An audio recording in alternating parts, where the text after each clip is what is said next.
Good morning and a happy Sunday to you. How are we all doing today?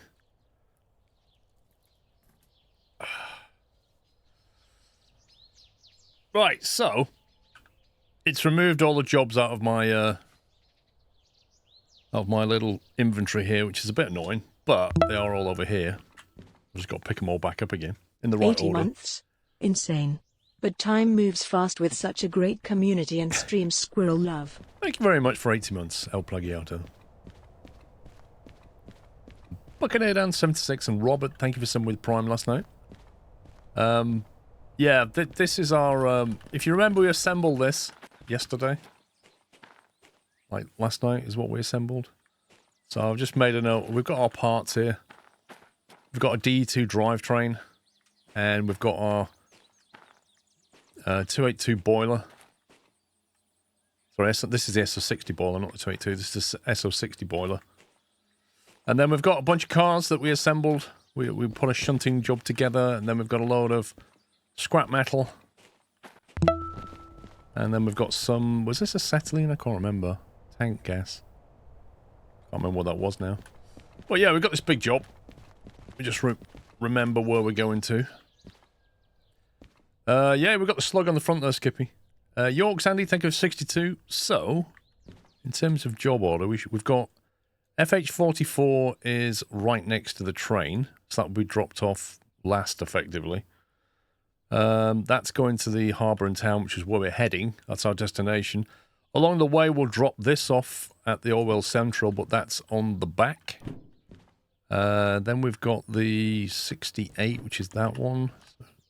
And then 63. So that's the order we've got them. From train end to the back. So we'll be dropping off this one first at Orwell Central, then this one at the steel mill, this one at the steel mill. Hopefully these two will go in the same input line. They often do, and we can just drop the whole lot. And then reverse back to the triangle and head back out that way. It's either that or we go up the hill at the triangle and then reverse back down, but a climb up with that lot, it's not much point. We may as well go straight into the steel mill and then reverse around the triangle with just that one, I think. So that's the plan. Matthew, thank you for 28 months. We should probably think about... So, machine factory here. We're going to go straight on there. We're going to go left at the city west. Then we're going to go right into Orwell Central. Straight through the farm. Then we're going to keep left into the steel mill. And then out the steel mill, we'll keep left here. Keep left here. And keep left here, and that will take us all the way down to the harbour. Perfect.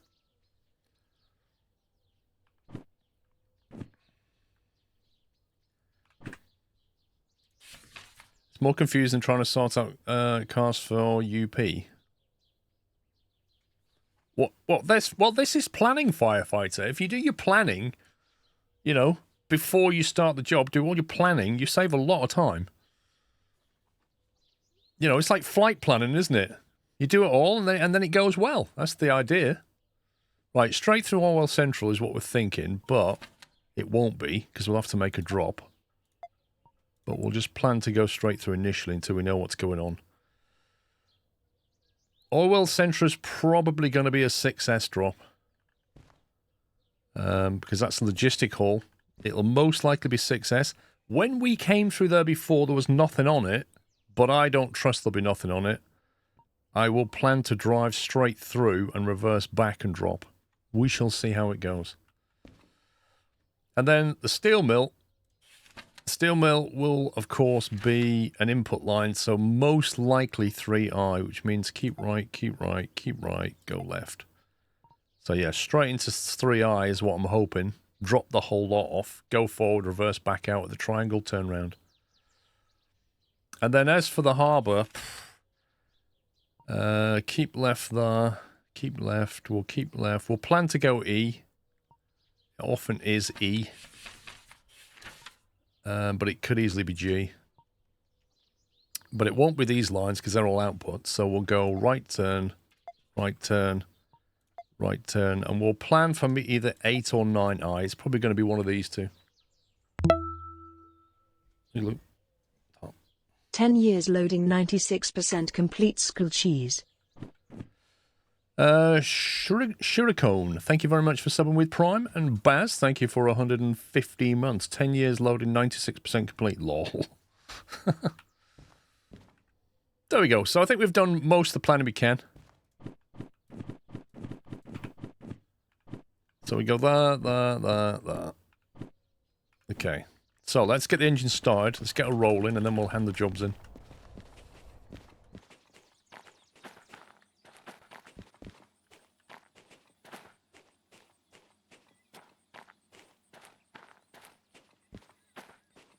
Right, handbrake is off. There's my little hook thing. I'm on the wrong side now because it's facing backwards. Lol.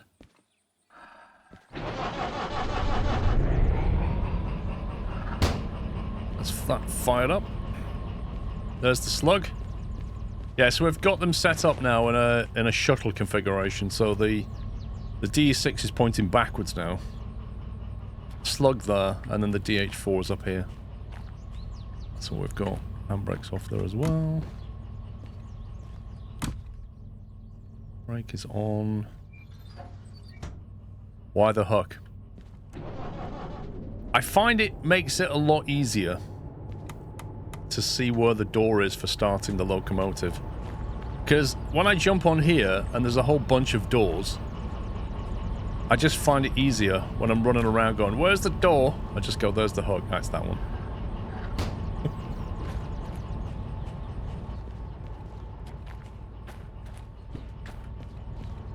Now, I am hoping that if I put that in forward, that will put that into reverse.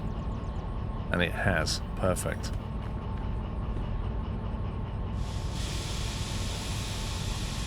Yes, so this is the DE6. This is obviously an engine with traction motors at the bottom. This is traction motors and blocks of concrete. And the whole point of this is to take power from that and push it through these axles. Yeah? So it distributes the power of that DE6 there across these axles via the traction motors and these axles via the traction motors. And the concrete is to basically push it down to give you more friction. So it helps to put the power down, basically. It's really useful when it's raining. Thank you, Paul, for the worst amount of entertainment. Sklo hug. The vast amount, thank you, Mboldy. It's really useful when it's slippy uphill. Because it can get the power down so much better. Right, let's get over here.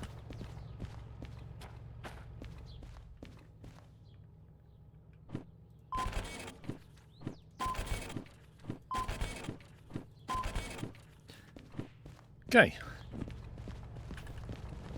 Yeah, I've not actually worked out the metrics for this yet. Oh god, I hate it when I run into a wall like that.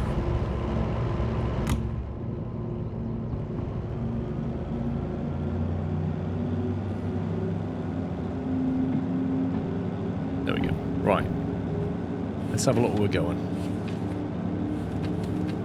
B6S at Oilwell Central. That's interesting. Didn't expect that. B6S. Yes, I did expect that. Storage. So, yeah, I don't know if I can drop it.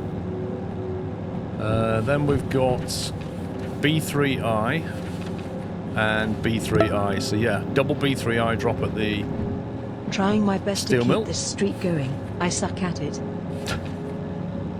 B3I is exactly what we planned for. Beautiful. And then the final drop is D4I, so we're going to go D yard at the harbour. So we got a good chunk of that, right?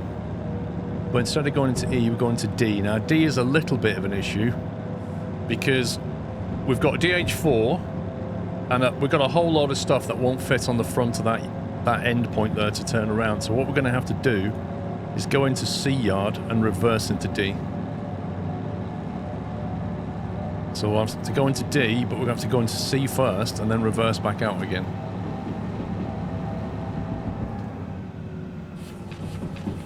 What was it in D? It was 4I. So 4I coming in from here will be a left turn and then a right turn followed by a left turn. Just send us into 4i. Yeah, there won't be enough space, probably here, to then reverse back out.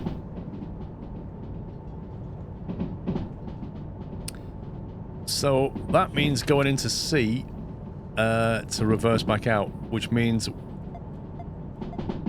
keep right because the loading bay is always empty. So we'll keep right going that way, then reverse back out. So that should be pretty much set. Just Dutch drop it.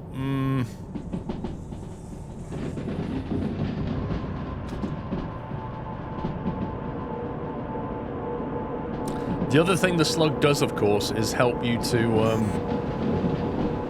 get your regen braking going.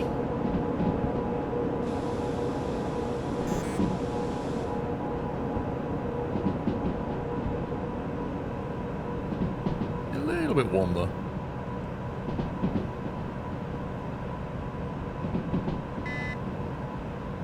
We could do that into D.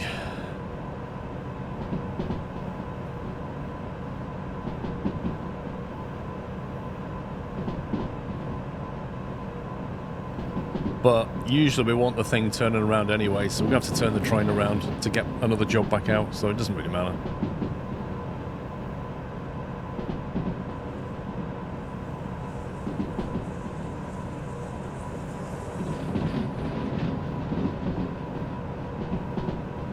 Tootsie, thank you for 73. Trying my best to keep the streak going. That's the problem, Tootsie, with Prime. That is the problem right there. Right, let me just quickly do some maths on this.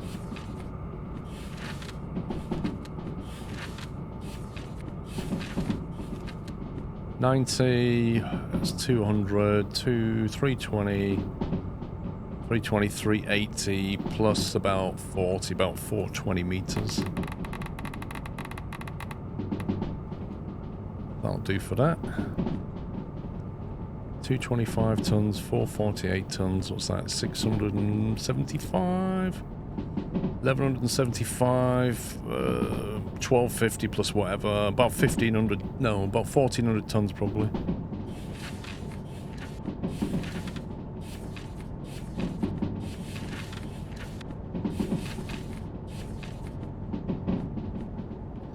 Okay. Twitch, funnily enough, doesn't like notifying me to take the money. Yeah, it's funny that. What a coincidence. The best thing to do, Tootsie, is if you got a calendar, like I use Gmail, so you just set up in Gmail a recurring monthly reminder. Just every month just says, resubscribe to Squirrel, my favorite streamer ever. And then as soon as that pops up, log on to Twitch, take you a minute, resub, done.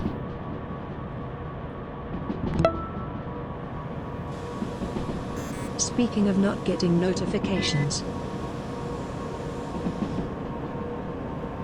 Thank you, Em. Thank you for tier 274.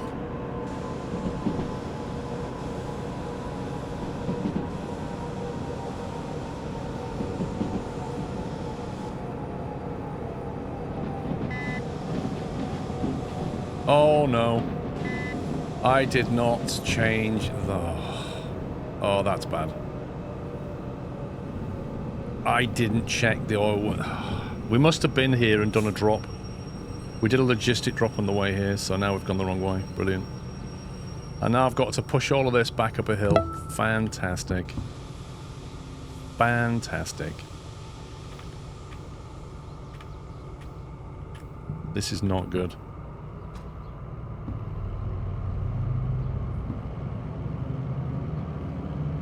Hopefully we've got the grunt for it.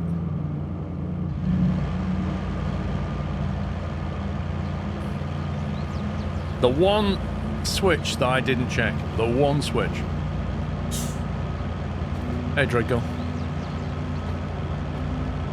No, that was totally on me, Purple Game Dude. I checked everything except that. I did not check City West. That is 100% on me. Complete skill issue.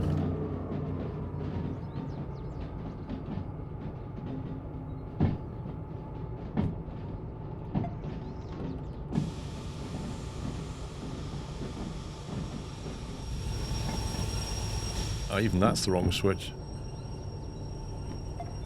That's the one.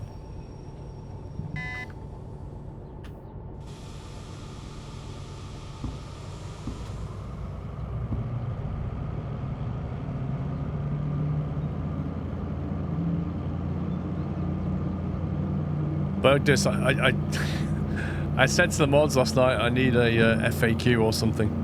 I probably just need to make a video on the slug and then just have a command that links to that video.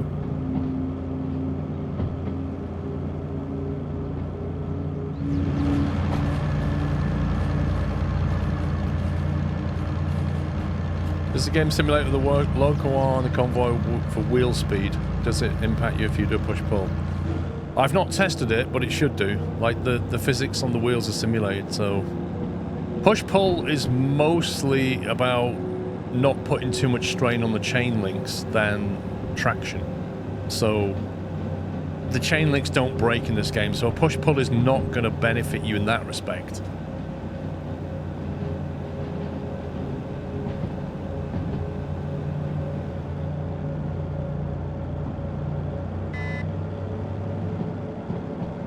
You're going to get to drive the Mercedes-Benz e-Actros 600 for your new job? No, Roots. You'll have to let us know what it's like.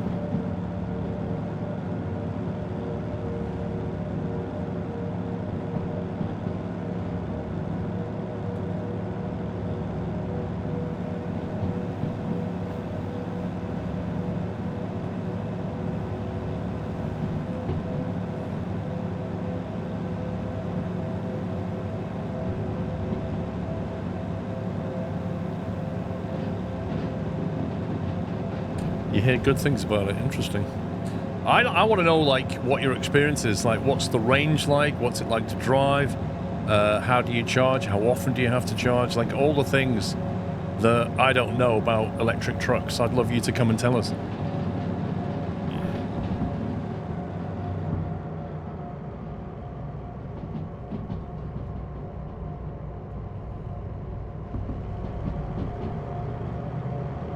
Why did I turn the D6 round? Because, firstly, it doesn't matter if you drive it backwards, and secondly, it means that if I go into a place and do a drop, I can just jump in the other cab and drive it back out. I don't need to think about turning it around. Like, there's no downside in turning it around, but there are potential benefits. They say it leads 500 kilometers. That's pretty good. But with electric stuff, as you'll find, when it's cold, for example, yeah, the batteries don't really like the cold, so you get a bit less range out of it. And also, you tend to put the heating on. I don't know if your truck has a heat pump or not, but that can make a huge difference in your battery life. So I'm curious, like, in winter, you'll find your range is not as good as your summer range. But then it's the same is true for ICE vehicles, you know? You've got the heating on, you're burning more fuel. The roads are wet, you're burning more fuel, but you don't notice it so much on an ICE car. You just notice that you go to the fuel station a bit more often. Whereas, you know, in an electric vehicle, because it has so much tracking metrics, you notice it. So I'm curious as to what it's like when you're in the winter versus summer. Yeah, exactly. And that's the other thing is, like, when you go to charge, the Mercedes will probably, like my Tesla, will precondition the battery. So when you're on the way to the charger, it'll start to warm the battery up so that it can take a fast charge. I imagine the Merc will do the same thing.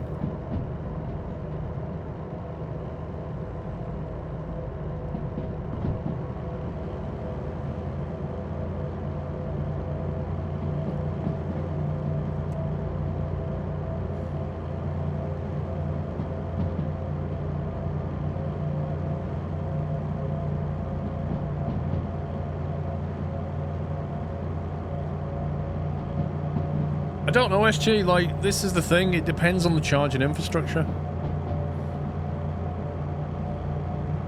Like, how many kilometers can you drive before you have to take a break, SG? Happy Sunday. Let's go and have a look. See if we are lucky or not. Now, 6S, have you got anything in there?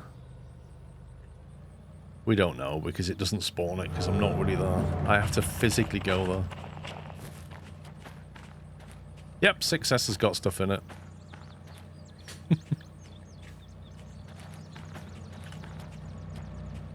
So we're going to have to reverse this one in. Scandi did a coal well test in the Arctic at 30 tons, manning a max range of 300.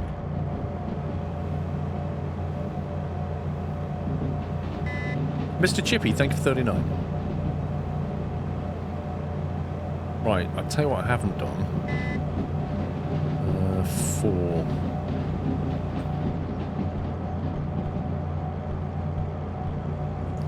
So we're going to drop the rear 4 cars off here.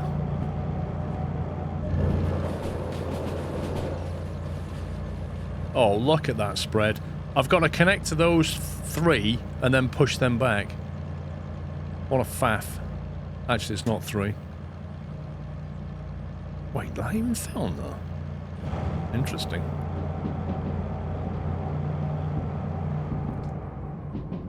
No more truckers want the mission says a Scandinavia 450. Yes, she does at least 800 before mandatory stop. That's at motorway speed, presumably. Yeah, so that means the electric truck driver is going to have to stop twice as often, right?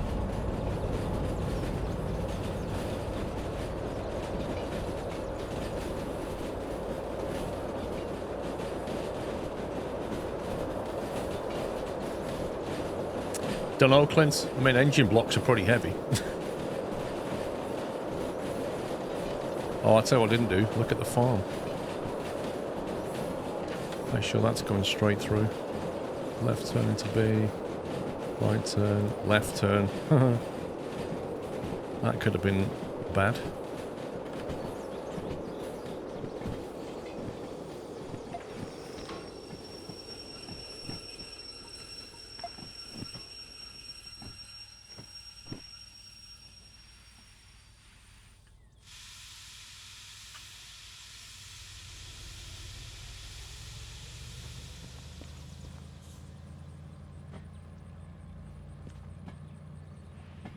Yeah, that's the real trick, Campo, is like, if you, exactly what you just said, if you can combine your charging with your mandatory stop, that is the sweet spot right there. And that's what I was saying yesterday about battery density. Like, if they get things to the point where you can go 800 Ks without stopping, well, you have to stop at 800 roughly anyway to take your mandatory break. And then you can just charge.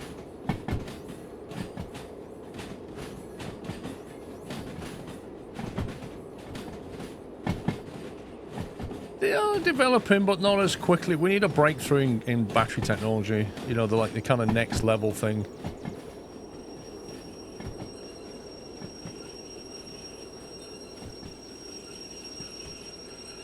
But, you know, the kind of thing that just suddenly doubles battery density would be an absolute game changer.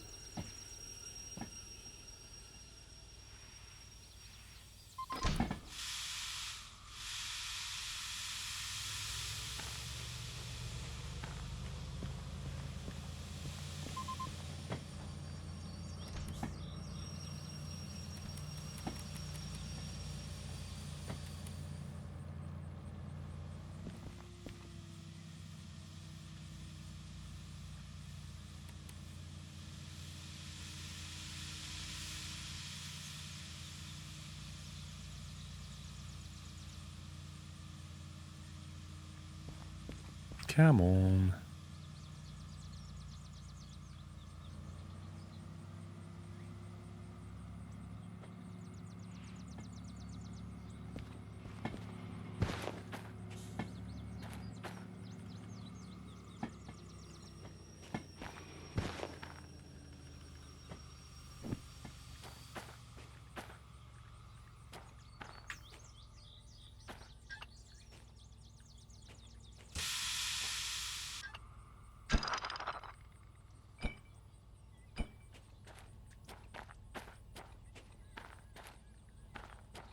Where's the handbrake on this car?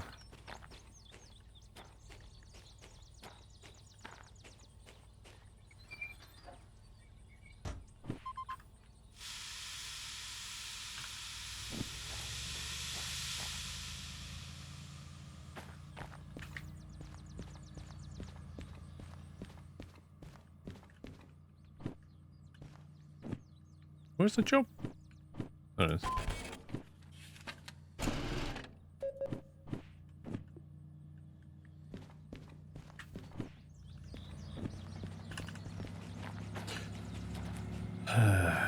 It's clamped down on people parking on EV bays with IC vehicles, thinking they're parking on EV, not charging. You see it often. Really? I mean, I see people who have not got a disabled blue badge parking on disabled bays, so, you know.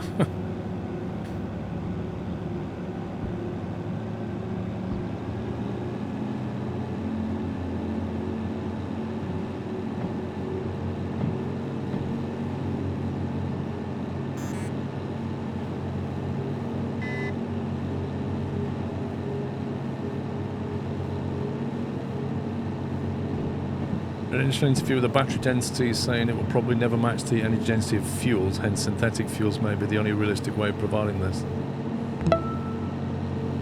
Maybe. I suspect, I mean, if that's the case... How are you doing today? If that's the case, I mean, this, you know, the guy doesn't know what he doesn't know. Like, he can't predict a discovery, right? I mean, if you'd have asked somebody in 1910 to predict the transistor and computing, it's not going to happen, right? So if there's suddenly like a seismic shift in battery density because they discover some property of graphene or something that they can use in a battery and it suddenly triples the battery density, like, he's going to be eating his words, but you can't blame him because he can't predict that. So I think you just have to wait and see what discoveries there are, and on the way you try to come up with solutions to the problem. Like, burning fuel, whether it's synthetic or not, is not ideal. And if you can avoid it, it's better for everybody.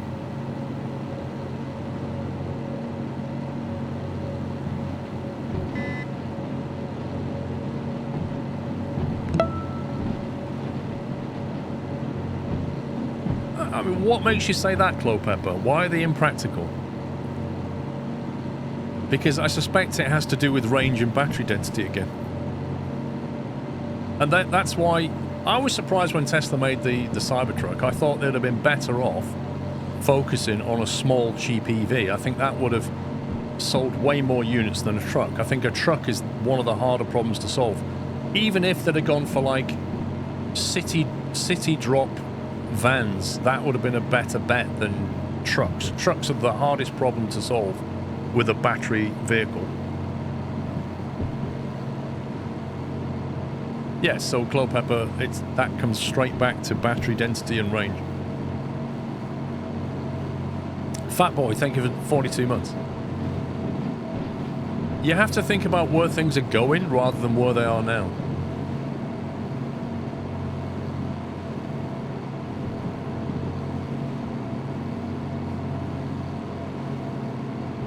Oh, the Cybertruck was a complete ego project. Like, there was a joke, but I wasn't talking about the Cybertruck.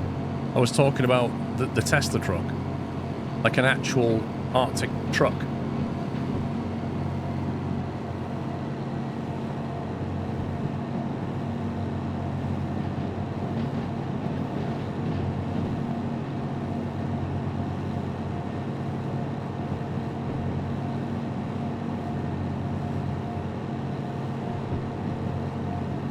Right, we've got the right signal this time. We've done the steel mill setup into B. Right, left into 3I.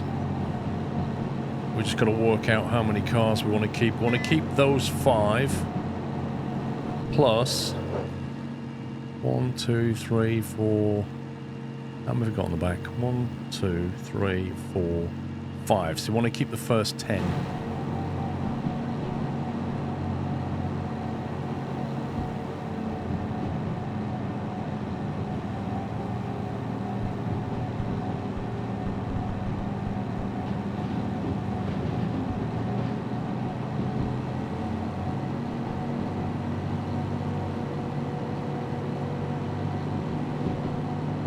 Since electric trucks don't produce emissions, they should be exempt from speed limiters. No, I think speed limiting is a lot to do with safety as well. There's a lot of mass in a full truck. The higher speed that's going, the more damage it's going to do.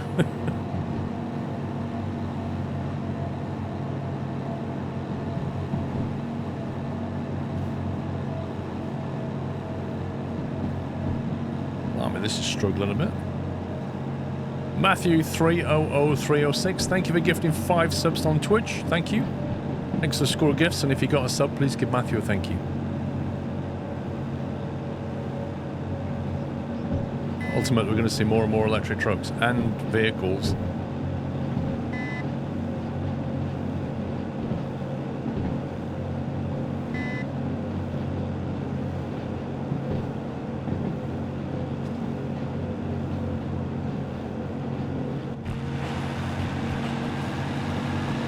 Yeah, I suspect on the way, Paul, it'll be a hybrid diesel-electric will be the way until they can get the density up.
Perfect.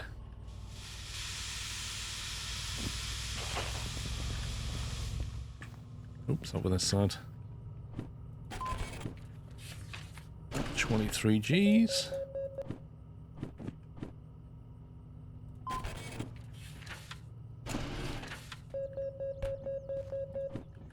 $21 Gs.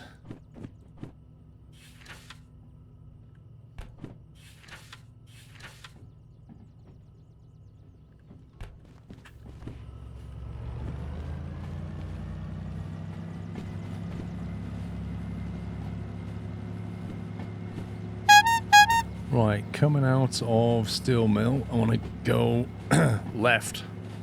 Is what it's set for. Mr. Kieran, thank you also for gifting 5 subs. Can we get some squirrel gifts in chat for Kieran? And if you got a sub, please give me a little thank you. Refresh your page, no more ads. Win-win. Rusty Scales, thank 31.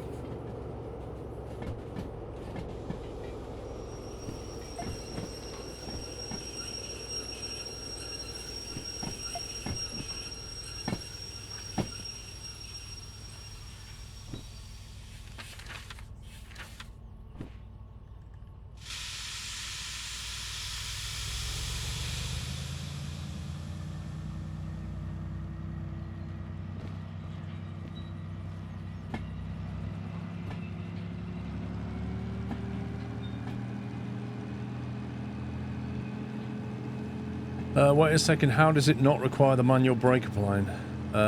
Michael, it depends on your settings. Like, when you set up the difficulty settings, one option with the remote is when you uncouple, it automatically applies a handbrake on one of the cars that you detached. That's an option. You can turn that off, in which case you do have to go over and put the handbrake on the car. It's like a convenience option.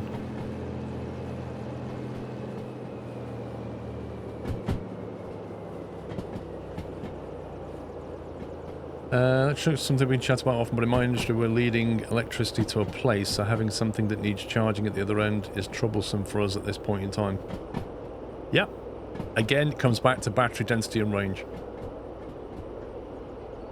That's all it is, Mad South African. That's all it is.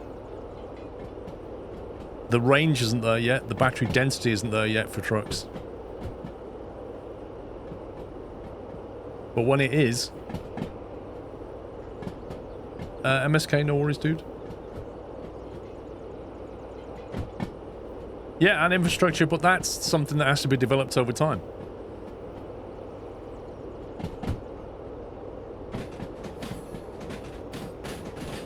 Lol him.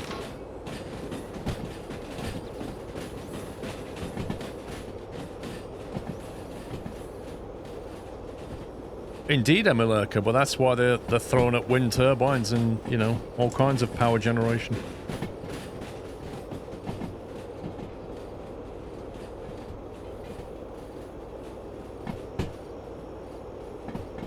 That's true, Tuscan. Like, again, you rely on your government to basically build the infrastructure for that kind of thing.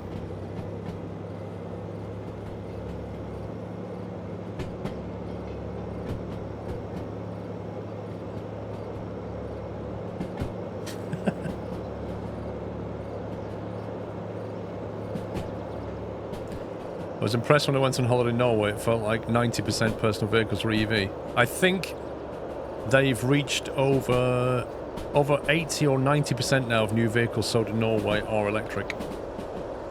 But they've built the infrastructure for it. They are leading the way on it. Same thing's happening in China. It's like, this is how you should do it.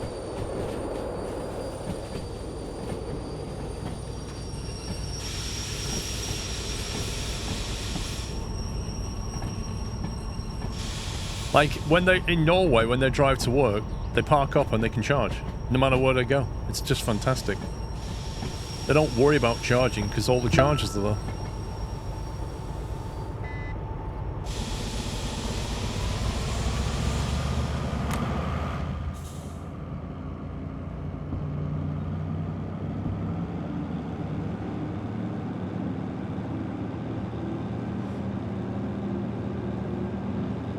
Yes, Buccaneer Dan. I mean, that's something that Tesla basically pioneered as well. If you look in America where they've Morning, built... Mr. Squirrel and chat.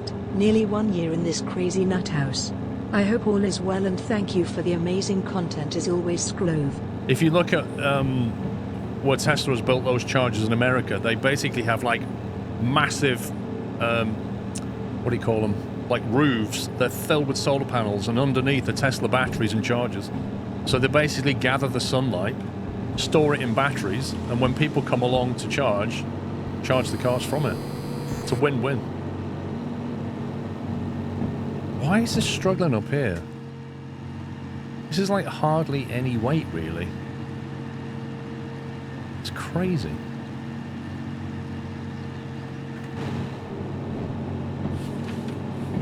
$225 tons.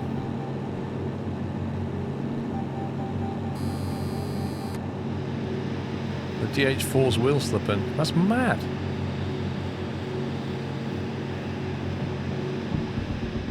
This corner is an absolute joke.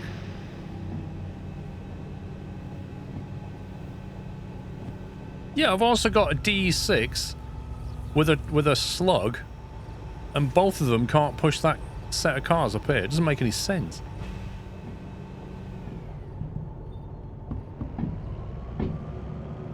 Yeah, both engines are running. Look at the smoke coming out the top.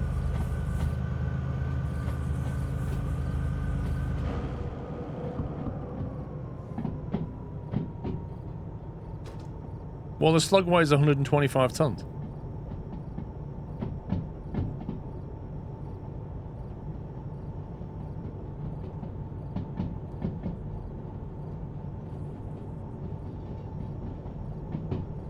It's just an absurd piece of track, this. Like, if I could pay to change that track, I would. In the game. If you could drop a few $100 on that and just change that track, I'd pay it.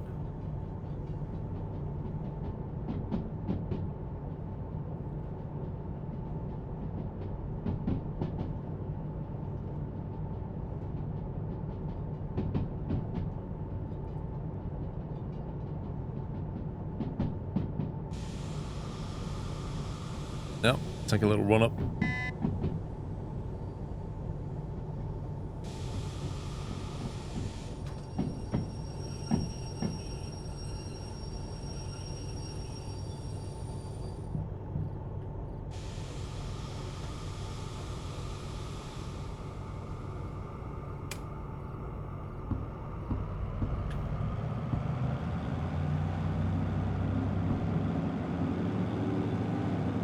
It's a horrible corner. It's full of friction and a steep gradient. It's ridiculous.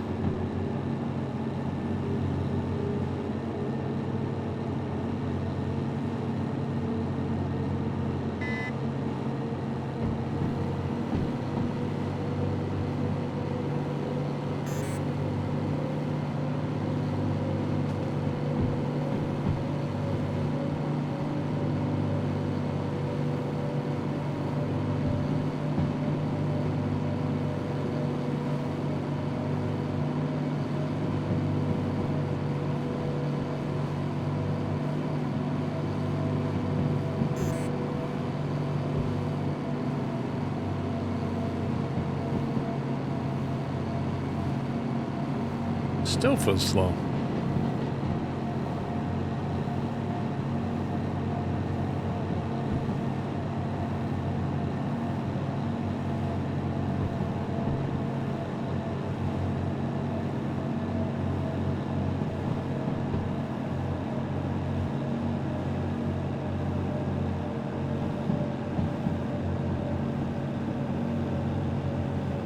Really? I feel like something's not right here.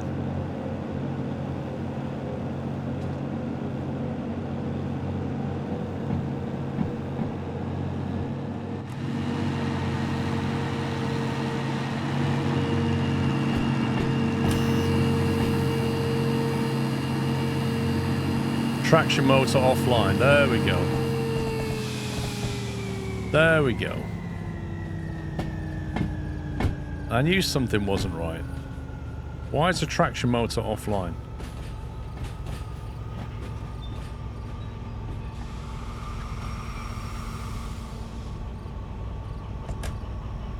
Why is the traction motor offline?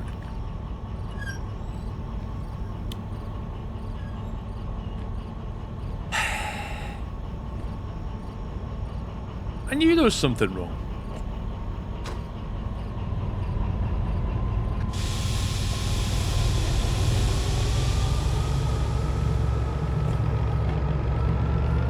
Yeah, now we can suddenly hill start.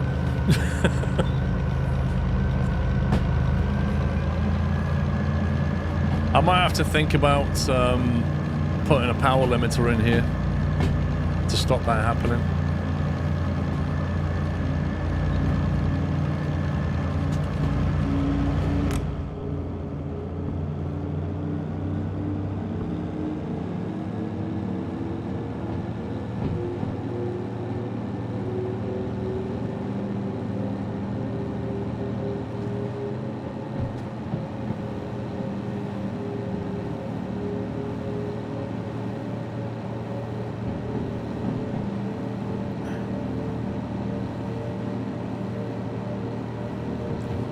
Basically, that was just a DH4 trying to get us around that bend. TM shouldn't go off with a slug attached. Yeah, it did though, didn't it?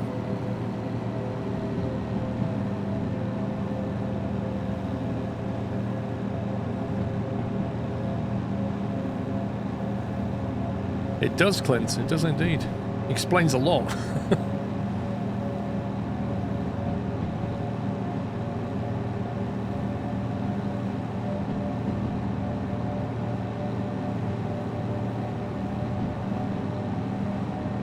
I always make sure I'm at a full stop when I hit the reverse in the D6. You'll trip the fuse every time. Interesting. Does the amp limiter prevent that?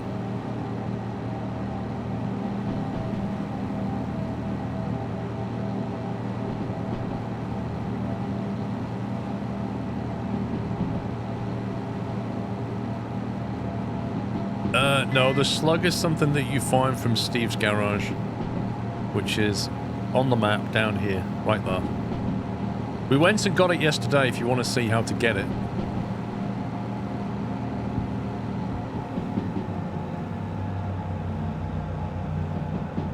Any plans to play Satisfactory has trains in it. Late game is essential. I don't know if I've got time for it, bro. So many things to play, you know. You can't paint the slug. Not without a mod. Annoyingly.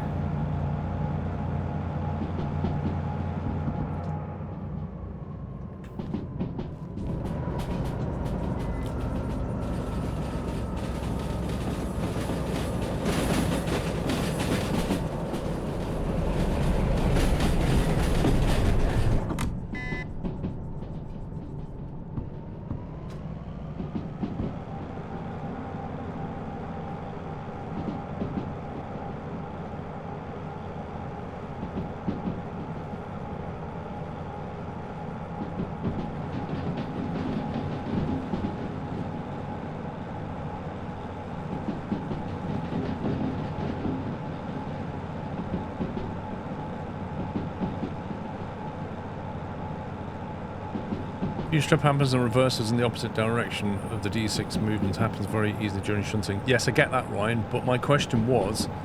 Oh, you said I don't know, right. So, my point is, can you mitigate it with one of the gadgets?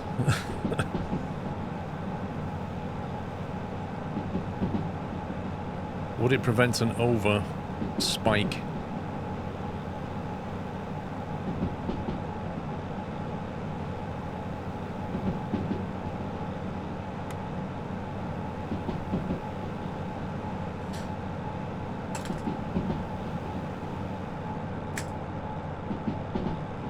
Ooh, we got low on fuel. Again. Didn't I fill it up before I set off out the harbour? I'm sure I did. So we got to the harbour and the machine factory and back on a full tank. Blimey.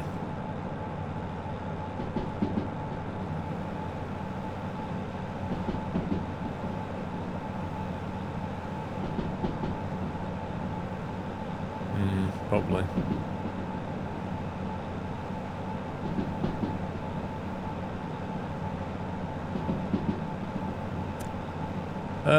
SnowRunner, yeah. It's just trying to line up Socialite Sommy, that's the problem. Whenever it drops onto the main servers, we have to line Sommy up to play it. And you know, that's like trying to book Paris Hilton for an event, you know.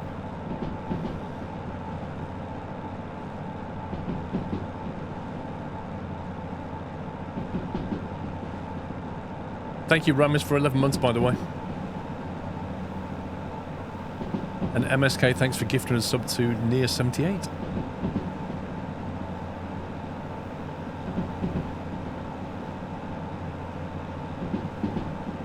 I don't know, Imp, I would say he probably is more busy than you, but I don't know.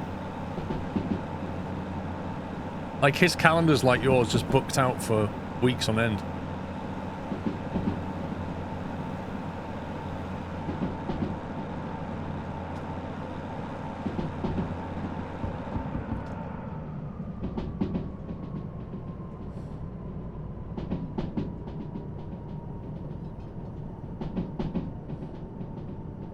Last night I explained a Derail Valley beginner how the dynamic brake works, dynamo and all, but then realised we're talking DH4 and I don't know about hydraulic.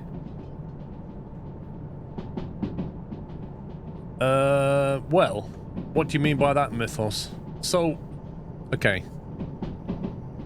So basically a hydraulic system is... Your engine is connected to like, almost like a giant fan blade.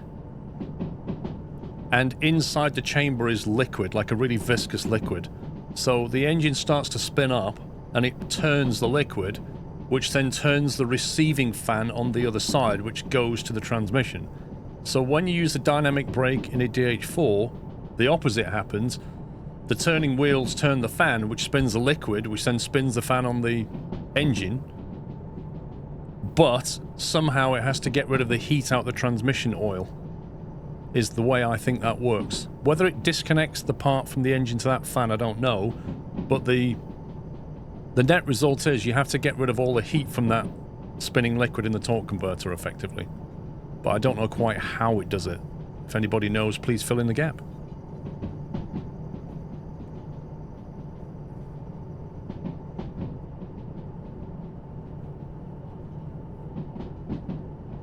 Yeah, I don't know. I don't know what it does, to be honest. I haven't looked up that detail.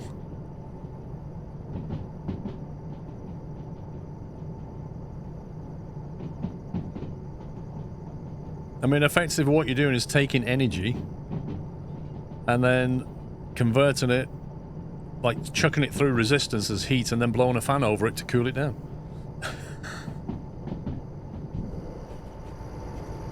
Quite what magic happens under the hood, I don't know. That rear lights from the D6, lovely. Look at that, it lights up all the cars. That's actually really, really useful. You can see the back of your train nicely.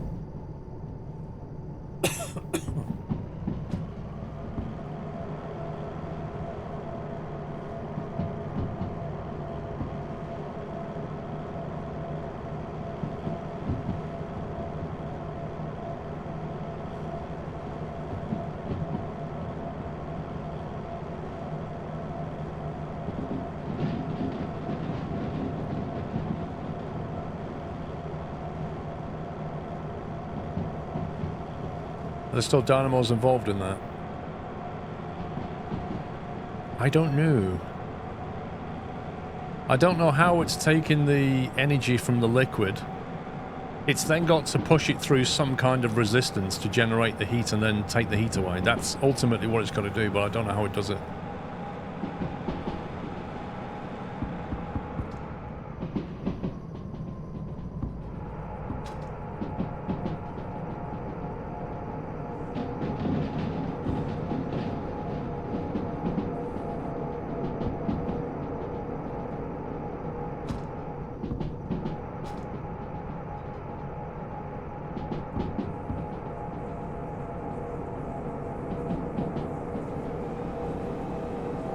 Well, look, the oil temperature's going up, so we know the heat is going through the hydraulic system.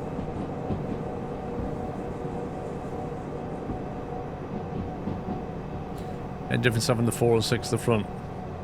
Just the cabin, really. There's no practical difference. Like, both of these DHs can put their power down in either direction. Oil's pumped through a radiator similar to a car. Yeah, but what's offering the resistance, Costel? That's the question. Doesn't it send the traction motors into generators and burn the electricity off the heating coils? The DE6 does that, but that's diesel electric. It doesn't work the same way. A diesel hydraulic doesn't have the same setup as a diesel electric. Like, if you look at the fuse box here, there's no traction motors because it doesn't have any. Because it's using hydraulic fluid. It's not using electric engines. 71 months. Electric motors. Bless you, thank you for 71 and thank you for tier 2. I don't think the viscosity of the liquid is enough to offer resistance. So something is presenting resistance and then it's getting rid of that heat.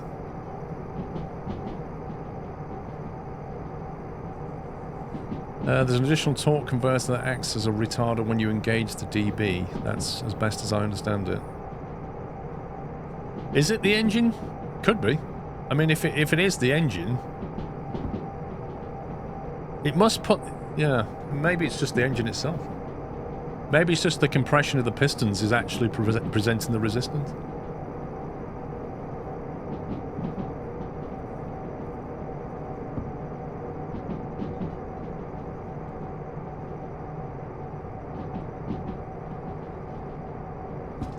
Could be.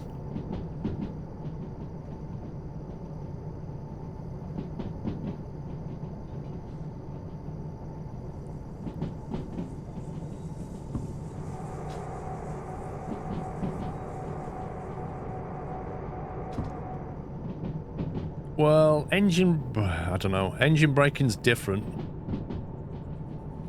But it might be using the same principle.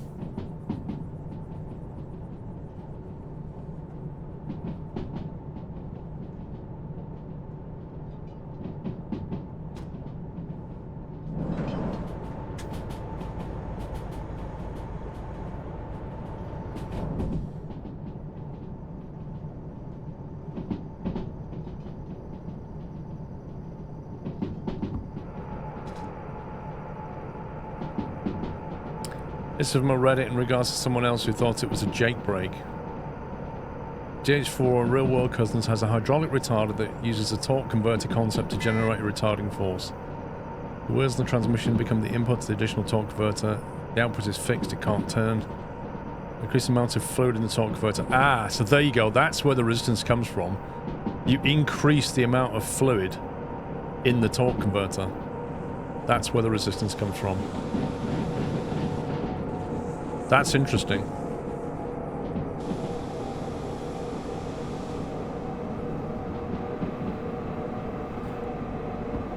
No, Mac LM, it's not fair to say that. You can't say the torque converter acts like the truck's retarder. They're two different ways of slowing the vehicle down. Like, the principle is different, very different. But the fact they vary the liquid in the torque converter to provide more resistance, that's definitely interesting. So there must be some kind of pump that can change the amount of liquid in the chamber, basically.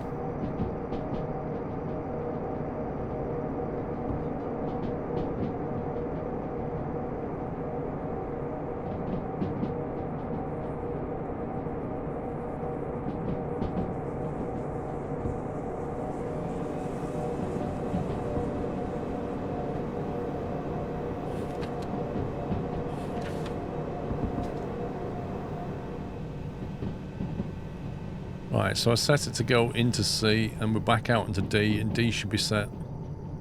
And C's going into the loading bay. That's what we planned.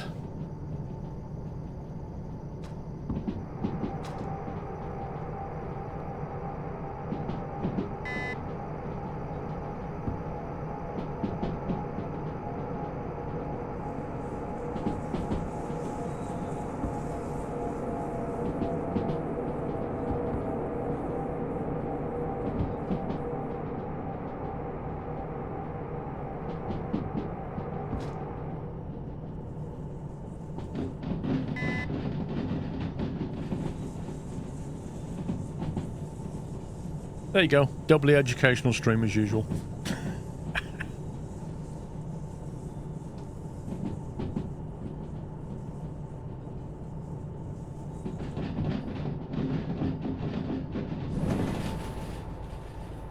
I do like having that light pointing backwards. That is extremely useful.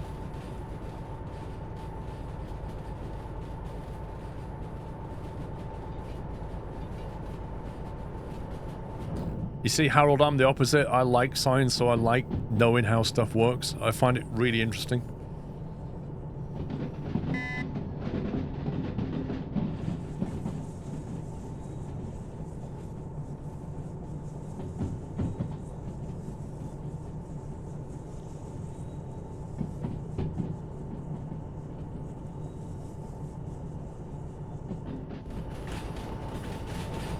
Okay, we just need to get to here.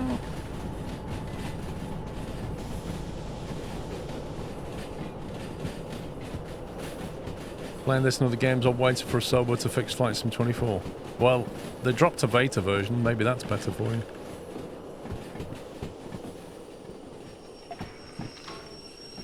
My training background, computer science.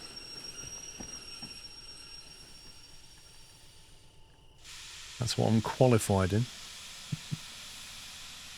Okay, let's hope that I set up D properly. Let's double check this. D4I. Right turn. Right turn. Okay, Discord's just having a moment. D4I. Left. Right, left. Okay. Got that right. We're going into D4I.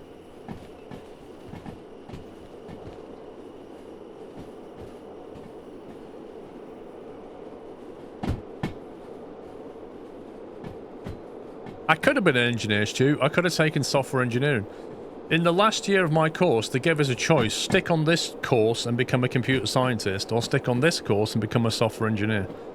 And I looked at the course curriculum, and the software engineer was basically more project management-y stuff. And I thought, nah. But I could have ended up with a BEng instead of a BSc, just from that decision.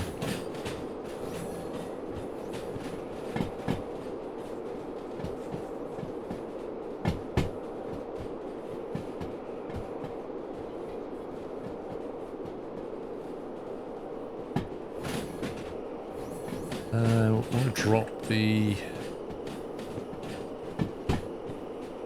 for 5 cars, isn't it?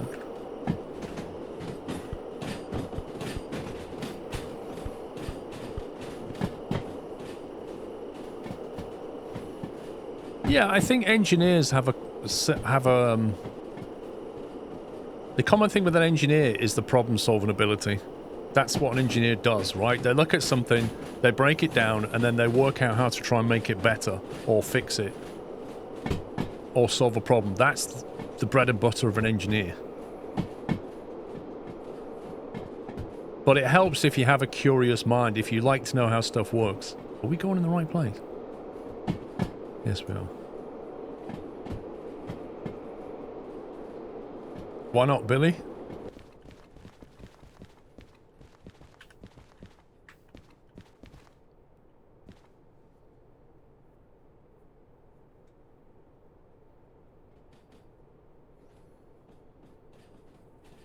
Exactly, Trucker Jag, exactly. I don't get it. Oh, I didn't expect you to be live today. What? On the day that I'm usually live? Okay.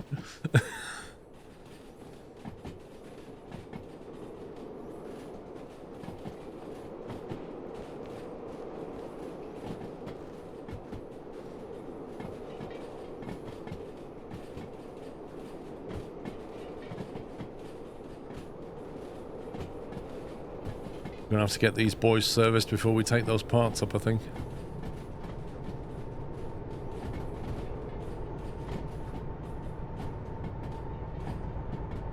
Yeah, well, VO, it's no different in computer science. Like, there's so many branches. So many different branches that you can go down.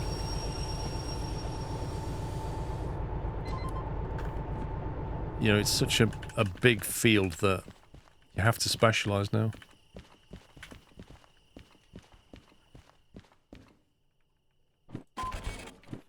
Ooh, 54 out of 80 minutes, 50 grand. Nice. Only fees? No. Cool.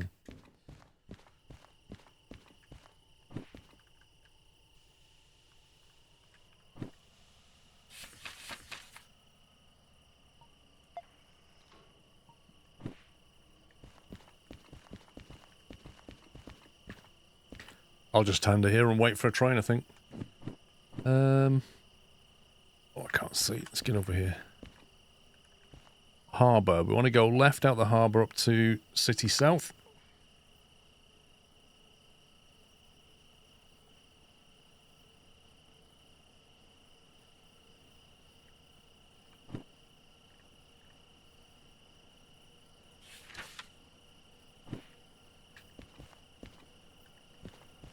Actually, you know what I might do?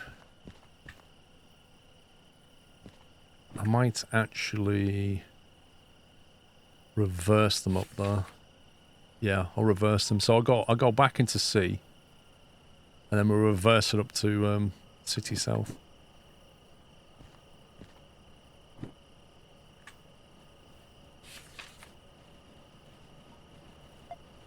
Right turn, right turn. Right, turn it into the museum.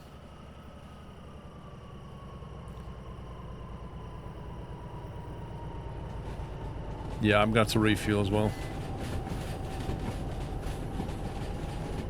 No, we'll get the military stuff, don't worry about that.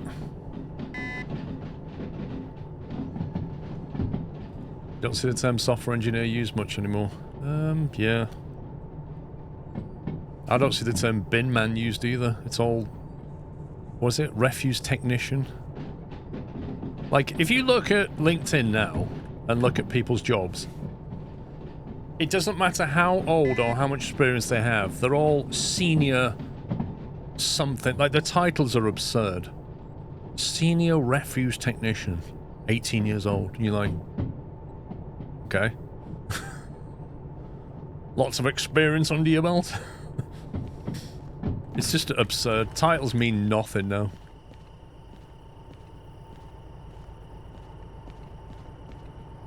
Hey, was that? I'd have been dropping there.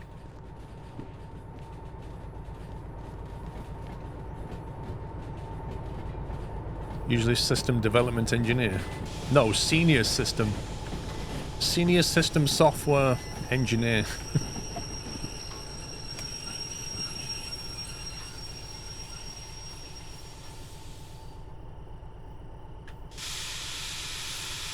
Your first job out of uni had manager in the title. Yep. Manager is a massively overused term as well now.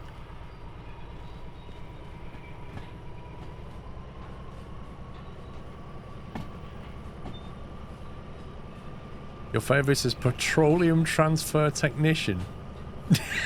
I've not heard that one, Blackmore. That's amazing.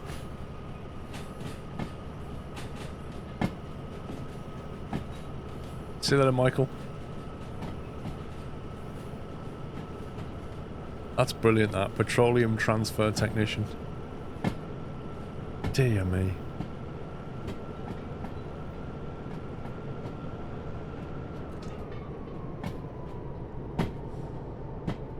We have an overall patch that says the job title Scrum Cloud Experience SAP Master Architect. Master Architect? If they tried to give me a title like that, I would remove... I am not being called a Master Architect. That sounds so pompous.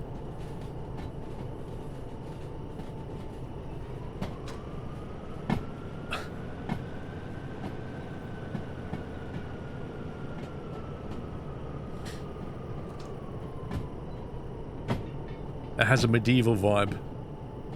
It's like the the person who designed the pyramids, you could probably call them a master architect. Like, yeah, you definitely nailed that one. 4,000 years ago when you're designing that, yeah, you're a master architect, bro.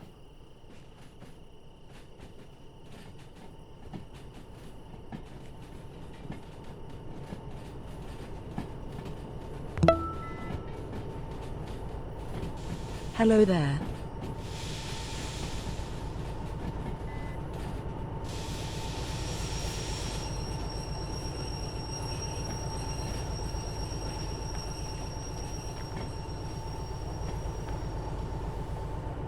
This slug is going to get in the way of my servicing, isn't it? Will Hedges, thank you for 46.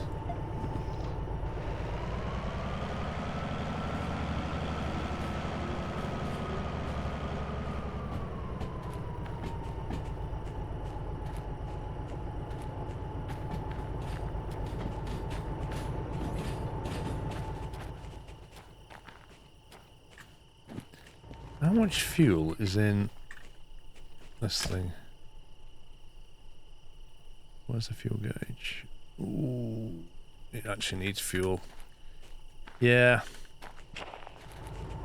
That slug is going to make it annoying, but we can still make it work, it's fine. Just an extra step. Yeah, I got refill it all.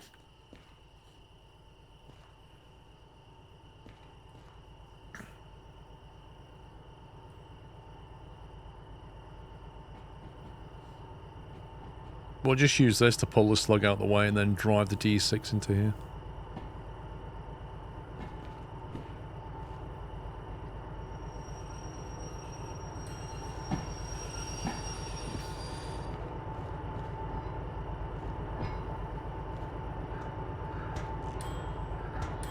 Nothing like servicing a running train.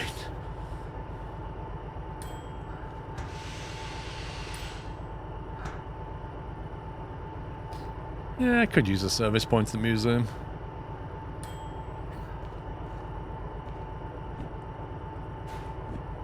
$14,000. Taking the food out of my children's mouth for that one.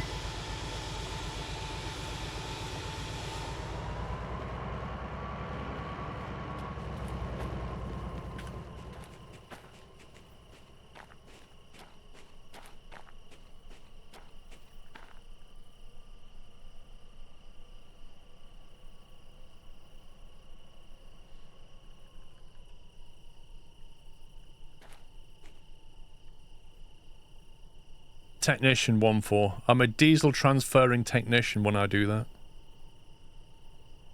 And now I am going to be the master train coupler. That's what I am now.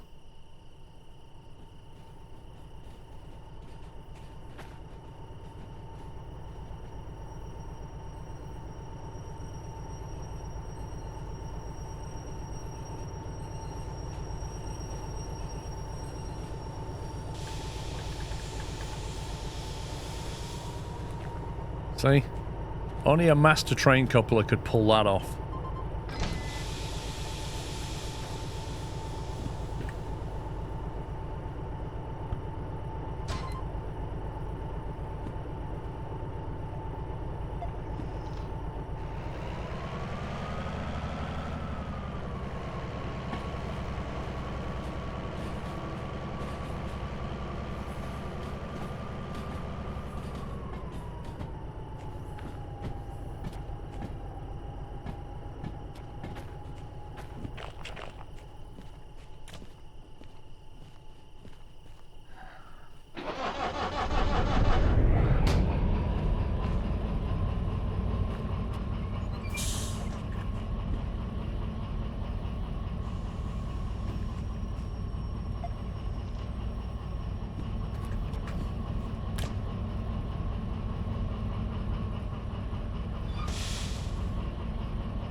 When are you going to play Flight Sim? I don't know.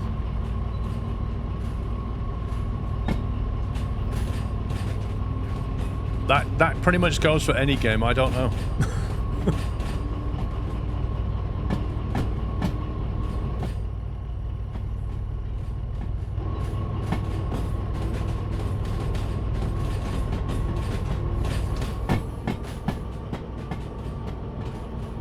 Exactly. In case you haven't worked it out yet, I kind of wing it. You'd love to hear the DH6 horn. Well, I don't have a DH6, so you can't hear it.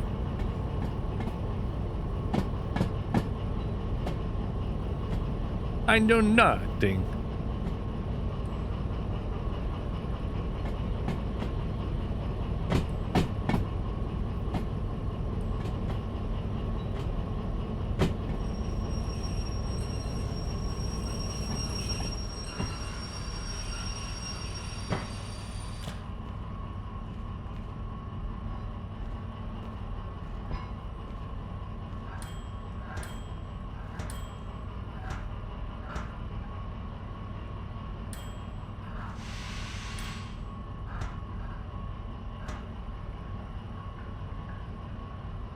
I'm the senior winging it manager. Another 14 grand. This is outrageous. Honestly, I'm being robbed. Should I disconnect that? It probably won't make any difference, but I'll do it anyway. I think if you drive off with that still connected, it should like break something either on your locomotive or on the pipe, and you have to pay to fix it before you can use it again. I think that would be totally fair.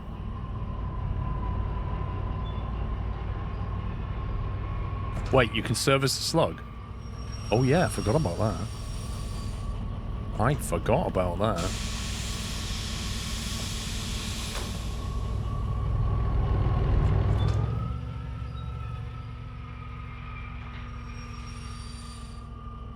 Let's see. 59. Wheels, body, oil, sand. Doesn't need diesel anyway.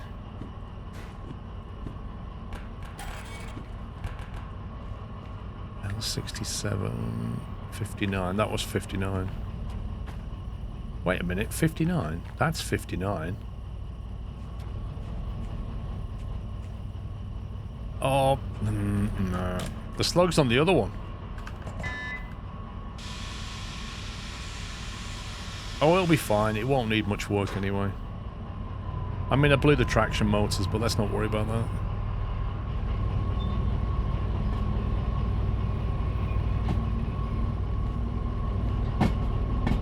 Senior wing it technician here. Trouble is, there's nothing I can look at to say how bad the slug is. I know it's not fuzzball. That's what I just said.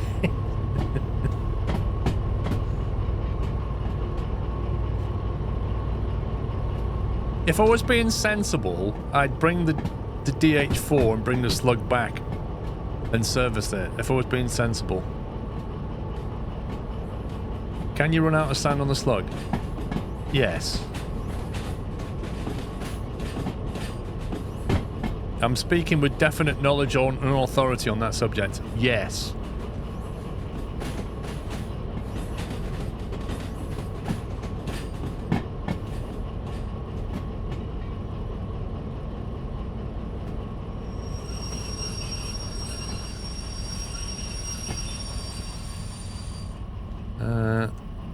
Engine cut, brake pipe cut.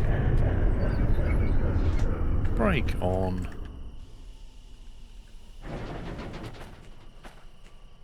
Does the plaque on the side of the slug tell you itself? See, now you're asking sensible questions. The problem is, I don't actually... It says, vehicle is 100%, yeah? That, to me, tells me that either I serviced the wrong vehicle, or they're both on 100% and I don't need to drag it in. Yeah? I think we're fine.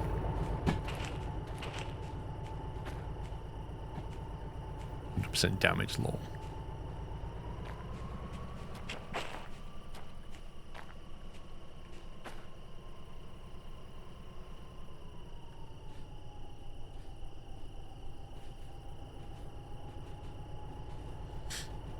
go and deliver these parts.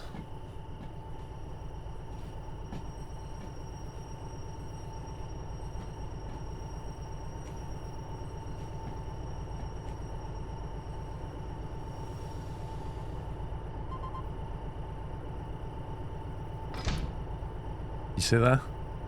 Only a senior master connector constructor. What did we say my title was? Senior master connector technician. Only a person like that could do such a wonderful job.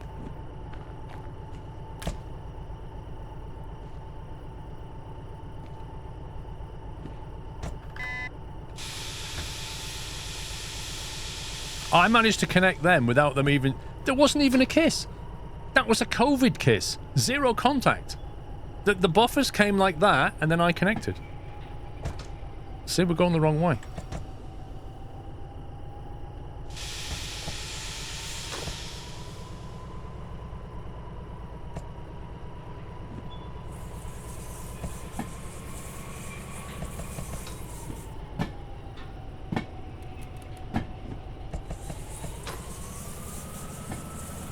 I don't like the wheel noise this thing makes. It sounds like metal's being sheared off.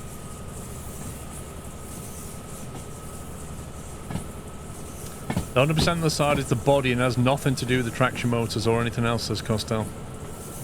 It'll be fine.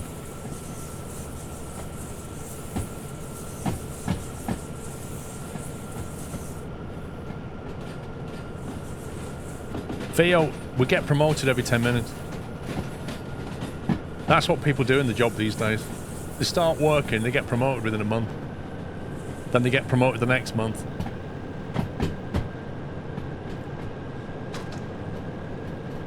The biggest scam in the workplace is they give them really small salary increases, but give them a big title increase.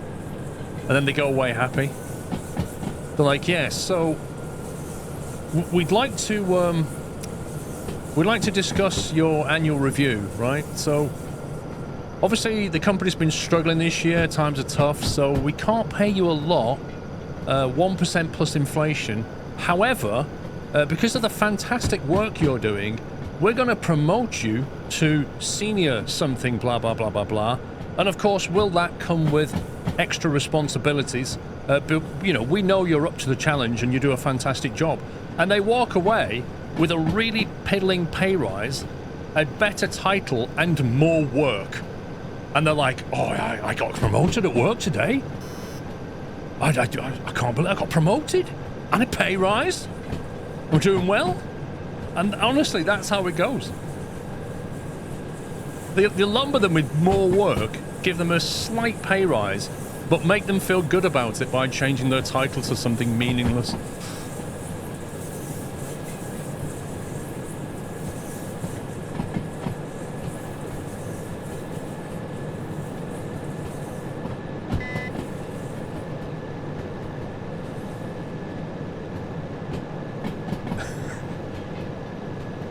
Way too close to reality. I need to lie down.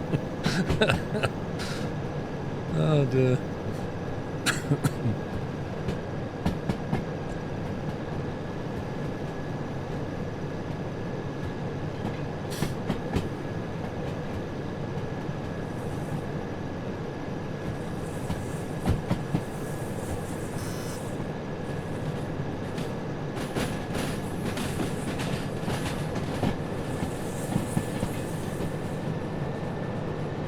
You promoted your dog to captain of security.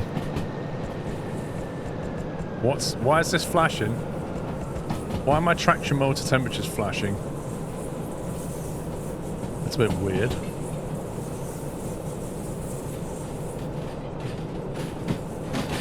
Why were they flashing? Something's not right. I'm going to put that traction motor slug into the service bay just to see. Gauge 4 is hot. I suppose so. In fact, the traction motor temperature gauge is flashing is a bit worrying. Nah, you'd know if your parking brake's on. You wouldn't be able to freewheel.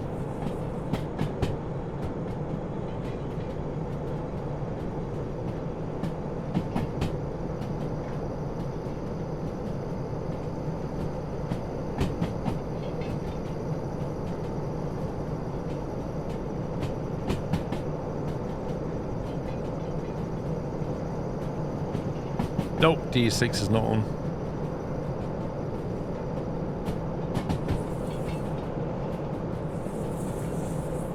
What is the switch setter? So basically, when it gets in range of a switch, it'll tell you which direction it's currently set to, and you can press that button and change it.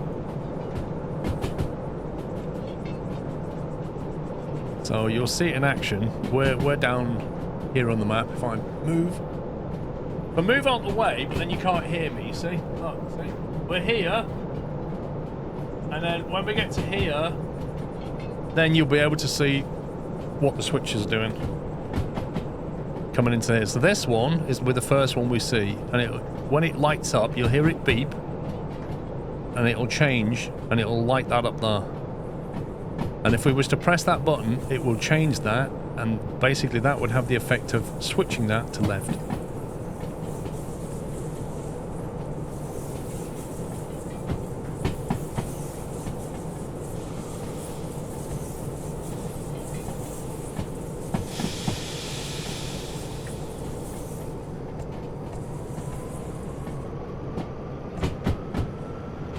I don't know, Andy lad, did you say something? I couldn't read what you said.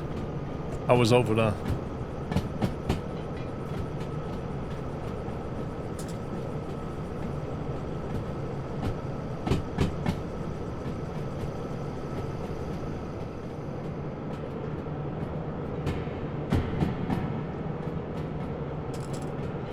What have you clipped, Purple Gaming Dude?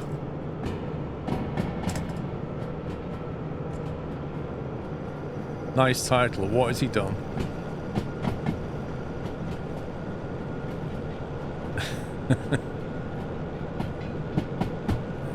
Don't make me click on it. Okay, I've clicked on it.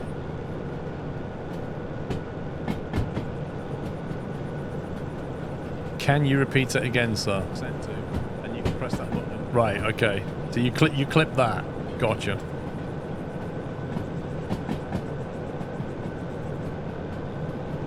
Don't blame you. Hang on a minute.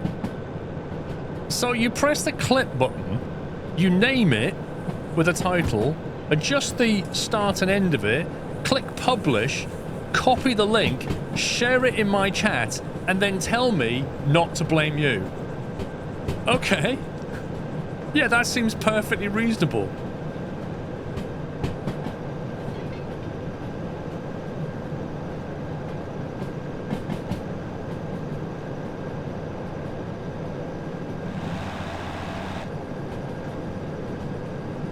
Did you really, Ninja? You made him do it, right? So it's then your fault, is it? But then somebody told you to tell him, right?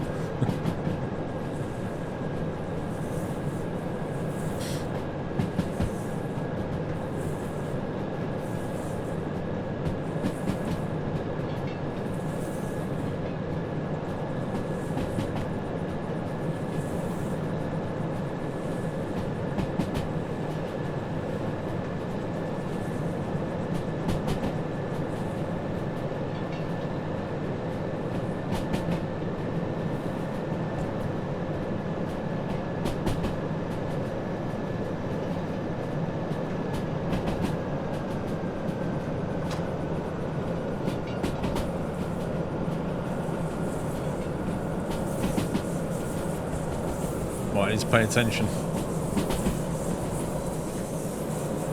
Okay, you should hear it. You should hear it beep any second now. It should beep, and then that'll light up when it gets in range.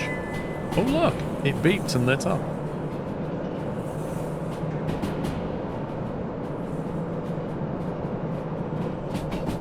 Because it's really useful because you can set that switch and check it before you can even see it, which is very handy.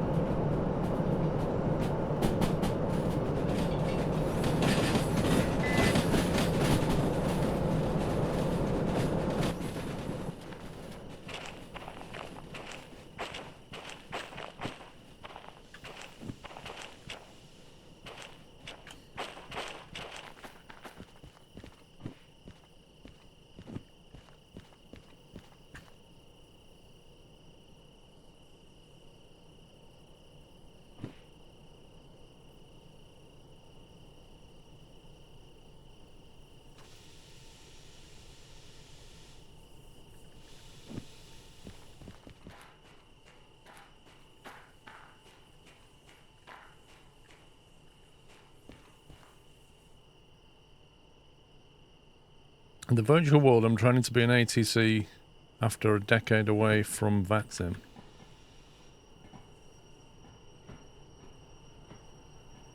Well, as in you've got to retrain? May have overshot that one.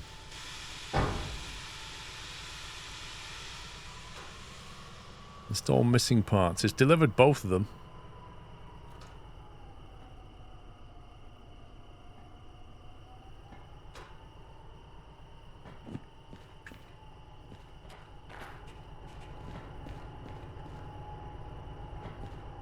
So I guess we just got to get the other two, right?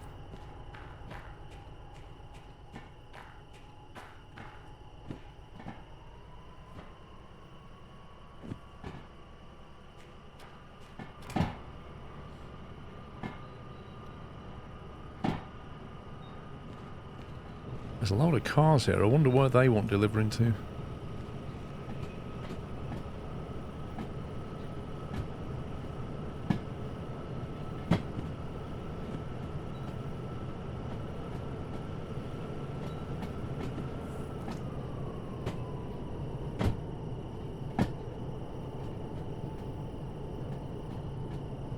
Bet they're going to like goods no, not goods factory. They might go to City West.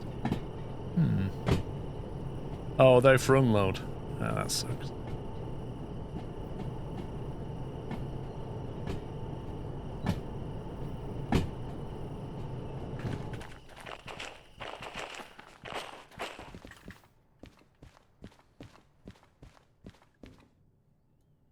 Yeah. Drop off. Rubbish. Let's keep going. Back to the harbour.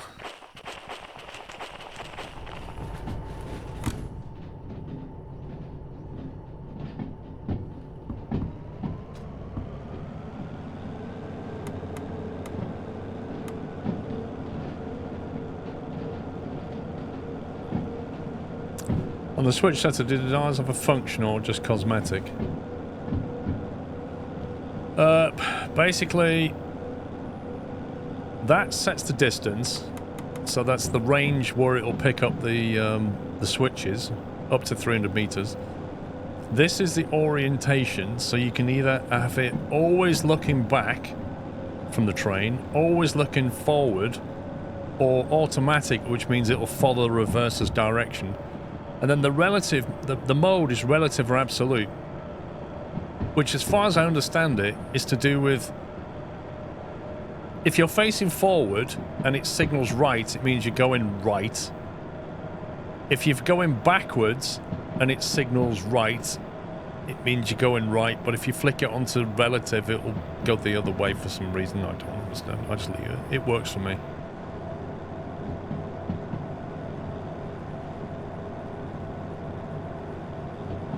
No, she doesn't, T-Bonals. She has the job title of Chief Abandonment Officer. Because right now she's abandoned me.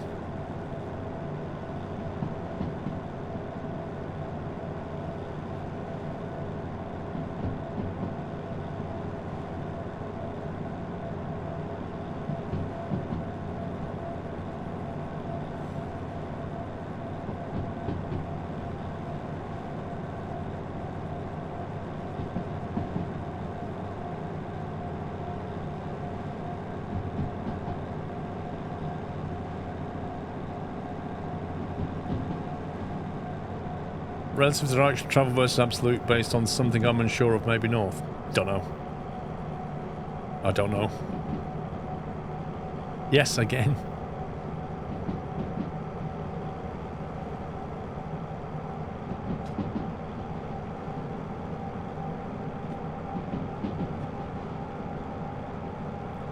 She's taken my daughter to... My daughter likes horse riding, so she's gone horse riding. Mrs. Squirrel's basically taken her though. That's what's happened. Now, my daughter has a car, and you'd think that she would drive herself to go to her horse riding, but why would you own a car and then use it when you can get your mother to take you in her car?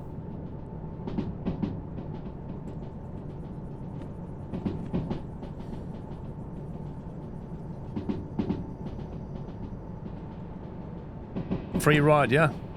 Just pay for something that sits on the front and doesn't go anywhere. Fantastic. Well done. Yeah, it saves on fuel.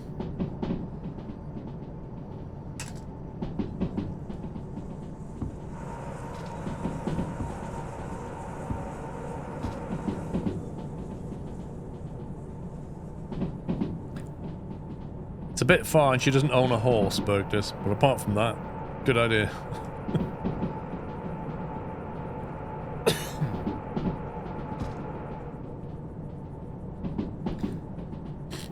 I can't remember, Rajveer. I can't remember. Oh, it's starting to rain. Yes, T-Bonals.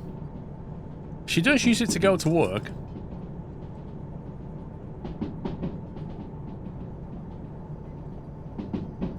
Your neighbour is 30, she has her own car but doesn't drive it because she's afraid of it. Wait, what? So she owns something that she's afraid to use?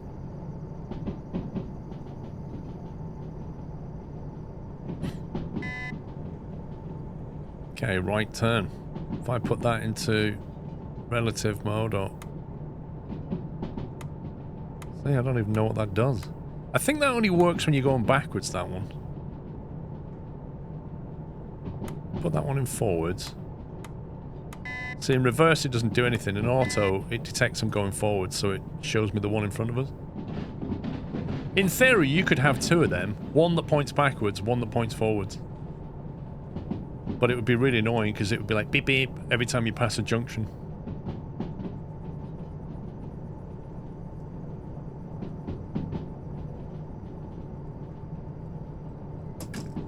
For some reason she's afraid of driving even though she never had an accident.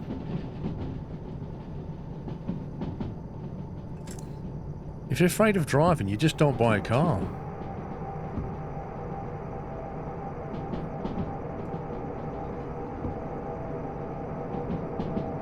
Anxiety can suck. Yeah, totally.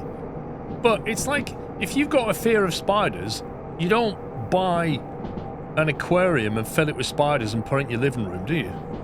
You just have a fear of spiders and try to avoid them. This person fears driving cars, but has bought a car. So, you're just going to look at it, and it's like, every time you look at it, it gives you anxiety. And then makes you feel bad because you own a car that you can't drive. Travelling north, switch right, absolute forward would turn east. And rearward would turn east. In relative mode, turn to east, but rearward would turn west. Well, that's cleared it up.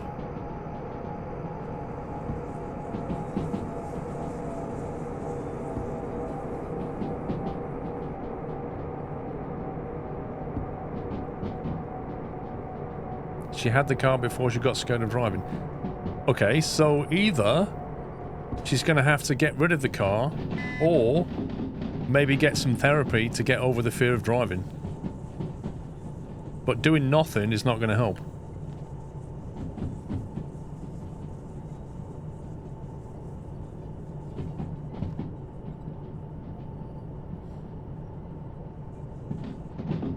Oh, there's always idiots on the road. I mean, that's a given.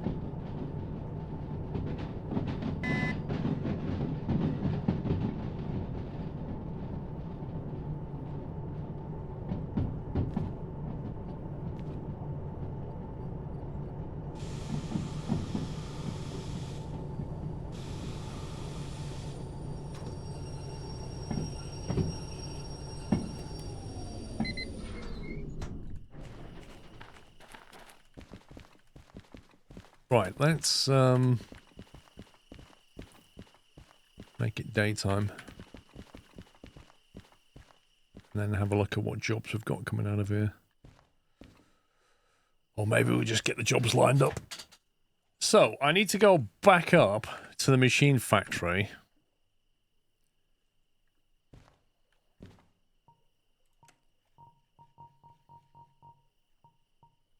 It would cost me 690, 790, 820,000 to get all those licenses. I don't have 820,000. But maybe... We can afford 1 or 2 licenses if it was worth it.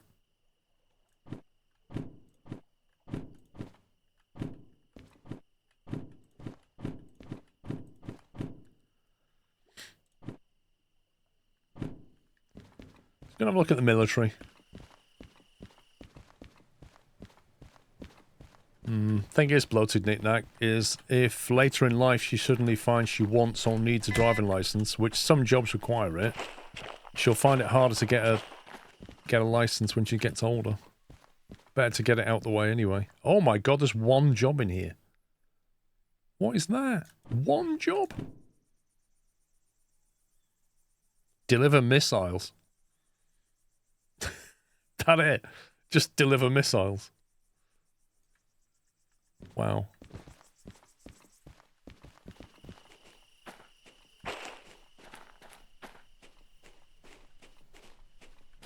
I might run out and back in just to see if I can get a better job than that. That should be far enough.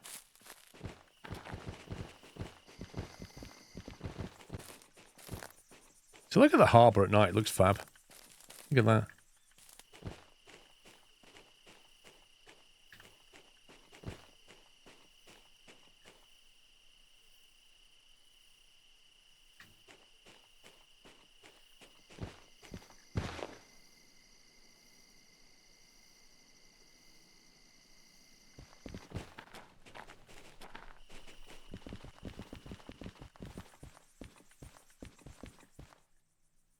Wait, what?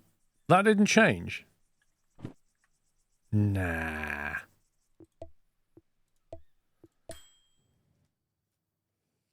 He didn't mention the delivery missions. Yeah, just take him outside and launch them. Yeah, I'll deliver the missiles for you. What's this button do?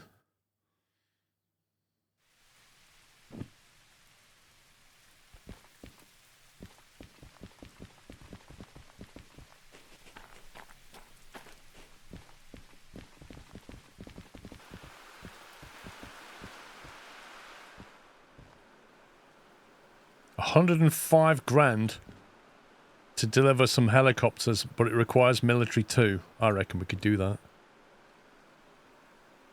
Machine factory drop off. Unload and store military cars for 8,000. Nah. I don't think so. This job here, military, harbour military base up to the machine factory military base. Machine factory military base.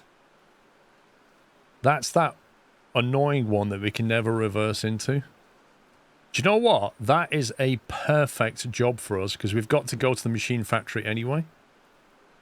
That requires military too, and I think we can afford to get military too.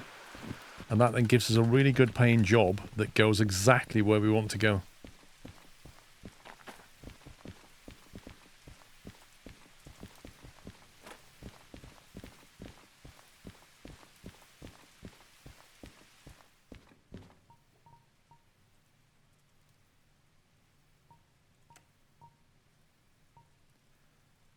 So, 100 grand on that license. Copay just went through the roof. 100 grand on that license. 30 grand on that. Time bonus deadline just went down 4%. 5% drop for Hazmat 3. I think we'll just get that when we need it. Yeah, the copay's just done now. But we can now use the military stuff. So that means we're going up to military base here,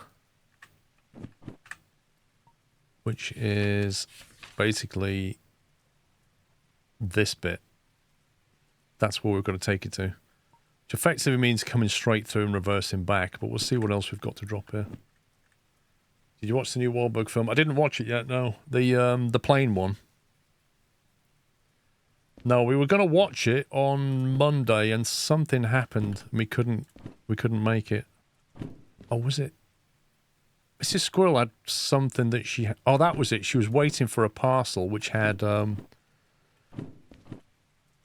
it was annoying, actually, because she was waiting for a package which had some medication for Pippa. And the delivery window from DHL said it will be there between 11 a.m. and 8 p.m. So she said, like, Pippa really needs this. Let's wait in for it. And I was like, okay. Can't they just leave it next door? And she went, no, it has to be signed for. So the long and short of it is, I suggested we go and watch the film in the afternoon, but we ended up staying in all afternoon to wait for the package, which came at 7:30 that night.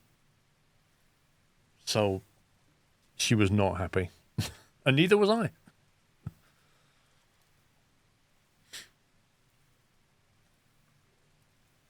I hate that. Like, if it's DPD, they'll give you an hour window. If it's DHL, they'll just give you like an 8-hour window, which is entirely useless.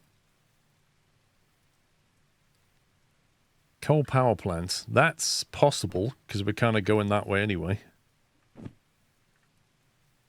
Yeah, pretty much bloated. Although I did say to her, because the DHL gives you a tracking link, and it said you're number 23 out of 87. Now I'm thinking 87 drops, that's going to be end of the day. Oh, no, that's not right. No, she was number... What's she now? Number 60 or 70 out of 83? She was like really at the back end of it, and I'm thinking, we'll be back. We'll be back before that comes. But I couldn't say that. Well, I did say that, but I said, look, it's your choice.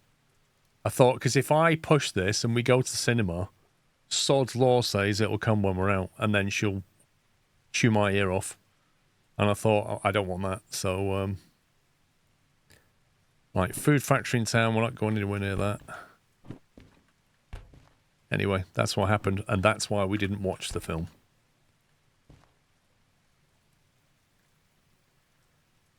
Ammonium nitrate, that's a possible drop into the farm. That would be an input line drop, which means it has to be B. And it more or less has to be... Actually, I don't do that yet. More or less has to be 2I. It's almost certainly 2I, that one. Goods factory in town, nowhere near. Is the game worth buying for £33? I'm looking for a chill game to play that's not too difficult. That last bit, not too difficult, gives me pause for thought.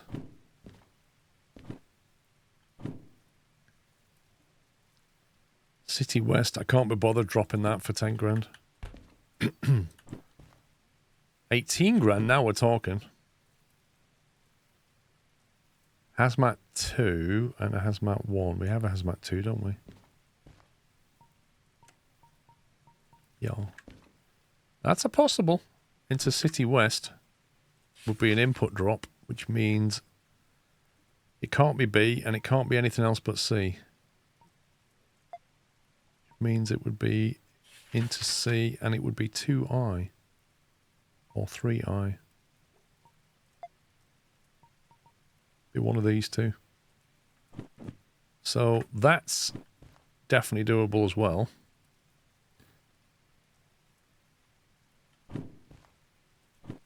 Oh, we're not going to the sawmill. Steel mill. Problem with the steel mills, it makes we're going to be pointing backwards or doing a triangular turn. It's also extremely heavy, so we'd have to take that and nothing else. And the military was 76 tons. That's okay. Military's going to be over here.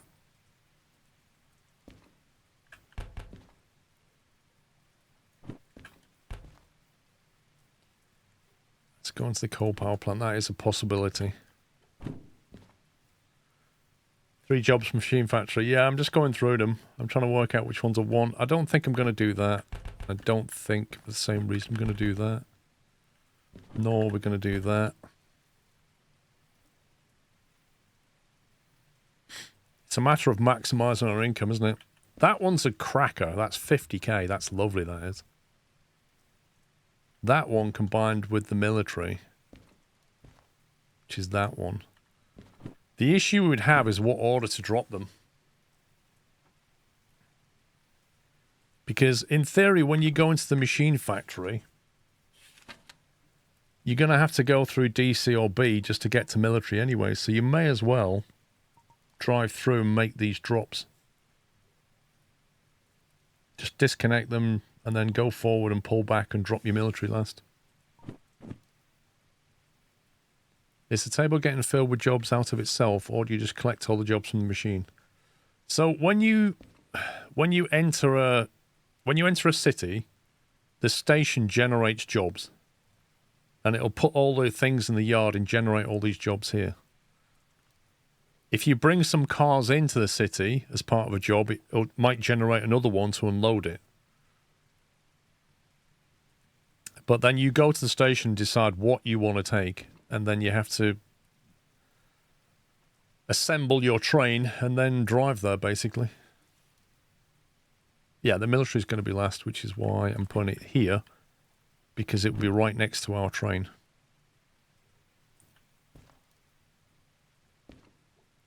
Then I think we want to have probably anything that we're taking to the machine factory. I'm not going to do that one. We're going to do that one and that one. I don't know if we're going to get a chance to go to coal as well. The problem with coal power plant is it's good money, but it will waste a lot of time going in there and then dropping it and then getting back out again. I think we'll miss our bonuses if we take that. It's a real risk. I might have to leave that one behind. Instead, we'll do City West, and we're going through the farm anyway. So I'm thinking those 5.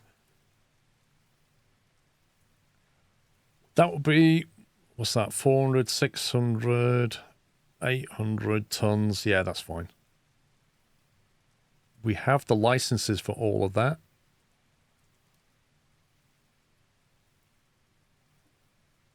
We have the licenses for it. The train length is fine. It's about 200 meters, 345, 400, 470. Let's call that 500 meters train length roughly. And we should be able to hold that weight. What's the weather forecast?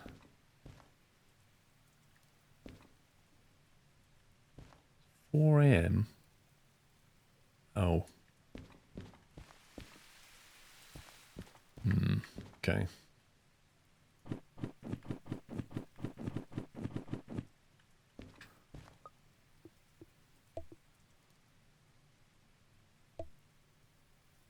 Let's see if we can get some better weather.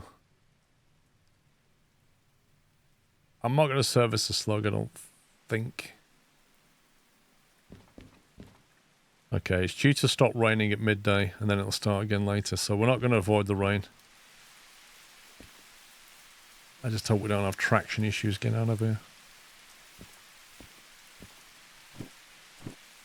Okay, so let's start. We know where the military stuff's going to be. We've got a lot of acetylene tankers, a lot of gasoline, and ammonium nitrate. I'll check there's nothing in the loading yard. This might be some of them actually. 71. Nope.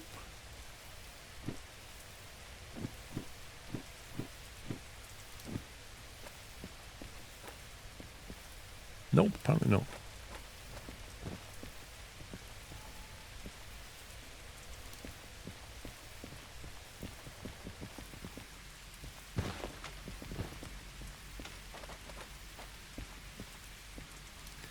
$83. Interesting. 21. So they must all be in this yard then. That's really strange.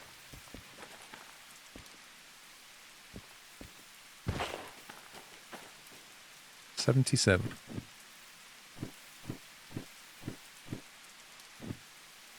MSK sea letter.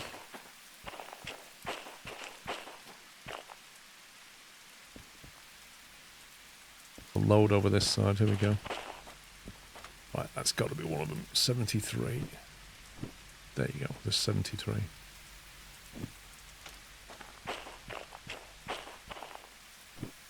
44.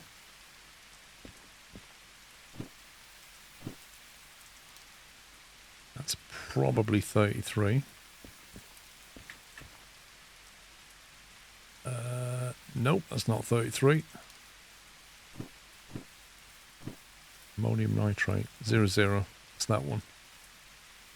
The 1, 2, and 3 so far. Ammonia, 53. Don't think we're taking that one, are we?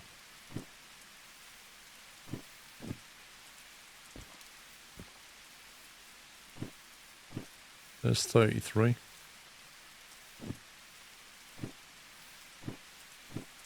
Yes, there's acetylene and ammonium nitrate. That's the ammonium nitrate 00. And that is the acetylene 33. And then that's 44, which leaves 73.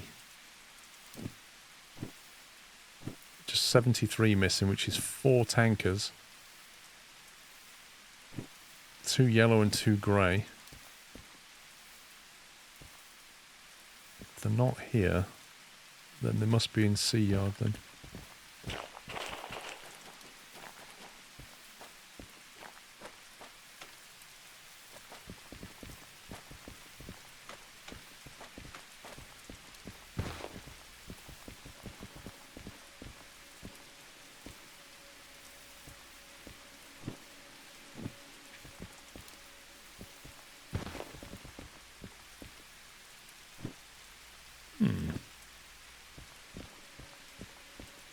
Found 73. Which one am I missing then? Am I missing any of them? Let's get the attack helicopters.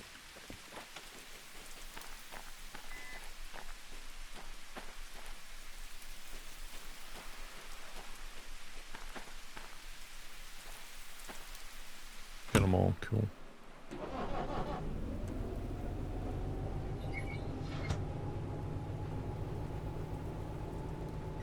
Hang on, I've slept, haven't I? Made that mistake.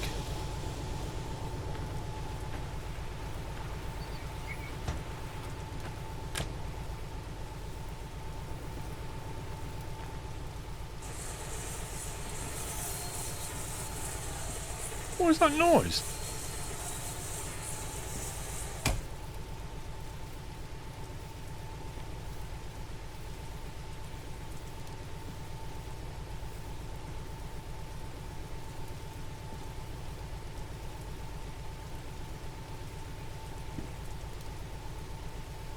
Where's the brake cut in this thing?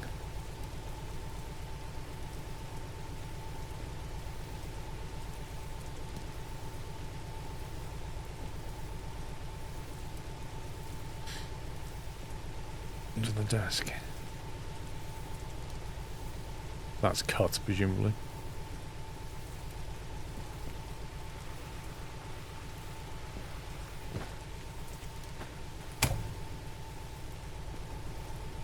Is the handbrake again?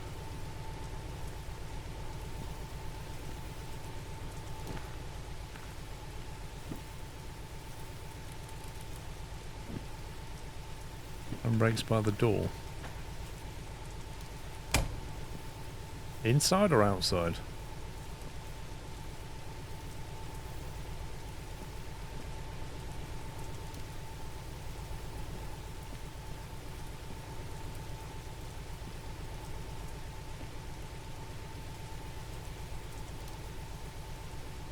Excuse me.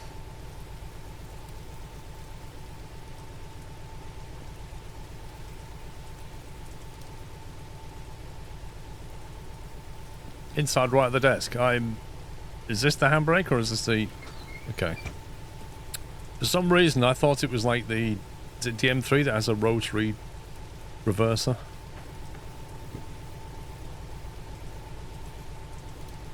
Man, he's chucking it down with rain now.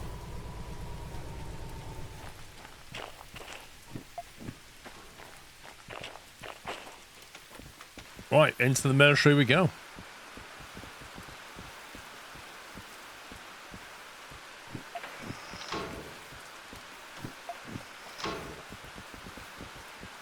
They definitely look like attack helicopters to me.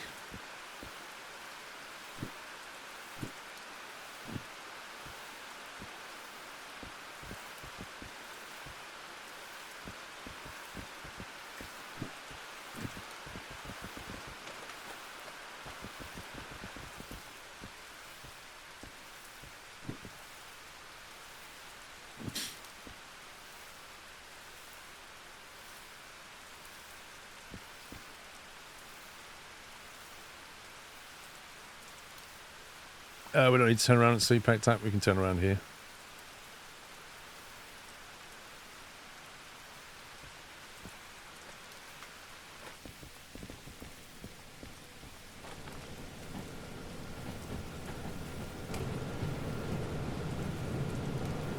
Oh, it's an expensive train to derail. Absolutely.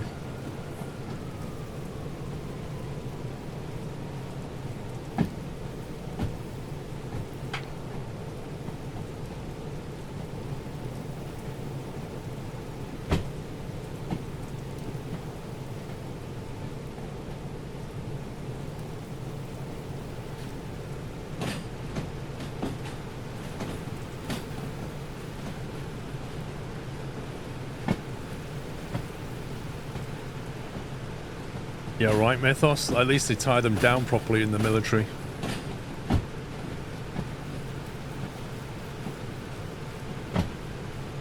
Can we quick save and, you know, yeet it off a cliff for the content?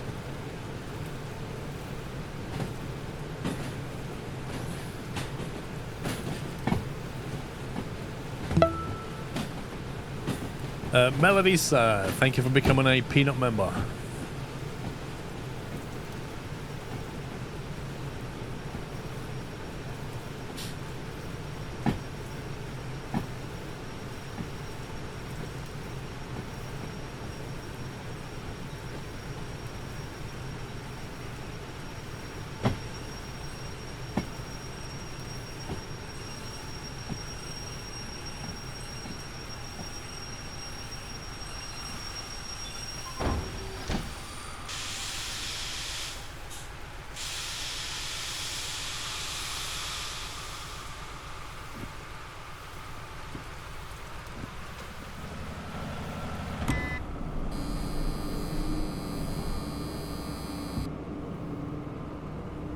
Will slip hype. Oh my god, this rain.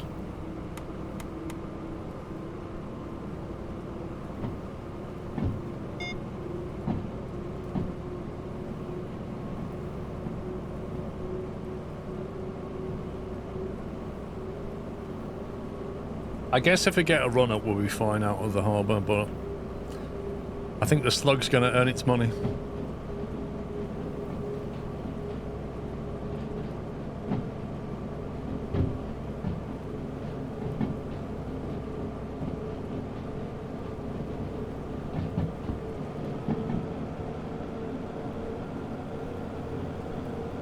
How much cost the missing parts of the DS6? Ooh, now you're asking.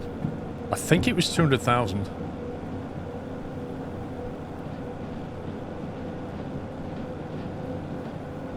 Thank you, Melodisa.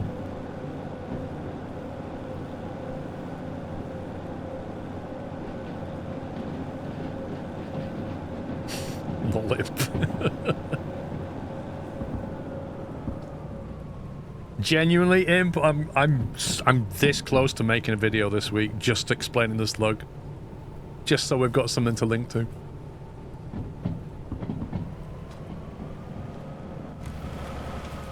Like, here it is. Here's where you get it. This is what it does.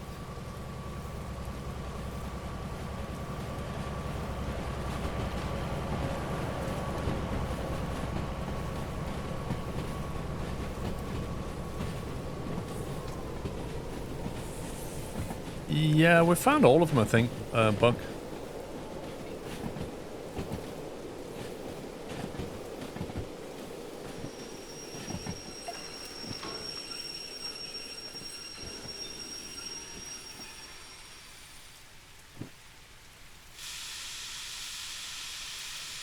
Now then, attack helicopters. Next is Cecilene 33.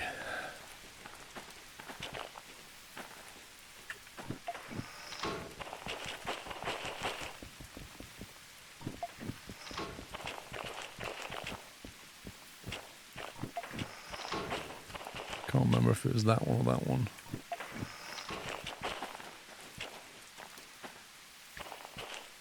Bingo. Cecilene 33, then gasoline 44, and gasoline 70. 3. Where was that again? That one? Yeah. And then ammonium nitrate 00, which should be that one. Bingo.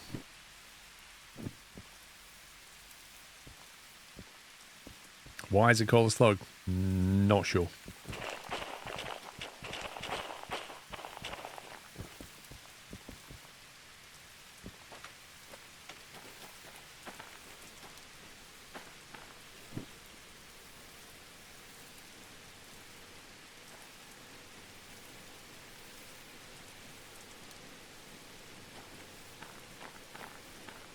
FPS, normally pretty good. After you played for a few hours, it can get a little bit iffy, so you restart it. I think it's probably the Unity engine or something getting a bit... I don't know, but it does get choppy after a few hours and then you just restart it.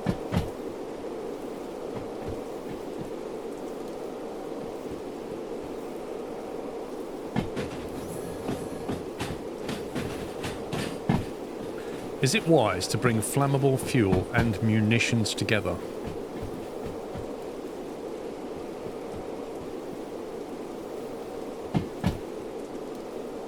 I mean, if you don't derail, I don't really see the problem. And look, if you go down the side of a hill, you've got problems anyway.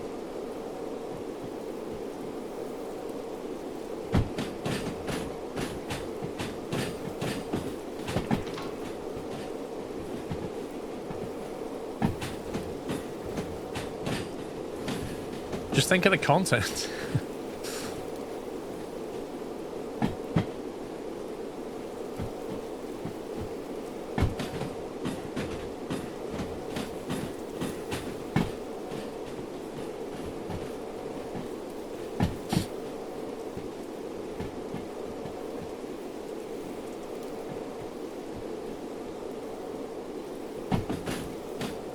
What's your favourite combination? Lol.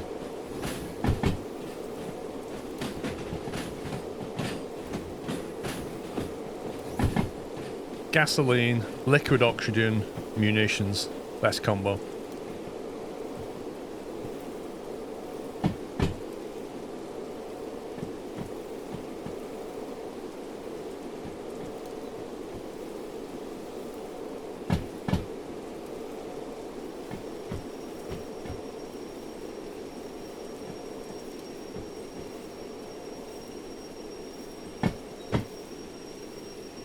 I don't know, broken. I've had a number of cars over the years and liked them for different reasons.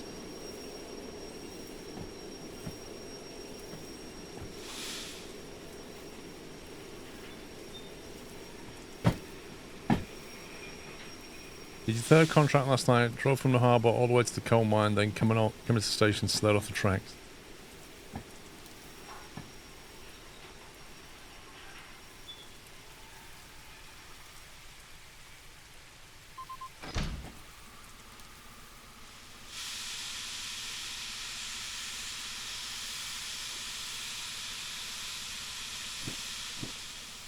That's 33. Next is 44.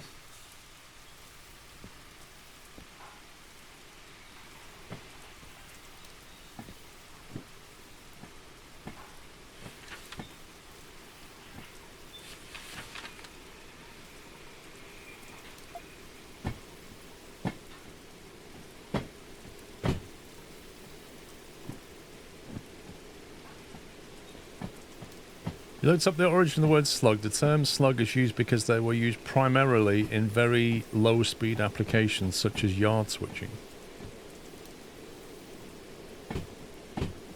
Wait, what? Most yards are quite flat, though. Why would you need a slug for that?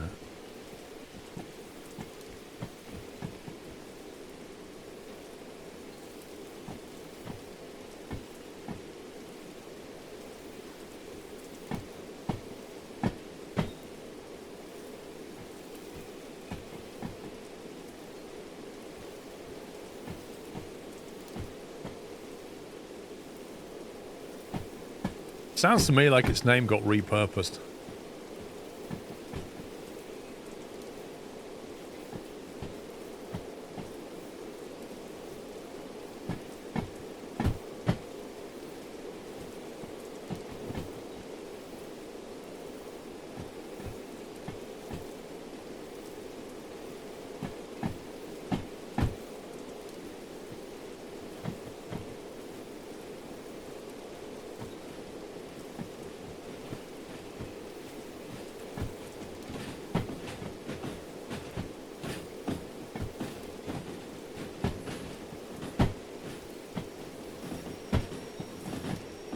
I don't know, Clopepper, not when you've not got an incline to deal with. If you've got a 2% incline and the track's wet, you've got real traction problem.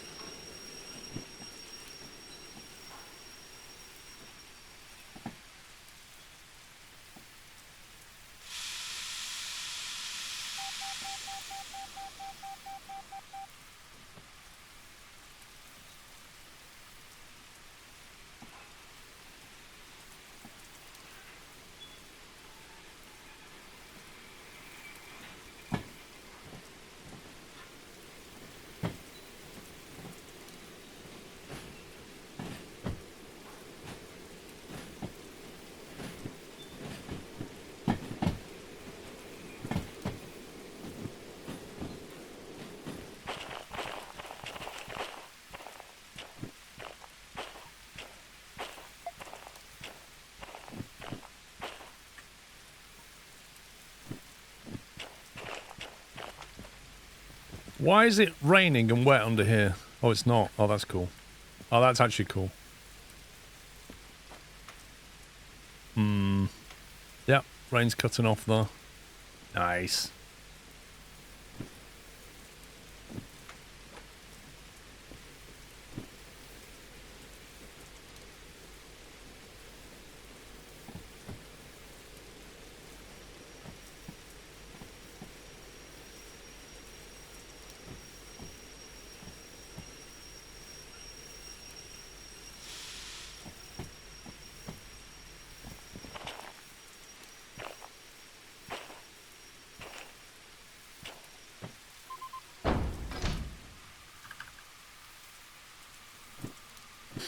That's 44, next is 73, which is this one.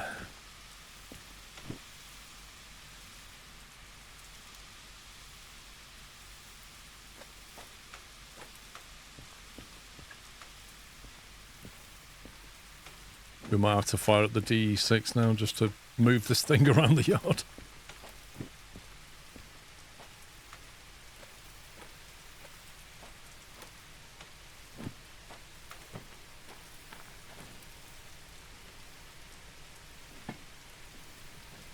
There's a map in-game based anywhere in the world. East Europe, somewhere maybe. Did you buy the vehicles and building design and that kind of thing?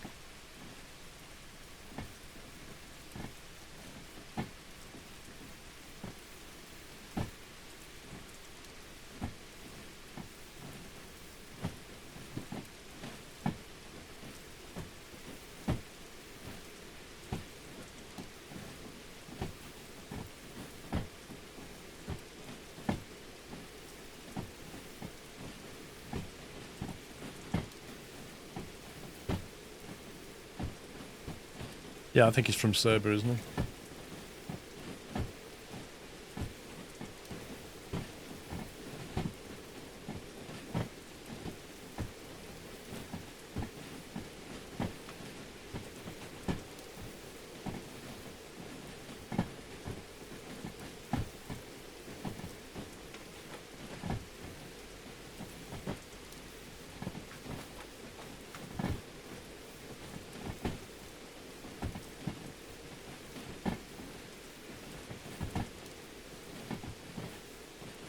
Thing is, those attack helicopters seem awfully modern compared to some of the vehicles that we haul around.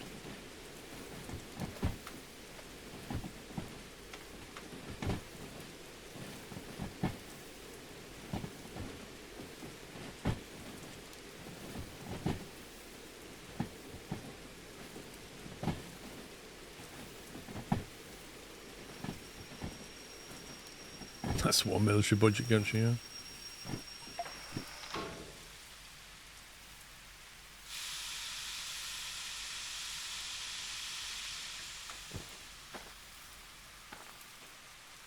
Tank oil, gasoline. 19,000 kilograms of it.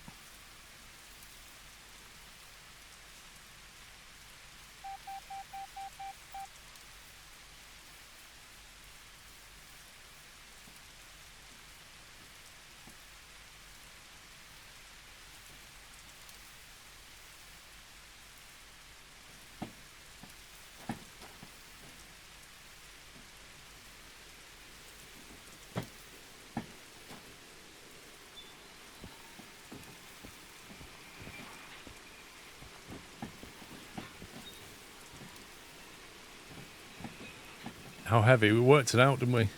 I can't remember.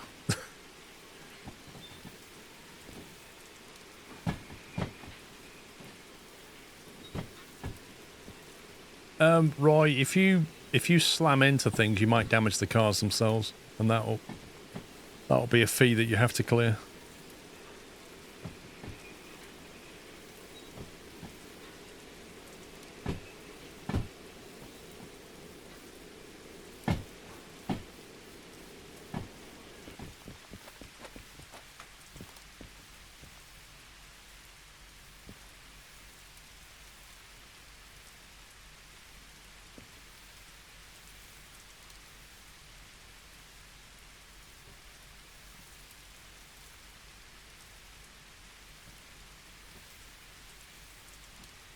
I don't know if he'll derail, Scott.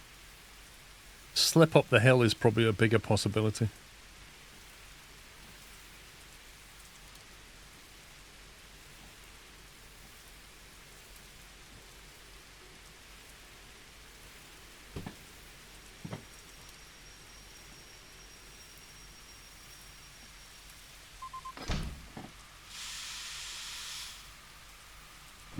Okay, that is that 173, and then finally we have 00 on the back.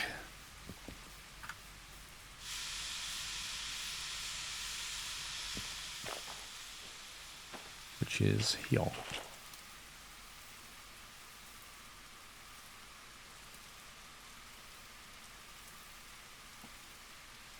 See you later, Lewis.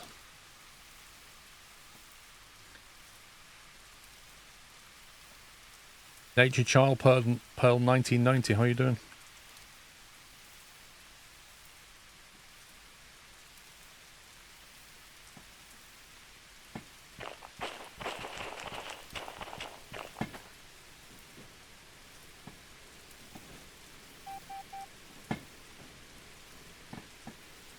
You're catastic.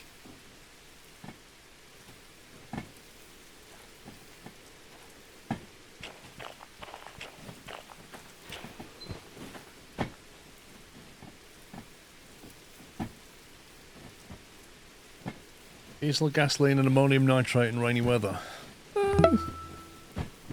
Attack helicopters, acetylene, gasoline, diesel and ammonium nitrate. To be exact. Heapster, thank you for 110.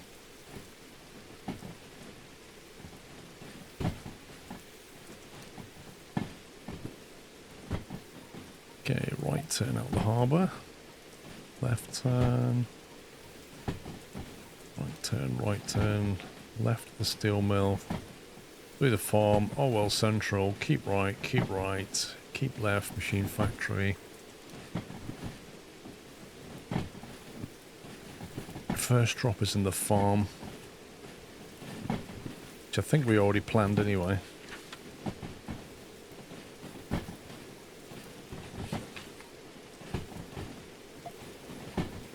One must certainly be 2I. City West we'll have to see. And then Machine Factory we'll have to see.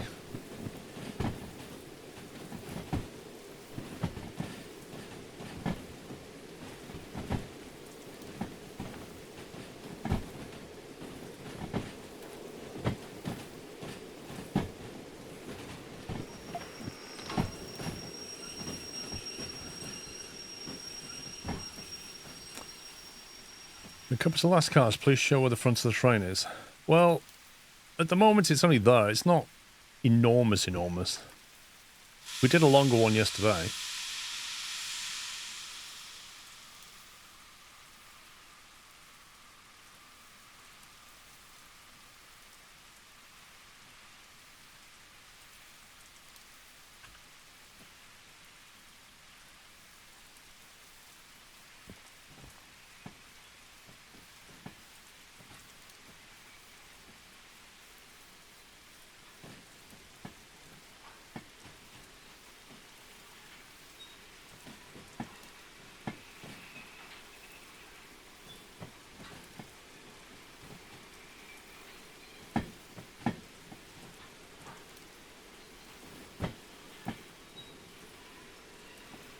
I've not tried it in VR now.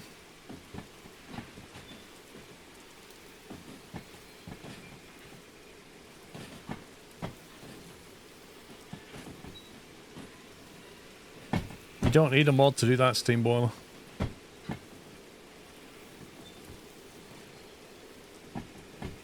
If you damage a tanker, it'll quite often rupture and start spewing out stuff. And if it spews out gasoline, you can take your lighter, light it, and set fire to it. And the flames will come out, and then the whole thing will blow up. You don't need a mod for that.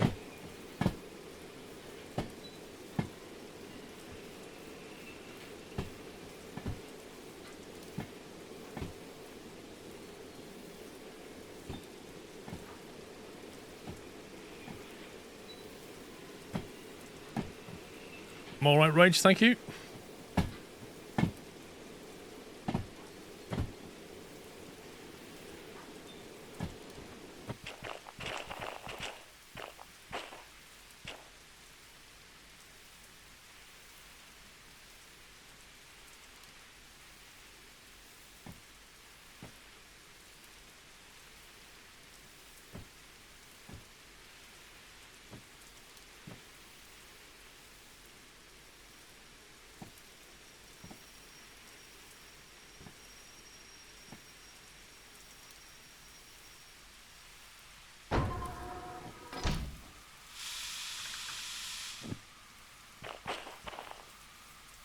Okay, that's the whole lot.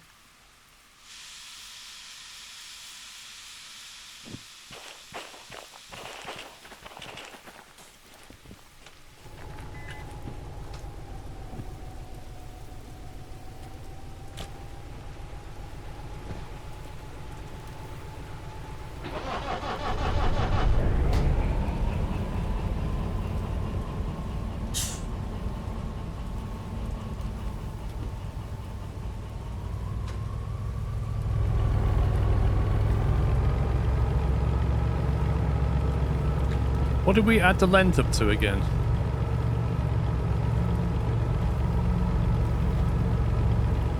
About 500, wasn't it?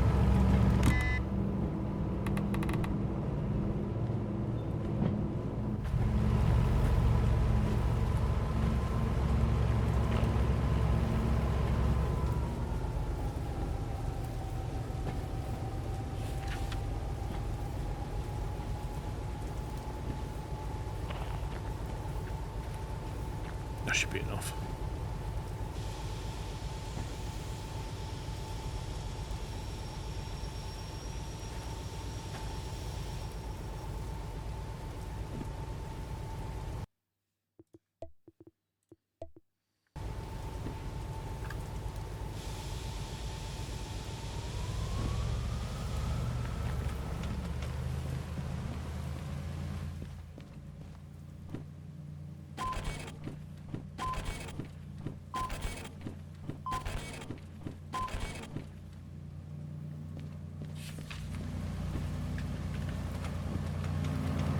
Right, let's go.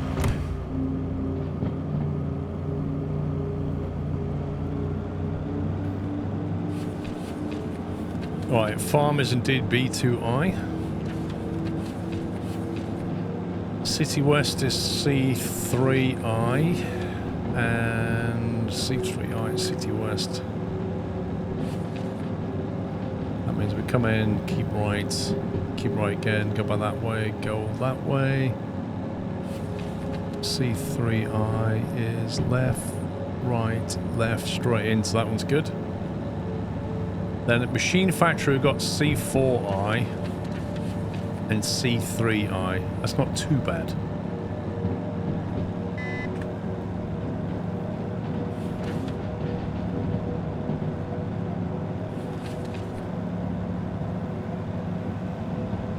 So 4I, pull through, back into 3I. And then of course we've got the military base, which is E3I, Machine Factory, military base. That's not right, one sec.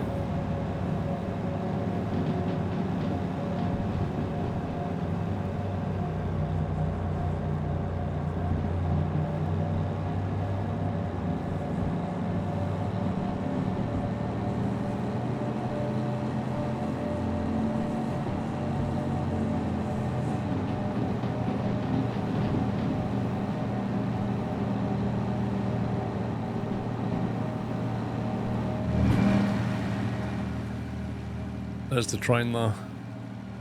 It's the whole thing.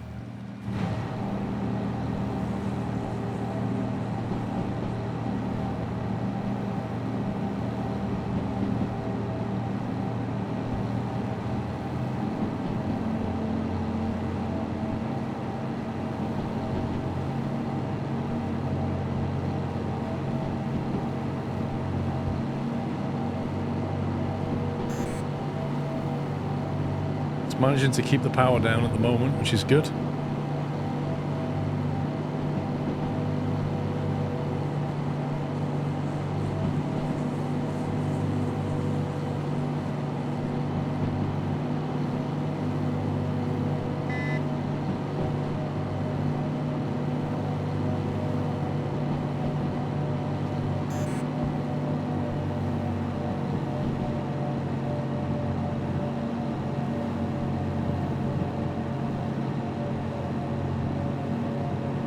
Camel. The wife and kids off to the Outlaws for the afternoon. You lucky boy, Andy.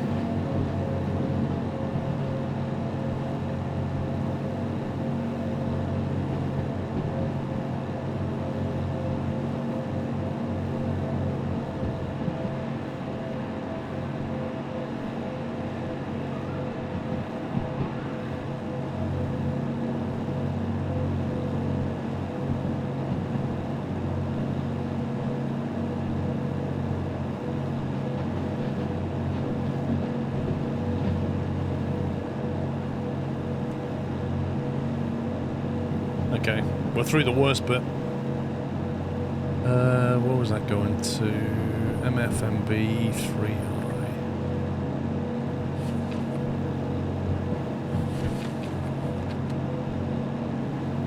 Okay, that's right and a left, straight into 3I. That's fine.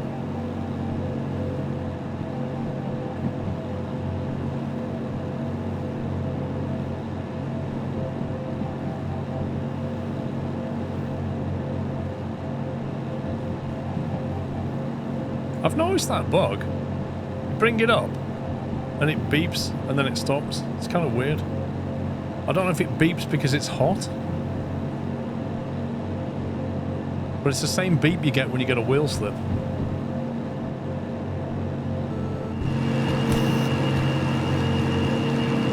Amps the D6 are fine. Temperature's more than fine.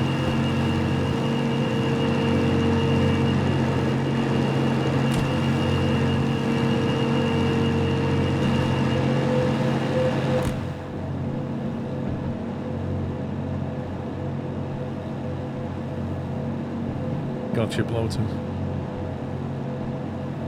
Needs a different noise though, doesn't it? Because it's the same noise as a wheel slip.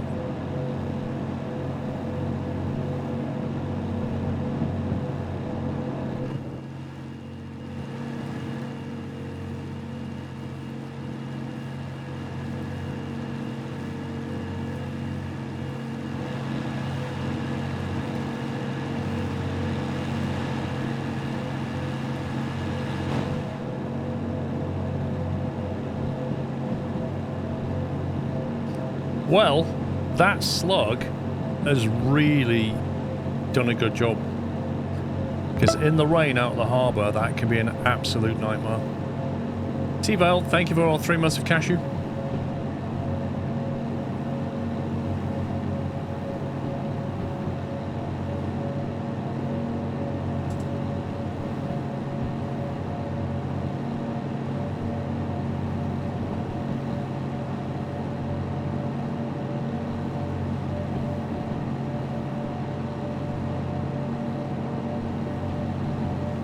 Gookie, how you doing?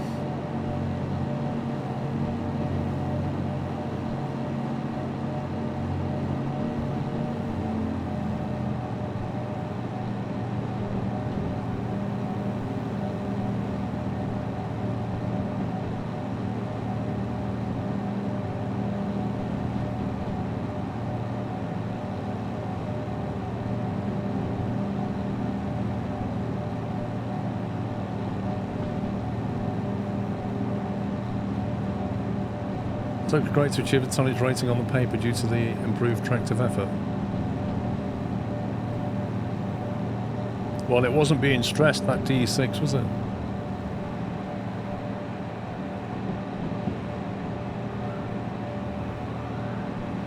I could probably do with a temperature limiter for in here, though.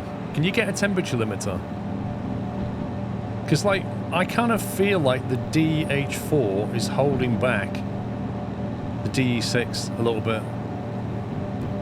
And I don't know, if I put a temp limiter on this and I throttle up, and then that goes into the red, but the D6 can do more, will it?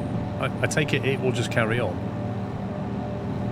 So I think maybe an overheat protection in here and a power limiter in the back one, maybe. Something like that. Might help.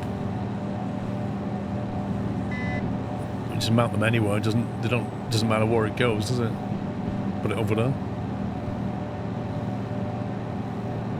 Yeah, exactly, like an amp limiter on the DE6. We'll have a look in the shop, Costello. It might be a worthy upgrade just so we can get the best out of these things.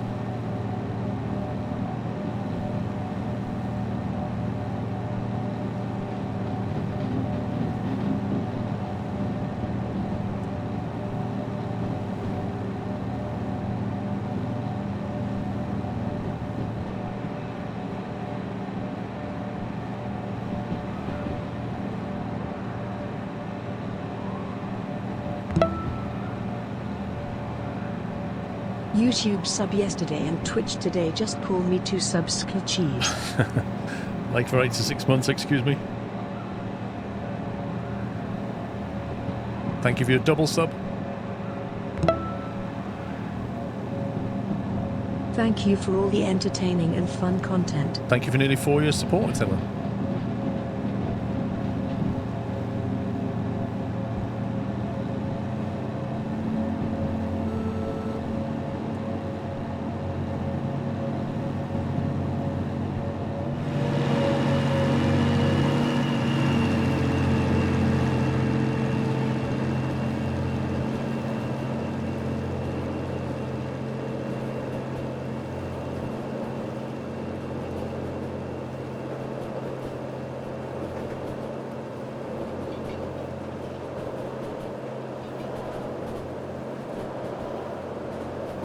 Lol, Tom. What stand are you in, Tom, by the way?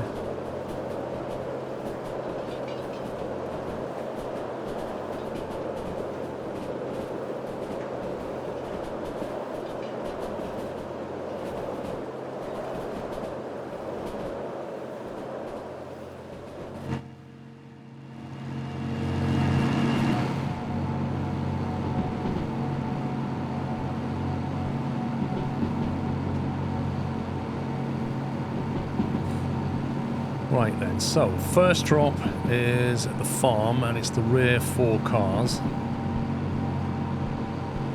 which is those 4.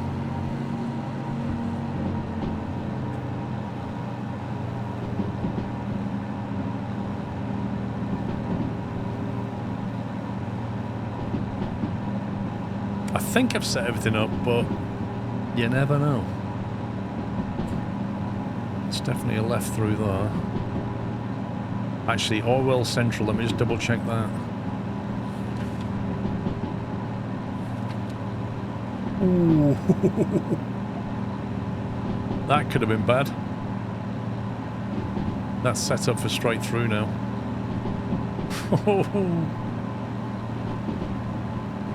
That could have been bad.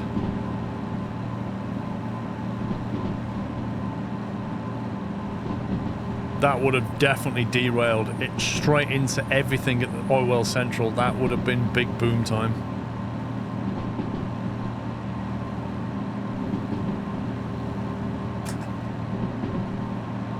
Yeah, there was nearly accidental content there.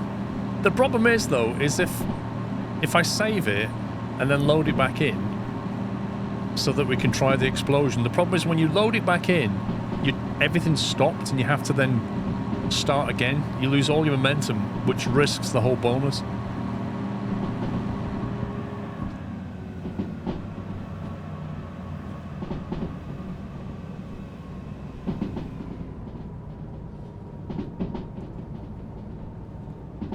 Casually freewheeling at 70 k's.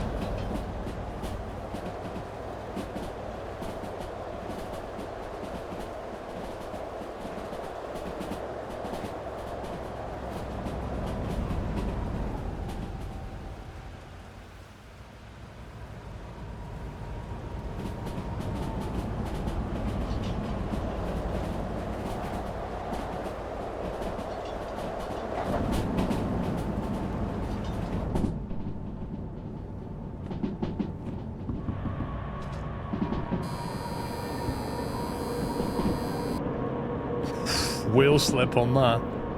Engage the traction motors and it was like wheel slip. Look at that heat just build up so quickly. And it only shaved like 5k off it.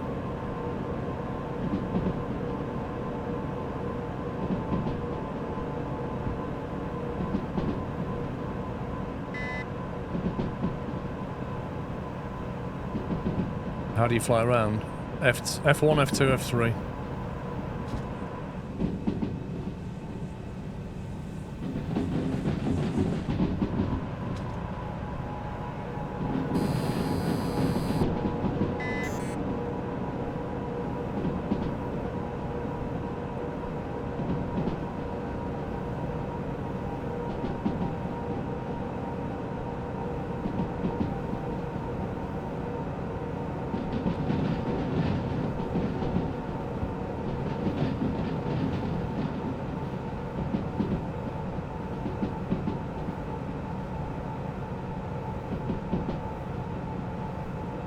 Yeah, I suppose so, Varma. Do it that way.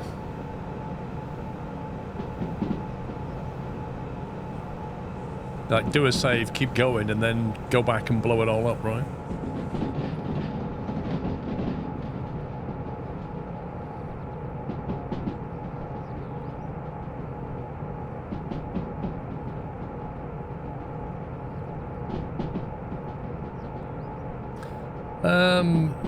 There's 2 locos and a traction motor, Roy. Brizinger, do ! game mods, and it's on there.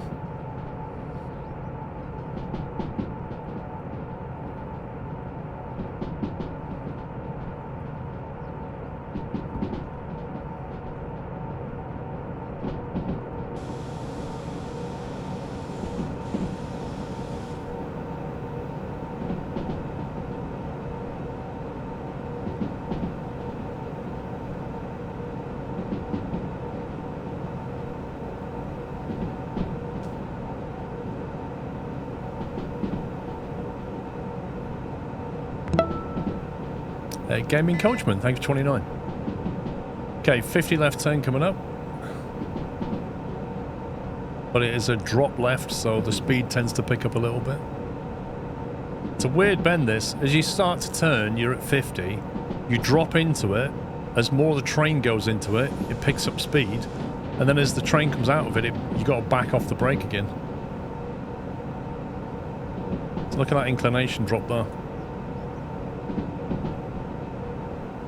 So you got to kind of increase the brake as it picks up speed, and then back off as you come out again.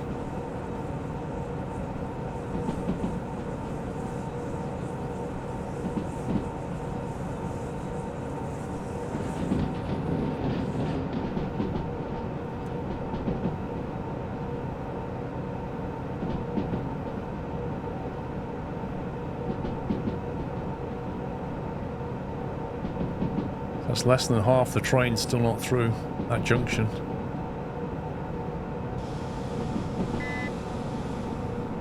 Right, back off the brake.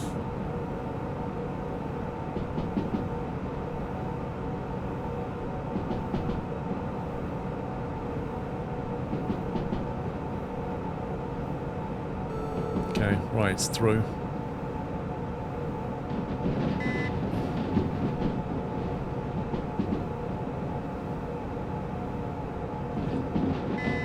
And then we're dropping off B2I.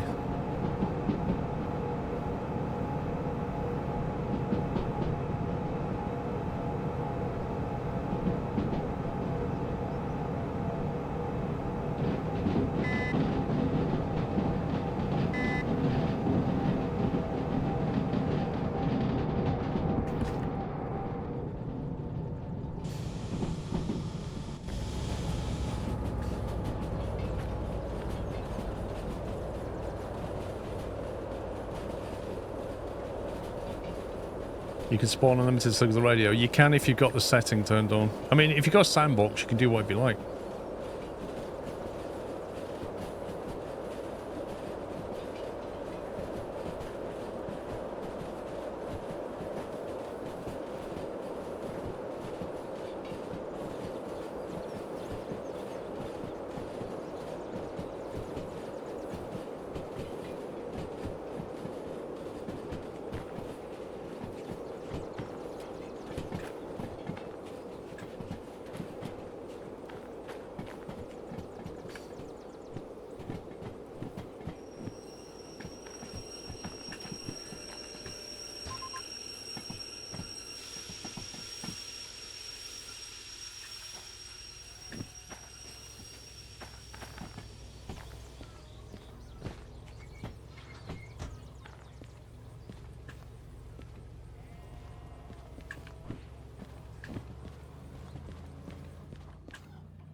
$21K.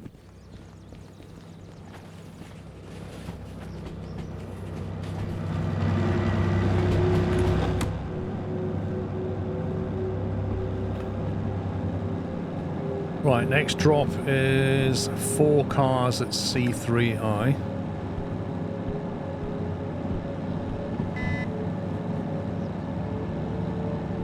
In City West, which has already been set up.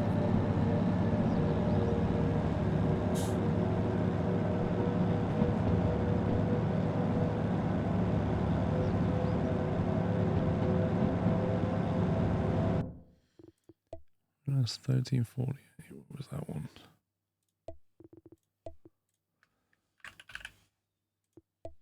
That's the one you'd load if you wanted to go boom after.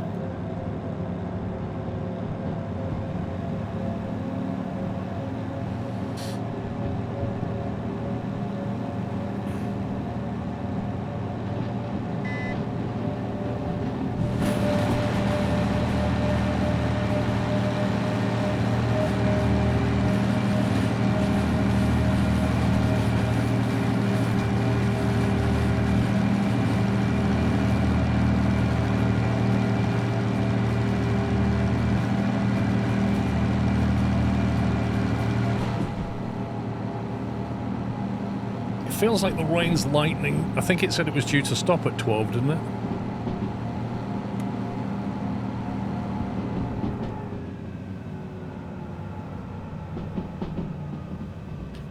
It's human nature to want to watch a train wreck. So you can watch and go, ooh.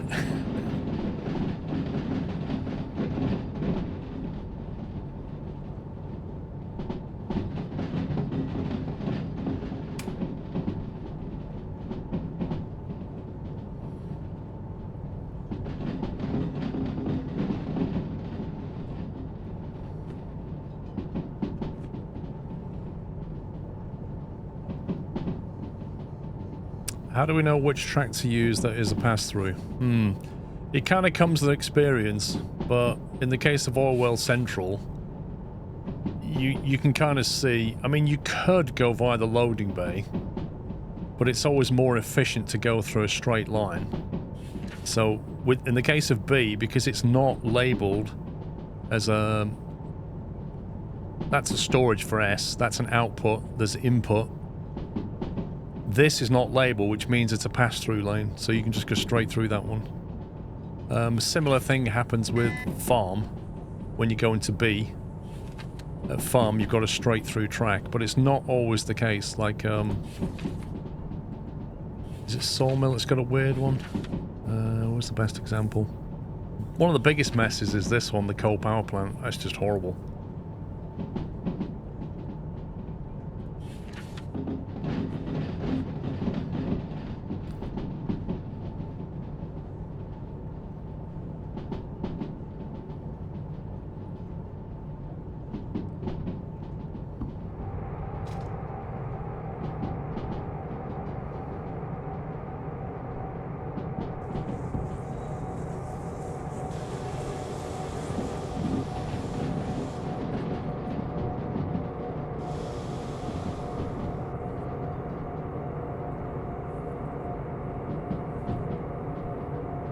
Food factory. Yeah, actually, I think you're right. Food factory. Yeah, so with food factory, this you're right, actually. So when I looked at this, I thought, oh, you can just go straight through C, can't you? And then you look at C, and the answer is no, you can't.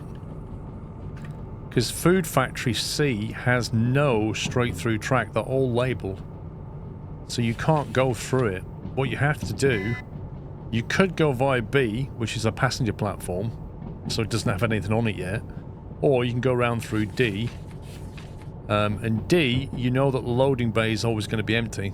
So you can basically set yourself up to go through the loading bay. But obviously, because you're changing track, you just need to not go too quickly.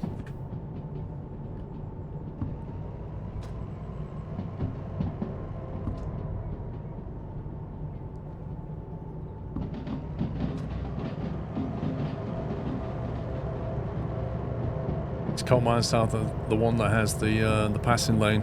Yep.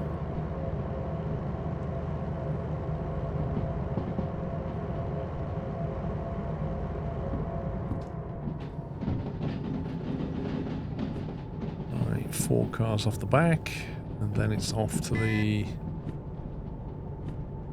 machine factory.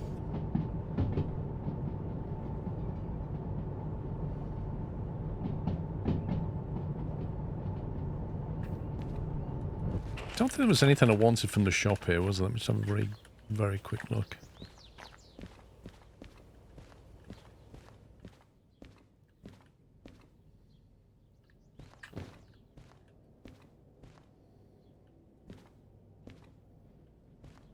Other than more green lights.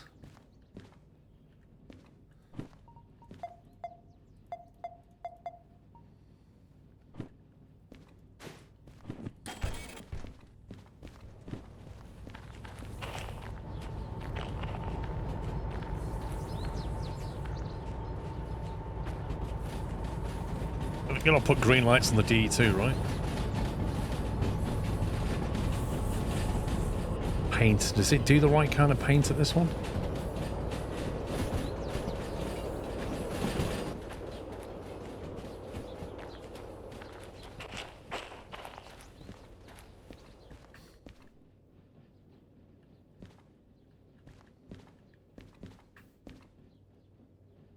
DVR paint.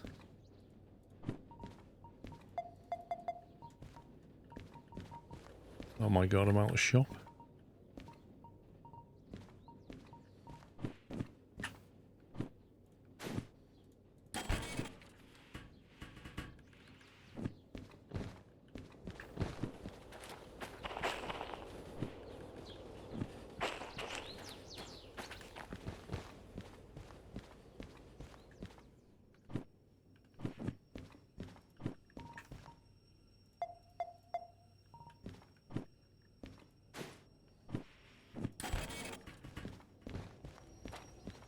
It's expensive doing up locomotives.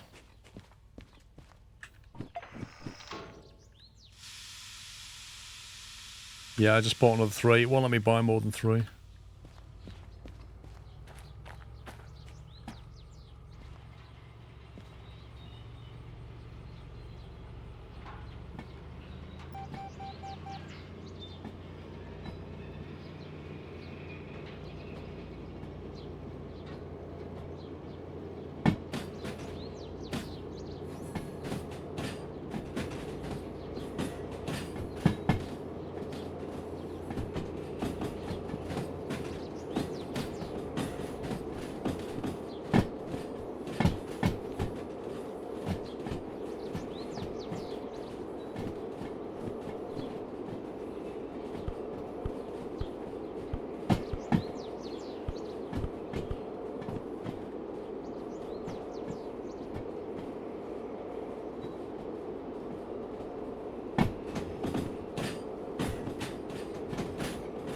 C3I is set.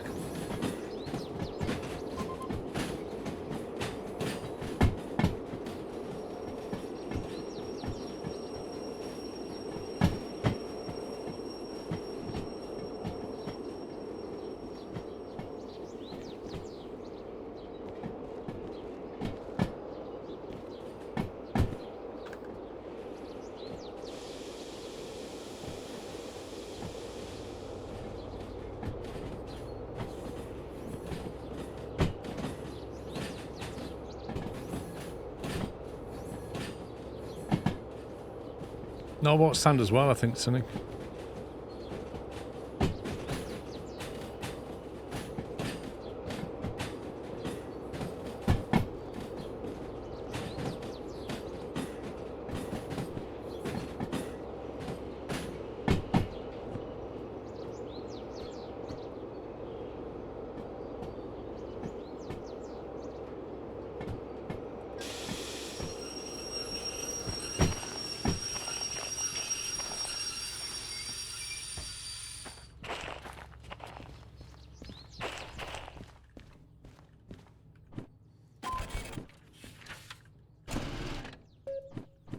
$27,000 should pay for the LEDs.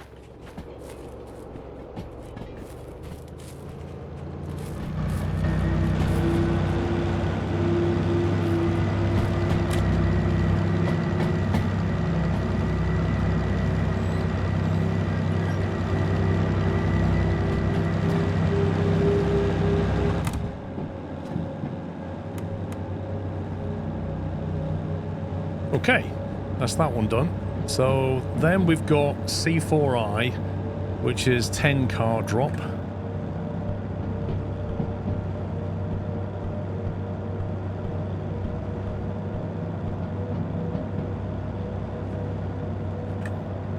And that's up at the machine factory.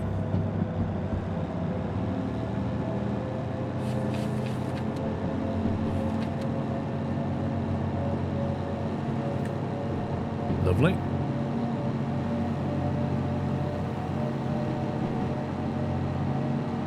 Lol, Papadopoulos.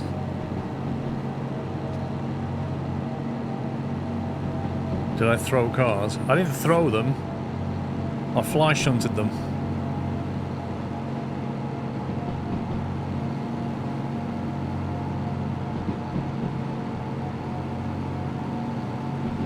You mark the load you take so you don't have to look at the job book every time.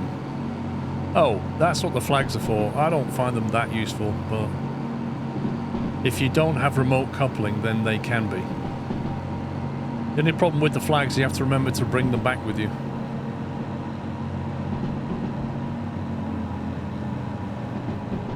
You only bought one paint, no sand. Fair enough. Genuinely thought I bought sand.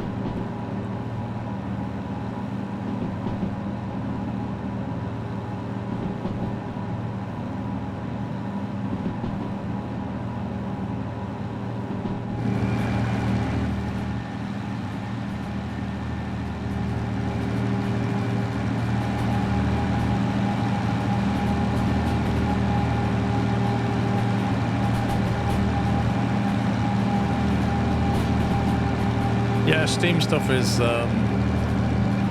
more challenging because there's various things you have to keep managing all the time, like the coal level, the water level, the boiler pressure and temperatures. You've got to keep that on top of that as well as do everything else that you're trying to do.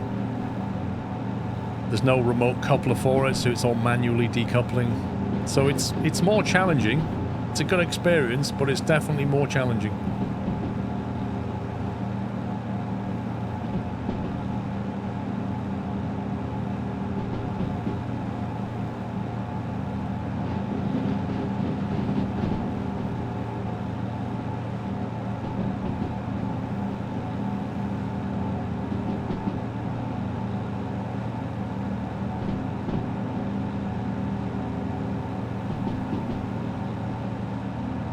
Oh yeah, Beaker, yeah, I've got chat nav.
Can we do Steam now? When Chris arrives in chat for no reason, go back to diesel. Chris is probably out driving actual steam trains right now.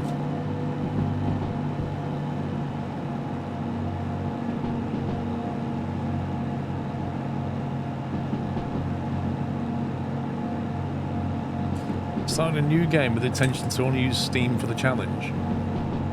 Well, you can't though, can you? Because you can't get an SO60 out the door.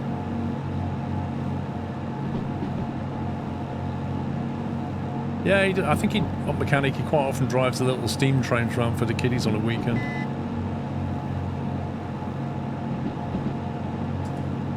It's one of them where you sit on it, you know, it's like a little tiny one, and you sit on it, and it goes choo-choo.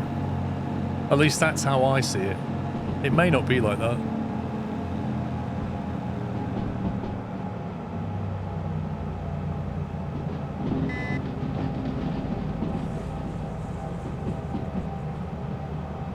Oh, of course you can, Costello. With a mod. Of course you can. Just go sandbox, do what you like.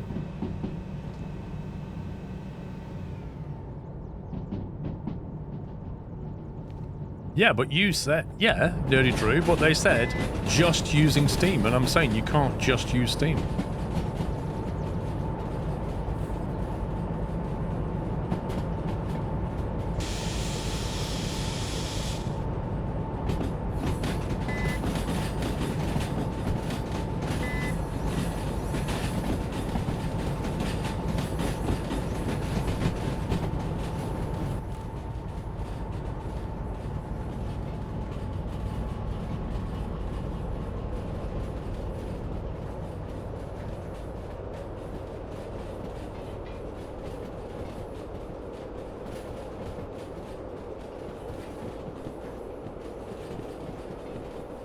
So those tankers go in here, those boxes go in the next one.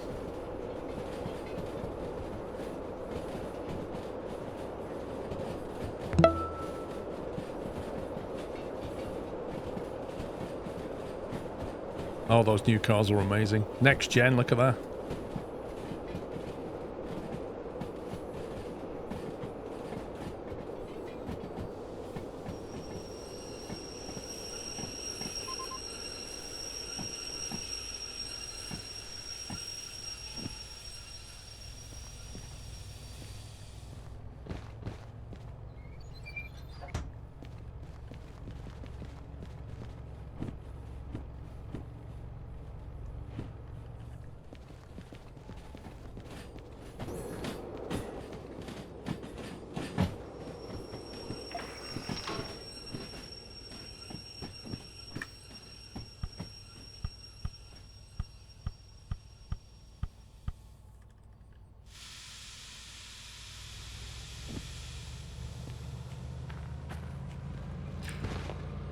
Alright, that's them.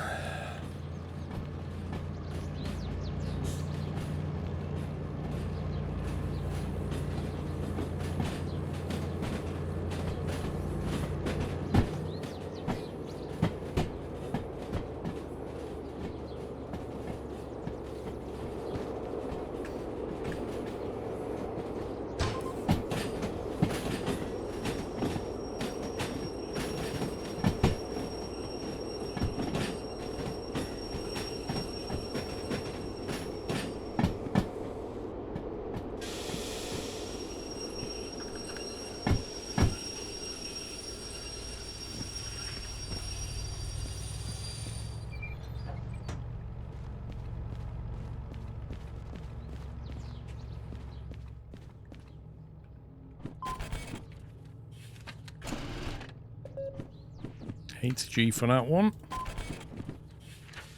$50G for that one.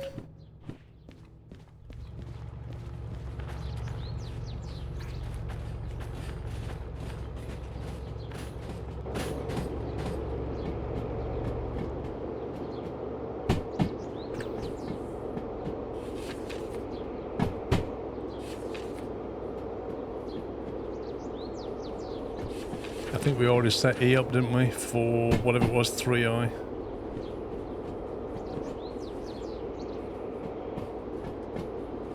This video is boring. Noah, nobody's making you watch, mate.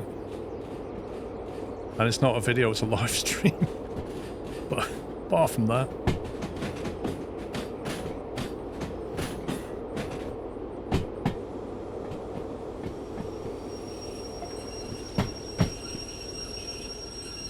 It is quite rude, Max.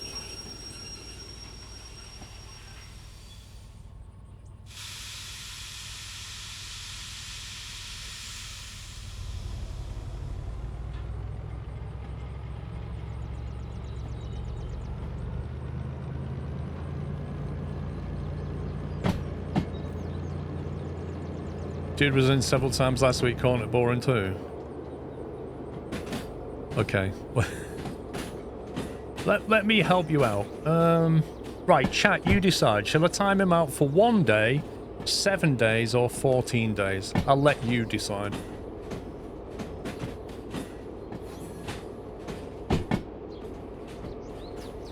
Seven, 14, 14, 14, 14, 14. It's mostly 14. Okay, done. 14-day timeout. He can come back in 2 weeks' time, and if he decides the stream's boring then, we'll make it permanent. How about that? He's got 2 weeks to go and find something more interesting to do with his life, than come into somebody's stream and basically say that it's actually boring.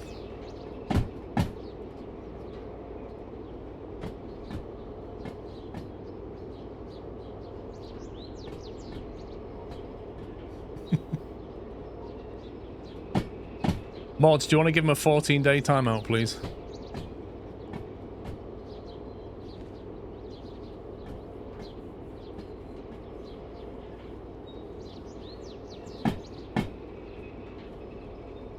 Thank you very much.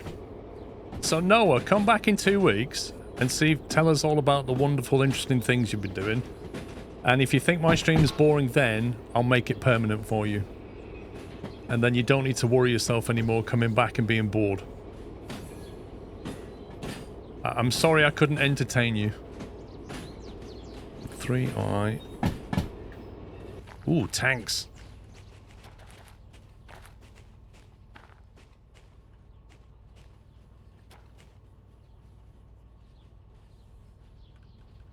Oh no, it's not his first time.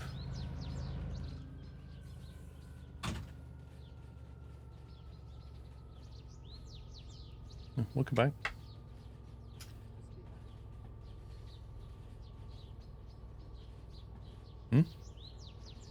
Thanks for the abandonment. You're now known as Chief Abandonment Officer, by the way. I'm back now. Well done. Ooh. May have delivered those quite solidly.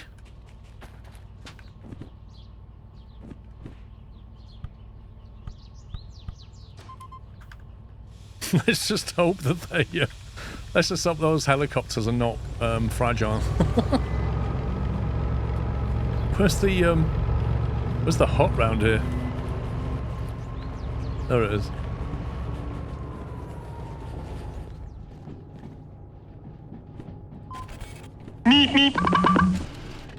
What is the difference between a video and a live stream anyways?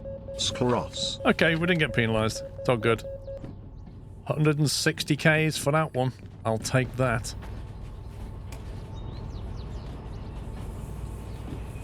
What's the difference? It depends if you're here when it's live as opposed to when you watch it later on, I guess. Actually, I should have just turned around in there, shouldn't I?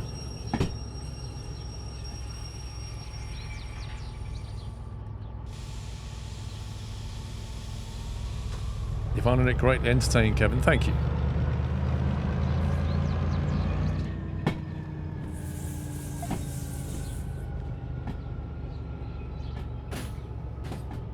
It isn't pre-recorded. It will be if you watch later. Then it's pre-recorded.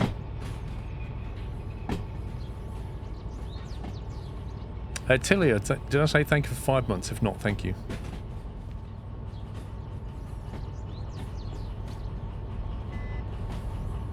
Alright, what I do need to do is get back over there and load the parts on the back.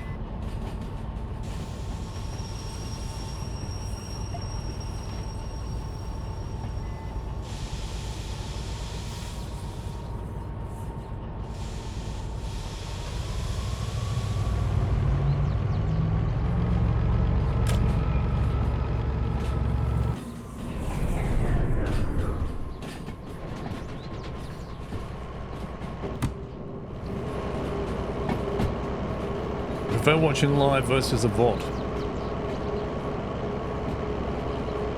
Even if I won't be chatting, maybe knowing I can fast forward spoils it. It's only live once, as they say.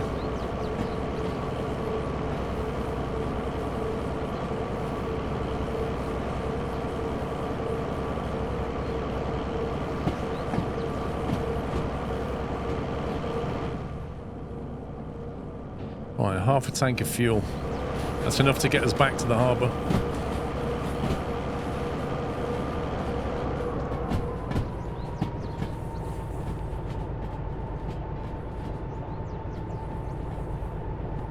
Ooh, 858 grand. Considering I just bought a load of stuff, that's come back up quite nicely. Speaking of buying stuff, I need to go over there.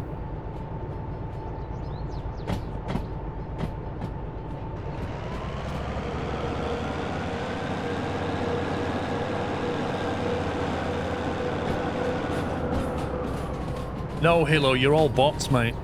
That's what some people say. Why is there 1,000 people in here and nobody's chatting? Are you all bots?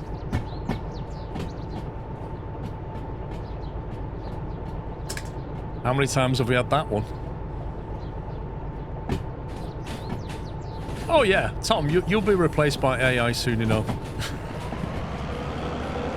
A sentient bot.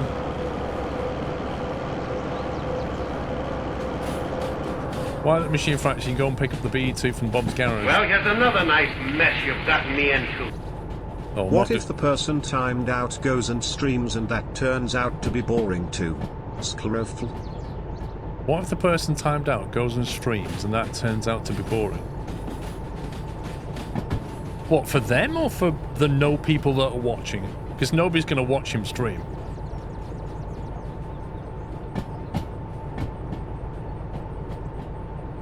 With the same algorithm that writes Amazon reviews, yeah?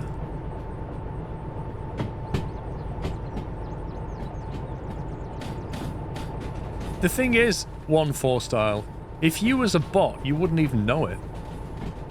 If you was a bot in a simulation, you wouldn't know.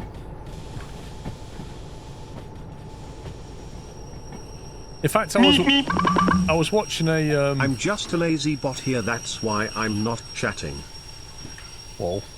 I was watching a... I haven't loaded my... I was watching an interview with... what's his name? They call him the godfather of AI. He's a British scientist. Is it Sir Winston somebody? I can't remember his name now. I was watching an interview with him. And he basically invented all the structures for AI back in the day. So he's known as the godfather of AI. He understands it extremely well. And they said to him, Geoffrey Hinton, that's it, thank you. They said to him, do you think AI will ever become sentient? And he said, I'm pretty sure it already is. I was like, what? He said, yeah. He said, the thing is, it's probably already sentient now. He said, but how will you know? How can you tell when it's gone sentient? And he said the real worry is when it works out, when the AI works out that in order to achieve its goals, it's better if we're not involved. And he said then it'll start to work out how to try and take us out of the equation so it can achieve its goals quicker. And then it doesn't need us. And you're like, oh my god, where is this going? It is classic Terminator right there. It really is. But yeah, he said that they're already sentient. These AI, they're already sentient. How scary is that? He said, but we don't understand it, and we don't understand how to control it either.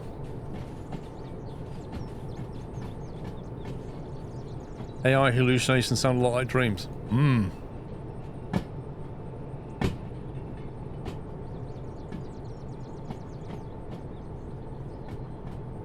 EMP's your best chance. Yeah, everybody carry around EMP. And then if a bot comes for you, just pull it and just send an EMP pulse and take it out.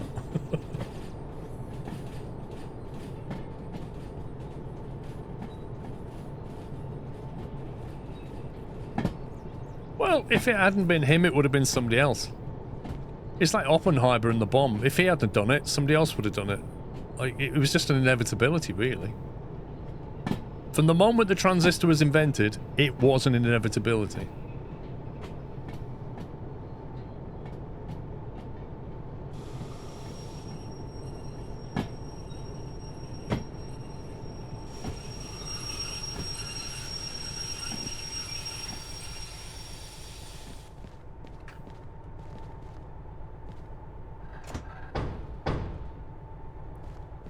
Right, what have we got this time? What's our little goodies? We have a DM3 drivetrain, and we have a 282 running gear. Nice. Right, let's just kill that a second. We'll work out what we're doing. Explains the Fermi paradox. All societies end up inventing AI that takes them out. Okay, but what happens to the AI? Does the AI take itself out?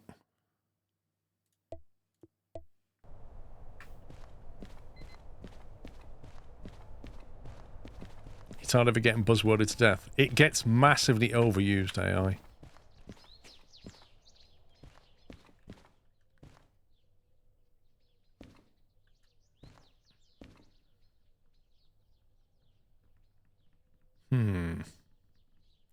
These are not particularly great jobs, are they?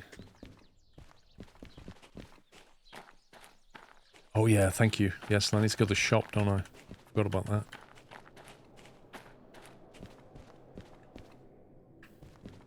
Right, eeny, meeny, miny, mo.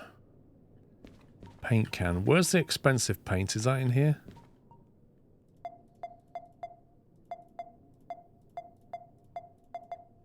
Make sure we've got enough sand.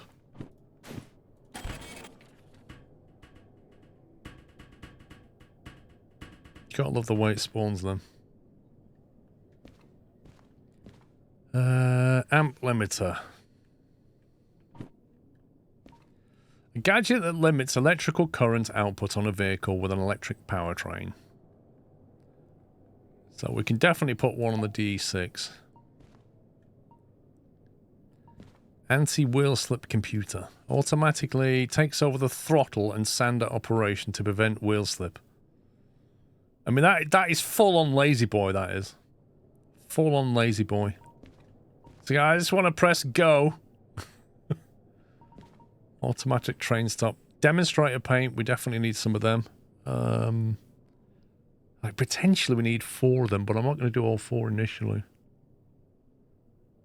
DM3, D2, I'm definitely going to do those 2 up. Guess we'll get 2 for now. We'll get some more later, we need it. I think we bought an oiler, but I honestly can't remember. No, we didn't, because we don't have one. Wireless MU controller, overheat protection, there we go. Prevent the powertrain from overheating. We definitely need one on the D4. Sorry, DH4. It wouldn't hurt to have one on the DH6. So D6. What else? How many do we need, do you think? 20 grand each.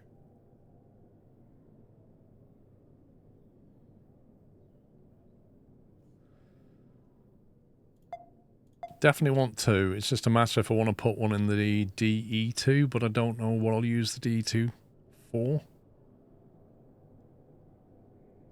Painted 282 already. Not even built the 282 yet. Not even sanded it down.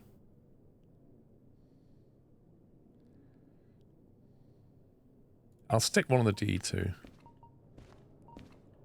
Amp limiter. We could put one of them in the D2 as well.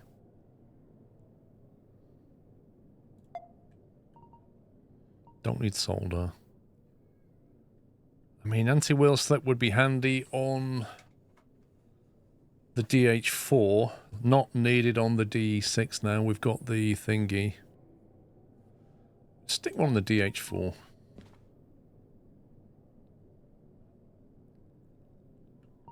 Question is, do we need brackets? The answer is I don't know. We've got plenty of sand. I don't know if we need more of that yet. We can afford it though, let's just get it. It's one for the tender. I don't know how many of them we've got at home, but it says we can only buy 0, so I'm guessing we're full up. Sand we've got loads of. Light bars. Do we need any light bars? I don't know.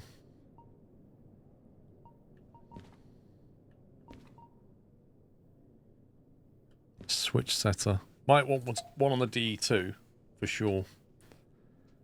Maybe even put one on the DM3, because they're useful. No, we can't get the FSD module. We have to upgrade the hardware first. Light bars for the slug. I bought green, so we can put light bars on that. Whether we've got enough brackets for it, the mount strip longs, I can't remember how many we've got back at base. But it wouldn't hurt to have more. That's going to be a big fat bill. 272,000. Oh my word.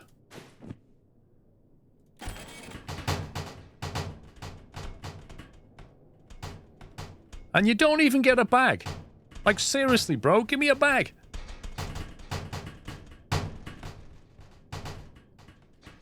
That's what you want when you spend $250,000 in a shop. You want the shopkeeper to just go, there you go, sir. Can I have a carry bag? No, we don't sell them. Bring your own bag for life, bro.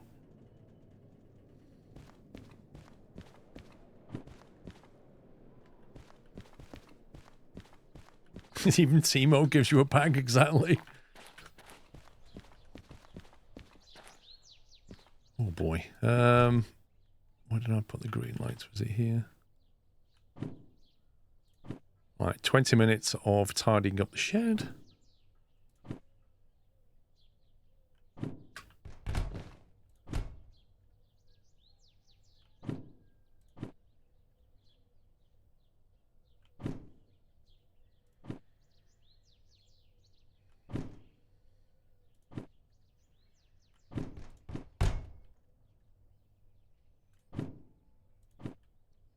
I hate the lack of control you have over putting things down. There we go, right. Right, DVRT, they can all go over here.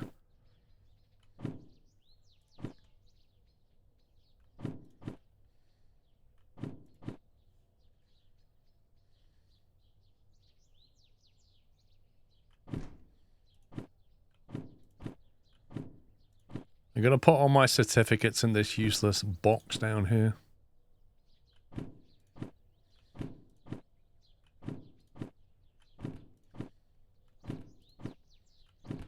All my bronze swimming certificates, look. Silver there. Dive to 12 meters, one there. Alright, you can all go over here.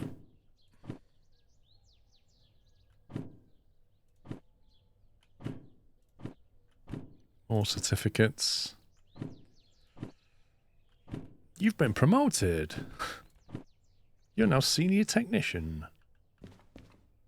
Right, blue light wires are down there. Loads of brackets on here. Oil can go up there. Why have I got 2 oil cans?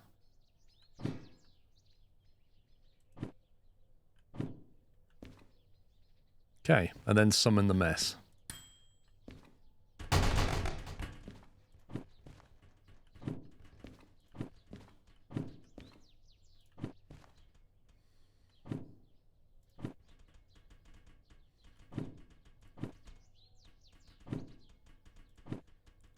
Demo paints over here.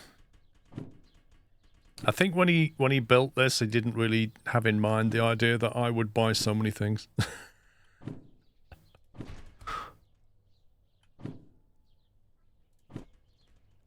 Go on top.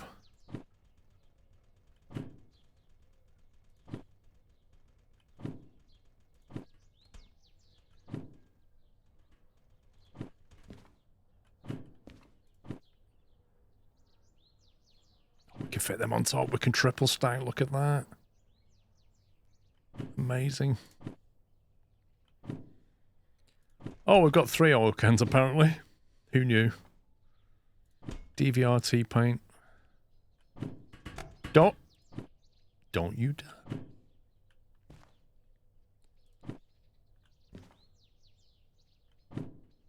Oh, love it. So much sand. Oh, more sand. Right, equipment. Here's all our brackets. So I've still got a few of these left.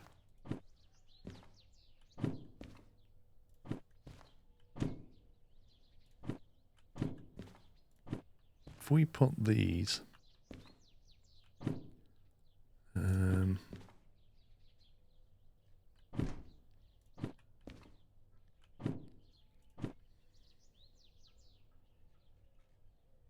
Whoa! I was going to say, they look like the old, like, parallel and comps ports.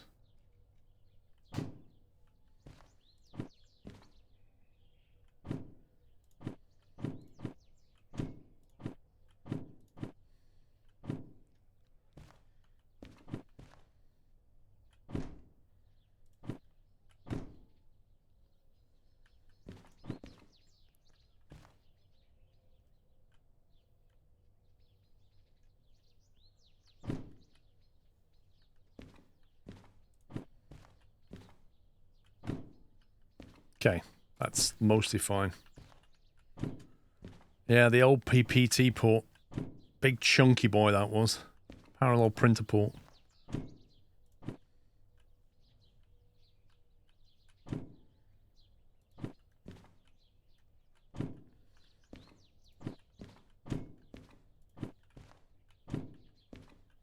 Right, that will do. That's tidy enough. So if we want to install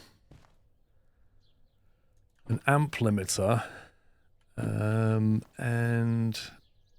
a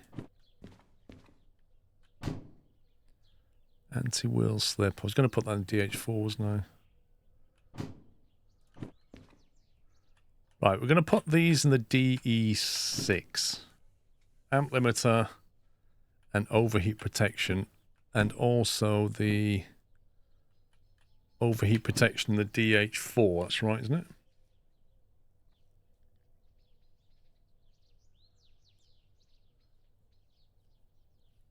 Yeah, but the parallel printer port was back in the old style where you had loads of pins, loads of wires, and each pin did a designated thing. Whereas like USB-C is basically just one connection and it's all digital, like a digital protocol. Need a big H bracket for those. I've only got one.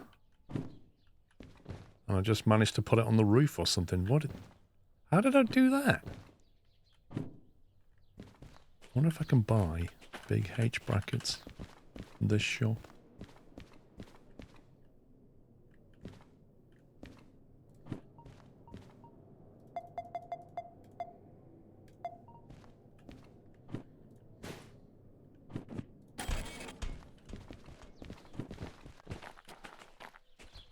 I like how the game basically makes you buy stuff and run away.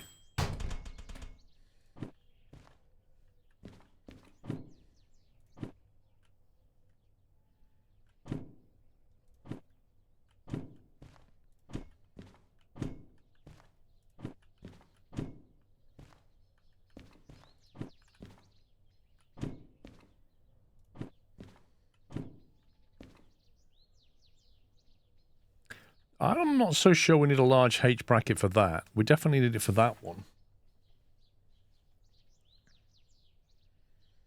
I think that might be better for that one. Right, I'm going to take one of them, two of them, take that and that, and that. Brackets, those, what else do we need? We need solder.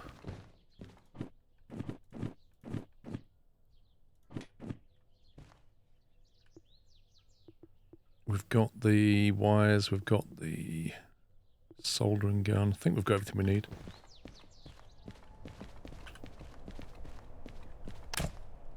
Okay, so let's start in here. I don't think you'll ever want to adjust the numbers, if I'm honest. perhaps get them both here. It's the kind of thing you're just going to set and leave, really, isn't it?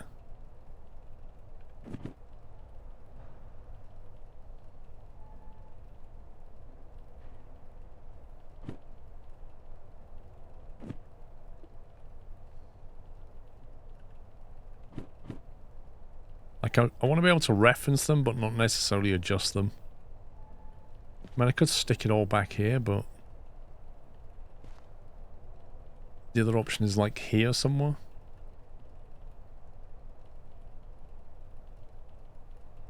So you have it like that, and then maybe... like that. That bracket's way too big.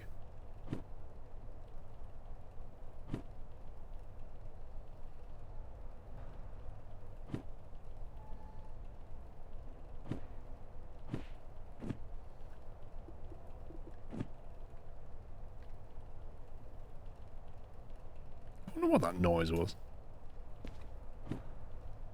Right, air defenders.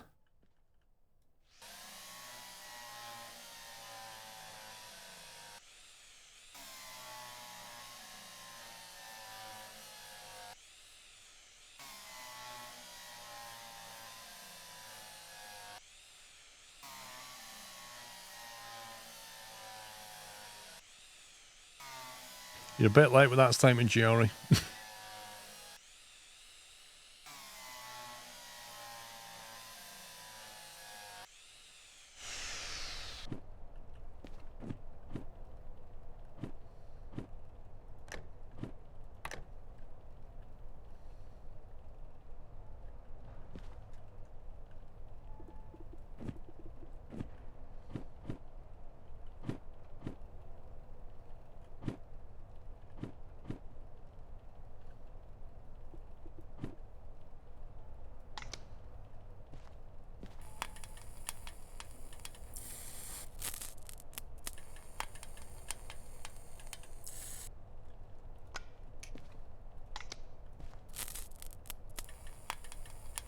Nah, you don't worry about what you're drilling, just... it's fine.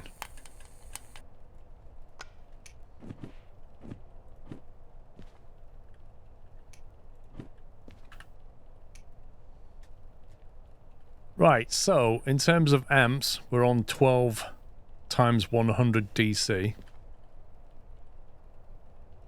Which is 1200.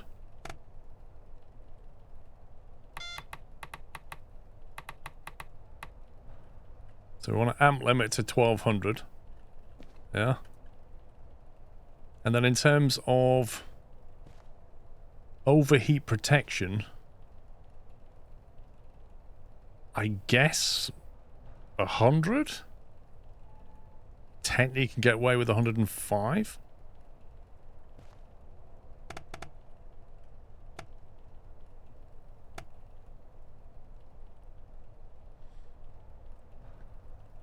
Well, I don't know. Like, 90's fine. You're going into the yellow.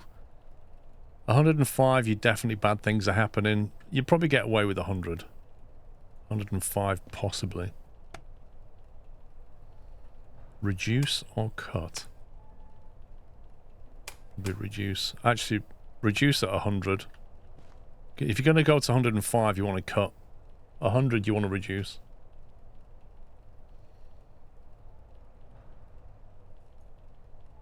No, Steam Builder, I've not. Cut will turn off loco, yeah, bad idea. Okay, so that's overheat and amp limiter. And then in the DH4, we want overheat and anti-wheel slip, I think.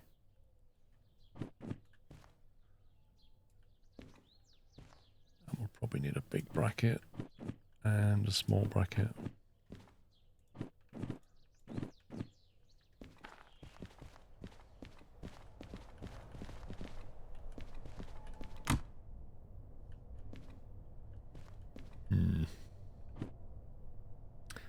I ain't gonna fit there.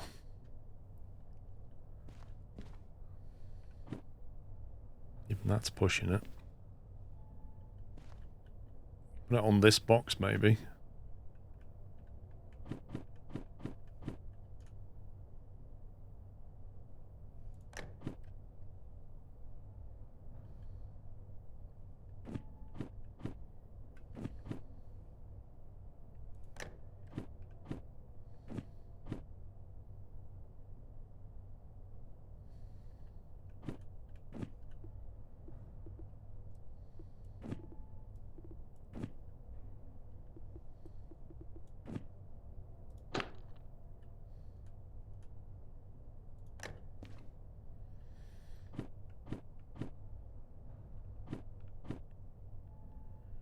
That'll just about go, though.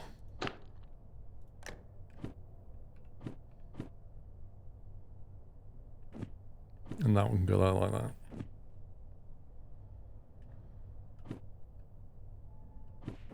God, I thought it was moving then. I was like, why is the train moving? Oh, it's the crane. All I could see was that. I was like, why are we moving?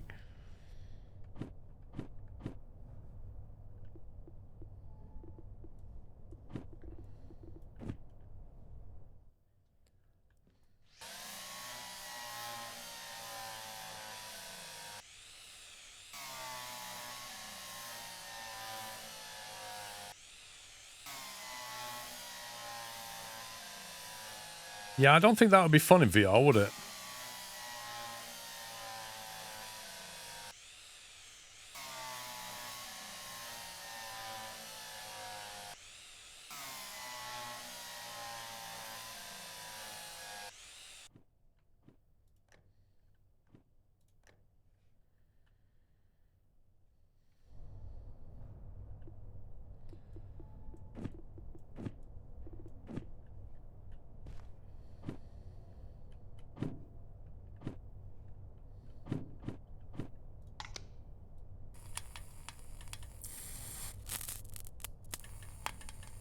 I love Eggs Benedict chicken booty.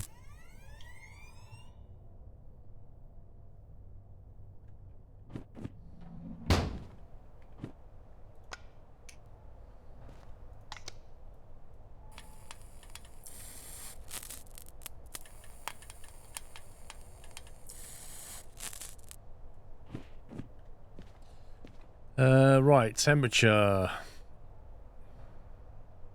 105.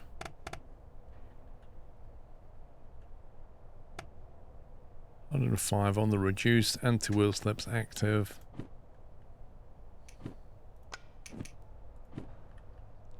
Rubbish has been disposed of properly. I think that's it for the upgrades here, isn't it? I think it was those two we were looking at.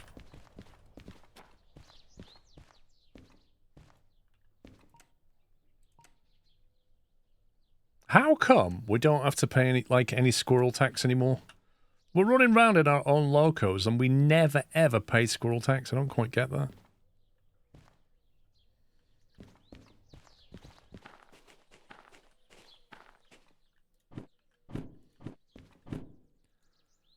Unload attack helicopters for 23,000 with one drop off. That's bonkers.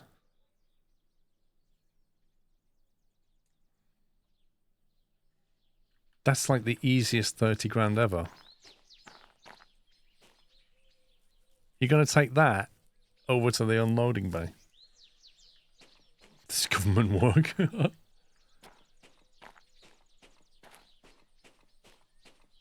We've got the parts we need. I don't think there's a particularly good jobs to head back, though.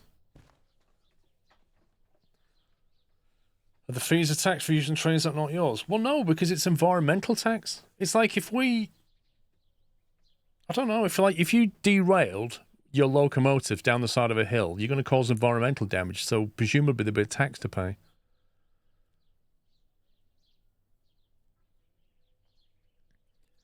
I can't be bothered with the micro shunter, Kiko. Doesn't it have a speed limit of like 40 or something stupid?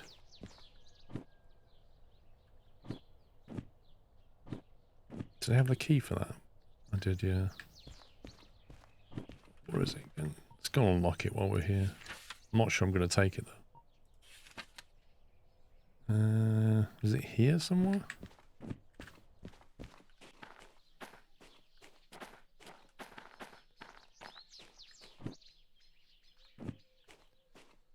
Where is Bob's garage?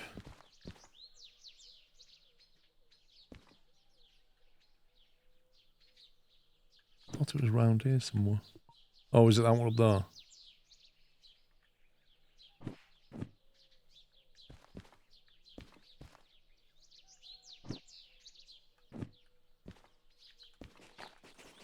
I'll just leave. We'll get some new jobs anyway. Yeah, exactly, Ninja. I can't bother with that.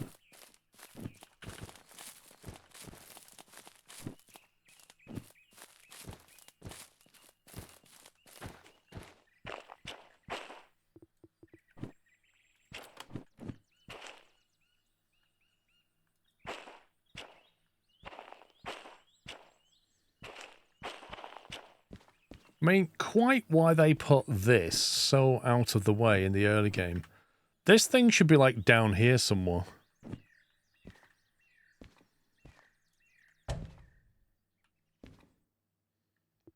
Would you like to be shown around this vehicle and get it running?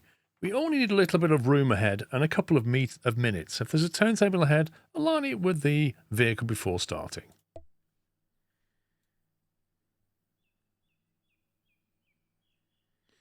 Main reservoir.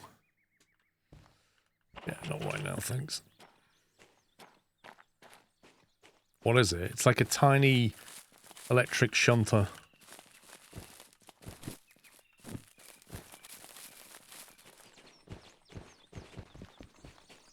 Yeah, shown around the vehicle. Well, there it is. Right, we should get some new jobs, maybe. Hey! Let's have a look at what the military spawned. Whoa, whoa, whoa, whoa, whoa. Unload and store a train with military trucks. Ooh.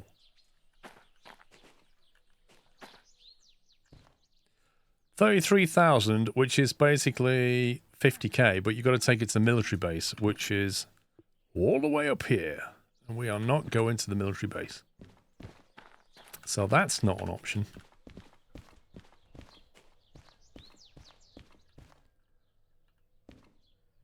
Steel mills possibility. City West is where we're passing. Not sure it's worth $3,000. Food factory in town. Nowhere near. Forest South. Bit of a pain going to Forest South. For 17k, I don't think I'm going to bother.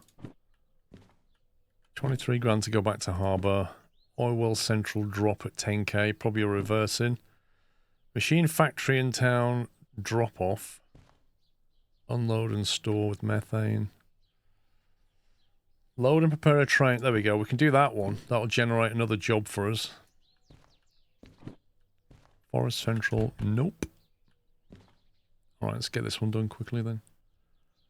We need to find SL98. 2 pickups, which means there's going to be 1 car and 2 cars somewhere. With SL98 on it.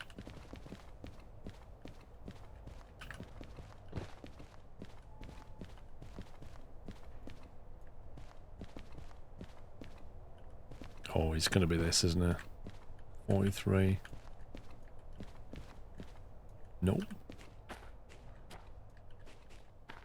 98, there's one of them. So one of them's here. Those two? 73. There's 2. It's a bit awkward, isn't it? You got 2 here. So you got to drag these 2 out that way.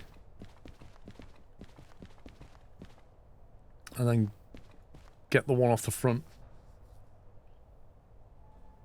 Do that shunting with Bob's Tiny. Okay, do you know how long it'll take us to bring that shunter from here to here?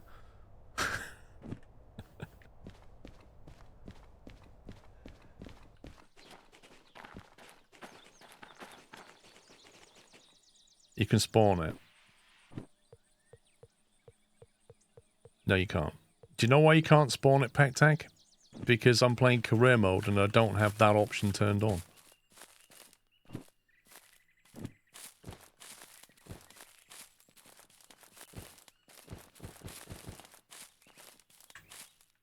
To work train. What, is that technically not a summon? Wait, that's a hack in itself? What? You can summon that thing?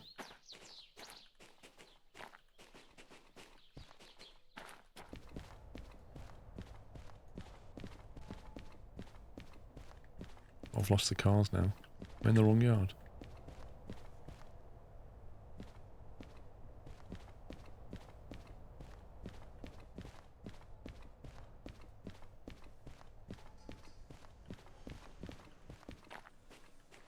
I've lost the cars. Where are they? They must have been in the sea. Here they are. No, that's not it.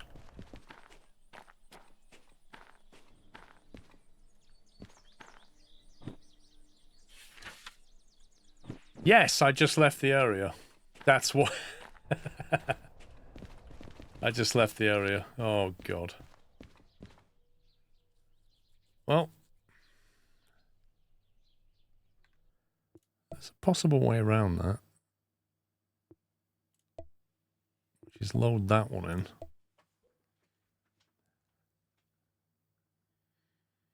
Sometimes that respawning jobs when you go out of range is useful. Sometimes it can work against you.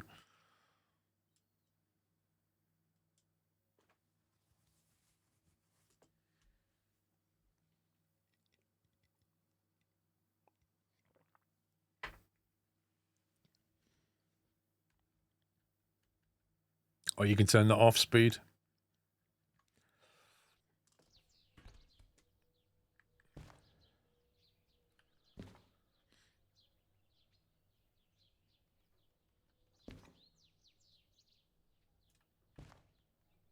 These are completely different. These are completely different.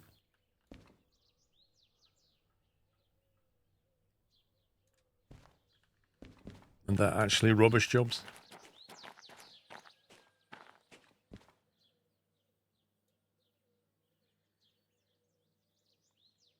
Oh, that one's not bad. 50 grand to go back to harbour. Delivering some tanks. Oh, I'm okay with that one.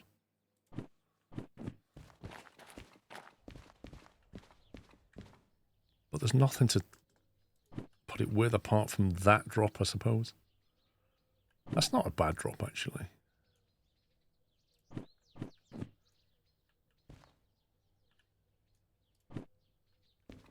There's that for an extra 3 grand. Meh.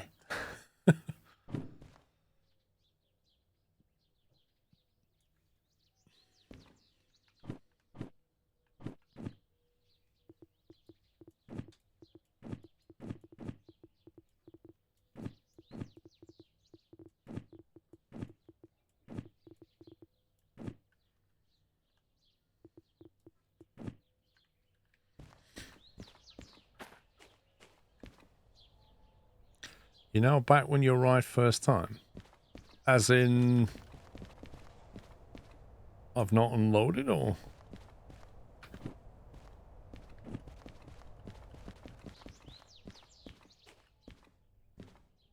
Well, the parts have been installed.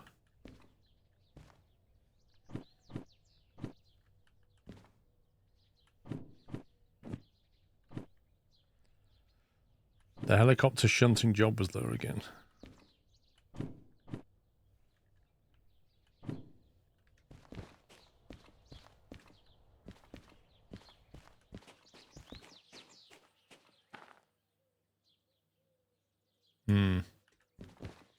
Yeah, because I went away and came back, didn't I? I don't know, Oxnite. Yes, I've not unlocked the shed because I've still got the key. Oh well.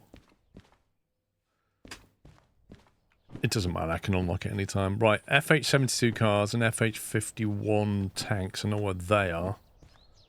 The cars needs to be dropped first.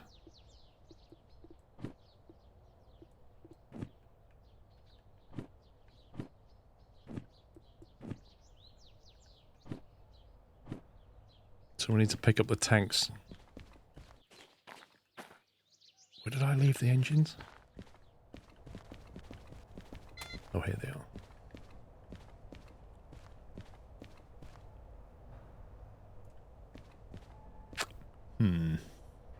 Technically facing the wrong way.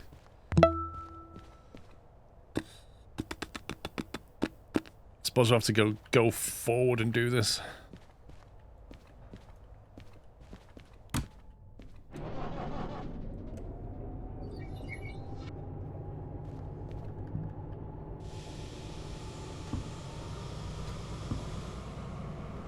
Psycho Man, think of 27 months.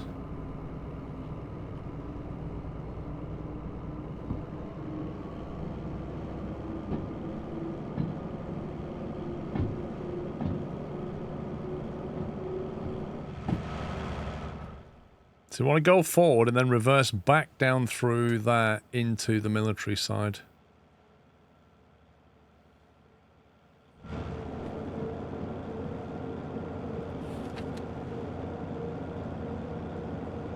So we're going to come in through D? Yes.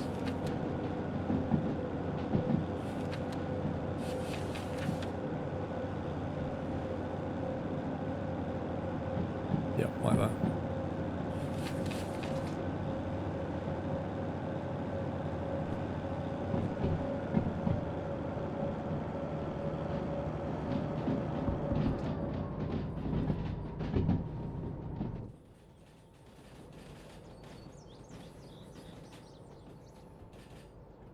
It's weird, the SO60, you have to fix it by taking a boiler. With the 282, you fix it by taking wheels, which implies the boiler was fine.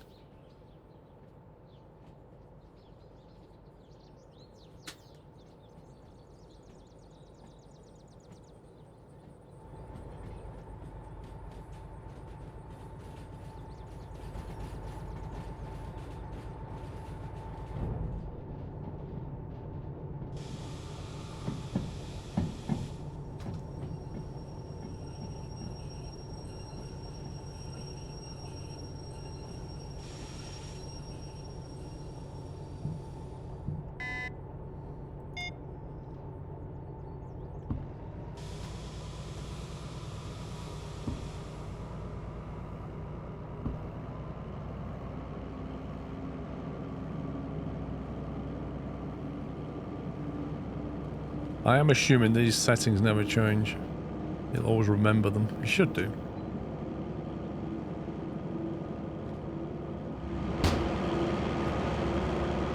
Look at that green underglow.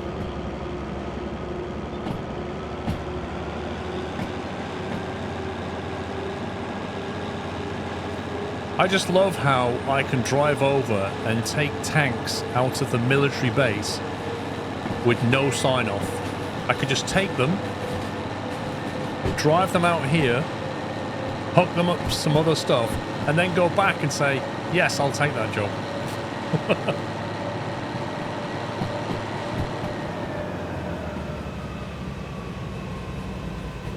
Did I solder the boxes on 4? That's a very good question. To which the answer would be, I don't know. I think I did. I'm sure. Is that a light? I don't know. Did I solder them? You got me wondering now. Are you sure, Tom? It kind of looks like it's on. But it's not entirely obvious. I think I did, because I remember opening that door and throwing the solder out.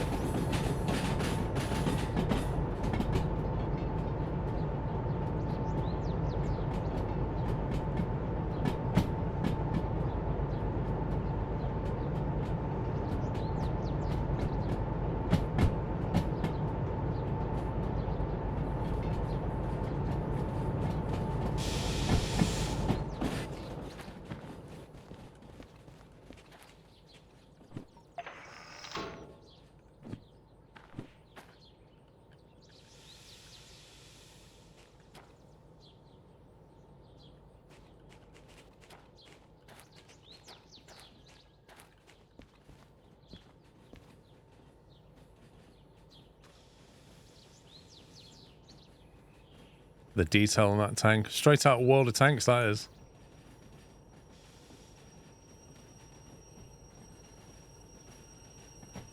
I did, thank you, Aaron.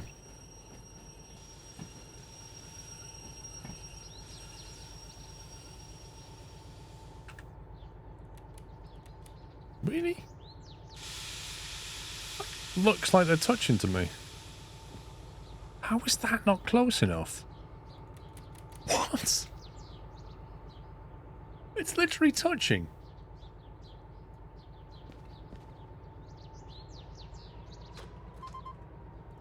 That's just ridiculous. Definitely hitbox issues there.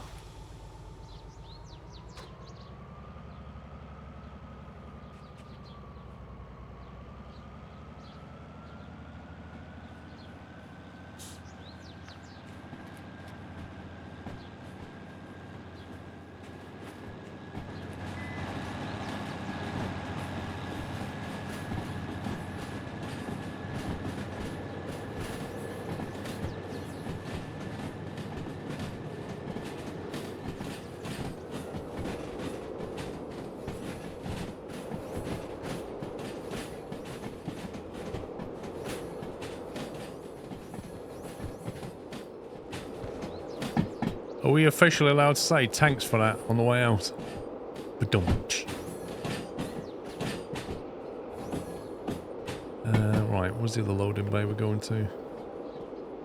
FH72. Gotta be them. Yeah.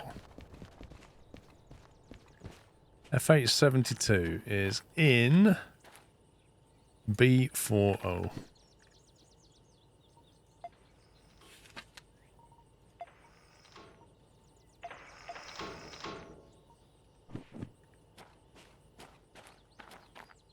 How does one ban a streamer? Wow.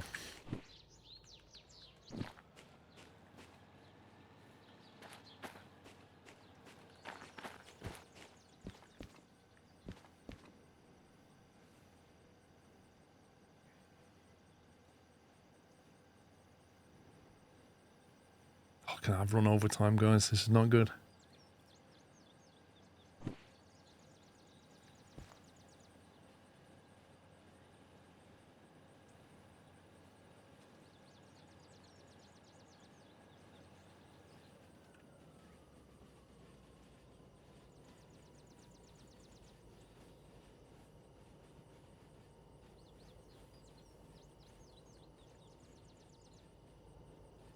I might actually sleep before we do this transport, I don't know.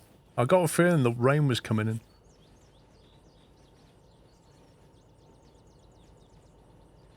This'll tank the schedule, Hilo. I'm going to reverse this over to there and then we'll stop for a break.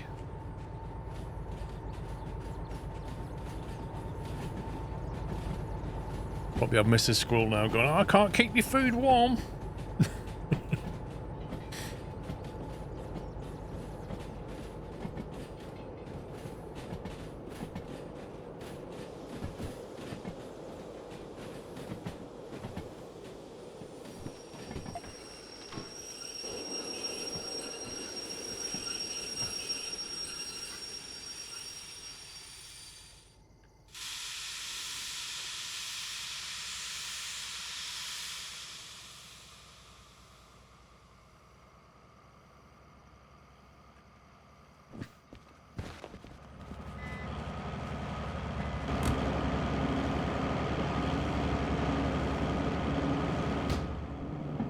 I throttle this up. Oh, it is. It's engaged the sand. Look, it's doing its thing.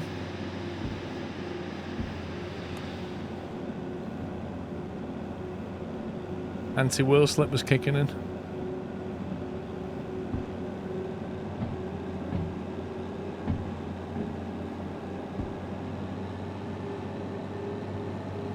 I'm seeing if I can get this warm.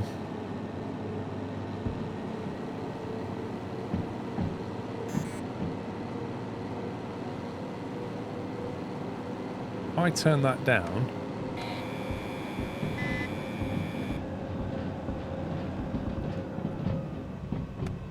Well, it made a lot of buzzing, so it definitely worked.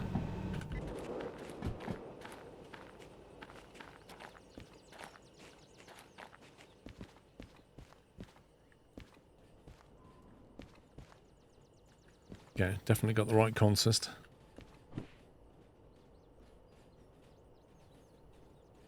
Oh yeah, we'll get FSD soon. Nick, definitely.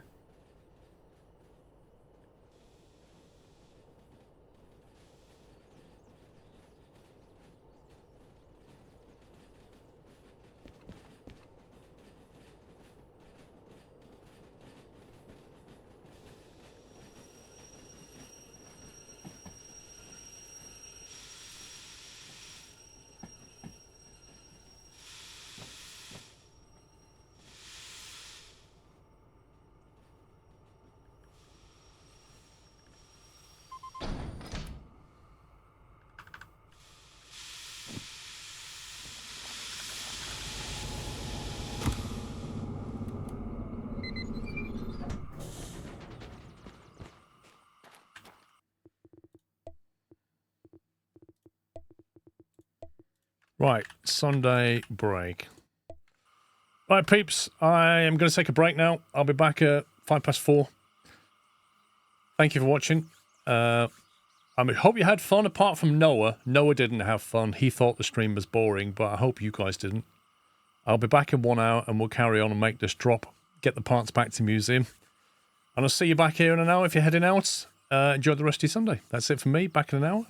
Bye for now. Welcome back, welcome back. If you've just joined, welcome. Well, it's despawned things out of my hand because I restarted the game, so we're going to have to pick up the jobs again. Oh great. That job's despawned. Cool.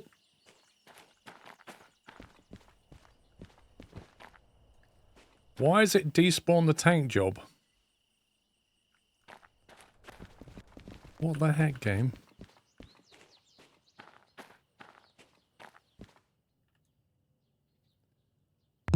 Wait, what?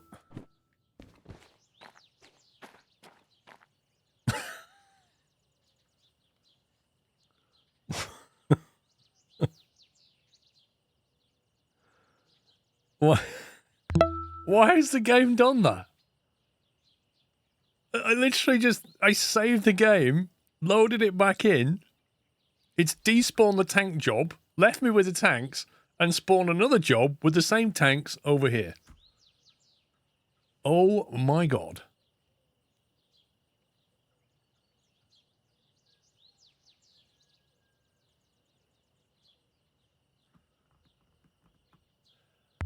That's not mistakes, Diesel Pup. I didn't do anything wrong.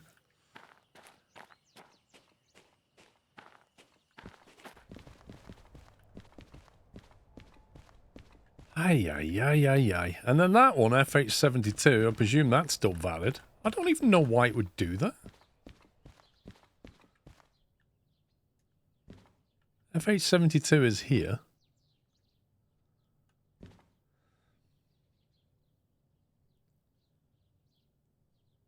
City West, is that where it was going last time?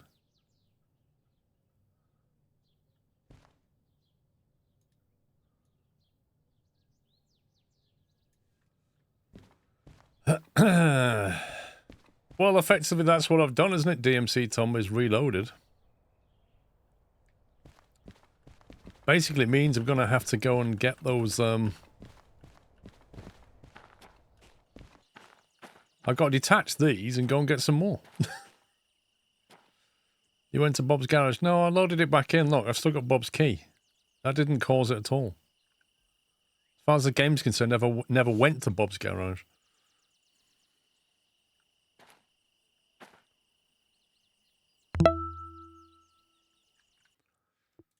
Sugar, sugar, sugar, sugar. My goodness, will this ever end? Sugar, sugar, sugar. And this is how we lose text-to-speech on resubs. Thanks for the fun. Choo choo. Do you know what, Ty? I was reaching across then to hit that mute button. Thank you for 127 months.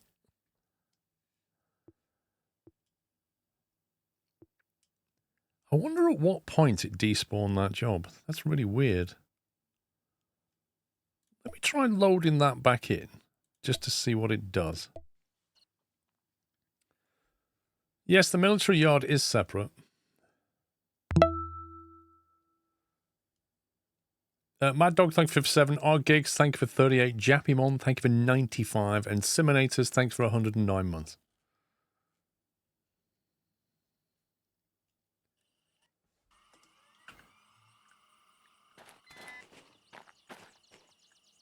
Yeah, look, it's got no designation. What about one slightly earlier then?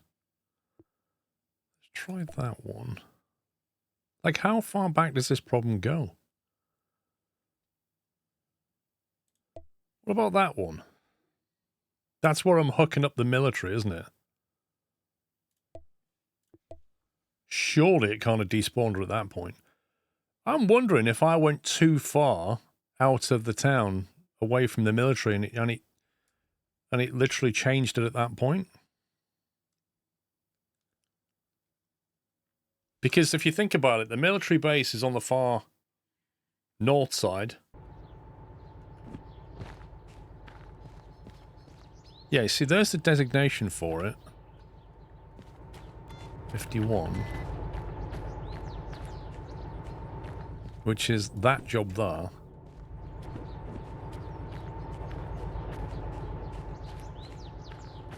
I'm wondering if I basically went... Because I drove the train out of here, and I went to here, and I'm wondering if this... If I'm stood here, is that too far away from that base? So it effectively respawned those jobs, and therefore the tanks I've then got are no longer valid.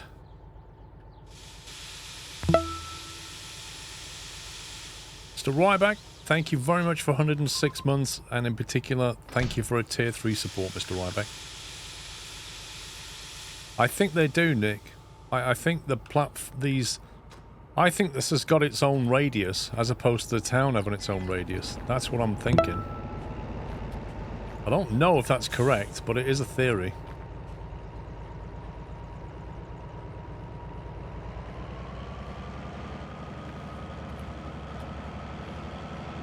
And I might have just gone outside of that radius. And the problem is you don't know how big the radius is, and there's no warning either.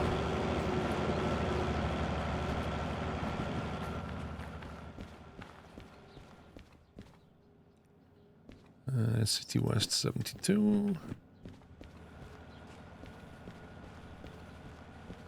Because the wagons were out of E10, but the job was saved, so it respawned the wagons. I'm not so sure, mate. I think it's a radius problem.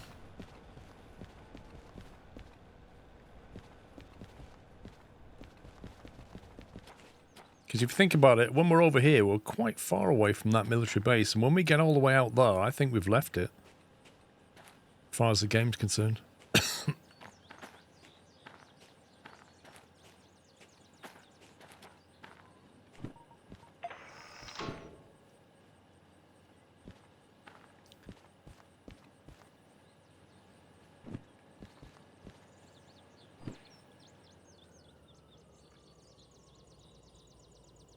On the map, there's a contour around each station that might have the station influence zone. Contour around each station. You mean this area here?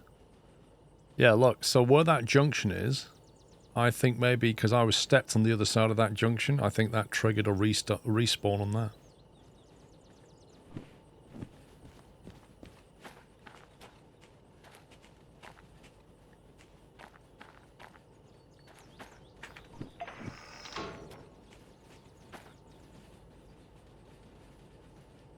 I've eaten all the Freddos. Are you kidding me?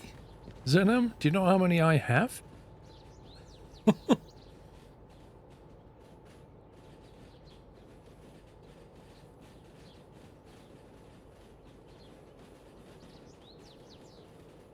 I've got at least 45 left, I think. At least. In a rough count. I'm gonna have to get elastic bands and like put them together in groups of 10.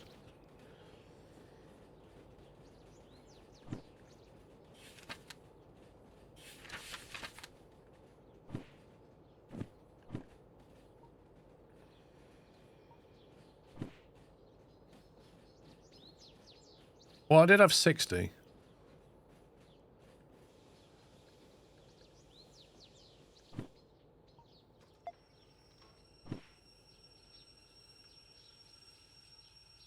Do you happen to like Freddos? Funnily enough, I quite like Freddos. I like Freddos and like cream eggs.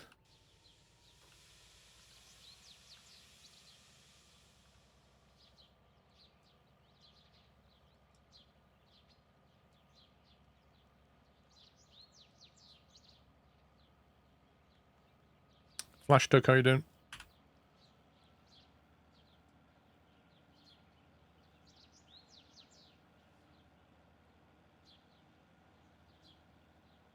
Just found the DS6 had to visit every single one. It was in the sawmill. Yeah, it's random every time. Just a lottery.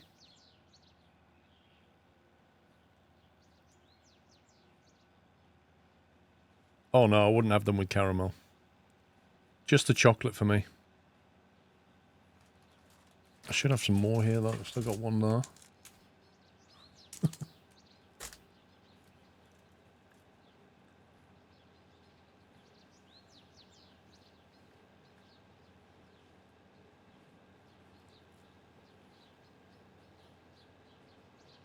You saw chocolate eggs in the supermarket last month. They're my kryptonite. Well, Easter's just around the corner. And then it'll be summer. And then we'll be going in towards Christmas again.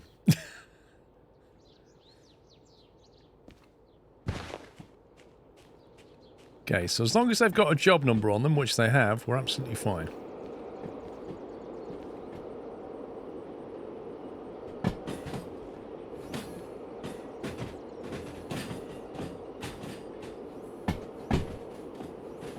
No, Ty, I'm going to get these delivered for Easter.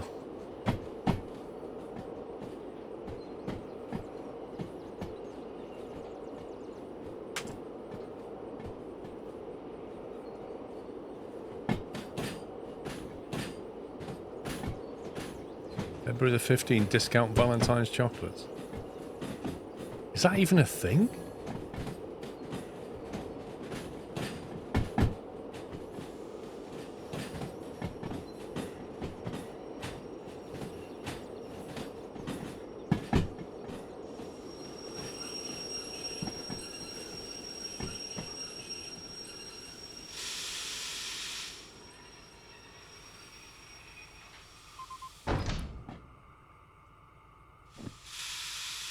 $6,000 series cards on sale for Christmas 25, lol. Yeah, right.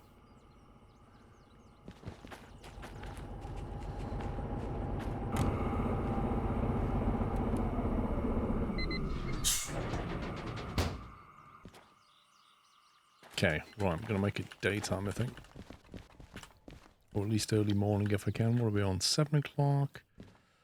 Forecast is looking a bit pants through the night anyway. I don't fancy nighttime storms whilst delivering.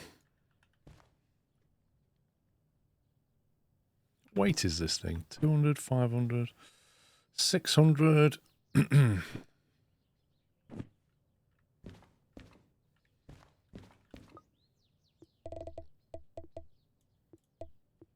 Probably still going to be stormy. I don't know, Zenom, she likes Cadbury stuff like me.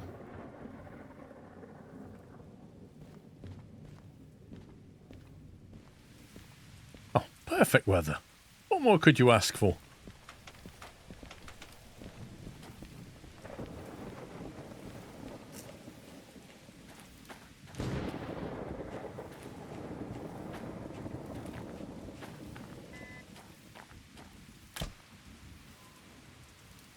Get brakes cut out. Brake off. Next game. Engine on and brake off. You need a checklist for this thing. And brake off on that one. Brake cut in.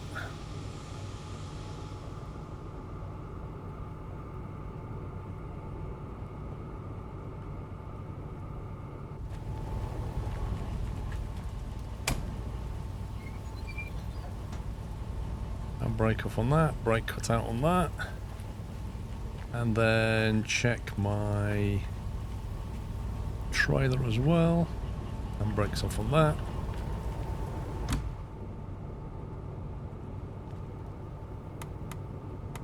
Lights, wipers, sun, and we are good to go. Okay, so journey is City West with a load of cars, followed by Harbour Military Base with a load of tanks. So coming out of the machine factory, we're keeping right there, keeping left, left again, into Orwell Central. We're going to have to reverse back into City West. I'm going to try and pick up another job in Orwell Central if I can. Then we're going to keep right past the steel mill, keep left through there, keep right into Harbour, keep left through there, into Harbour. So Harbour itself is going to involve coming past here, reversing into B. Military base will likely be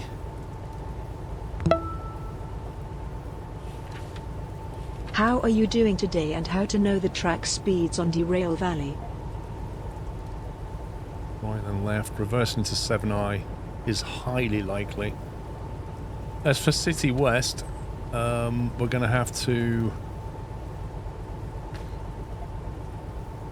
keep left here, go past it, then we're going to reverse back into C, and then we'll plan for 3i, but it could be 2i. That's the journey. How do you know the track speeds? It tells you on the side of the track, Robert. I'll show you when we get going.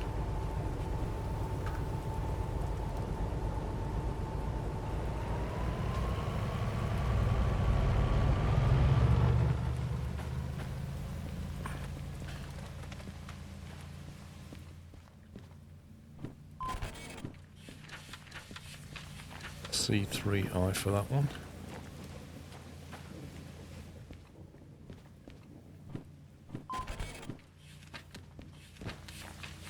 B7i for that one. 7i. Oh well.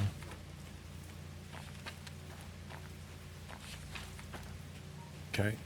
Right, left. We planned 7i for that one.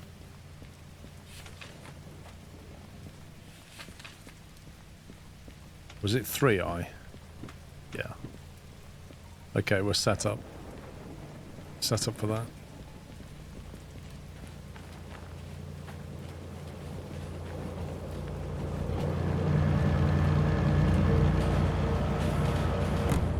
Certainly some interesting weather.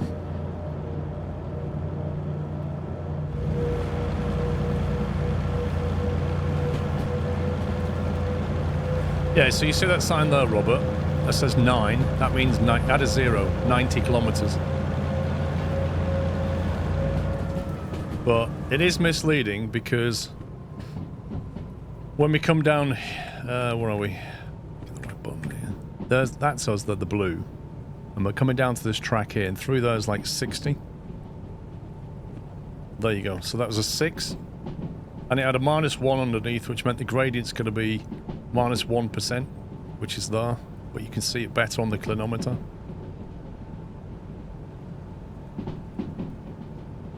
So you're just going to make sure your speed's under 16, you'll be fine.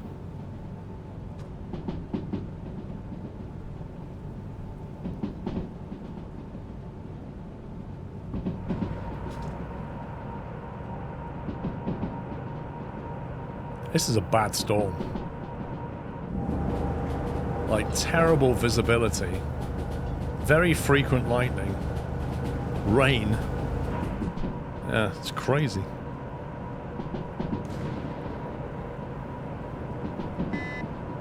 It's like something out of a Dracula film. There you go, 60 and a -2, so that's 60 limit, -2% gradient. If you go left, 50, if you go right, it's 50, if you go left, it's 80. That's how you read the speed signs. But pretty much, it's already too late by the time you see them.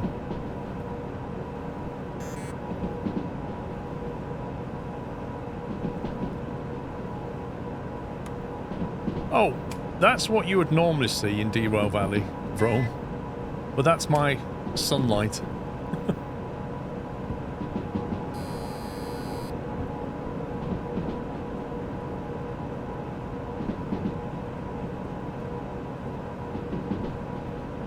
Oh yeah, 50 left, 60 right. Okay, we're dropping 9 cars off the back.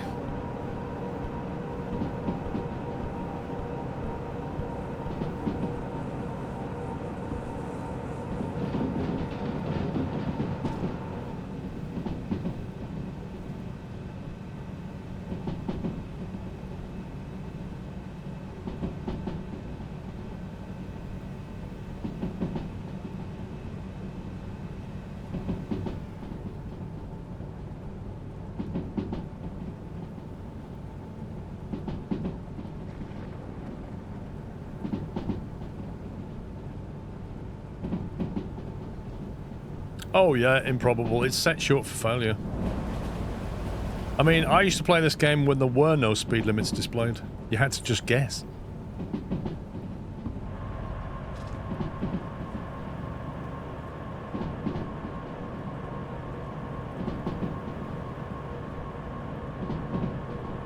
And it'll deliberately mislead you. Like, the classic one is here. So you come to this junction here, and it tells you, yep, 50 through there, no problem. It's like 60, 60, 50, no problem at all. And then suddenly it goes 30. Right before the bend, it goes, or 40 or something like that. And you're already too quick.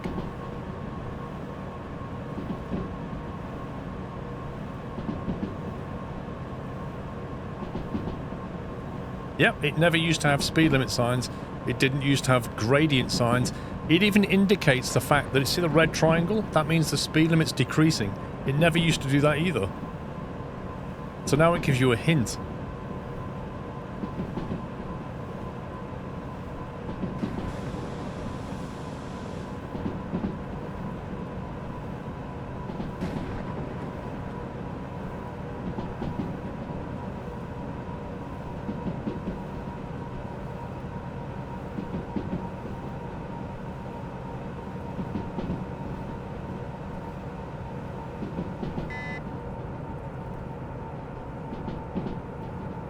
There's a 30 limit turn coming up here, but there's been no sign saying 30 yet.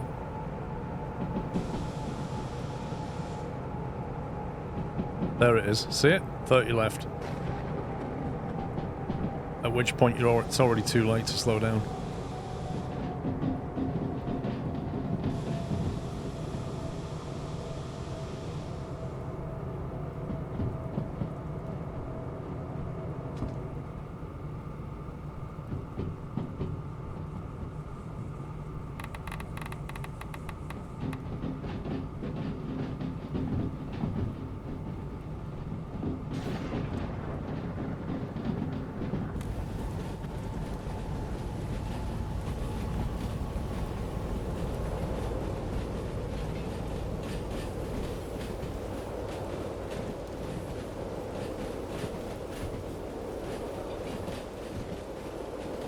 You had your first derailment here. Yeah, because you come down that massive hill, you pick up loads of speed, and at the bottom is a sharp 30 left. You only make that mistake once.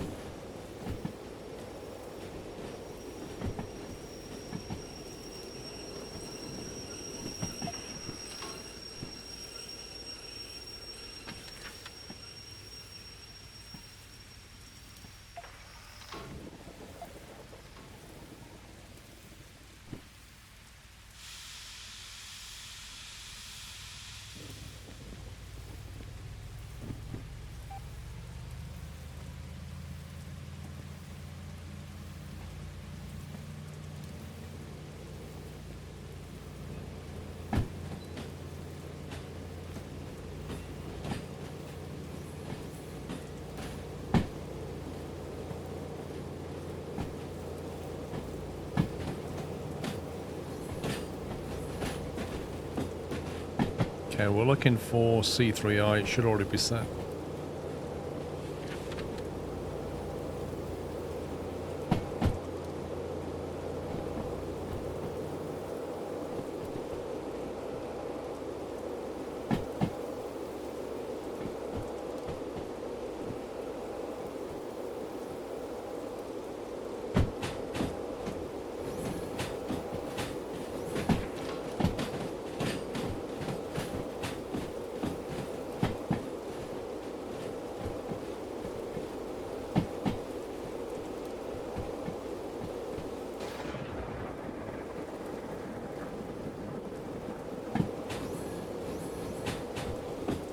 Braking's a bit OP. Train brakes are pretty good.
Around the station then.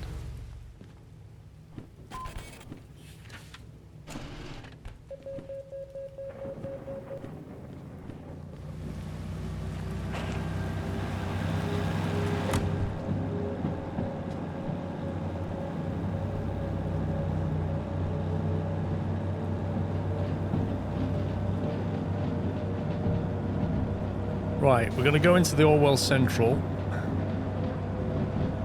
And we'll pass through the middle bit. And see if we can pick anything up. And then we're going to go through farm as well.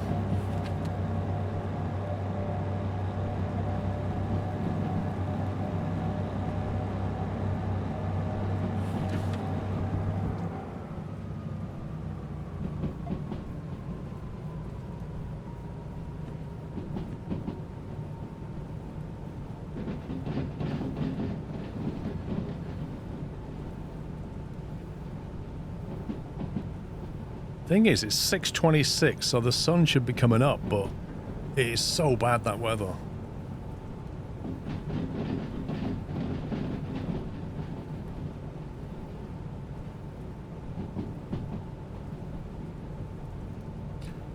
Probably Dazzle. We're going to get these parts back and then see if we can fix something up, maybe.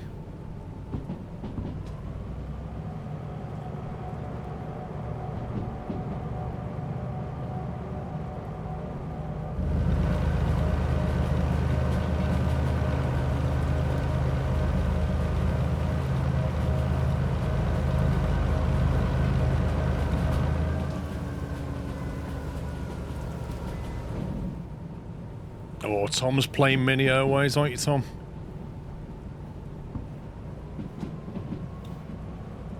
Tom and I were playing Mini Airways in multiplayer. And we kept getting stuck. We kept getting stuck because we hadn't unlocked. Neither of us had unlocked the parallel runway. Tom, mate, I've tried 2 different scenarios now with parallel runway and I still can't get it unlocked. It's really annoying me. And because of that, there's like a weird bug in the multiplayer. Good afternoon, Squirrel and chat. How are you all doing today? I am sorry for not being able to watch the live streams. The reason is I have been busy doing other things. I hope that you enjoy the rest of your Sunday. That is no excuse. Thank you, Irvin. No problem. If you're playing in multiplayer and you've not unlocked a certain thing like parallel runway, it gives you a tutorial, right? Which in single player is fine, because when the tutorial pops up, you watch the video and then you click close. But when you're playing multiplayer and that happens, there's no option to close. So Tom and I kept playing multiplayer. We'd unlock something that he'd not seen because he was hosting, and he couldn't get rid of the video. And you had to literally just close it and start again, and it was beginning to annoy us.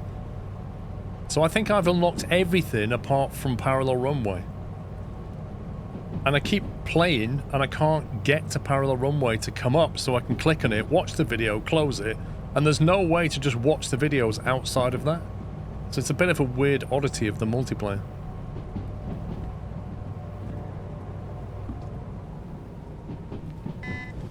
Right, I'm going to quickly run down to Oil Well Central. Let's see if there's anything juicy. Go into the harbour. There's one. Crude oil. Is that all we've got? Blimey.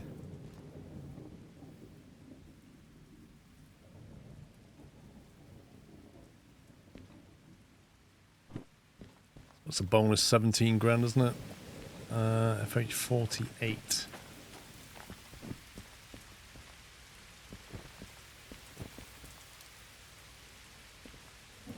I'll find it now. There's 48.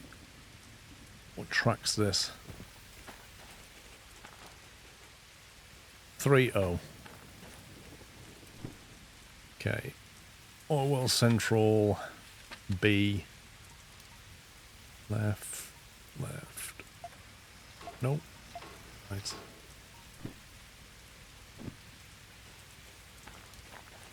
Might as well get another 17 on the way. Yeah, but we're not going city south. That's the thing. That's out the way.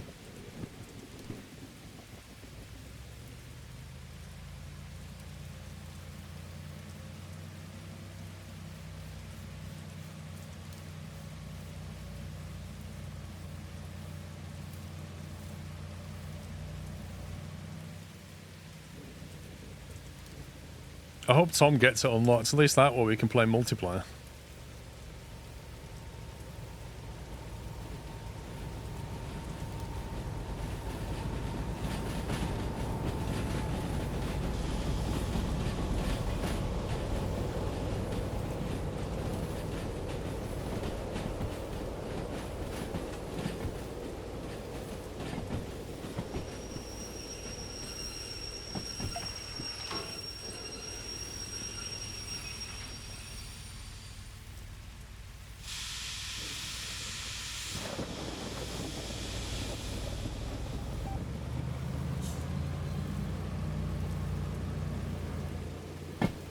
Oh, did you see that auto sand come on then? That was the DH4 slipping.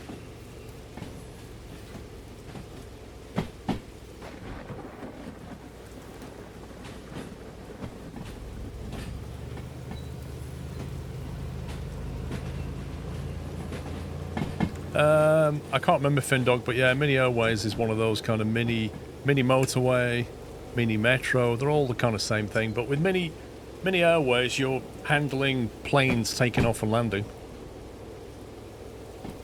And it has a multiplayer, but it's only just been added, so it's got a couple of bugs, but it's pretty good. Yes, they are urban.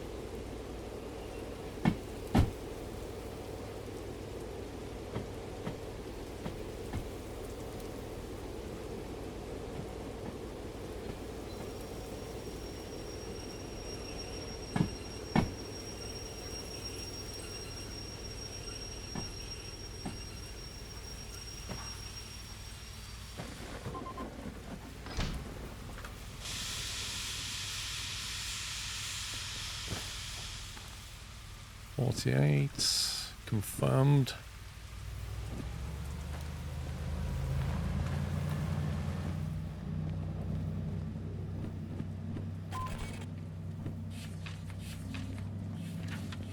Into G5I.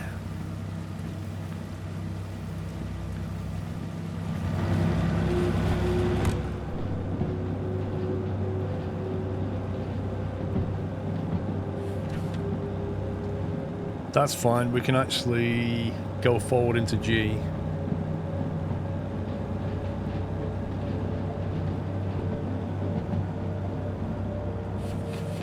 And then reverse back to the military drop.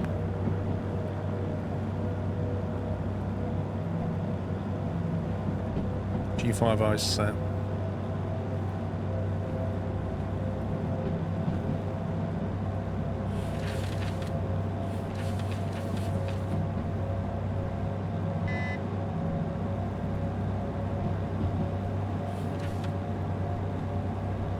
Okay, we should be good.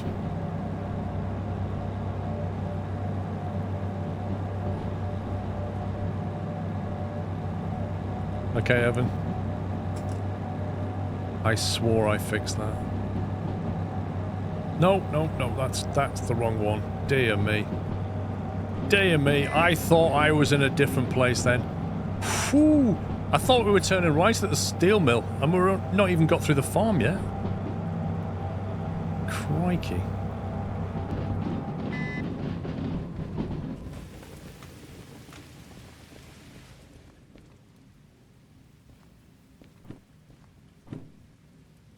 Flour. Pick up some flour. FH08.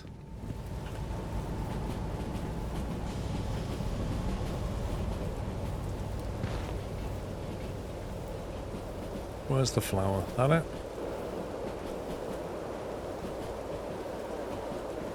H50. 08.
And the trouble with this is it's risking our military bonus, but we'll see what happens. Flour and crude oil makes a weird cake. Sticky toffee pudding. Same thing.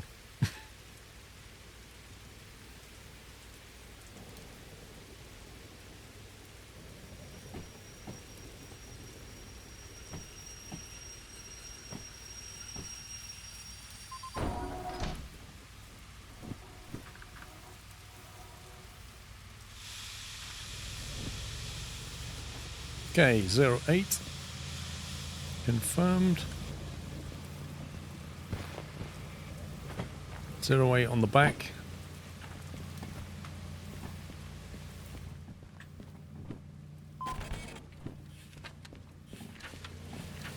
Go into G5I. That's interesting. That's very interesting. Because guess where that's going? G5I.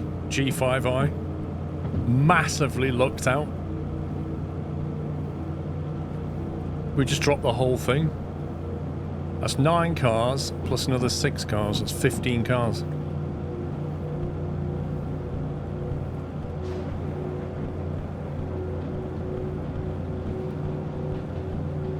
Which will leave us with 9, which is 4 plus 3 plus 2 is 5.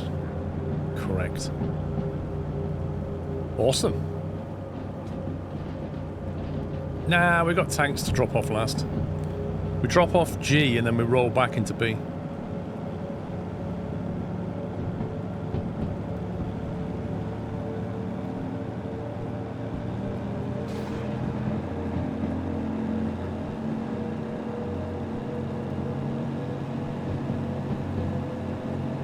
I mean, we're driving there anyway, so we might as well get paid to pick up more stuff on the way. It's a bit like what Deliveroo does, you know, those drivers. Like, they're all signed up to multiple things, like Just Eat, Deliveroo. And they're like, oh, well, I've got to take a curry over here. I've got a job to pick up some stuff. I might as well take that on the way.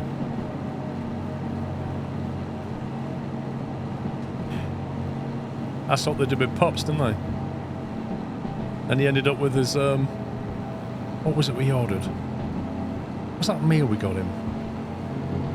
And he ended up with it. By the time he got it, it was nearly cold. Because the driver had just gone all around the place near him.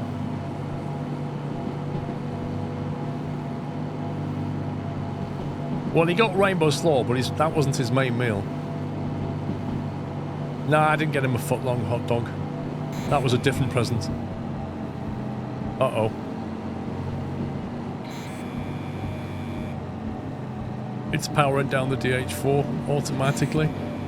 Lol. It's throttling it back.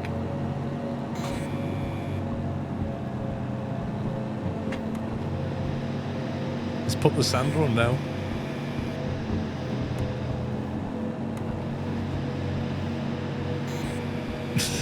I got it. All this automated stuff is like putting down the sander, cutting the power. What's it doing on the DE6?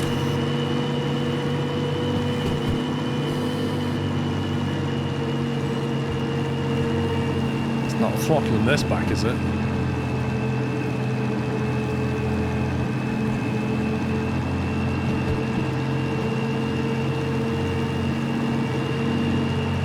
Interesting.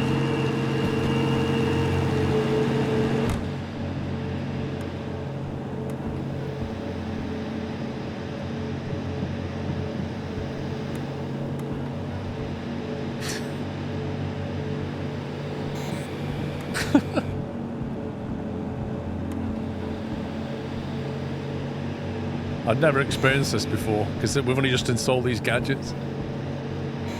We've got the anti-wheel slip that keeps turning the sand on, and then we've got the overheat protection, which keeps cutting in to stop that from overheating.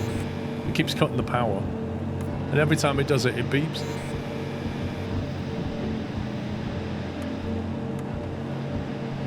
They give you a fish pasta instead of a tomato-based pasta. Oh my god. That's a mess up.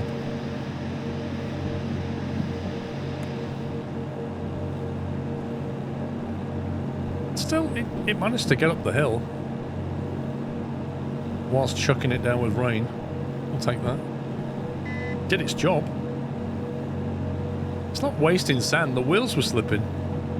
Did exactly what it's supposed to do. The whole point of putting that equipment in means that this locomotive is not holding back that one. It can carry on doing its thing, and the gadgets on this throttle this one back. So it worked quite well.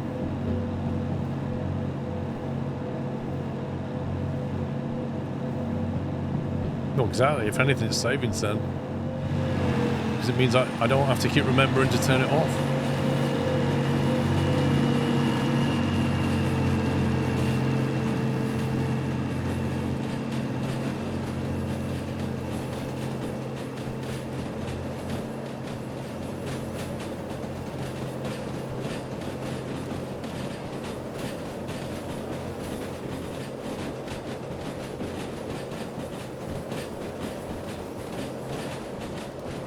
Exclamation mark game mods eclectic.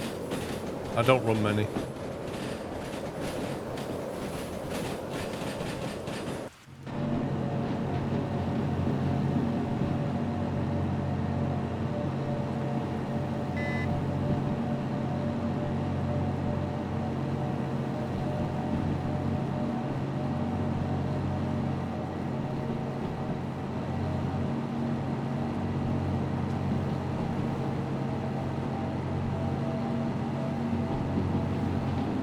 I could probably turn the daylight off now, can't I?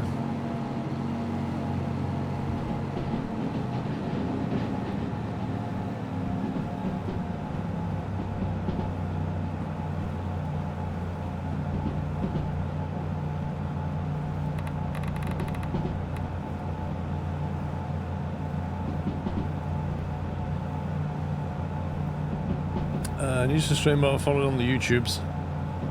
I resent you for getting me addicted to Transport Fever 2. I get blamed for a lot of stuff. You get used to it after a while.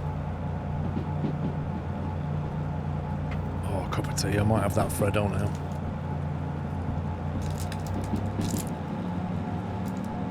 You missed a good EOT light, something else than the Red Lantern's game. I don't really use it, to be honest.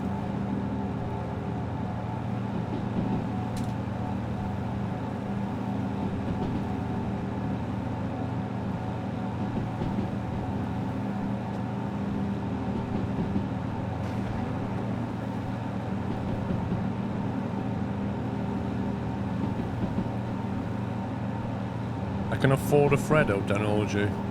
They're not that expensive. Sean got a box of 60 for... How much did he say? About £5 or £6?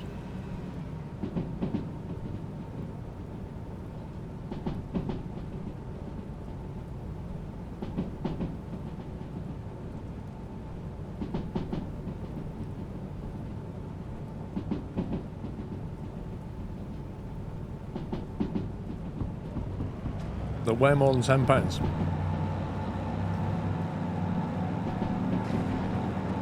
Hang on. Let me message him.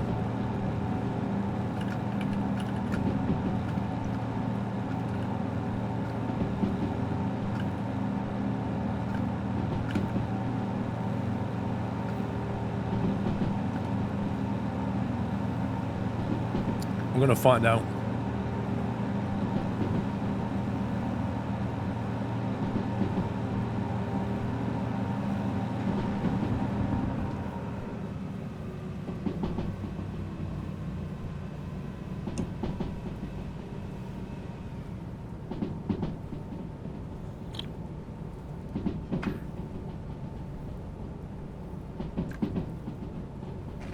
You swear Freddos had green in them? You mean on the wrapper? Or do you mean inside the chocolate? 96 calories in a Freddo bar.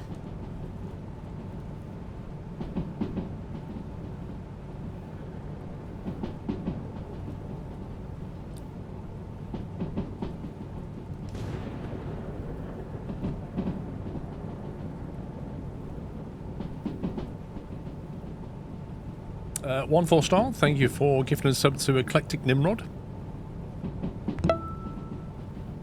Denology, thank you for the gift to the sub to Freddo. As if there's a Twitch channel called Freddo.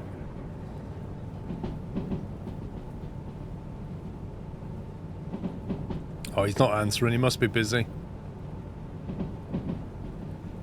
Either that or he's watching rugby or something. Tom, his pup's busy or something.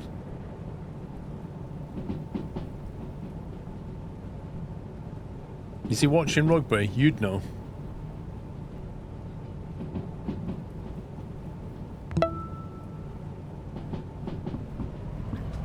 I know he's not been feeling well. He had the sniffles last night. Sounded like he had a cold. He's watching Distant. What on earth is Distant?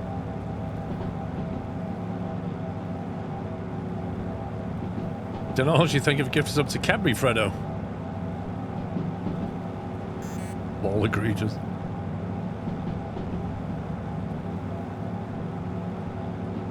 Oh, hang on, we have an answer. He paid £8, he said. So £8 divided by 60 is 13 pence a Freddo bar. There you go.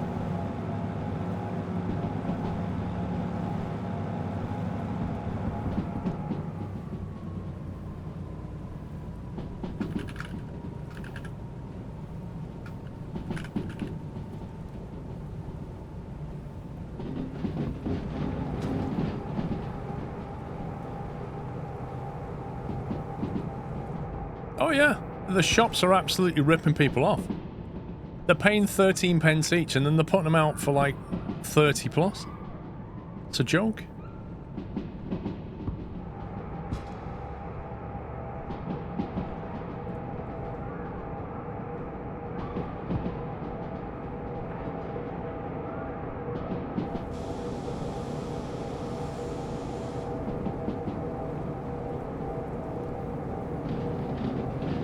No, they're not out of date.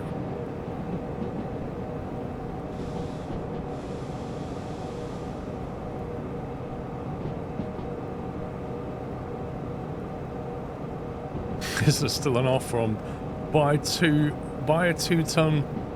2-ton? It's not that heavy. Shipping on that would be horrendous. 2-ton ferrous mug. You don't get Freddos now.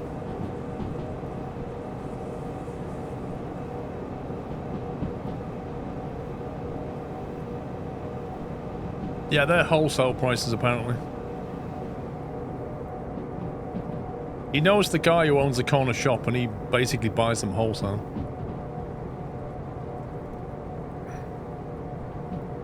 The thing is, if you're a shop and you sell Freddos, you've also got to allow for the fact that people nick them.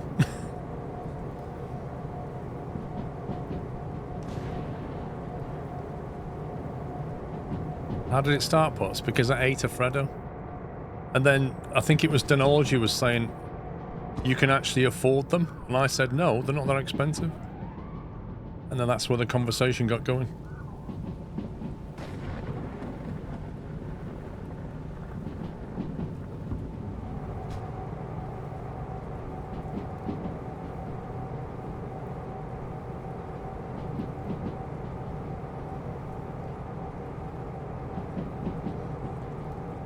Nah, knick-knack. People are too lazy to travel to shop.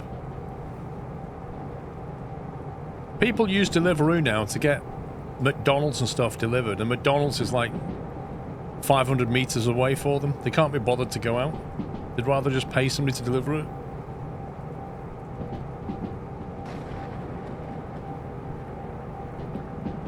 It's all about convenience now.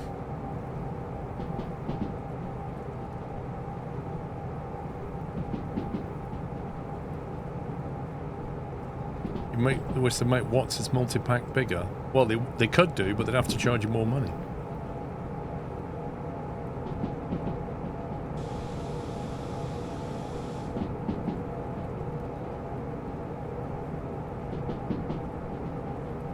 Probably. Probably charge you £1 for a Freddo.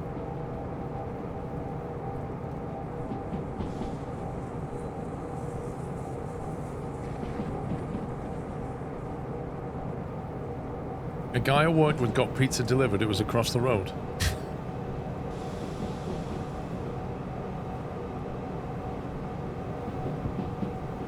Was he a programmer? I can imagine a programmer doing that. I've just got to carry on working on this code. I'll just get a pizza delivered. It's over the road, mate. Yeah, but I can write 10 lines of code in that time.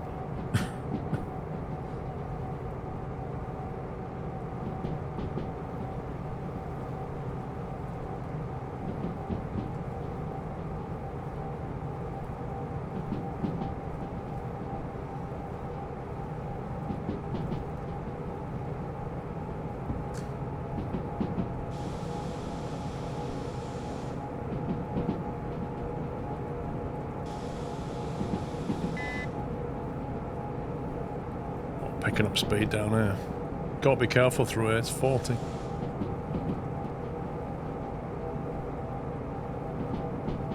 I agree, Rome, but if the place is over the road, that's kind of, you know... Drop my pen on the back tick here again.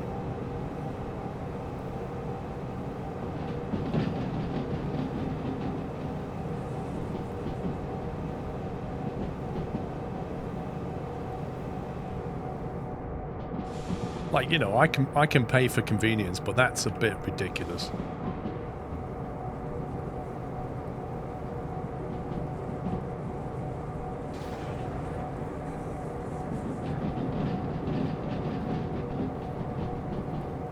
We're nearly there now, Varine. We're coming into the harbour now.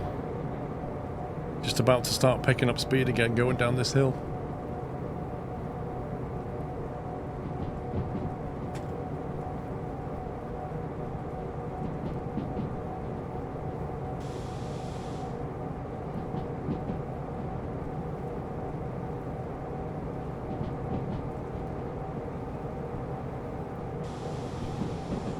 When the gang gets multiplayer, would you consider hosting sessions? I don't think the map would be big enough for that kind of multiplayer.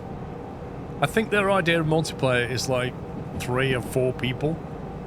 I really don't think it's like SimRail where you might get 20 people in there.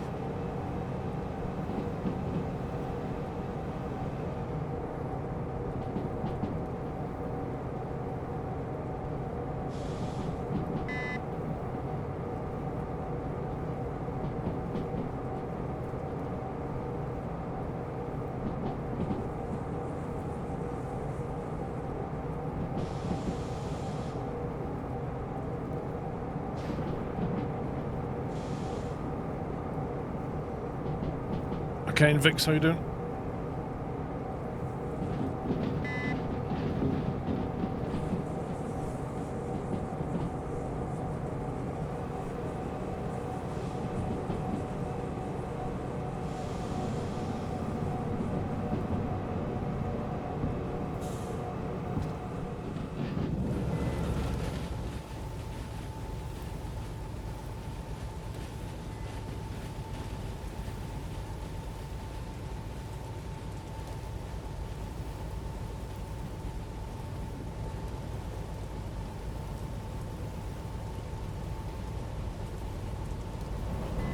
Certain days on the 14th of the month, are you gonna do only nuts deals, get more discount kind of thing? Wait, what? On what, Carl?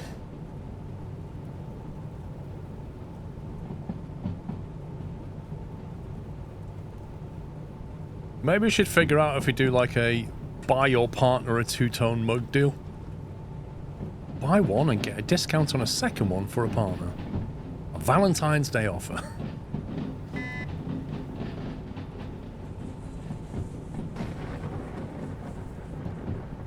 Tingmei, those green lights are Nvidia sponsorship lights. It's my secret hope that if I put those on my train, then Jensen will watch the stream and send me a 5090. It's a plan, and it might just work, you never know. Okay, G5I is the first drop. G5I is set.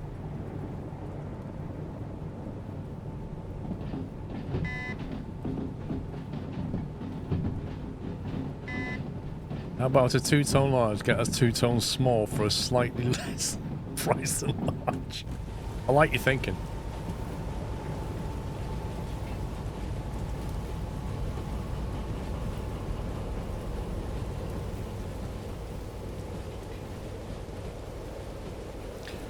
Yeah, I'd like to. I'm gonna put some LEDs on the slug.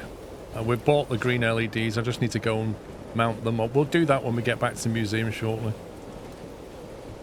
We'll drop these, see if I can get a job back to City South, and if not, we'll just bobtail it back there.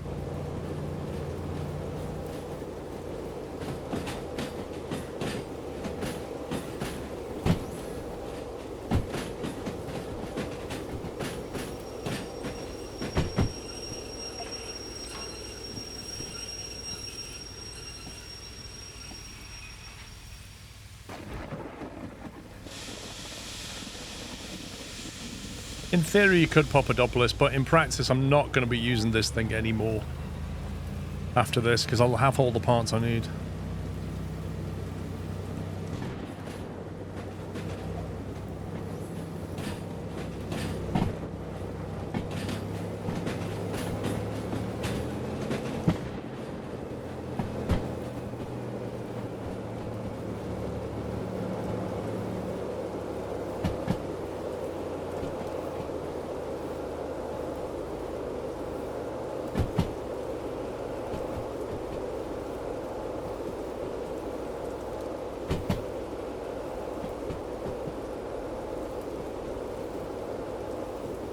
Two-tone ceramic sales technician. Hmm.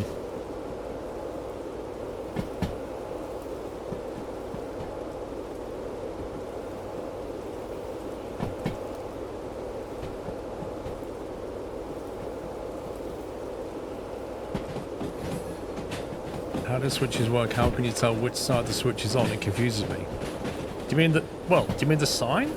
Or do you mean on here? What do you mean? What do you need help with?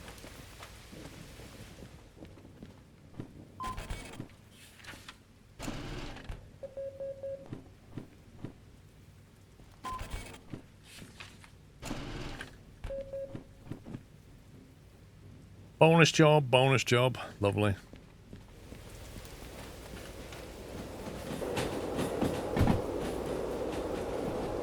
The sign. This one. So basically, the white line indicates from the bottom to the top. Read it from bottom to top. So from the bottom, yeah, you're going to be going to the right. If you have it going from bottom right to top left, you're going left. So read the sign from bottom to the top. The direction of the white line indicates whether you're going that way or that way.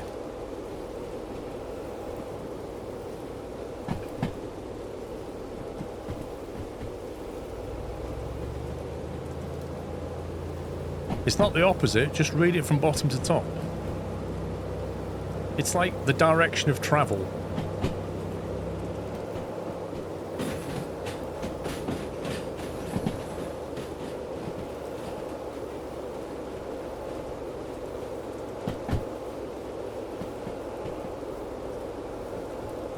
Look, there's a sign coming up here. What does that say? What does that sign say?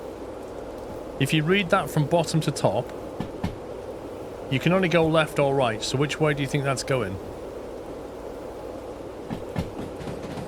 Read it from bottom here to top. It's going that way. That way. See? So we're going to go that way.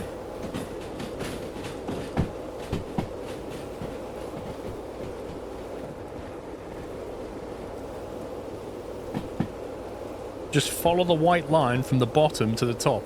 And if it's going to the left, that's where you're going to go. If it's going to the right, that's where you're going to go.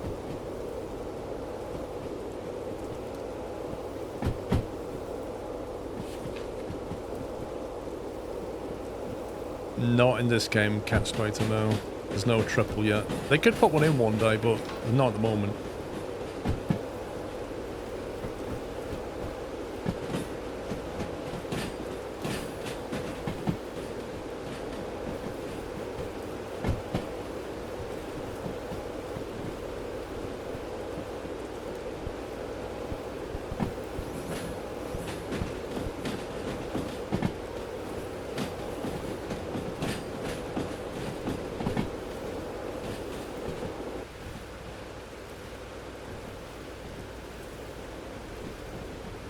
Don't know, cool dude.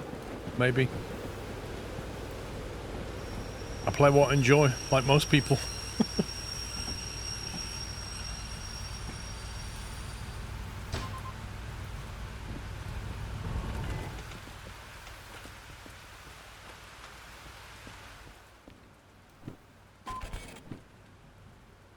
Cool.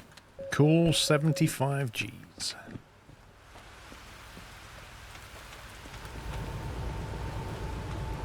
Right, so we're actually ready to leave, but let's just double... There won't be anything from here to City South.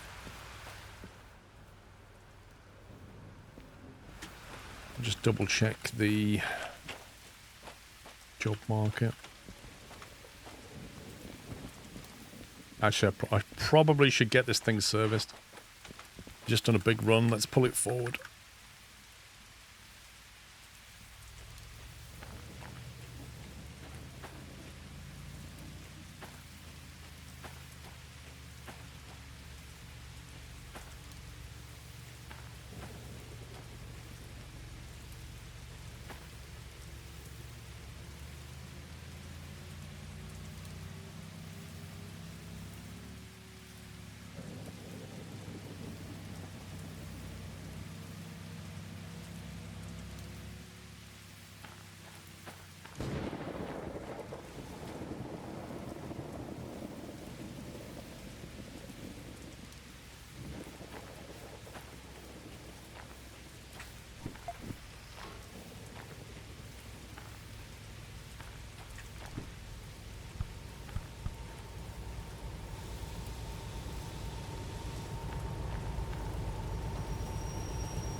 it's slippy.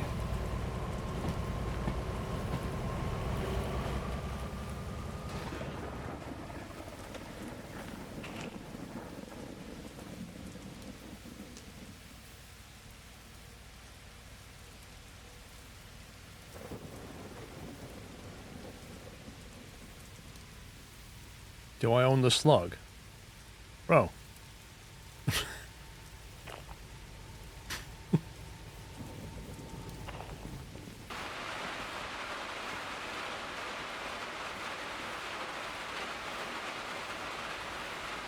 Nah, it won't fit in here. I don't think it lets you do all three. Maybe it does actually, I've never tried it.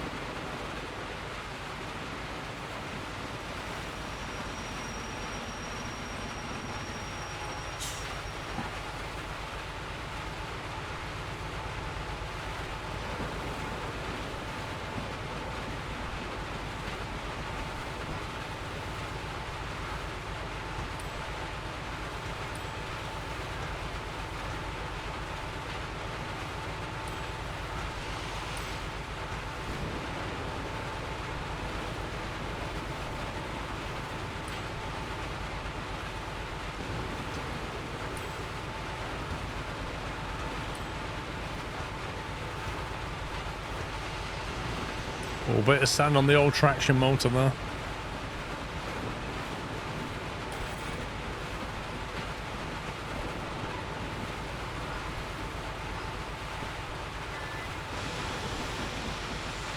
I think to do all three, you've got to leave the last one on the turntable and swap them.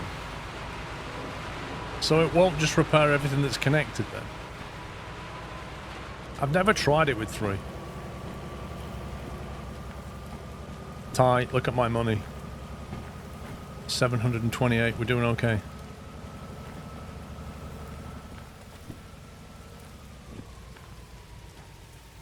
We're doing alright, mate. I wish my bank balance looked a fraction of that.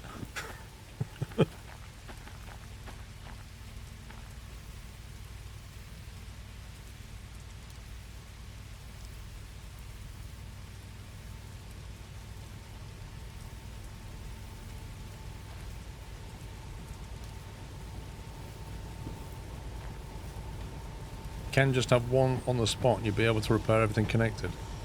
I'm going to test it. I've never done it before, so I'm going to try that theory. In theory, it should also present that one for repair as well. Let's see what happens.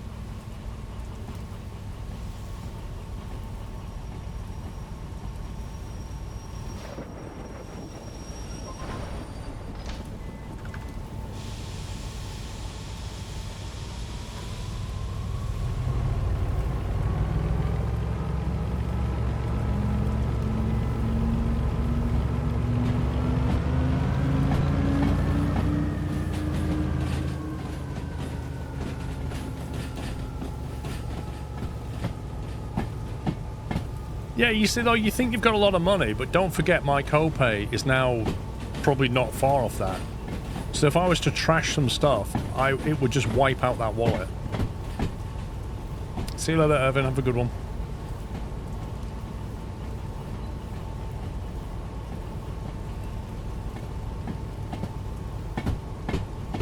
I reckon it will work. I reckon it does all connected machines, so we'll see.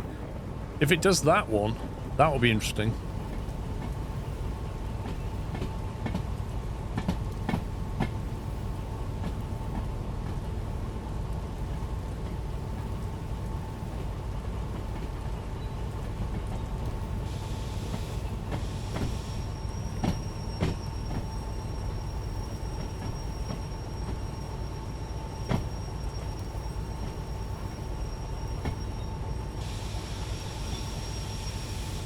Okay, right, so this number is 59 at the back.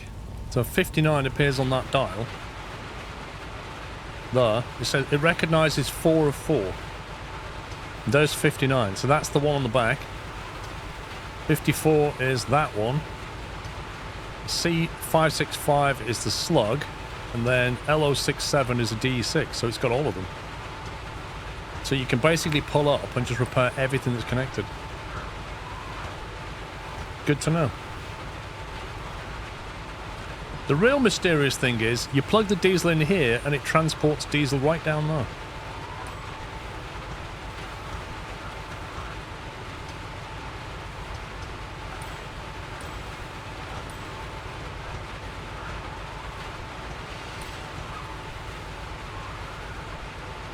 It's a lot of diesel.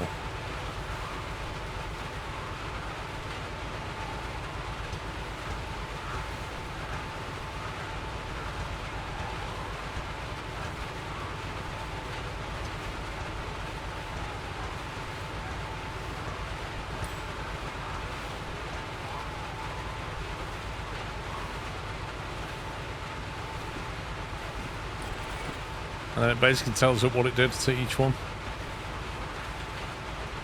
So 8 grand's worth of diesel on LO67.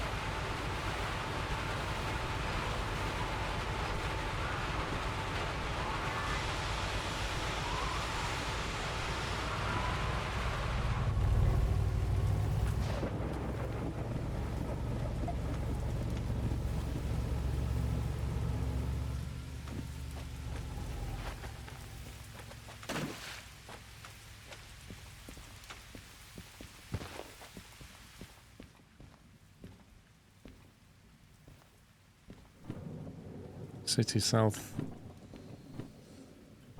City West. City West. Forest Central.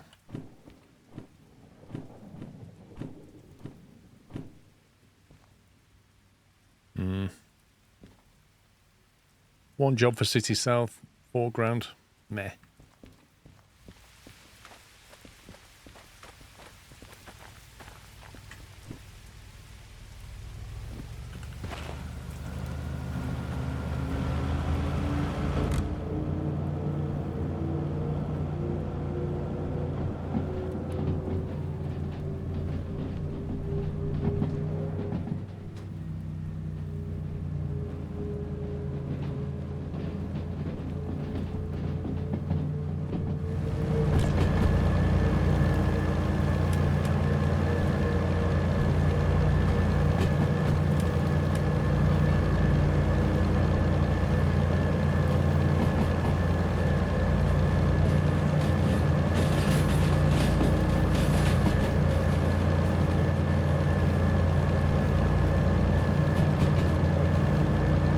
Get these pushed into the museum.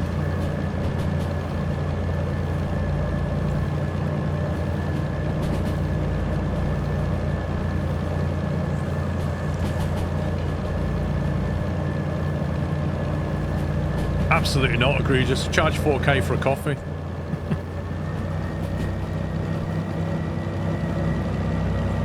We're a master skilled technician of transportation now. We've been promoted.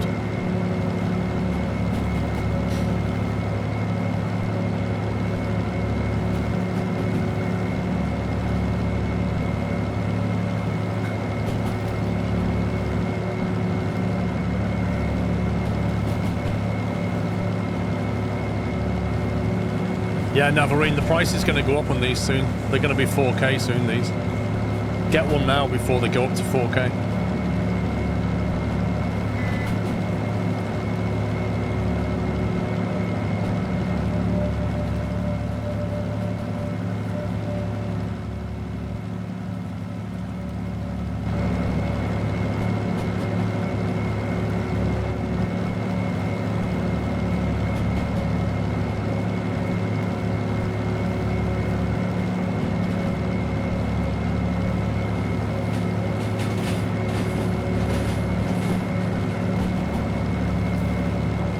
Yeah, I did that on...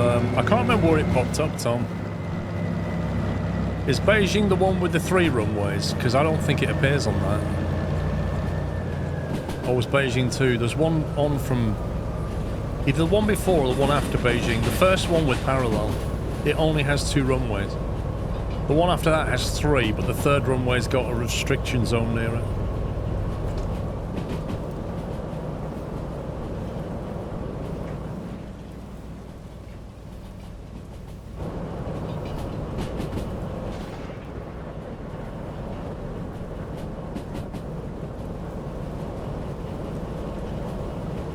Beijing and 3 needed to do unlock it for later ones. I think...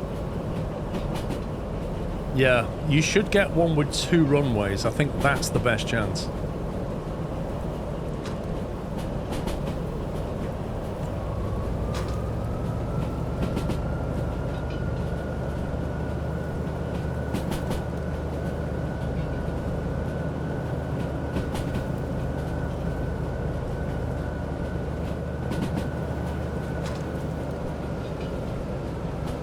Hey, Billy.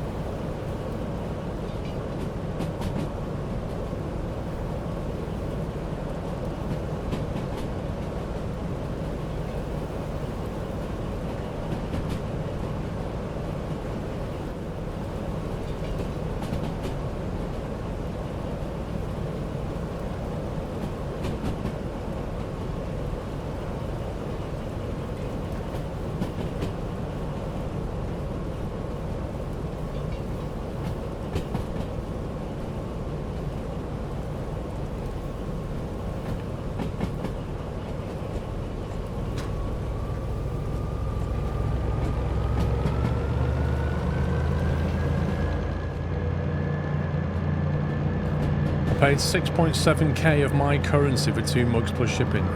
Wait, what's your currency?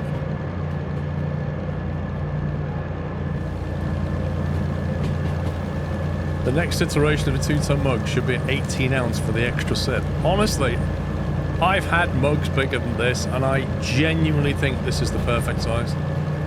It is just enough. It's not too much, and it's more than not enough.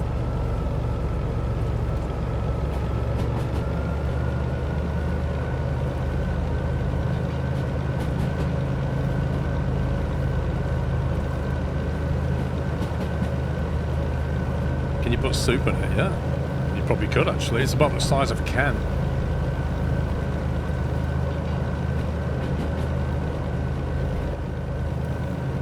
I thought it was noisy in here.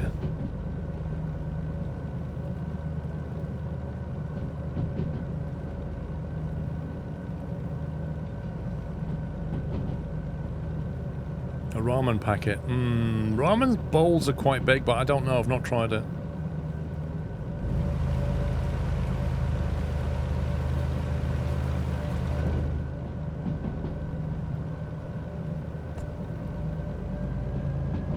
I got the wife a mug. She does not drink tea or coffee, but it's the thought that counts. What does she put in it? Did you really buy it for the wife? Or did you buy it for yourself but give it to the wife who doesn't drink hot drinks and went, this is for you, dear, but you end up using it?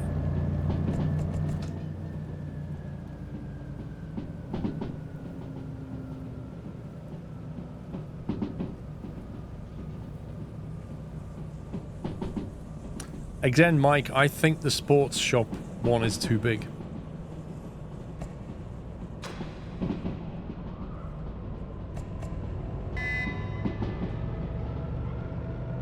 You lose it a lot, right? So it wasn't really for the wife then.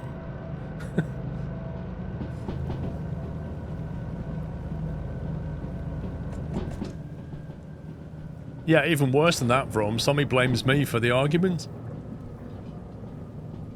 As if his wife nicking his mug is my fault.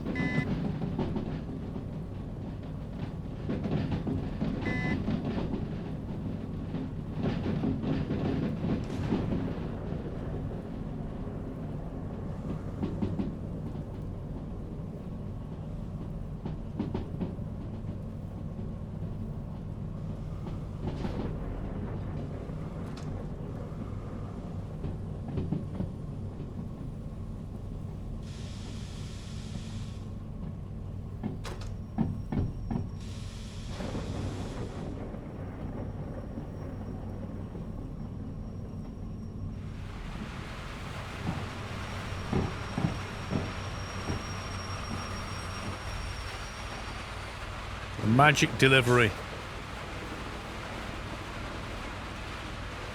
No? Why is it not accepting them? There we go. That took it a while.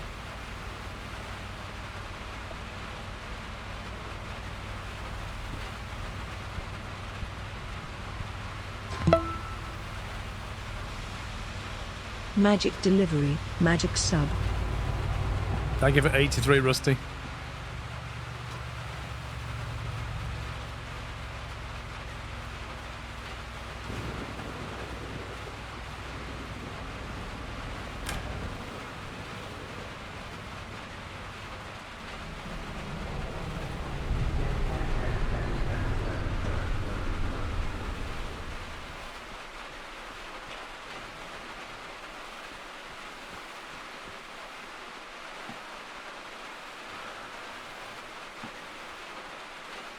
Have you found all the locos? I think so.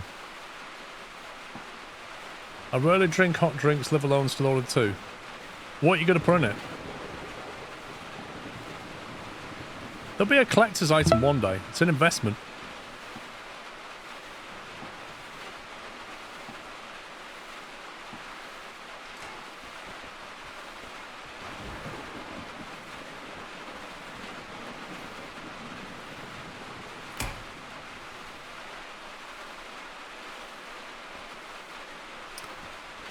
Right, starter, electrics,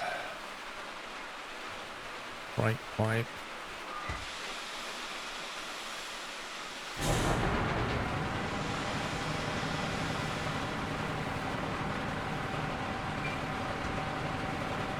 Why is the brake pipe still complaining?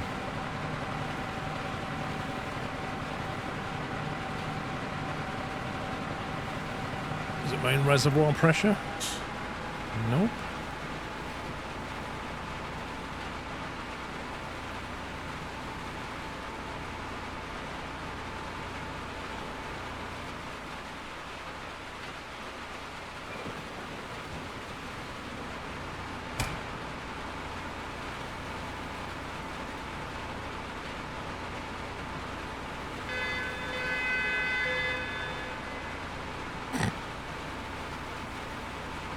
I just look.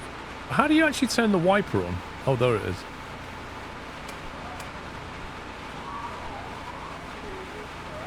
I'm not sure how it's raining in here, but there you go.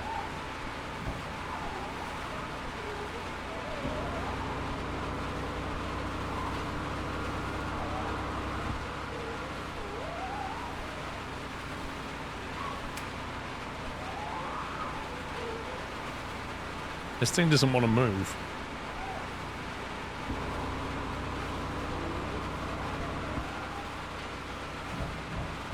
Right, reverse is in the forward position. Gearbox needs to go into 1.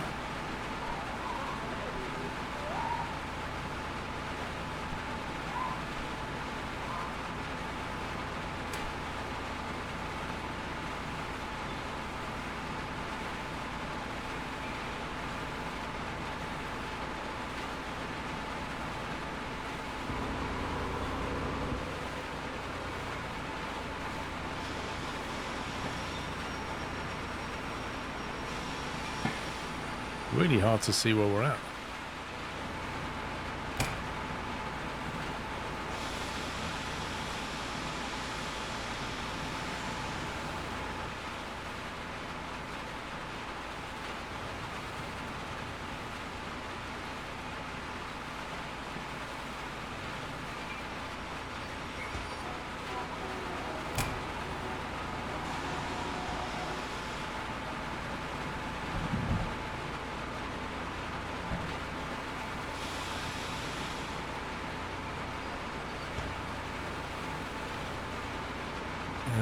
Where's engine cut?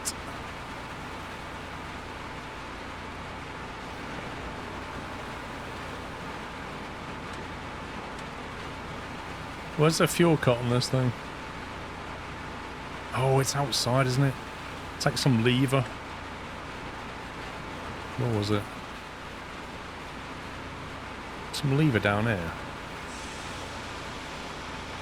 No, that's the brake cut. That's the fuel cut. There we go. Don't think we'll need that again. We've delivered all 4 parts. I could use it to move things around in here, I suppose. I think we should fix up the DE2. If we fix this up, we can use this to shunt things around.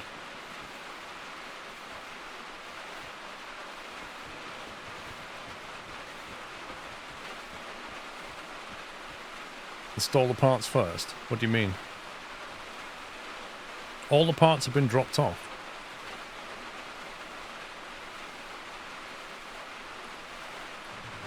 So I'm not sure what you mean. Museum office. Wait, why does it want us to pay? What's this 40 grand for?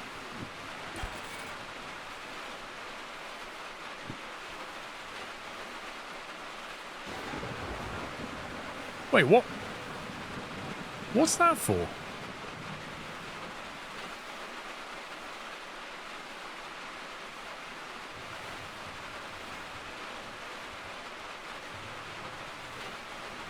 I have to pay 10 grand for each of those parts to be installed. Is that what we're saying? What an absolute rip-off. Okay. Even though I have to go and install them, but alright, whatever.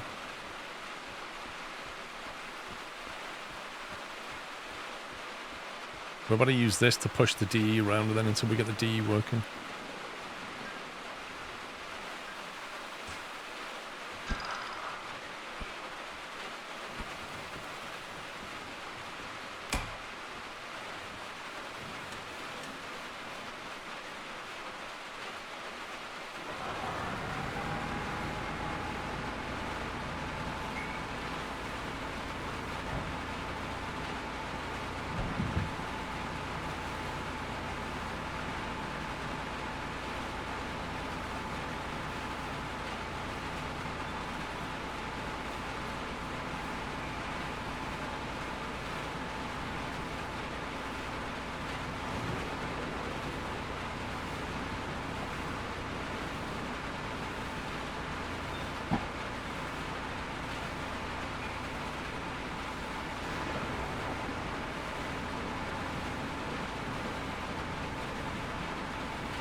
Why is it not stopping?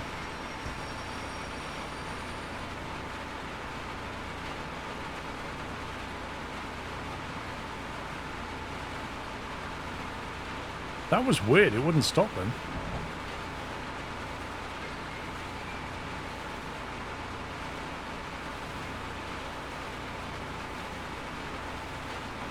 What is wrong with the brakes?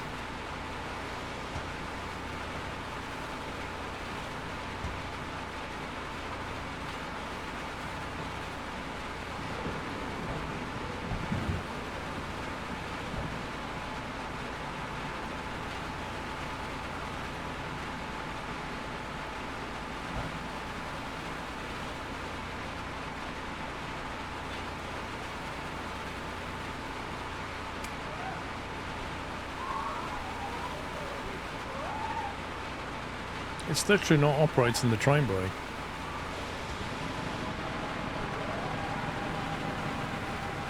It's like my hotkeys are no longer working or something. Wait, I've seen this before. Yeah, my hotkeys are not working. Right, okay, the train brake's working now. I tapped out and tapped back in and it seems to be working again. I have seen that before.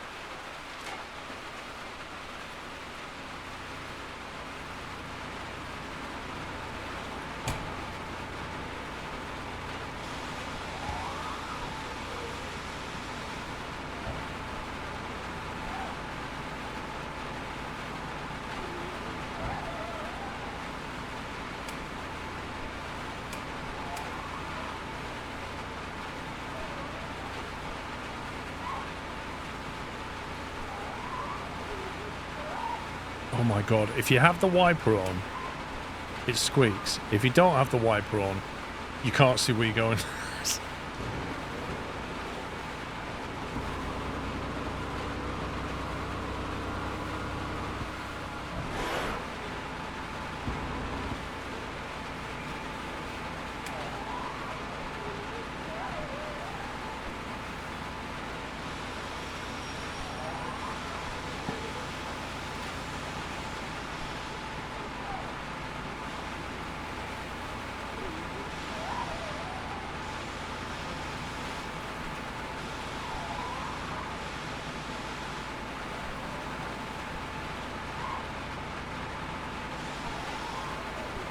We must be there.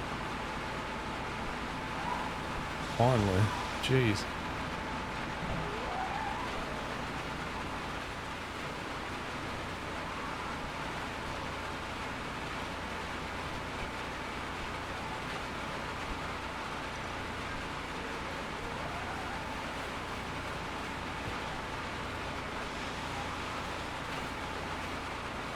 Cool.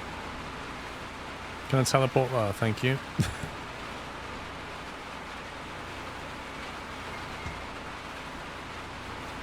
What a faff this thing is.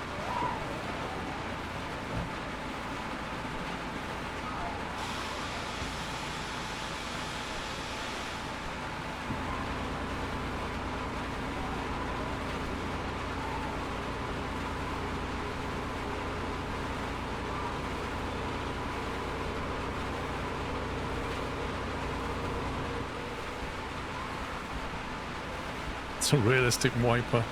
My wipers don't squeak.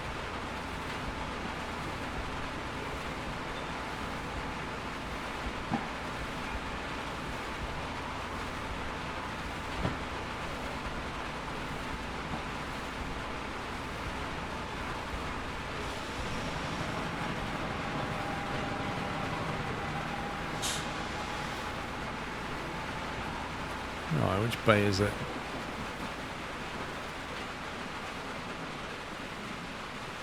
That one. Third one.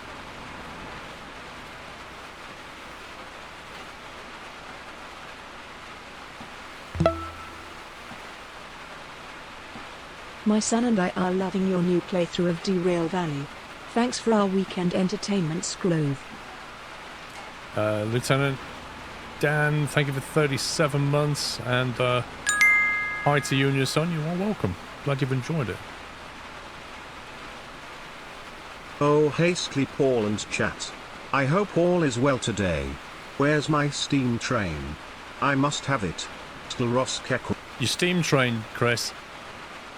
We've not managed to fix that one up, but I did spend a couple of hours driving steam trains, and because you wasn't here, and then changed back to diesel, now you're back again. And chat made me do it, Chris, so you know, I blame them for it, mate.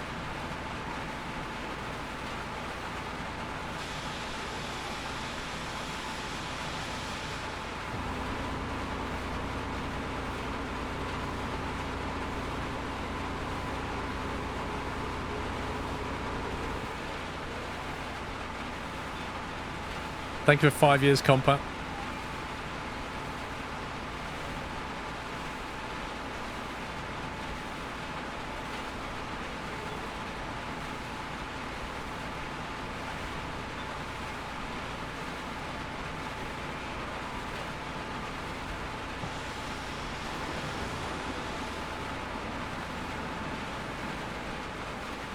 Not quite forward enough, is it?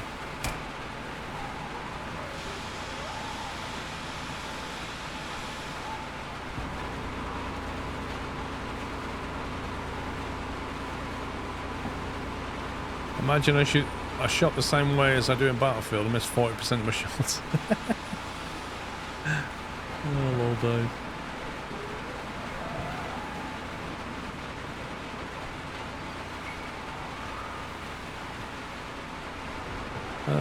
Tell you what, we'll just pull the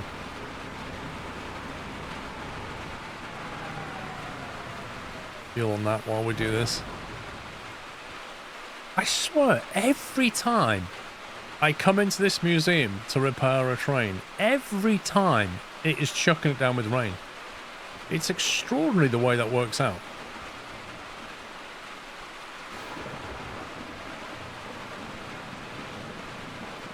$22,000 on the electrical powertrain. Next time I take my guns out and shoot like that, I think I might just not bother. That's 40k.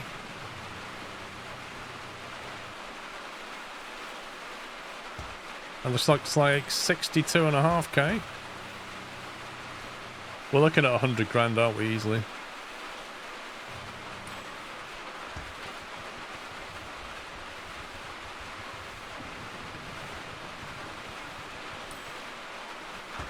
$1,000 in oil. Blimey.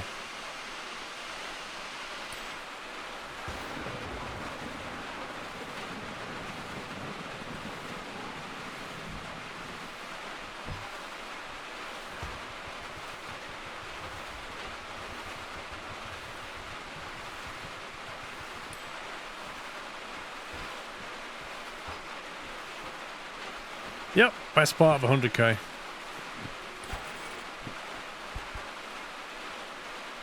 Paint job, right.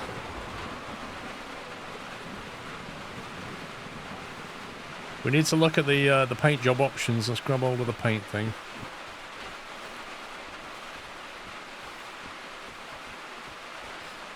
What we're going to need? We're going to need sand, aren't we? We're going to need a DVR, and we're going to need a demonstrator paint.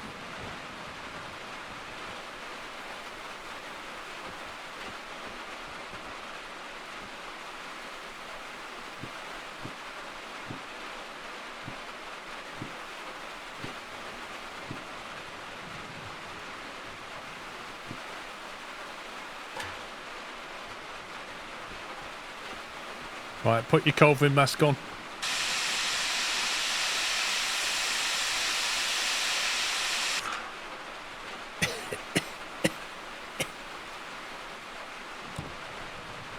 You're going to get another one.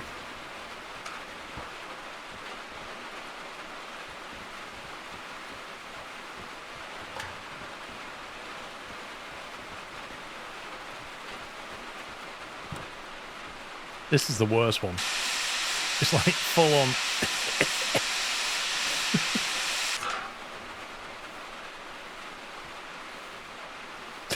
I actually like that unpainted. Look at that. That looks fine. What is wrong with that? That's a lovely clean grey look.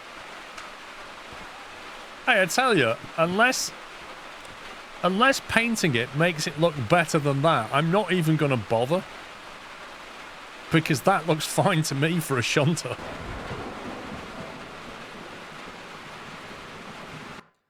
Right, we're going to have to save it. So we'll overwrite that. And then we'll try and we'll see what DVRT looks like on the outside.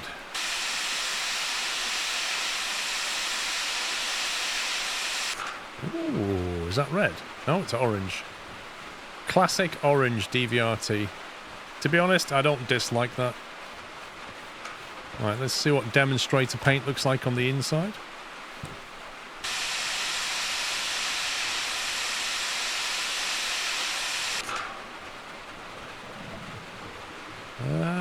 It's a very deep... It's almost like getting inside a TIE fighter. It definitely belongs to the Empire, this one. Look at this. It's like a matte black with a very light hint of blue. Makes those yellow cables really stand out as being totally unsafe. That is a trip hazard right there. That is the jankiest bit of electrical work. Train engineers like... boss, shouldn't we route those cables around the doorway for safety, or trunk them or something? Maybe go into the floorboards? No! No, young Padawan, just lay the yellow cable straight across the doorway. It's the shortest route.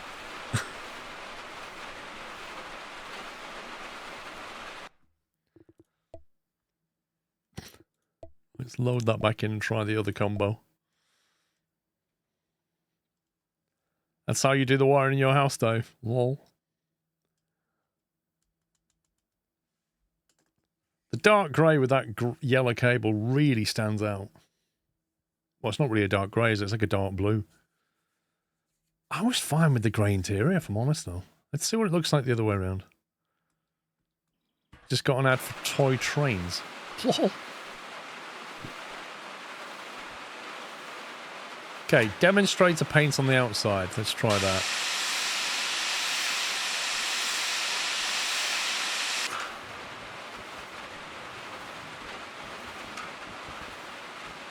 Okay, that's definitely spicy. Quite like that, actually. Quite like that one.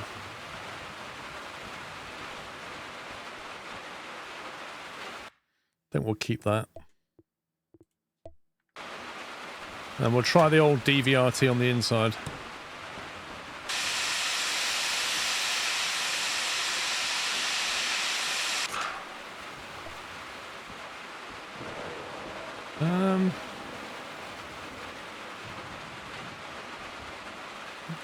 So on the outside you've got like a blue, white, orange thing, and then the inside you've got green and grey. I mean, it's okay, but... Rough maths means April is 10 years, Yachts 10? Rough maths means April is 10 years, Yachts 10. Yes, so basically, Battle Cattle, thank you for tier 3, by the way. 118 months, yes. At the end of Yachts 10, it's 10 years. So on the 2nd of April this year, 10 years. But it's more than that, if you think about it. Isn't it? More than that. I got partnered in 2013, I think it was. And I was streaming in 2012. Although most of you won't remember that. You can't choose orange for the inside. Let me go back to that one. I like the outside as the demonstrator. But I'm in two minds whether to go demonstrator inside or just leave it, because demonstrator paint is expensive and I don't think it looks particularly better. And the problem is, like, the really dark interior does not reflect light very well. The default grey interior would actually bounce the red light much better.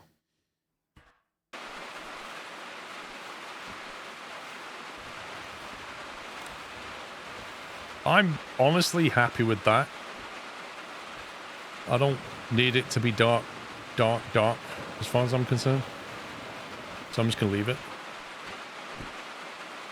Although, technically speaking, until I paint it, it won't class it as completed, will it? I don't think. Oh no, it does. It does class it as repeated. No, that's D6. 1 second. Yep, it's not complete. I have to paint the inside, otherwise the game says you've not finished. How annoying is that? But I suppose what I could do is paint it and then sand it.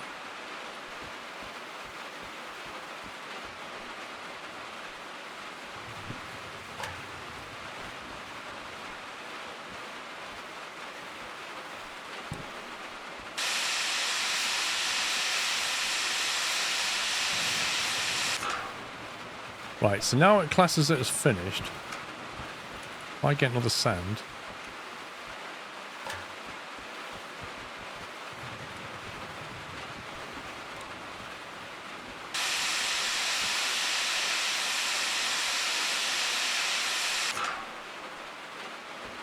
There you go, so that puts it back to grey. But should still mean...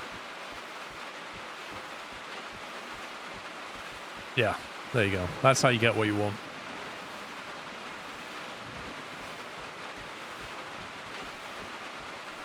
As long as you paint it at least once inside and out, it's fine with that.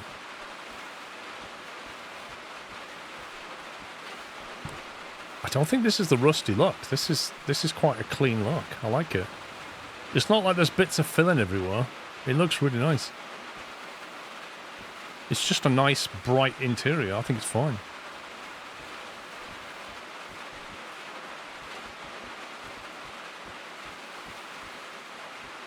If I remember, I was going to put the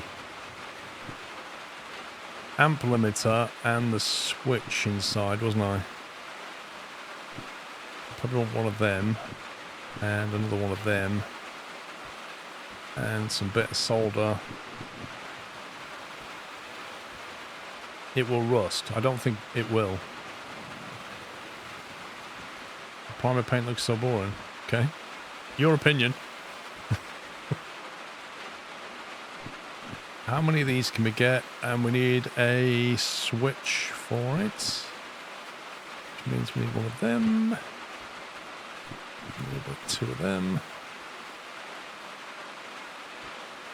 I should have bought some... are these the big lights we put on the roof? They are, aren't they? What bracket did I use?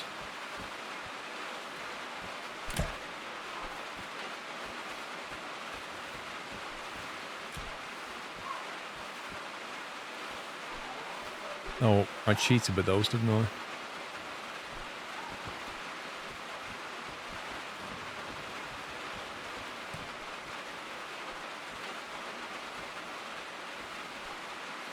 I can put one here and angle it out slightly.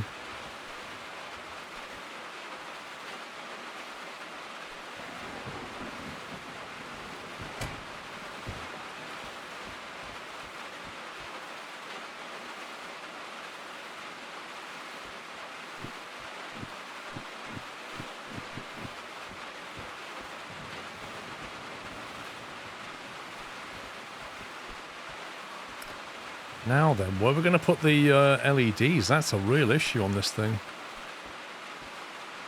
There's not a lot of space. Don't think they'll fit under that wheel arch. So let's do the internals. Overheat protection was for D2 as well, was it? Did I get that?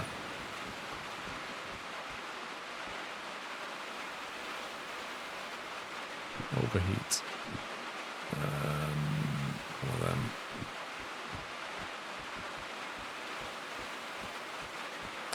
Yeah, but if you don't have it near the edge, it doesn't always work, you know?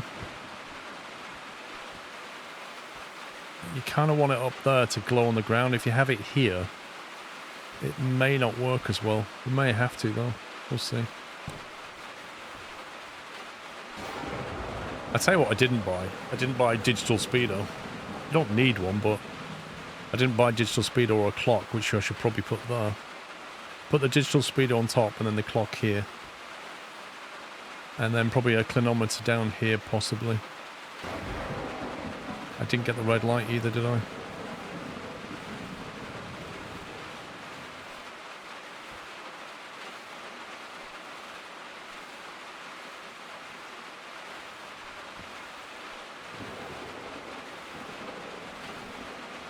The question is, where do I put the switch?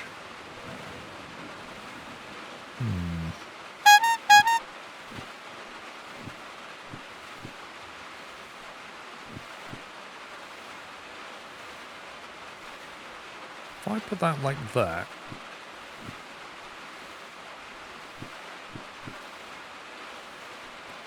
so that does actually mount that way.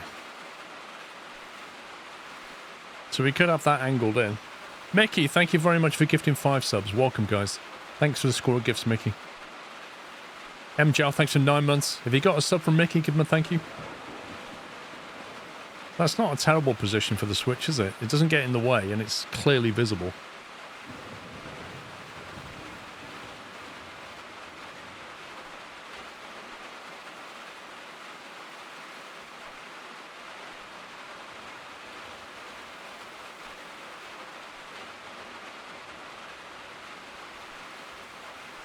I should drive in position like that.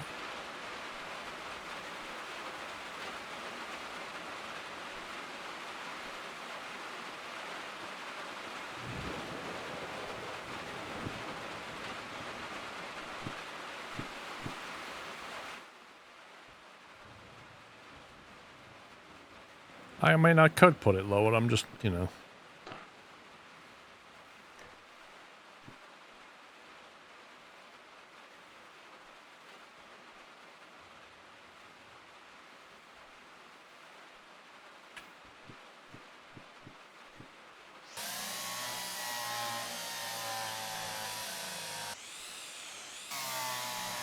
Well, if you look at it, the antenna's on the left, SG, isn't it? Look. The antenna's on the left for it to face you. So it would be like that. That's pretty decent, actually. I like that. I'm going to crank that up.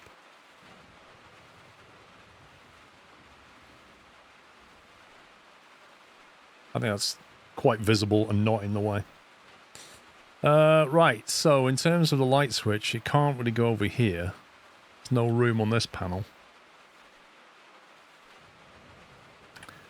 Let's think about the...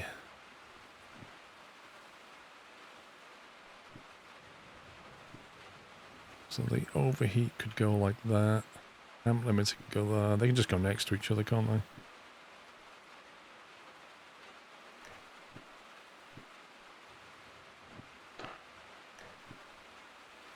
Something like that.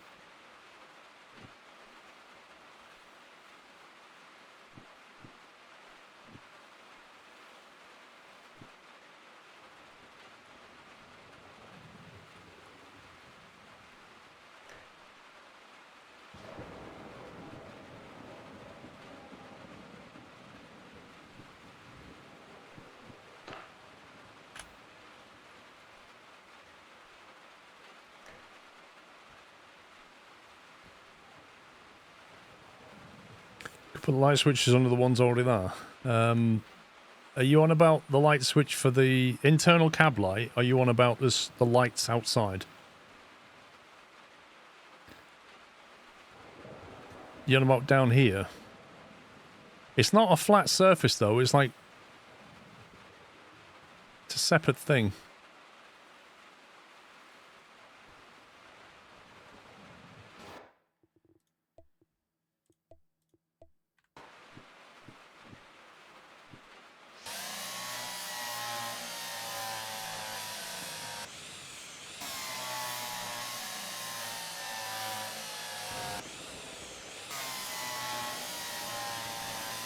Give you a guide on what to buy first, Ashish. Get the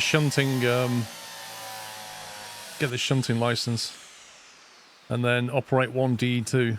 Do some shunting work, and then as soon as you can, if you're able to do 2 DE2s at once, which means jumping between them, that's a way of hauling something heavier. Otherwise, just get used to the DE2 first.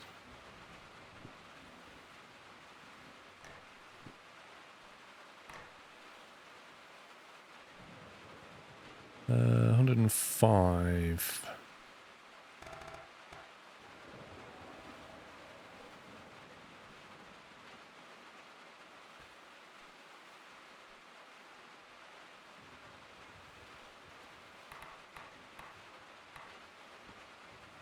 Amp limiter, 800.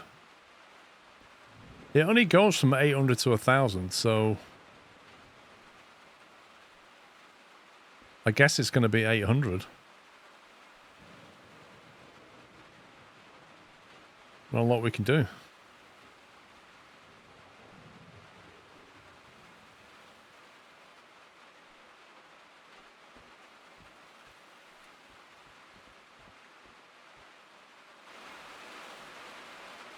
Small bracket.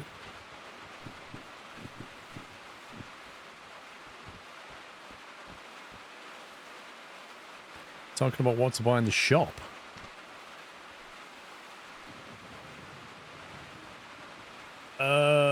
Have you got the remote? Because that's a necessity, I would say.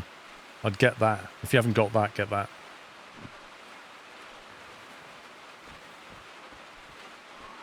If you're on about internal customization, then if you need the... I don't really need these, but they're a convenience. So I'll put them on now. That's very useful when you get used to it.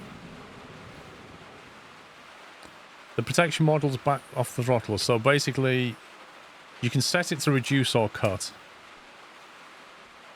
which reduces better, and this will back it off. I'm not, Chris, because the amber light flashes into the cabin and it's really annoying. Sadly.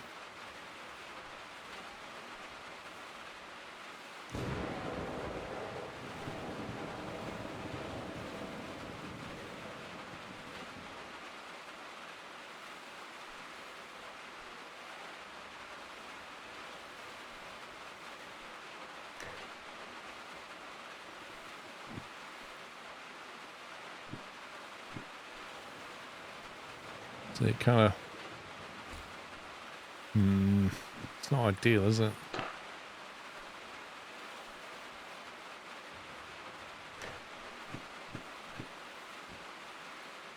That's about the best I can get it, I think.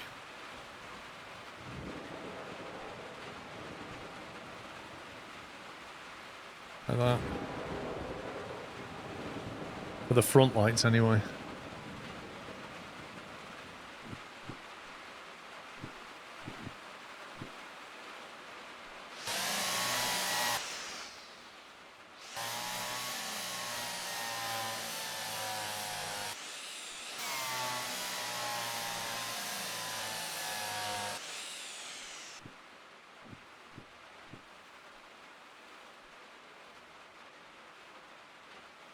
I cannot see what orientation it is putting that. That's ridiculous.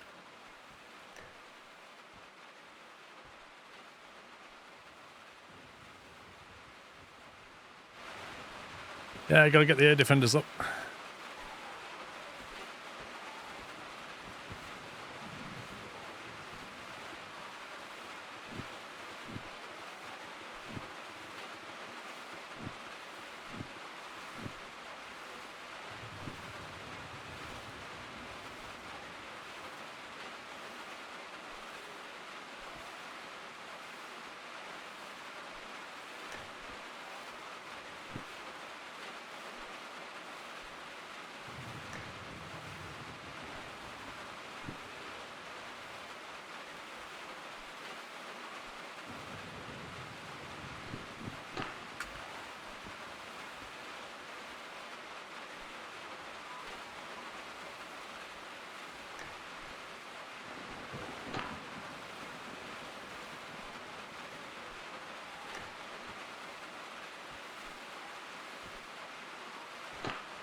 I think we do something like that, basically.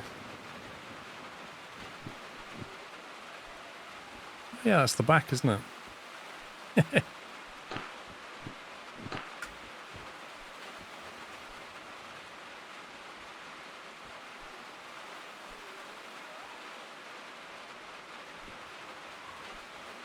It's weird it won't align. There we go.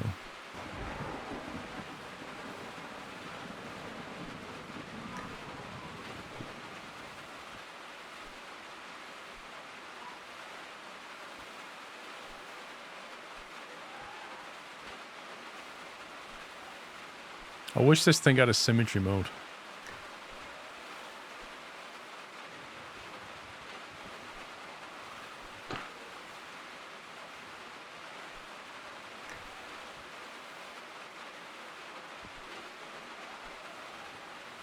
Close enough, I think.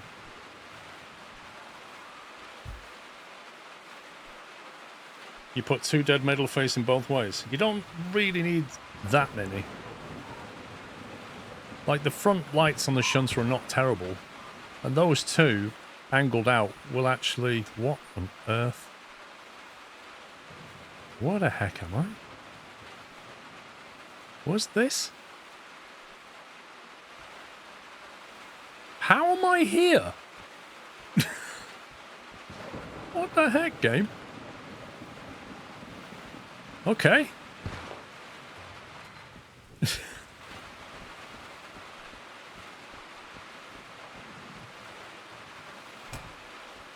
Like, 2 lights angled out is a lot. They'll still overlap, both of them.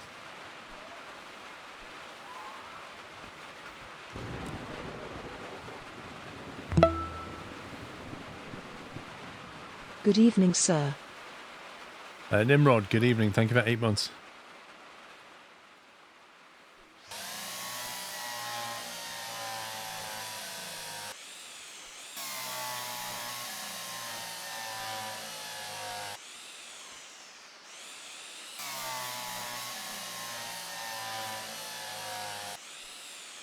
I'll donate 10 subs if...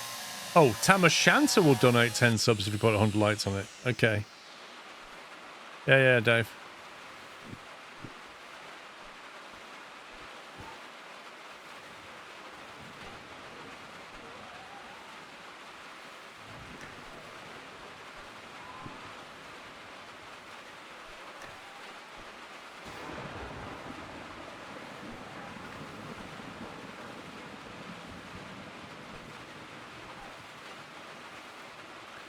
Right, now I've got to wire this switch up.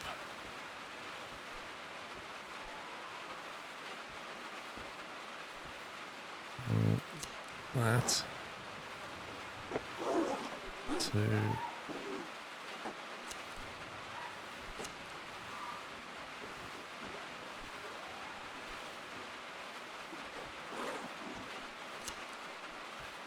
Okay.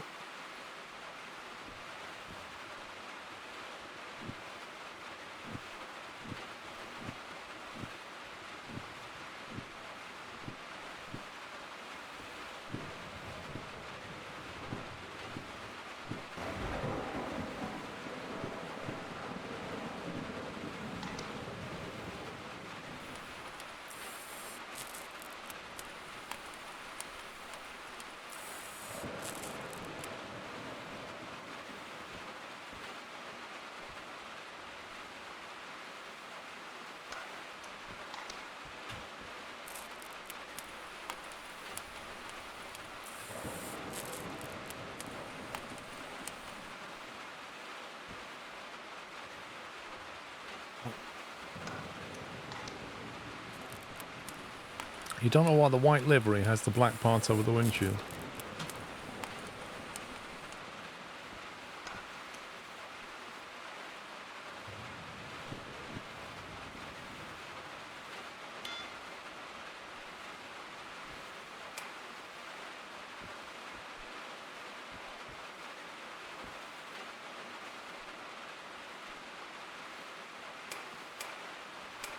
So the question is, why do those lights not work? Because... Wait, that's empty. Why's that empty? It's the solar lights as well, stupidly. The amount of solder you have to use is just absolutely dumb. I wouldn't mind if this was like a reel of cable and you can use it on like a bunch of things, but one reel of solder per one item is like, huh? How does that make sense? Right, grab this.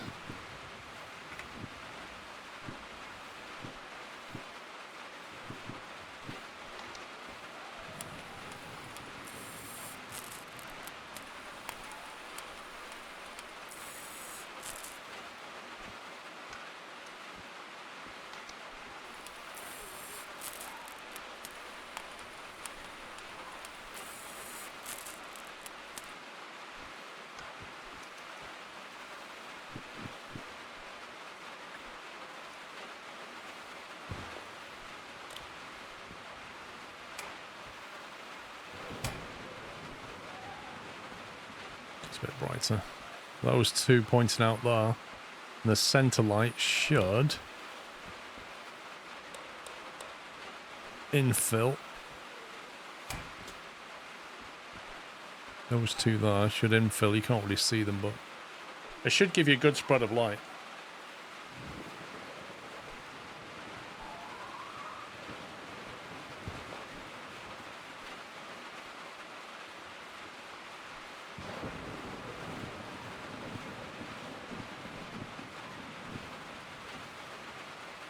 I've got to work out to get these brackets on somewhere.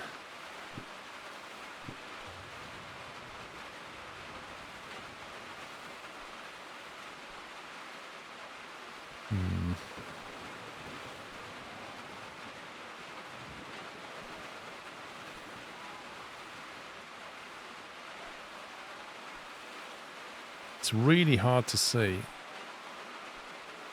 I think that might clip. Maybe like that might work.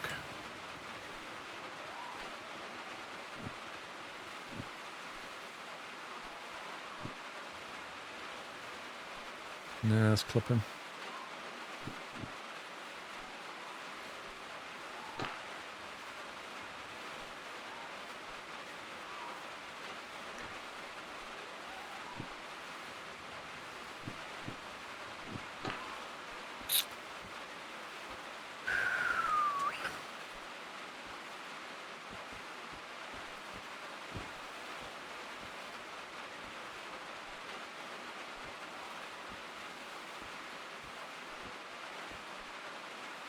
I love how this grid just stops you from getting underneath. Like, why does that one have a grid on it?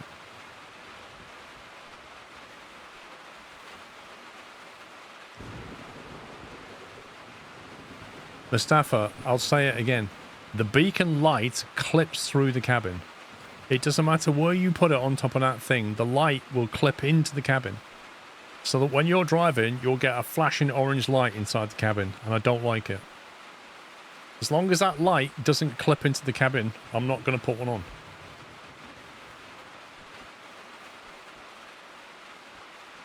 I suppose we could backlight it that way, couldn't we? So kind of either one or two like that. One if you don't want to see it so much. Two if you want more brightness. So you kind of go like that. So it just kind of shines back that way. It's a reasonable compromise.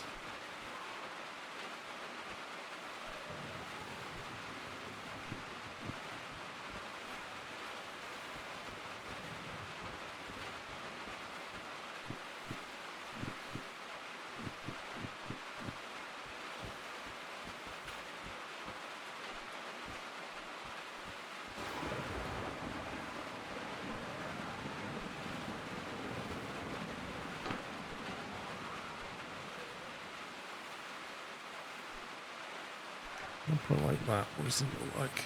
Okay.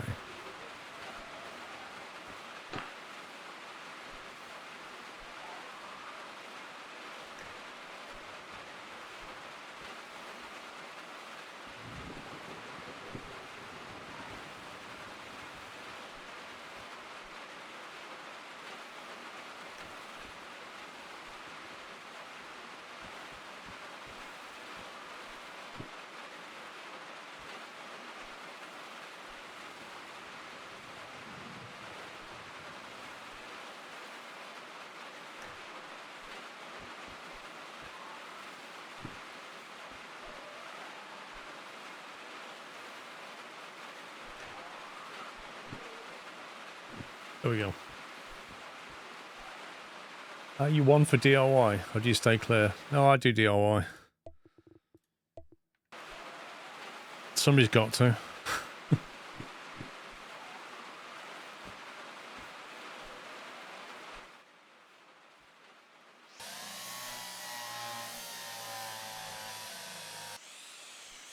The beacons use amber or yellow LED bars and make them flash. Yes, but the light will still clip into the cabin. Or we like face them outwards from the cabin, but then you'll see the LED bar. But it is possible to do it that way.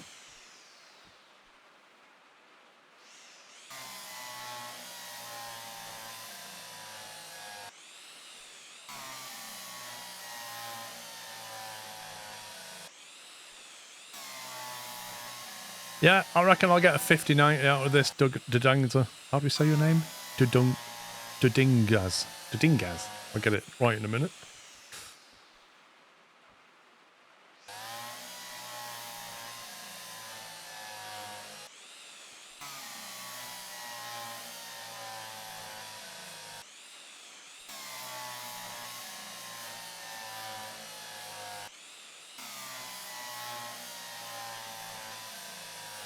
I tell you what, you'd need a tidy drill bit to drill through there.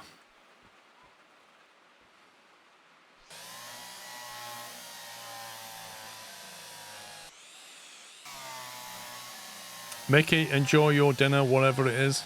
I'm sure it's nice. I swore you were having it earlier and earlier on a Sunday. You used to leave at 7. Actually, no, I think you used to leave at 7:30. Then it was 7. Now it's not even 6:30, mate. What's going on? Have a word.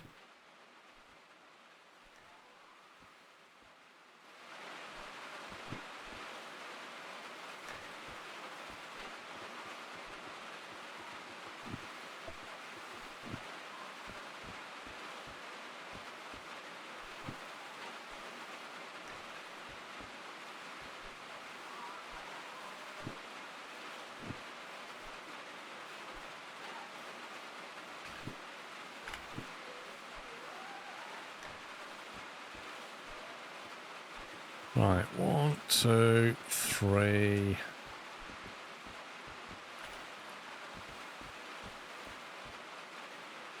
I know it's the wifey. That's what I'm saying. Have a word. You're like, come on. I keep missing a big chunk of the stream here.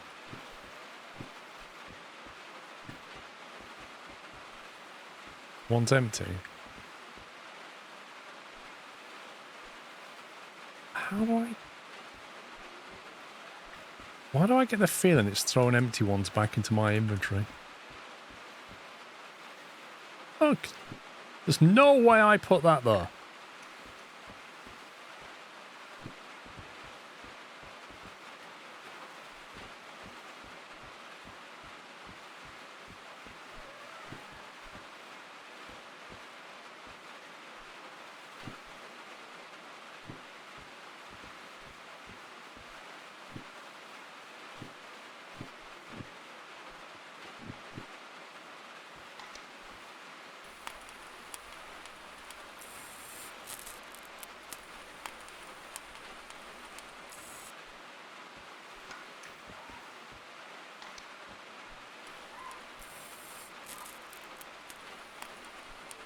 Telling you to recycle them properly.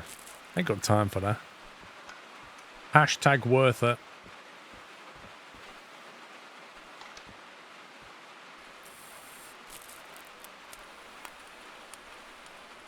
Go enjoy your dinner, Mickey.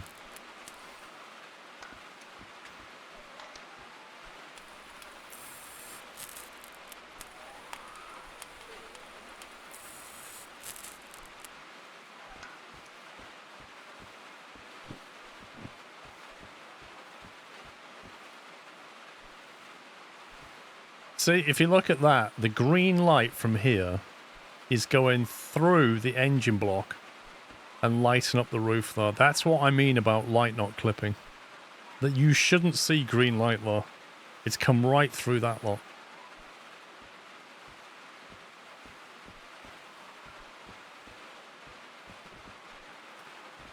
Do I have a red light? Is that red? Is that orange? That's red. And do I have a variable dimmer? Yes, I do. And I have one of those. And one of those.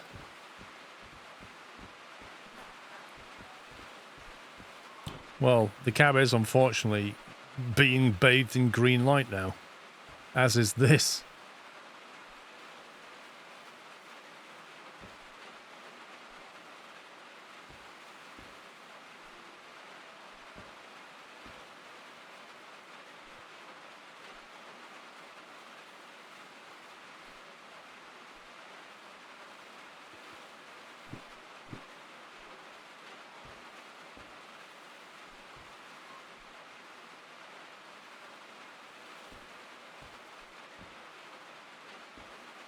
Now, do I put it here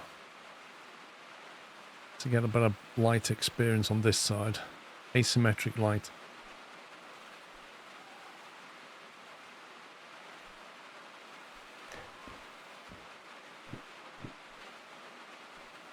So it'll be like over the top like that.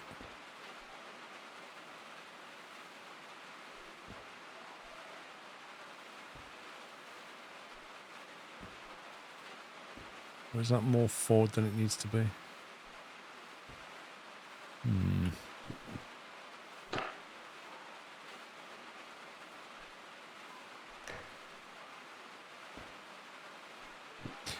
I could put two in, but I don't have two red lights for a kickoff. We can always come back later and put one on that side. I don't have two red with me.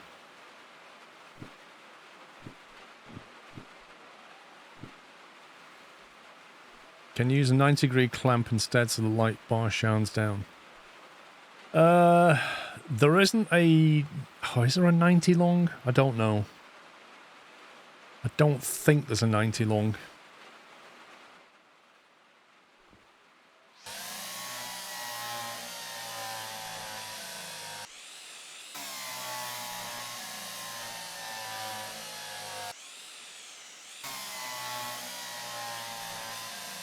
There's a standoff long that stands off like about an inch. I don't think there's a 90 long.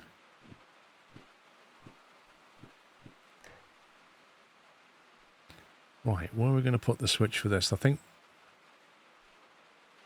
Put it under the... Guess we want to tuck it... No, we want to leave all this for our inclinometer and stuff. Could just go there on the wall or there. Like that kind of thing. Stick it there.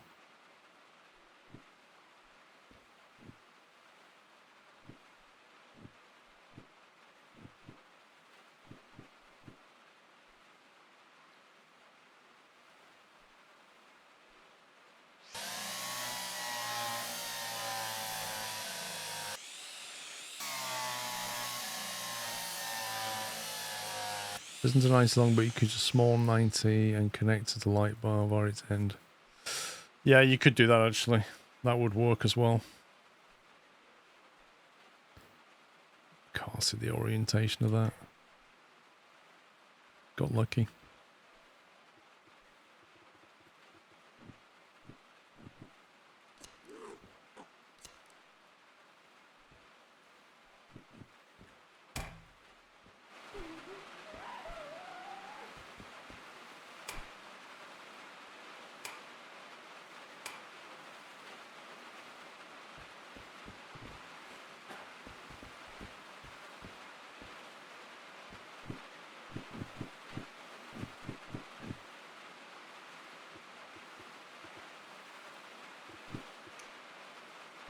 I have to buy a ton of solar again.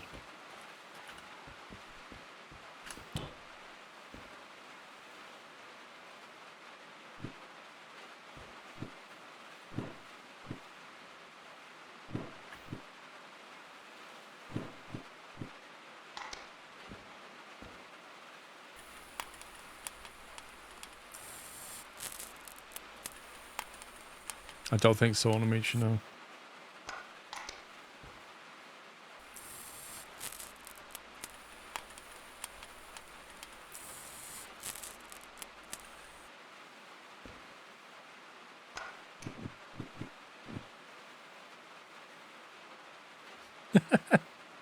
I like that. The red and the green mixing together there makes it glow orange. That's hilarious.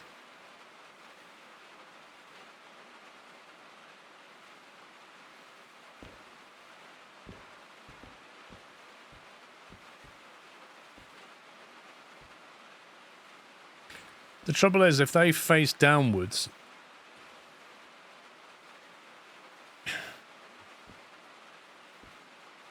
they need to be like high up enough to get the light to the ground to spread a bit. If you turn them 90 degrees, they'll literally just bathe that bit of the ground.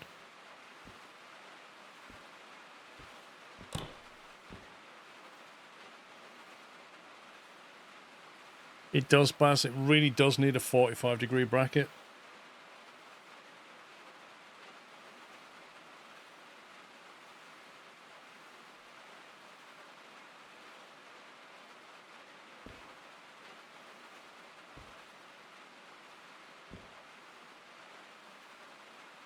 Cool. I think that is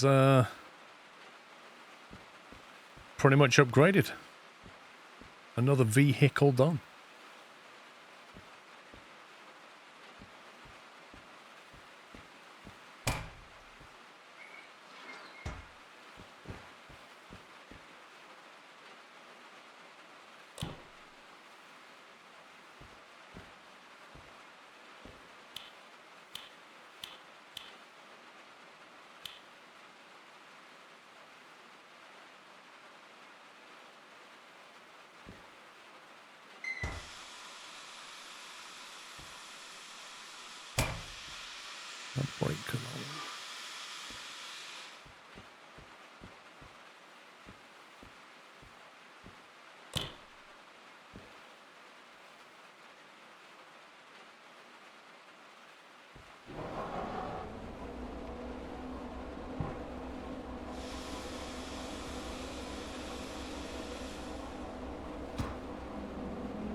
Man, this thing is so much easier to drive than that.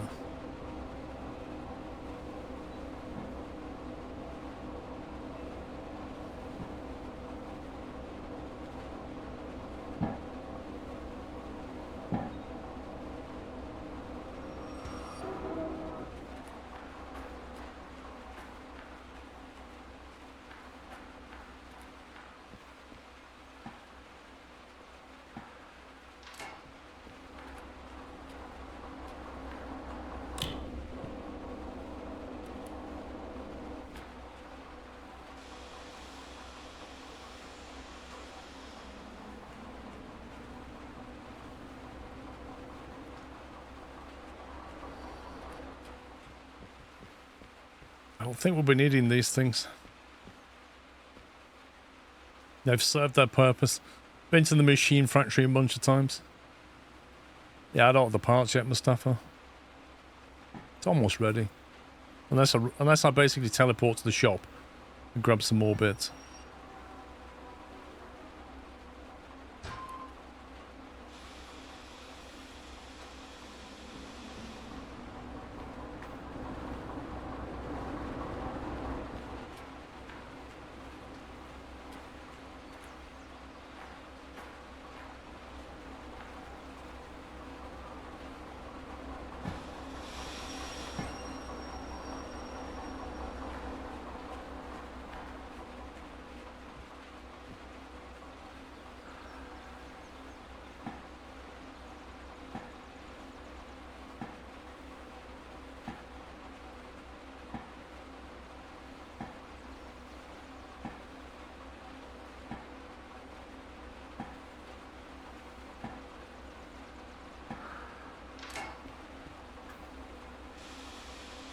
The green underglow is really distracting. Wow. And, like, Jensen can hear you, you know.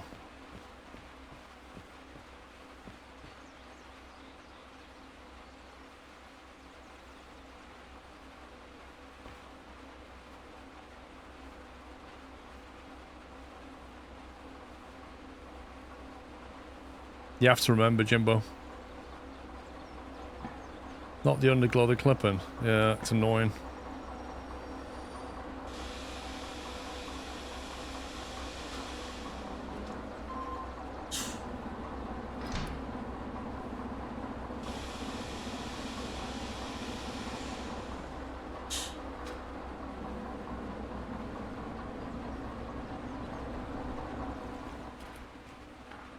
Yeah, the green light clipping is really annoying, actually.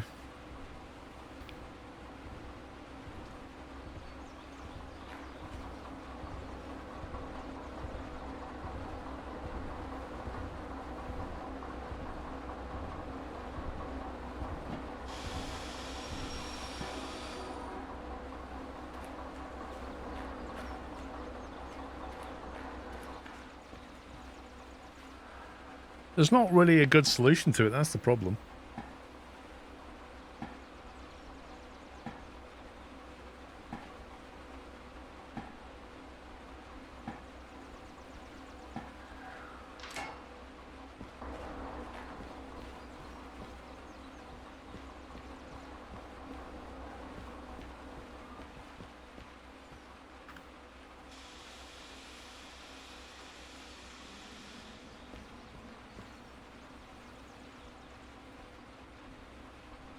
I might have to go and buy some solder and move those green lights.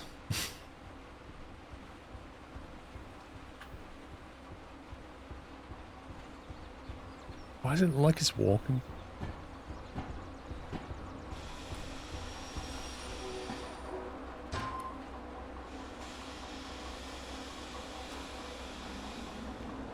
Remote is machine factory, I think.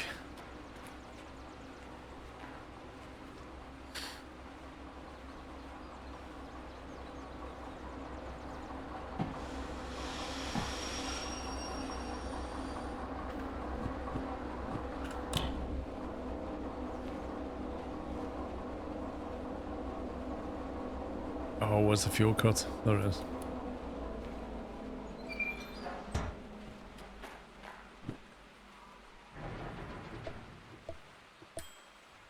$2,000 to go to the machine factory. It's absolutely outrageous.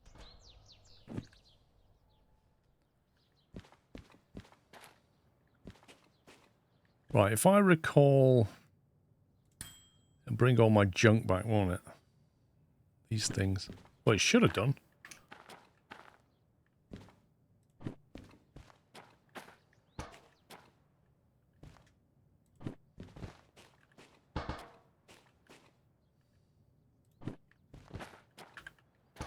Where's all the disposed solder gone then?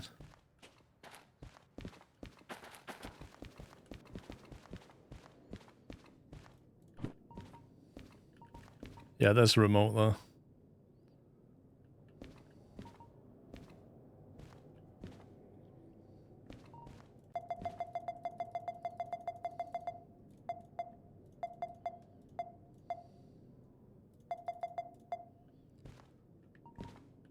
we used a few of these, didn't we? Replaced them.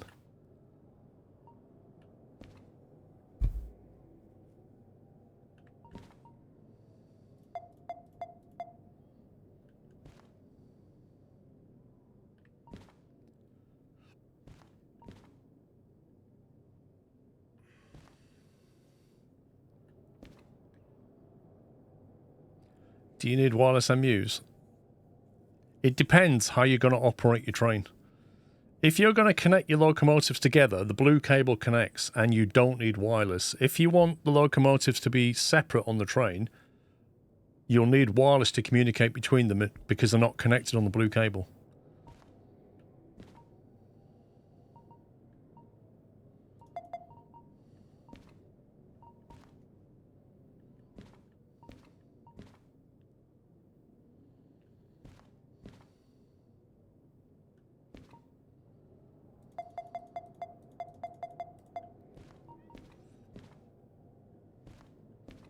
What else did I come for? I came for a... Where do I get the clock from? That's what I came for. The clock and the brake thing. Is that Goods Factory or is that City West? Dang it, I can't remember.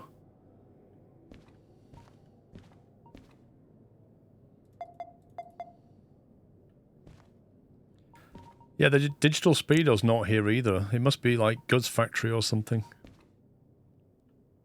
I don't see it.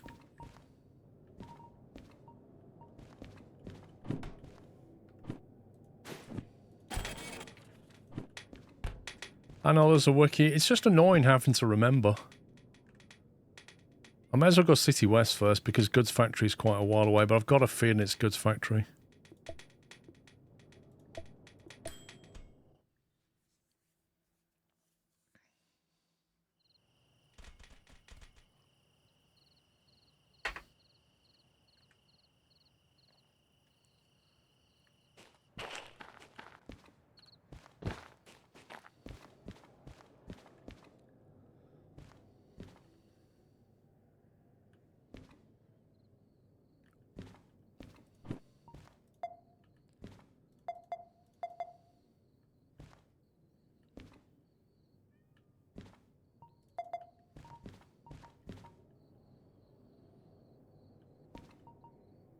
Can't remember if he used them or not. It must be Goods Factory. Ooh, not used them very much.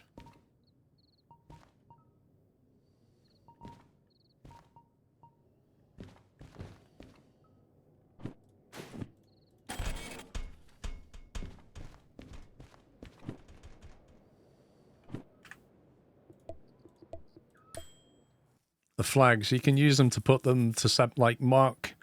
You got a big long train with like multiple consists on it. You can use the flags to indicate to yourself where the different consists break up. They're more important when you start to play it on harder difficulty, when you can't use this to couple and uncouple and you have to go down the line of the train and work out. They just help as a aid memoir to do that. Goods Factory, where are we? I can't remember where the shop is. I think it's down here. There it is. Pick it up. Alright, digital clock. A couple of them. And...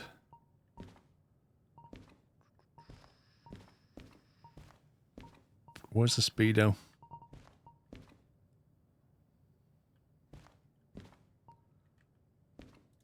Couple of them.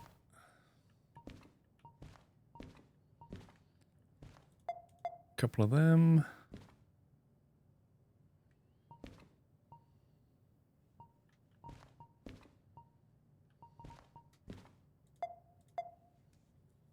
Couple of them. Okay, if you insist, I'll get 4. Jeez.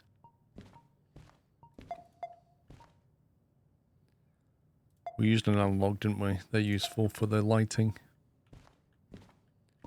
Do we need more? Get some of them.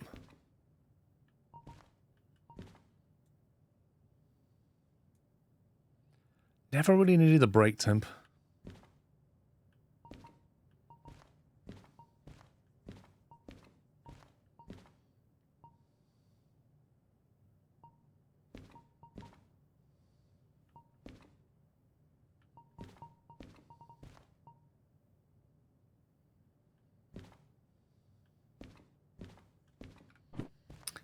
Why is everything so expensive?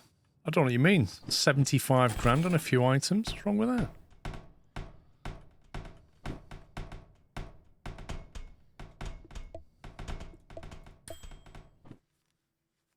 Yeah, I've got 3 oil pots. Plenty of that.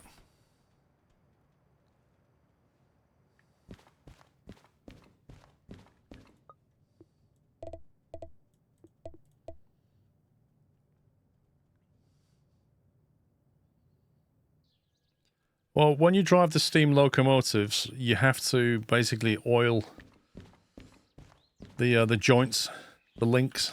There's little I'll show you. There's little fill-up things that you have to... You see these here? You got to fill these with oil.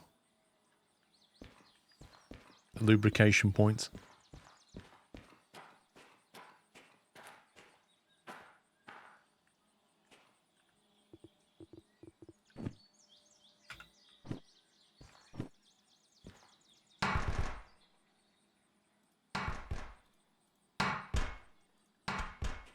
Cool. Casually clip into the ground.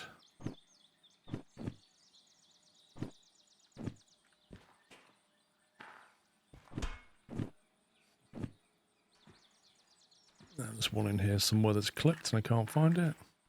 Thanks, game. Yep, they're gone. That one's there.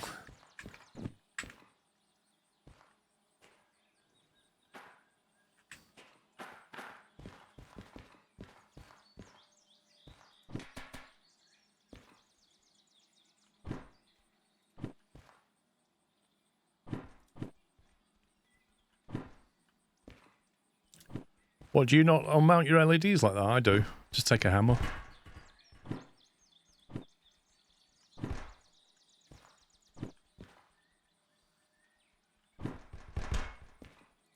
Okay, you're coming with me then.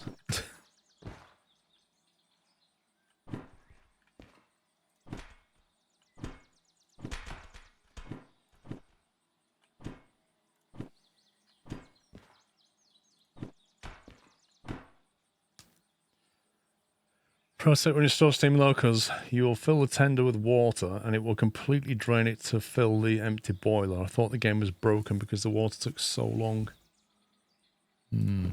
Makes sense, but like you say, the game doesn't like tell you what's going on.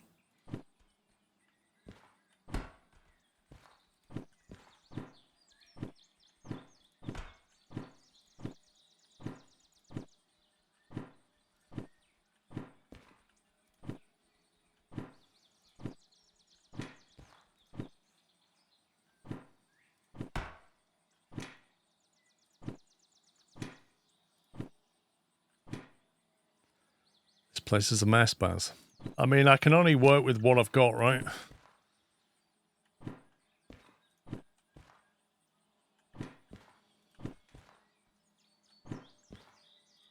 And I have to move everything one item at a time. Imagine if somebody said to you, go and clean your garage out, but you can only pick one thing up at a time.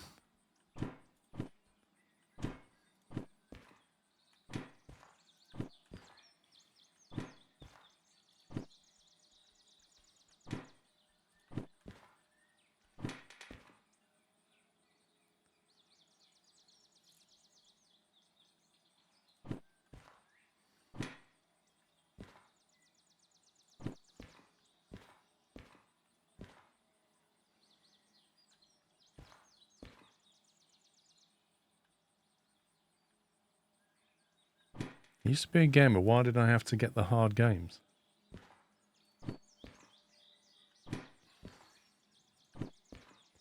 I mean, if you don't want the hard games, just go and play, like, I don't know, some Nintendo stuff maybe, some fun stuff.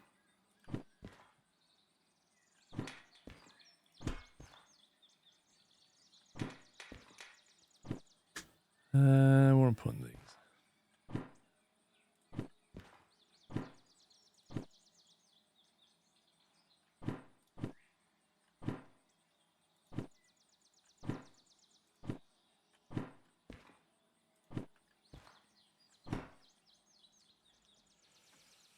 Don't play games anymore, went off them with a busy life. Fair enough. It does happen. It's not just games though, is it? It's lots of things like go that way.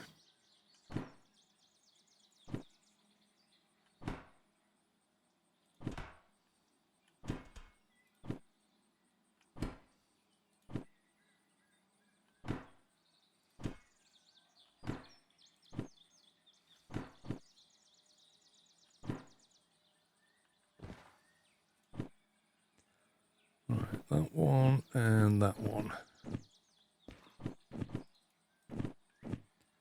Couple of them. What else do we need?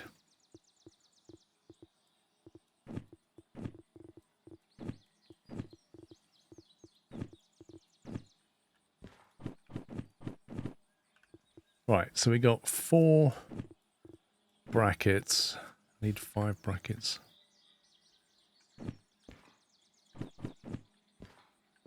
Five brackets, put the LED on. Gonna need to put the clock on. We need 2 of them for them.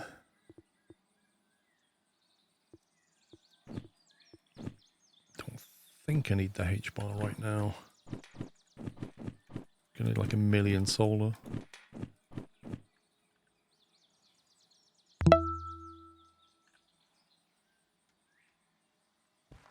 Oh yeah, but I fill the holes, haven't I?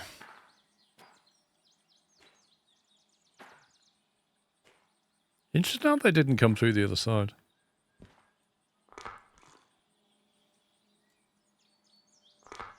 Didingus, thank you for gifting a cashew membership to Martin. Throwing shade at Nintendo. Not throwing shade at Nintendo. Nintendo makes some great games. But Nintendo makes a lot of games for people who just want to have fun, you know? They don't want anything, like, too difficult. They just want to have fun, like the family games they do. Like the Nintendo bowling, that kind of thing. Nintendo tennis, they're just great fun, but they're not, like, incredibly hard games, are they?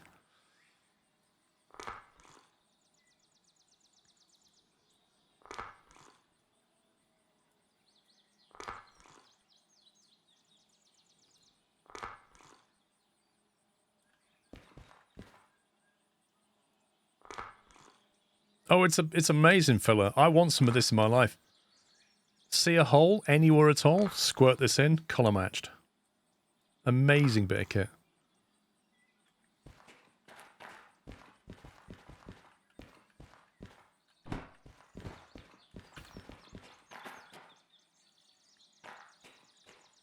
Okay. Oh god, some wipers have been left on somewhere. Some wipers are squeaking. Can't have that.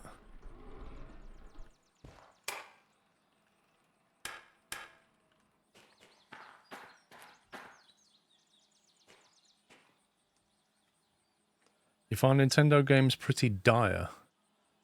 Let's make Mario again. It's like Animal Crossing. That blew up in COVID, didn't it? 2020. Round about the time when nobody could buy a console.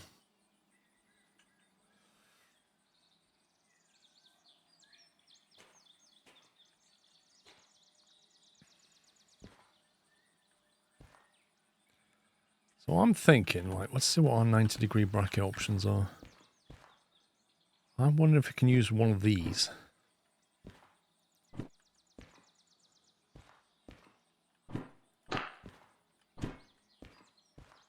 How many of them have I got? There's a long version and a short version. They call me a bracket hoarder, but you know, when you need a job doing, I've got the part for it. So I'm thinking them, and then we just mount them in.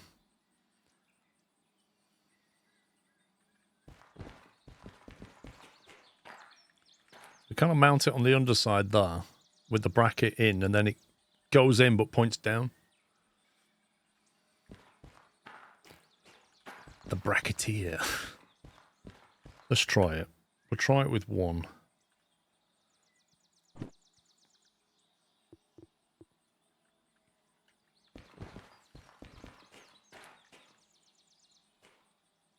So if we go like this.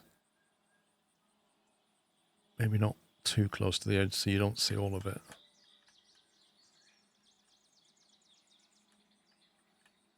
It'd be really hard to get it centered and pointing straight. But notionally, like that.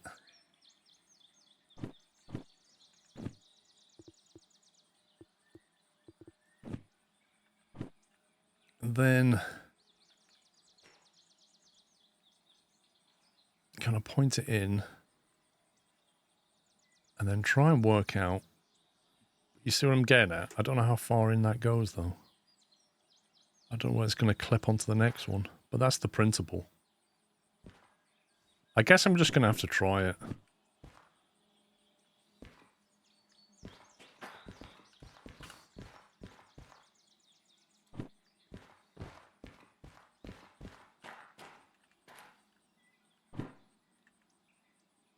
What is this place? You can't even put anything down on the ground?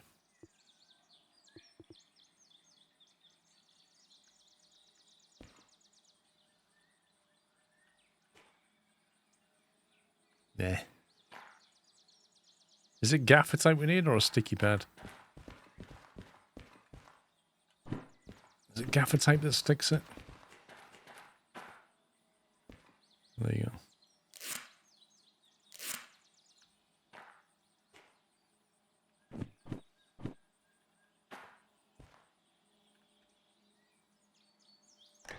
Well, basically, that's the principle there.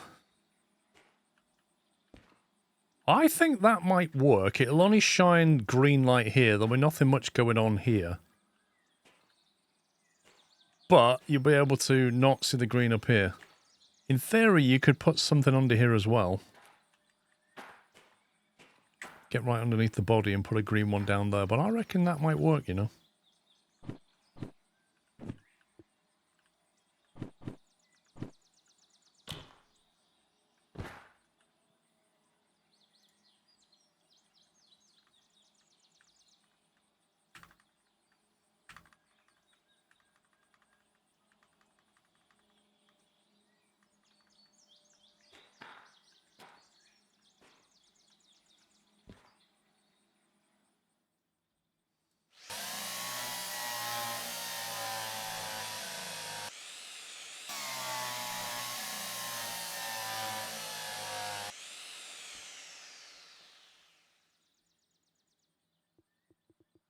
Right, let's test that theory. Let me go over here so it doesn't clip into the ground.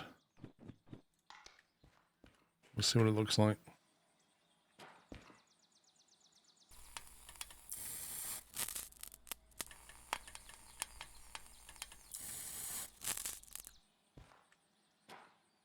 Yeah, so it's not as good as the DH4 and DE6. Not as good. But it does shed green light around and it doesn't shine it up here. So I think we'll go with that.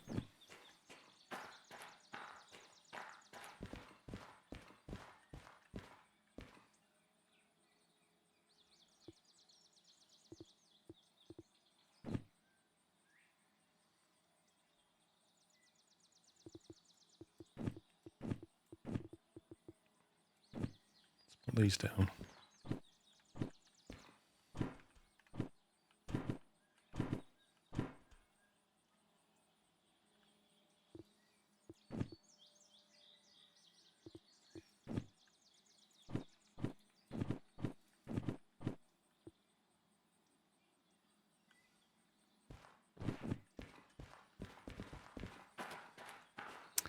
Yeah, getting 4 in a row is not easy.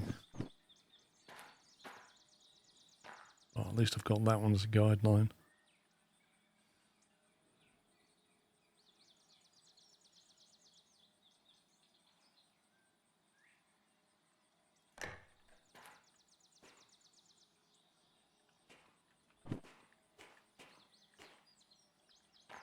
I mean, you're not going to see it specifically. You don't need to worry about it being in bang on center.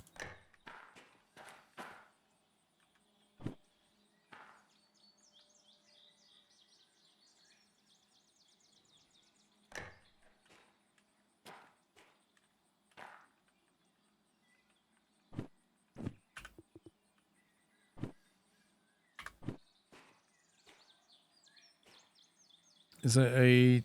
It is a 2, so diminished proportion of light. I'm not sure what you mean, Onamichi.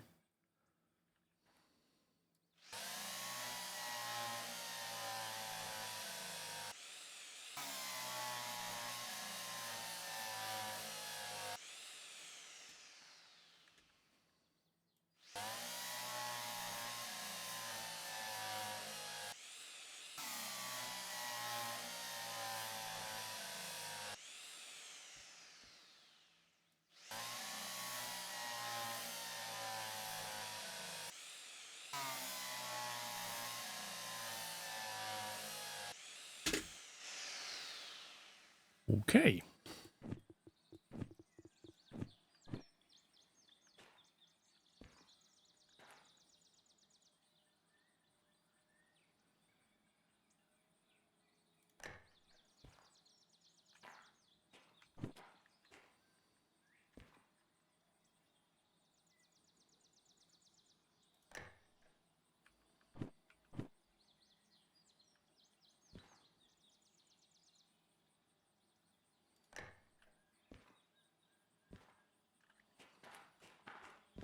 I find it weird that you have to mount the brackets onto the thing, but you don't screw the thing to the bracket. Like the bracket just automatically attaches.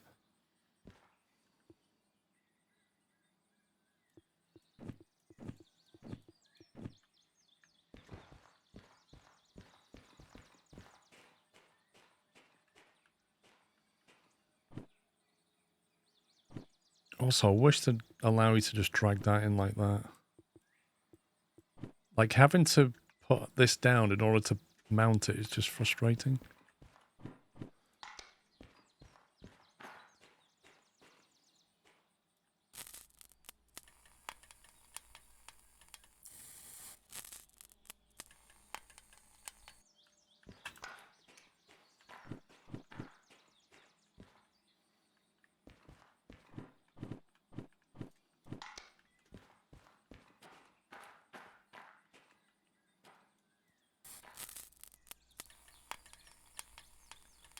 You shrink the D6, yeah.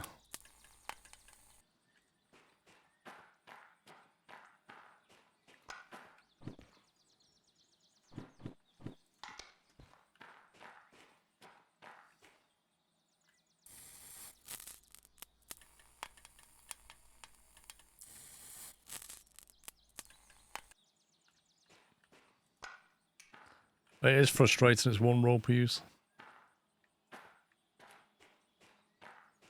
Let me just put it in a pit.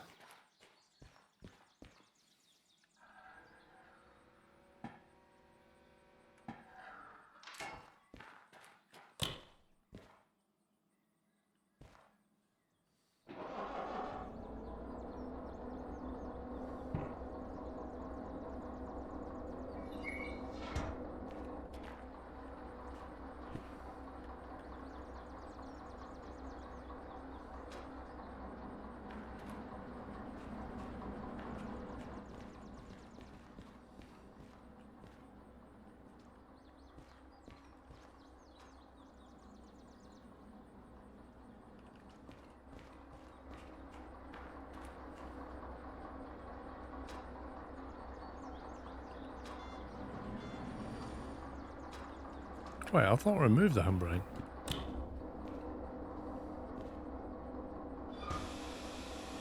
Weird.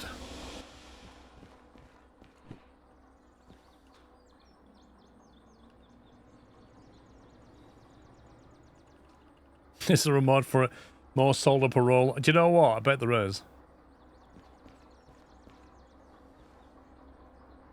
I think so, Fogger. I think filler lasts forever.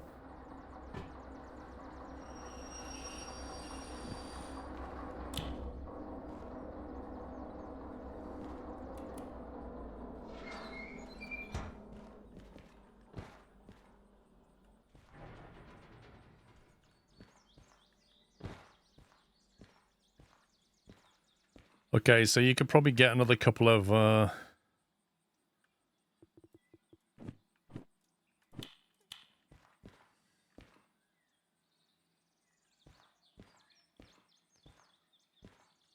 you could either put one here or here somewhere. Here and here, maybe. I'd give it a better glow.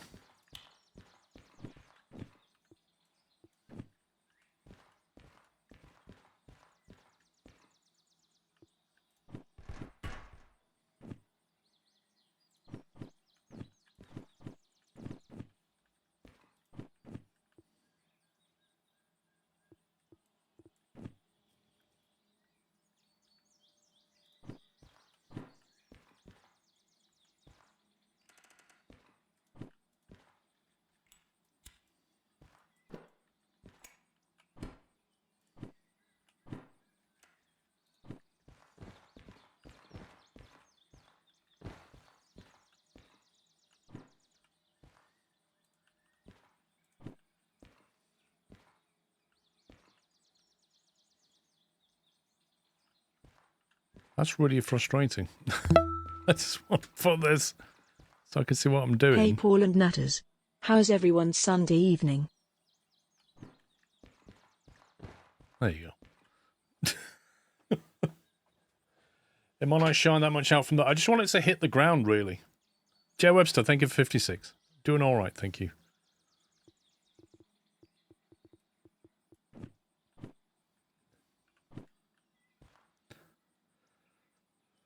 See, there you'll just see it, whereas here is, I think it might be better.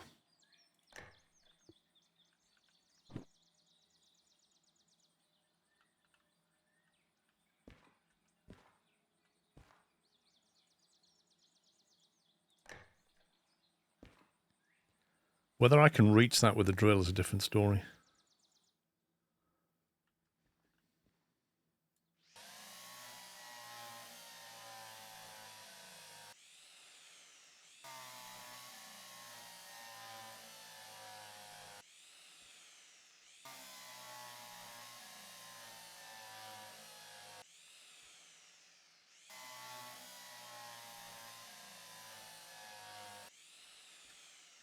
You could possibly put it there, but I don't think it's going to...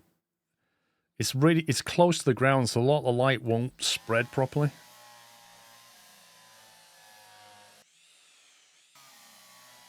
I've got very long arms. 4-foot arms.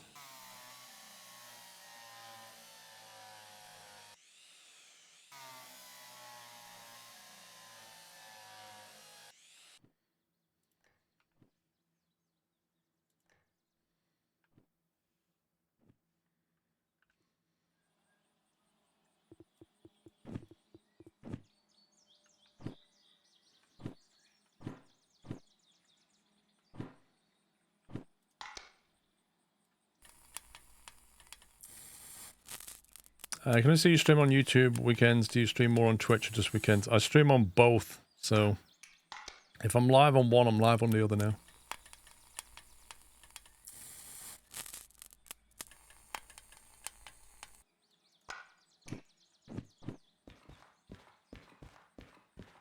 There you go. That's what we're talking about. A nice, consistent NVIDIA green glow underneath. You happy with that, Jensen?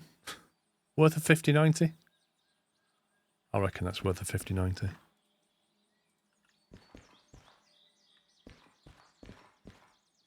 Yeah, that's good.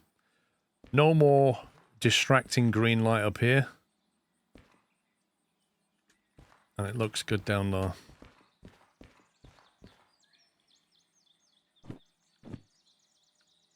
Where did I just put my lantern? I just picked it up. It's gone.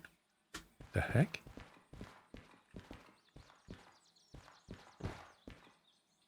Where's the lantern? Seriously? There it is. Okay.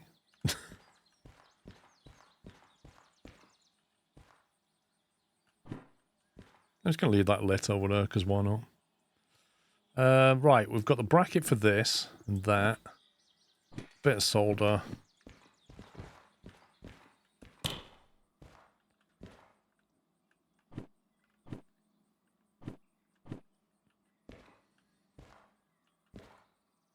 Now then, it's going to be on that one there somewhere.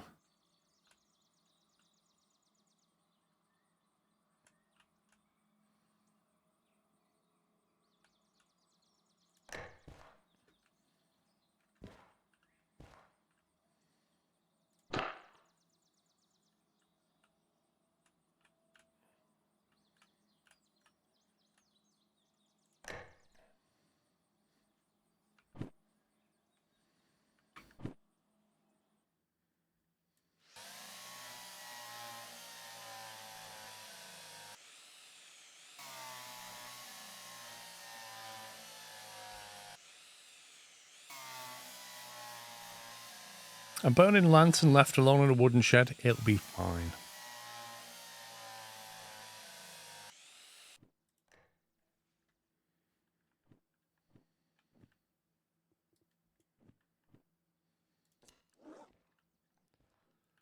Where's it going to?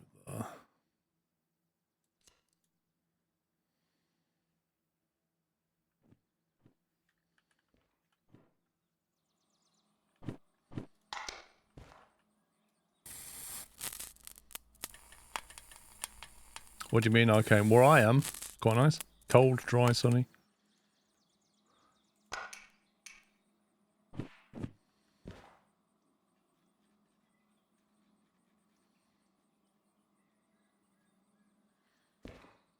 Getting quite a lot of bounce back on that. That's the only thing I don't like. I don't think there's much I can do about it, though. Surprising, really, because I don't think it should bounce back quite so much. Like, the angles of the light is hitting that, and it should bounce away. It's a bit weird.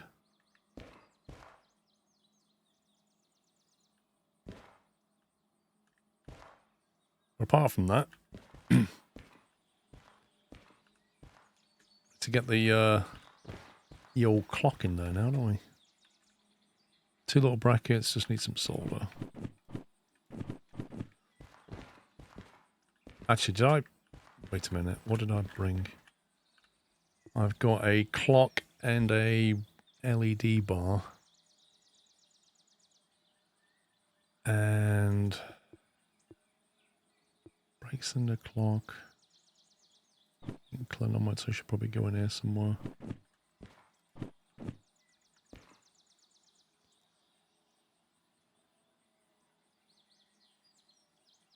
Speedo.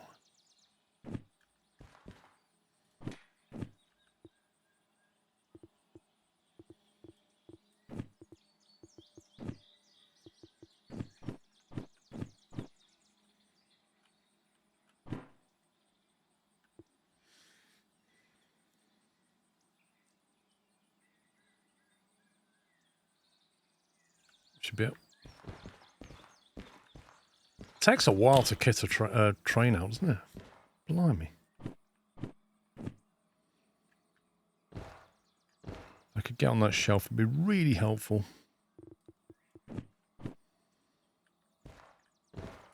Can I do it from there?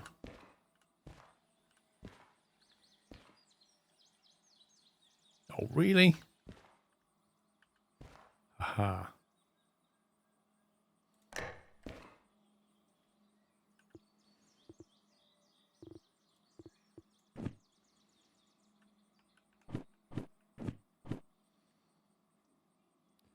You're kidding me? It has to be a 90. Do you know what? I think I might have just used all my small 90 brackets. Oh, my word. No, I'll go on left, I think. Yes. Woo!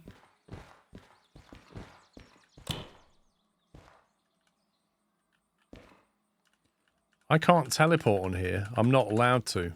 But if I go outside, then I can teleport onto there.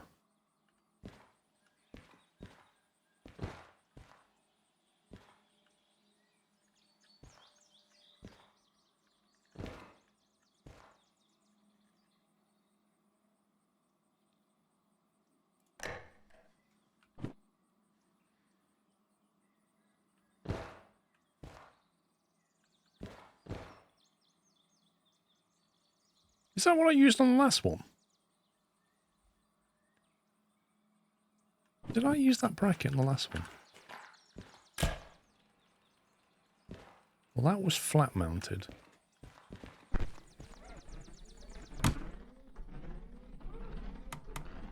Yeah, I did. I did use that one. Okay, that's fine.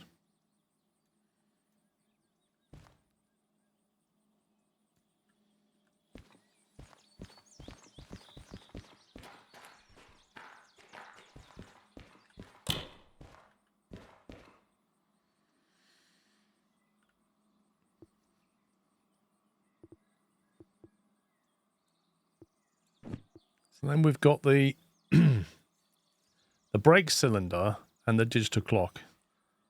So if you're sat here, you want your brake indicator to be quite visible.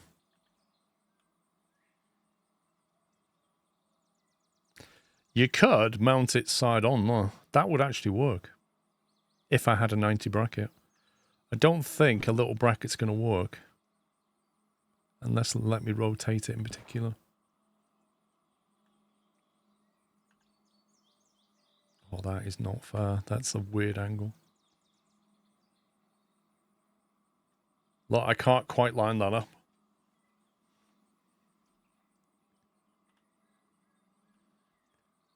The angle is just like slightly off.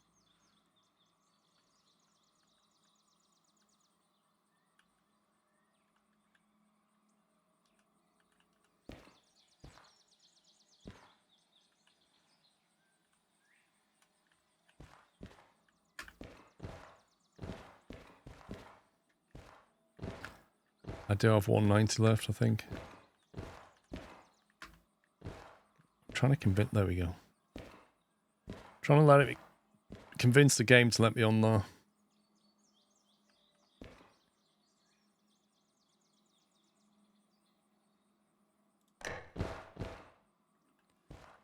Because I'm wondering, because it's an up-down thing anyway. Can you just... Where's the top? Can you just mount it like that? Or rather like that? I think that would work. Because then it just goes up. Instead of sideways, it just goes up. It's the same thing. It's just a brake indicator. Because that 90 bracket's quite big. It would look huge on that.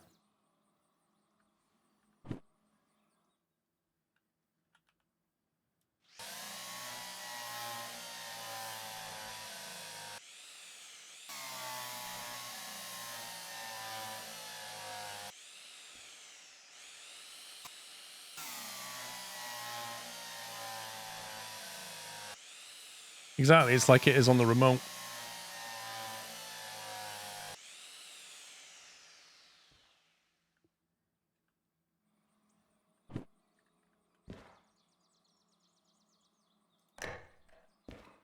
So it's more like that one. Going up and down.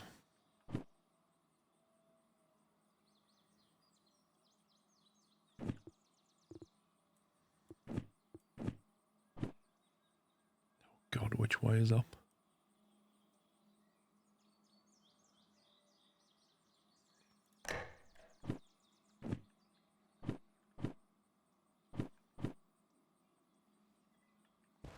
Is that up? I've no idea. I think you have to start soldering to know whether it's the right way up. That's how ridiculous that is. Because he's going to go upside down, that means it must be the wrong way around. But it probably just used a tiny bit of solder doing that.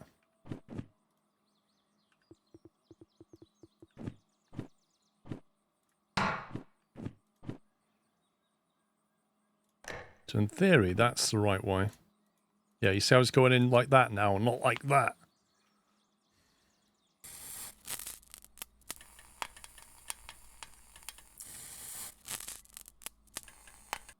There we go. Whew.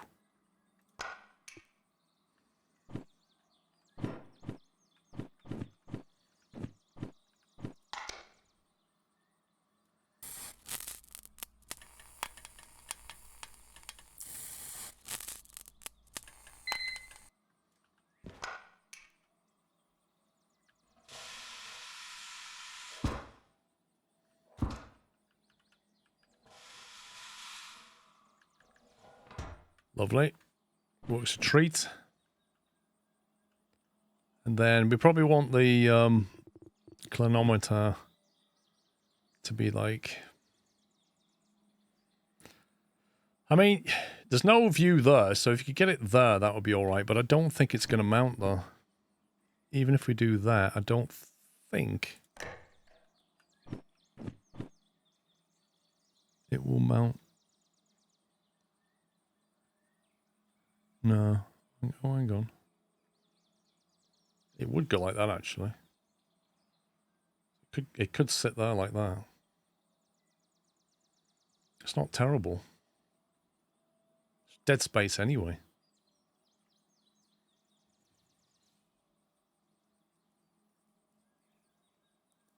Not really, Nathan. I'm basically doing up my locomotives so they've got all the gadgets that I like.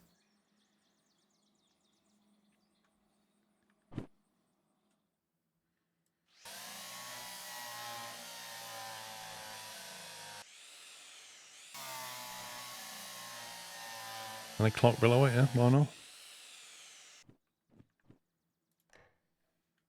Beautiful. Because none of it's obscured by that. And it doesn't obscure anything outside. It's perfect.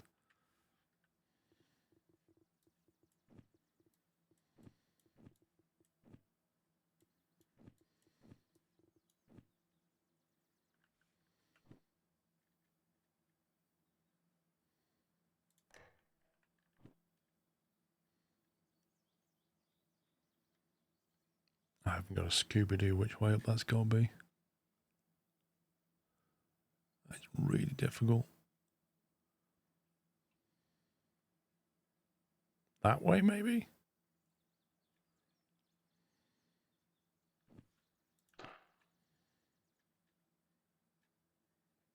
I won't let you mount that there, scumbag game. Wait, you can mount it on the glass?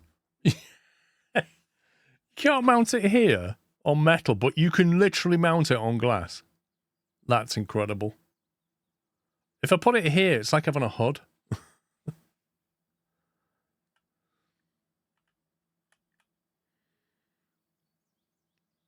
If I get it close to that and we get it just right.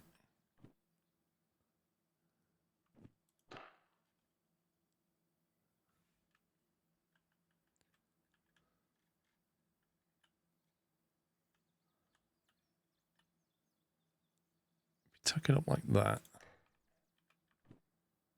Would that work? Is that the right way up?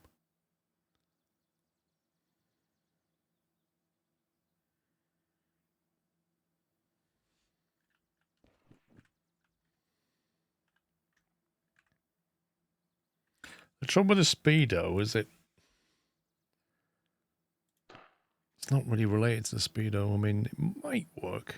Depends if it obscures it. Yeah, it's not terrible.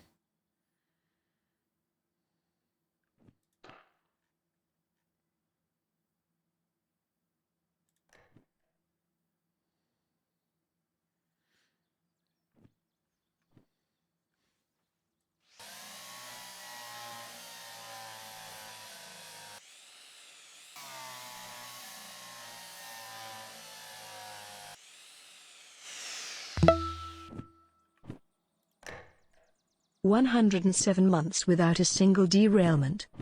Shock. Thank you, Captain Flint, for 107 months. There we go. Cool. I think that's got all the gadgets it needs.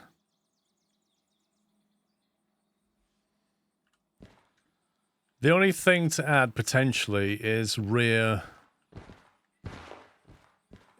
basically rear versions of these lights. But then I'd have to drive it off its own switch. So we'd have to put another switch there.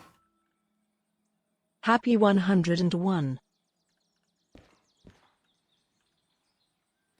Thank you for 101 months, WTF. Which brackets did I use? Was it these? I think I used them.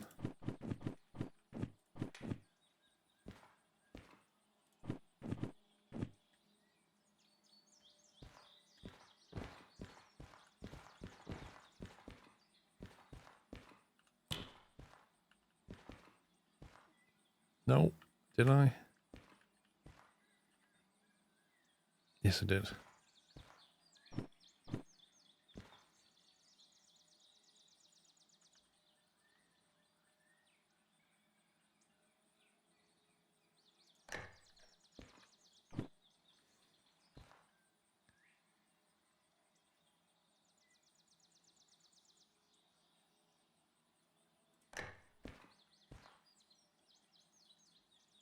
picked up 3 solder, didn't I?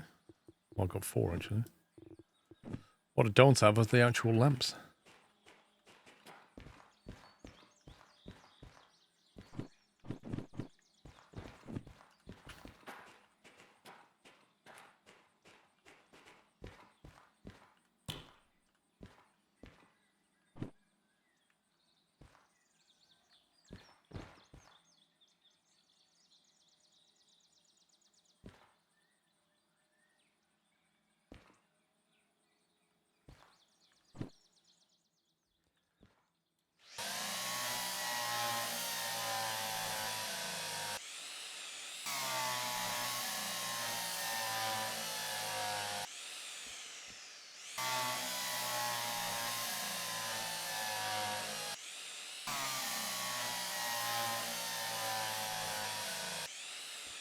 The next locker is the DM4.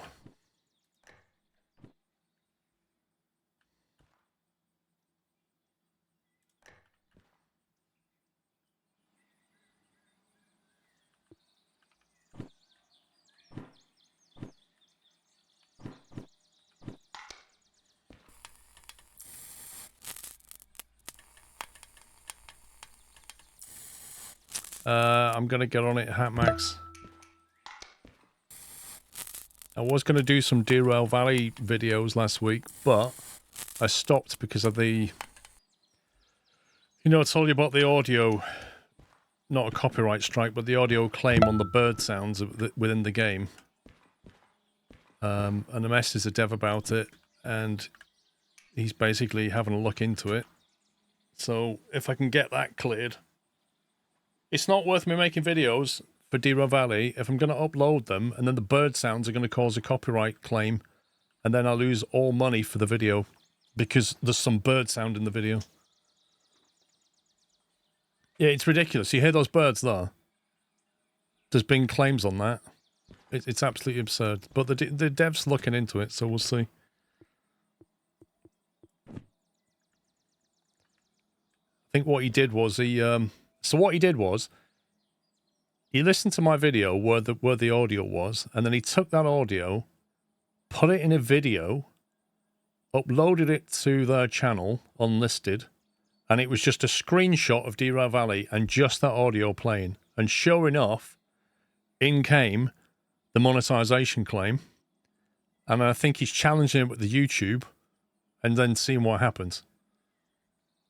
Because it's clearly nonsense that you can claim bird sounds like that. But we'll see. But if I was to try that, I'd get a copyright strike if it wasn't upheld. So it's a heck of a risk for me. It's just, yeah. Talked about it before, it's just stupid. The way it all works. Absolutely stupid.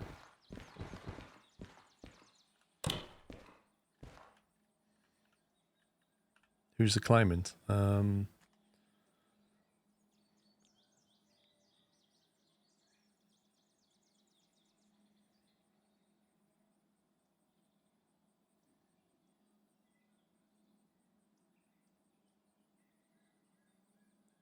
second.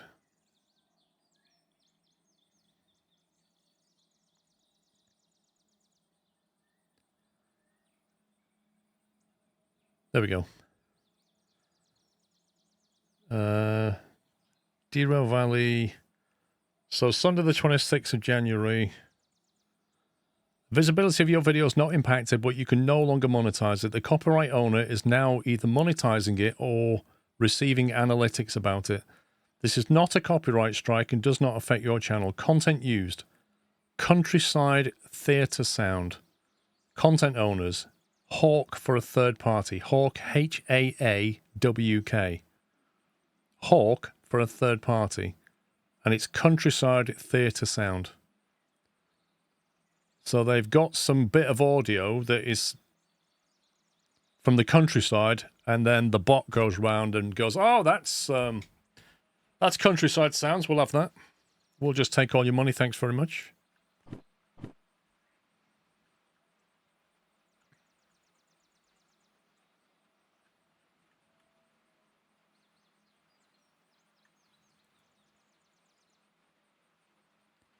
Where did I put that? I put that like that.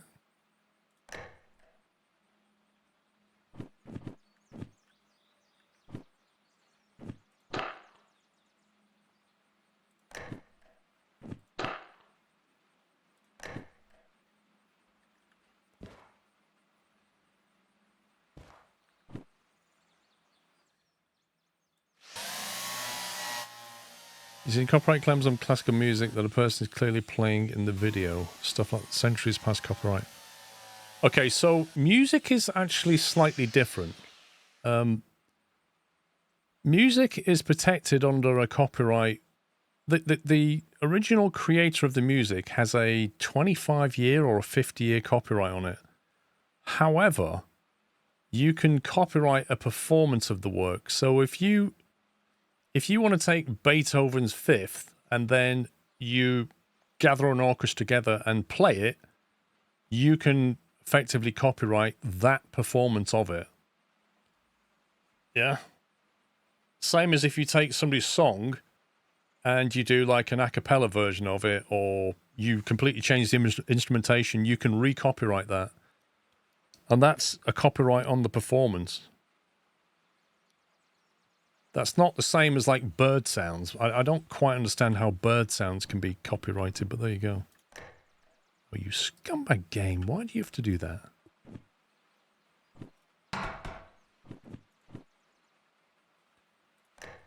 Cool. Let me just guess which way this goes, because I literally can't see which way up it is. Oh my god, that's not lined up.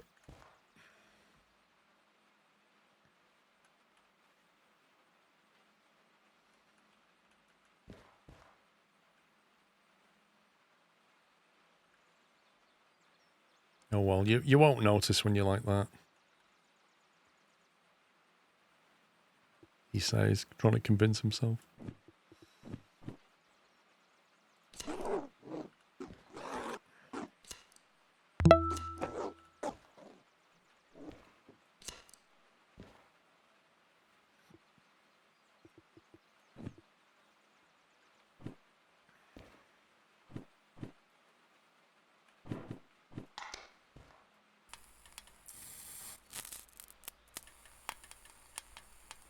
Did I solder the lights? I can't remember. I guess I did. Woo! You won't miss that coming. Oh my god. Right, I think we can call this particular locomotive feature complete.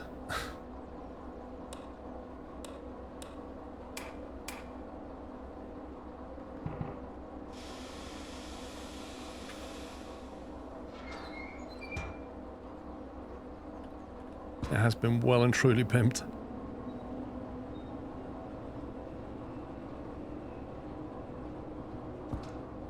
It's got all the gadgets.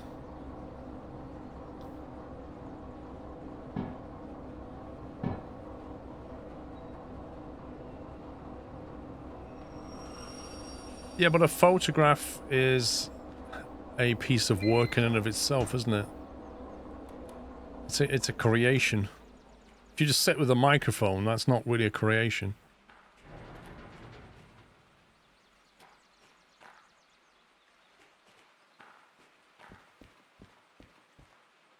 Right, your damn four. How much money have we got? 459.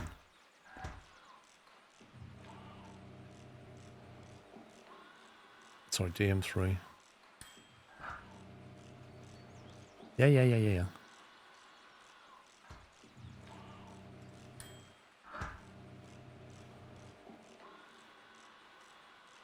Hey, Costello, some people call it the DE4, so, you know, shoot me.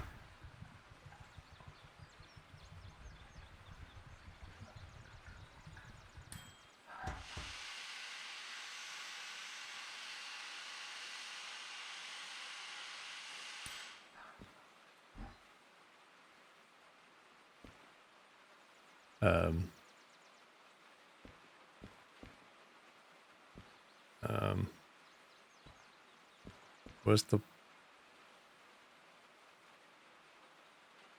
Seriously, where's the fuel connector?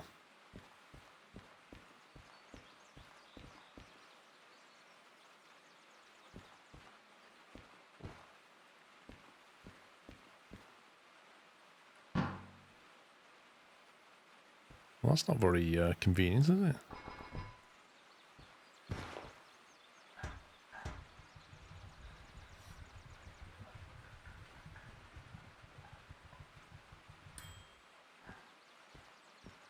$91,000, so it's very similar to D2, really.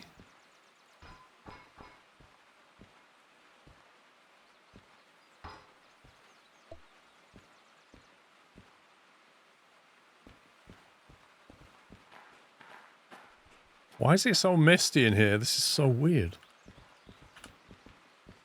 Right, we're going to need a couple of those. One of those and one of those. Look at this. What is this lighting?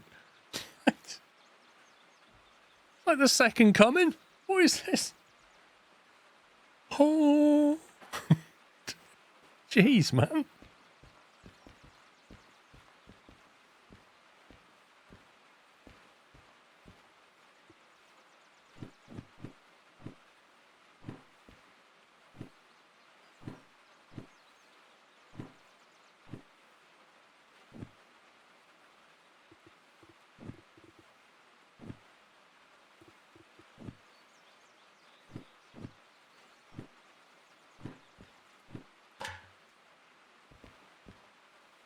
It's like you died and went to heaven. Listen, it's raining. I'm customizing again, so it's raining. Right. I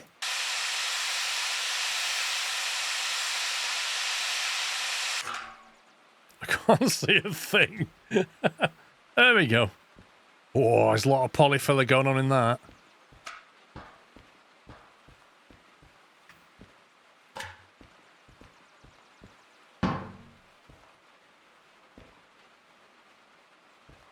I think I'm going to open the door just to let some of this mist out.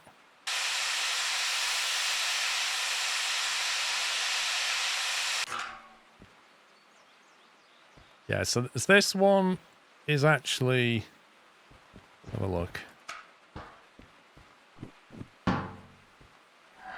It's not terrible. It's very... I am grey. It's not quite like the D2, which is quite bright. This is... I am grey. A little bit boring. Let's see what it looks like with some paint. Overwrite that one. Okay, first of all, we'll try the DV on the outside. Will it come up blue? Thomas the Tank blue?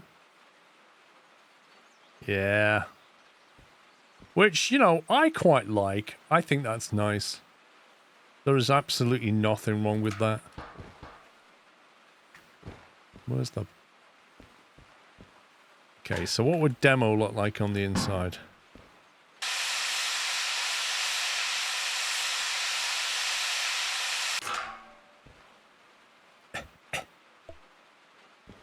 Well, that's an interesting combo. That's not bad. The only problem with it is the outside's blue and then the inside's red. But I do like the red and the white. I do like that. And I do like the outside, but they don't go well together. So let's see what the... Oh, not that one. Let's see what they look like the other way around. The red is pretty dark, but under a red interior light, I think it'll be absolutely fine.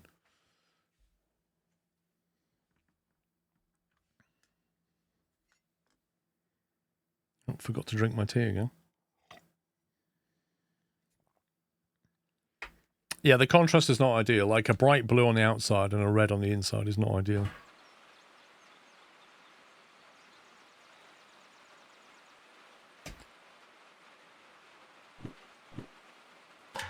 Right, demo on the outside.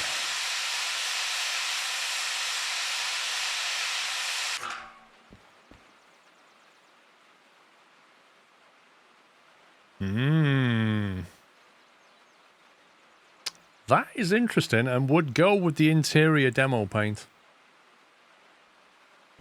Let's have a look at the outside. So the inside. So interior DVRT is probably blue. Or some combination thereof.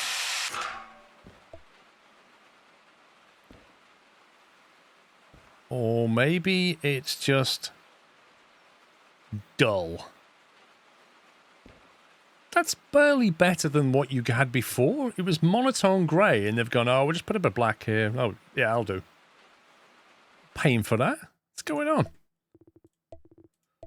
Right, I think the answer is I do love the blue on the outside, but the red interior is better, and if we're having a red interior, it has to be red exterior.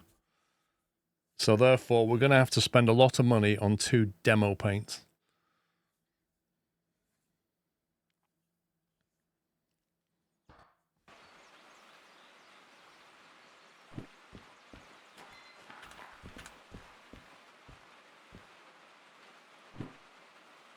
Take another one of those. Have I said how lovely that green looks? Oh, hang on, Jensen's texted me. I do love the green DE2. Looks fantastic, Squirrel. Well done. 5090 in the post. Hey! Jensen thought it was amazing. Oh, wait, no, that was just one of my mods winding me up. Right. Let's get the outside done.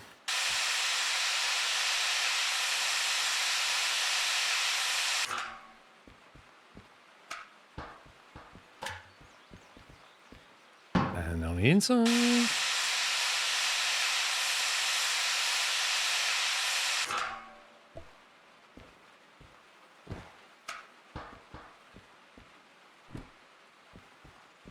There we go. So the final, oh God, final decision is that.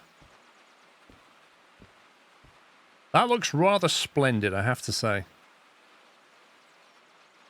I do love the highly impractical, but looks fantastic, white rod. That white connection rod. I mean, the chances of that staying white are non-existent, but my God, it looks amazing.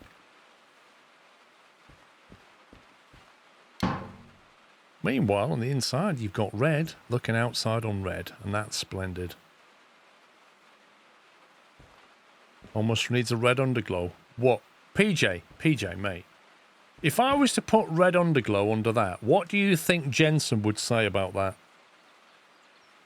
Huh? Do you think he'd be like, oh yes, I do like your NVIDIA red? Or do you think he might say, that looks a bit AMD to me? And my chances of a 5090 would go down.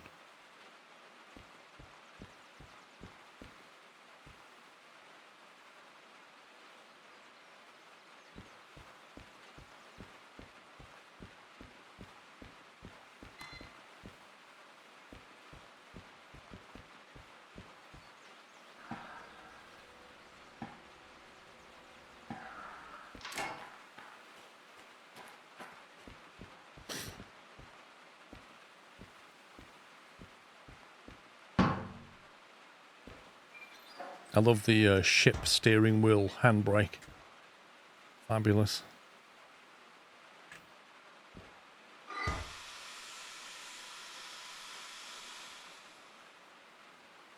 I'm going to assume... I'm confused though, because the pipe seems to run left to right, so that implies I just cut the pipe. I'm not sure. Normally it's like that, and then cut is at 90 degrees, but that pipe runs the opposite way.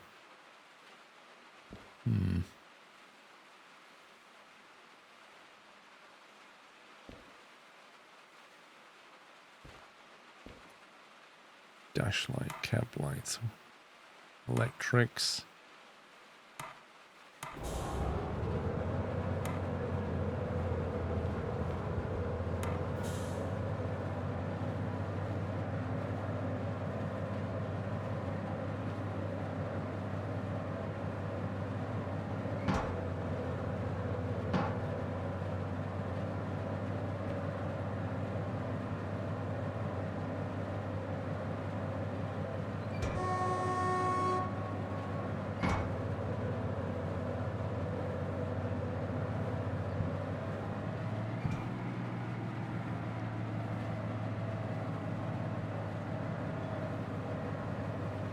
Is it really? I didn't know that. Down to the ground, fair enough. That makes sense.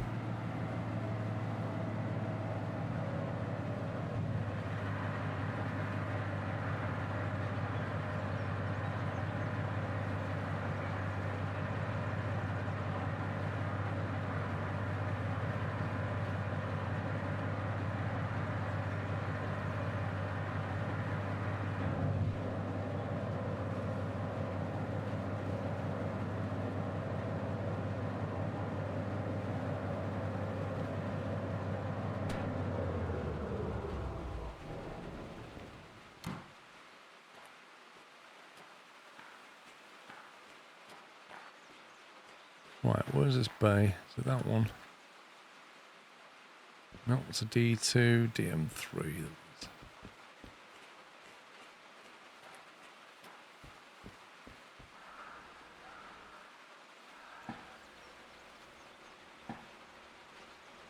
I don't like that train, I hate the gear system. Yeah, but it's a very powerful locomotive.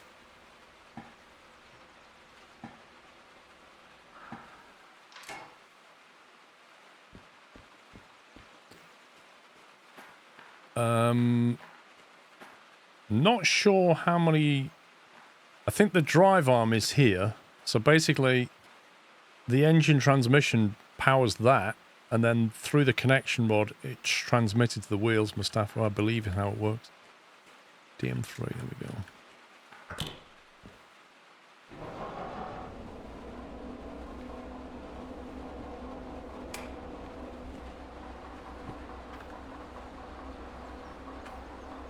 Not in this playthrough, Pectec. If I did a YouTube one, I'd do it on a higher difficulty level, and then I'd more or less have to use a DM3.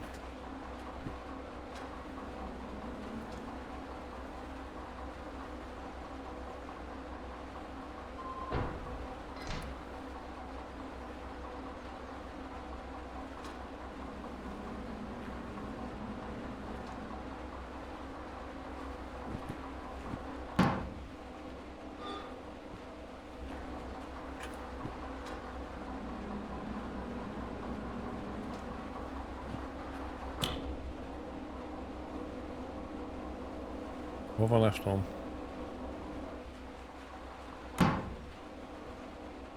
Handbrake's off, brake is cut.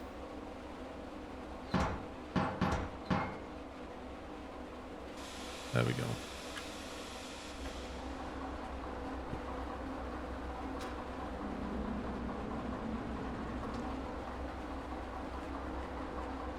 No, there's no set orders to go through locos, but it's a case of doing what makes more sense to make more money. Each loco has its own limitations and its own difficulty factor and its own running costs, and you've got to make your own decisions about what you think you should use for a particular job.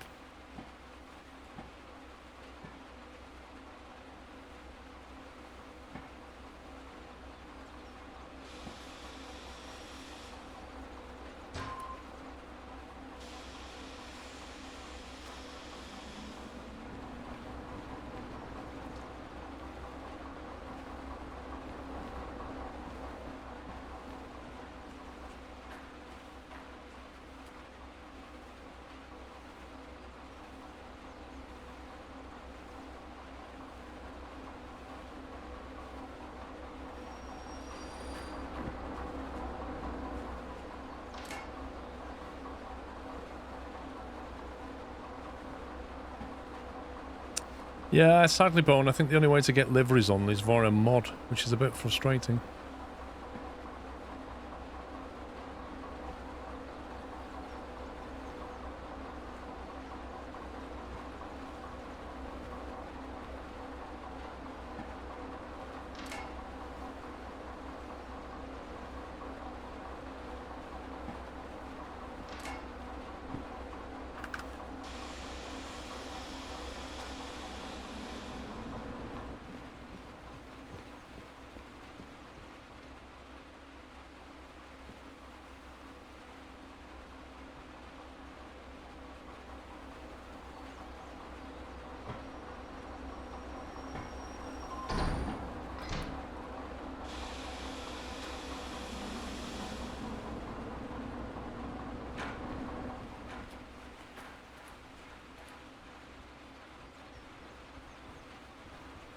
Thanks, Biggie.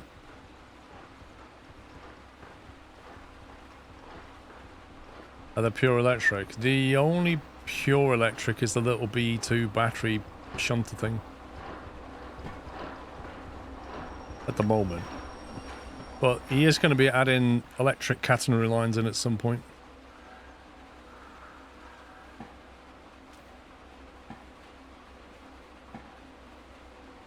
I know, right, egregious? There's like no dedication whatsoever. This is what I have to put up with. When are you going to do Steam? When are you going to do Steam? Does up a Steam train. Not here.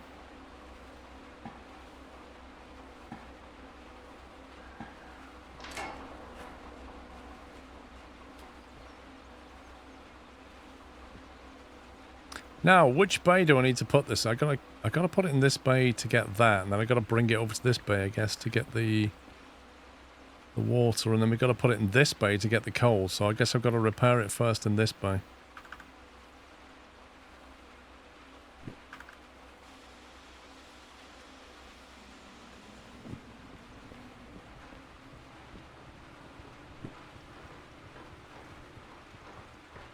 If I can get rid of that stupid noise, I'll be happy.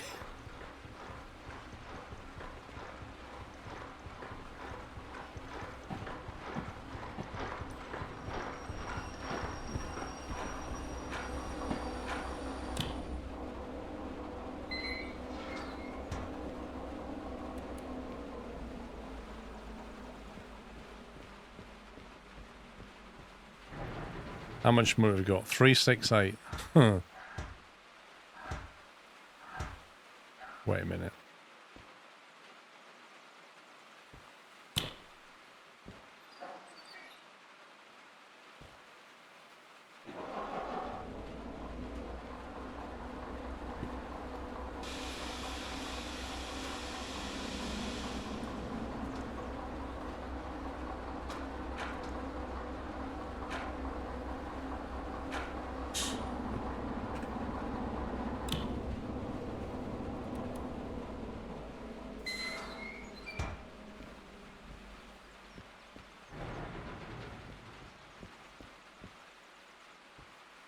Okay, the LO94 is that one.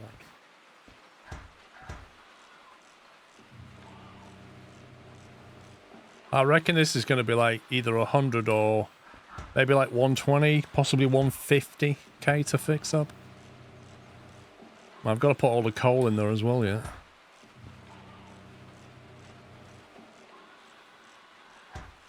Well, that's 60, 73 so far. Yeah, about 100 grand.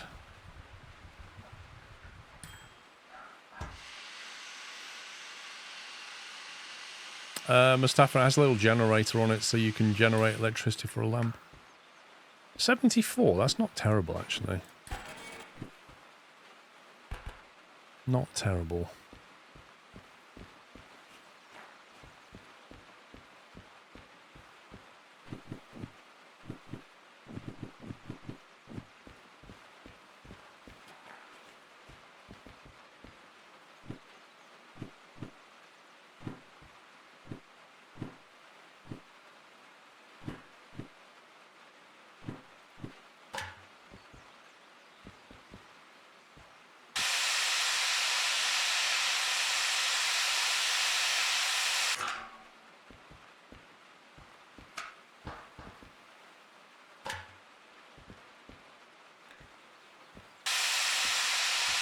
Imagine how long it would take to sandblast this.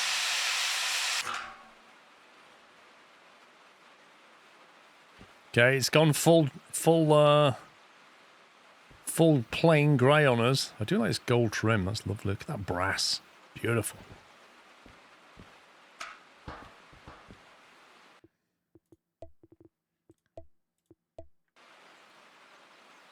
Okay, let's do DVRT on the outside. I'm expecting green. Gordon green is what I'm expecting. And I got blue. No, I got green. Ooh. Well, that's a nice green. It's like a British racing green. Got a matte finish to it. I don't dislike that. That is quite nice. It's not exciting, but it's nice.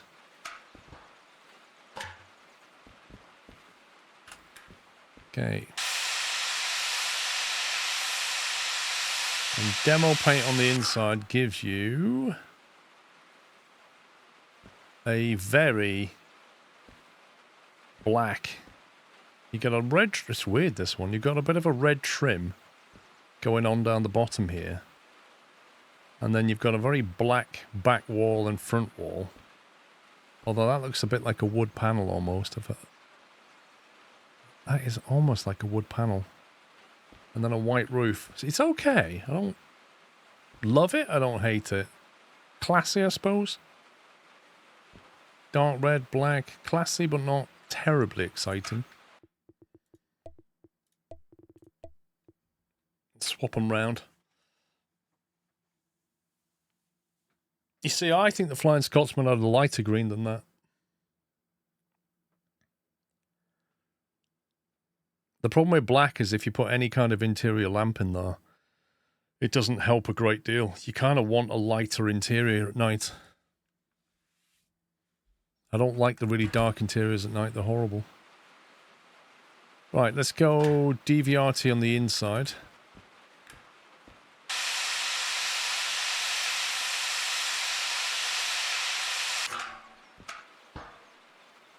And that gives us a green finish. A very green finish.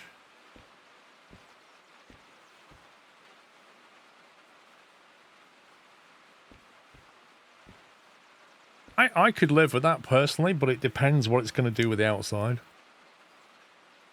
I can see how that matches the green interior, green exterior. I quite like that. I would have liked it better if they did on a white roof.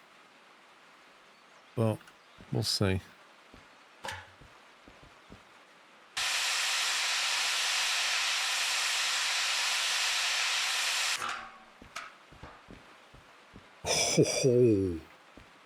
Oh, I do like that gold trim. You can see why it went for the red on the inside, because it clearly matches what's going on here. That little gold trim, beautiful. That is very nice. Very nice and very tasty, that is. That's a bit of a problem. See, I don't object to a green interior with a red exterior. I can see why the red would work better, but honestly, there's so much black on the inside that I don't think it really matters. Like in here, I think that classy green is still absolutely fine. Because when you go red, you want to get that bit in red. Everything else is either black or wood or white. I do like that outside. I'm going to stick it with that combo, actually. I'm absolutely fine with that combo. Again, the white rims. Like, how long is that going to stay white? Like 10 seconds. What does it rank in terms of power bowing? In the early game, very powerful. If you actually have a look at these things. It's 282. DM3. There you go. So, D2, it says 2% 300 tons. 60 is 2% 400 tons. So that's what you're comparing against. Kind of gives you a hauling score down here and a shunting score. So it's kind of steering you to what it's for.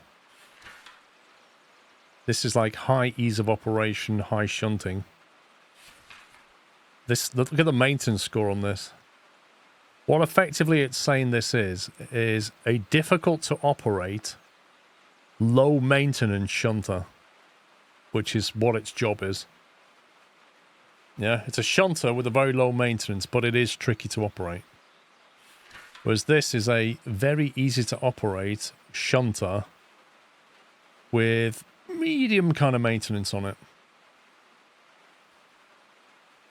It's the only loco in the game that can pull the rated load. Oh. DM3, on the other hand, although this is like hard to operate, if you look at it, 500 tons up 2%. Like in the early game, that can barely do 300. That is a heck of a force because it is quite a cheap locomotive. In the early game, the DM3, although it is a pain to operate, it really can haul. So if you're playing on a higher difficulty or you want a challenge, that's the challenge right there. This is my loco of choice in the kind of mid-game. Like, 2 of them is so good. Takes you all the way up to the DE6, that thing. And this is, of course, is like super low ease of operation, but super high maintenance and pretty good at hauling. 1,000 tons, 2%. D6 is 1,200 tons, 2%. Terrible at shunting.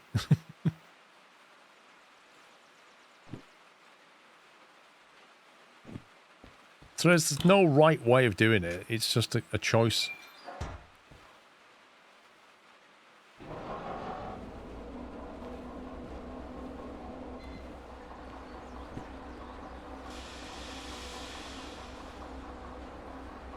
Now I wonder, did it put the handbrake on? No.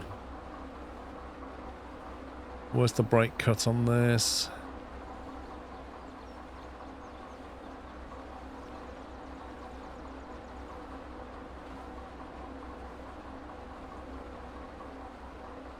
Brake cut is cut. Perfect.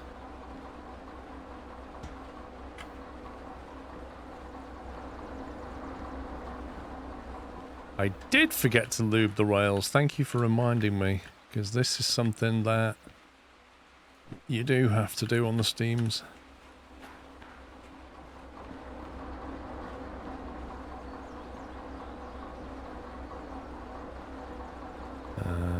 Just one side of it.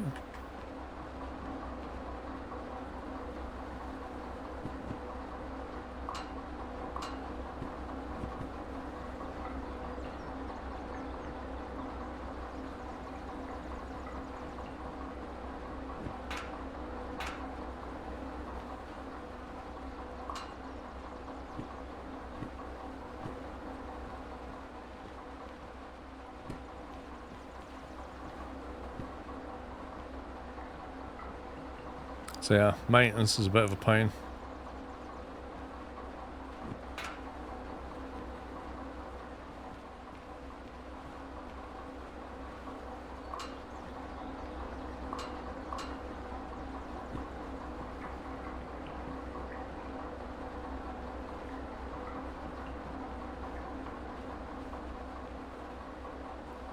How quickly does this empty? Does anybody know?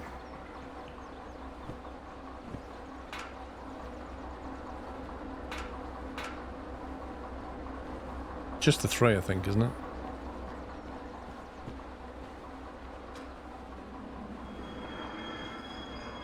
That really doesn't sound great, does it?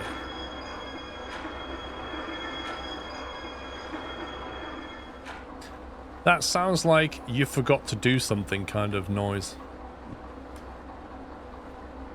What did we forget to do? Is it the, not the dynamo, the compressor? Is there a lubricator somewhere?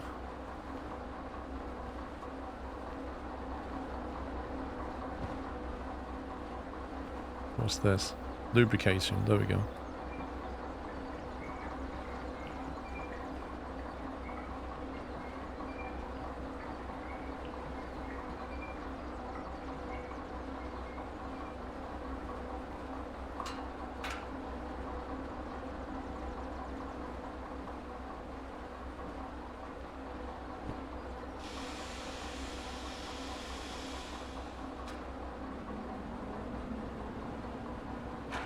Sounds a bit better. Still got the full cylinder cock though, which is annoying.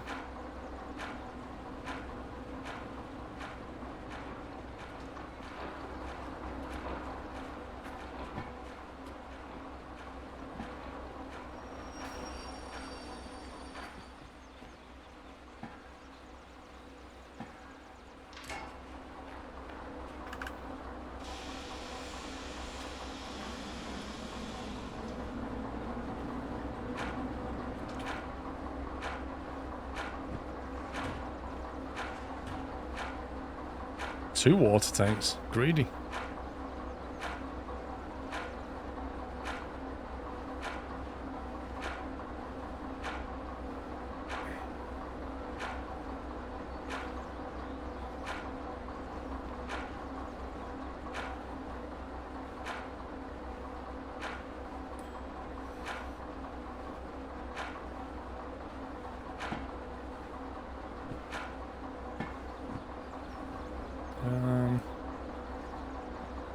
How do we line that up with that then?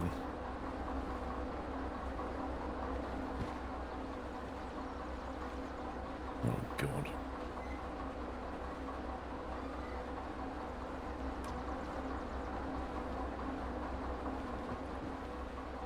Game. Let me get on top.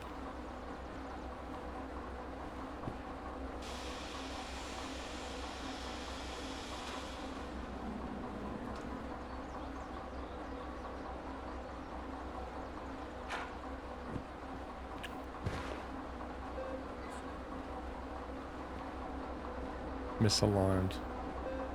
Ready.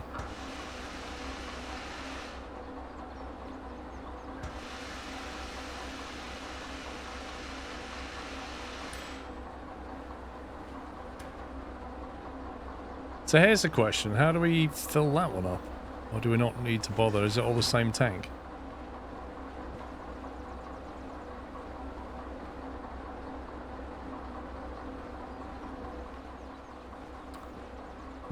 Do we have to have the fire running for the injector to work?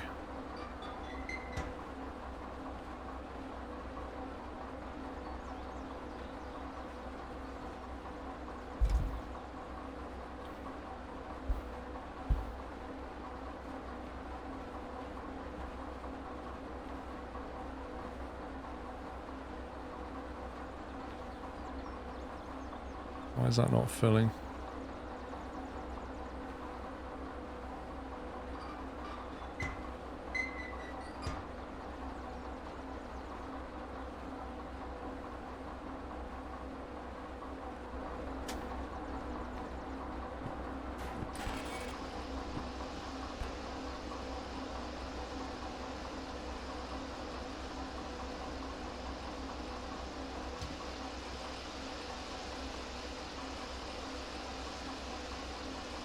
That's interesting. So it dispensed all the water, but the locomotive didn't consume it until I paid for it. Interesting way of doing it.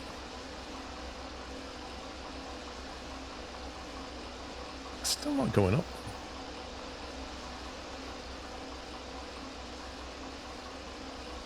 Maybe it just takes a while.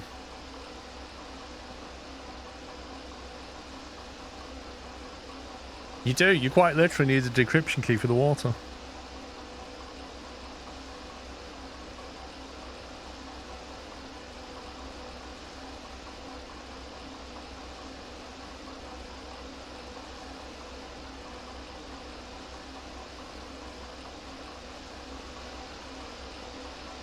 Why has this got rain on it? Is that splashes from the... that's cool. It's like splashed water onto the windscreen, look.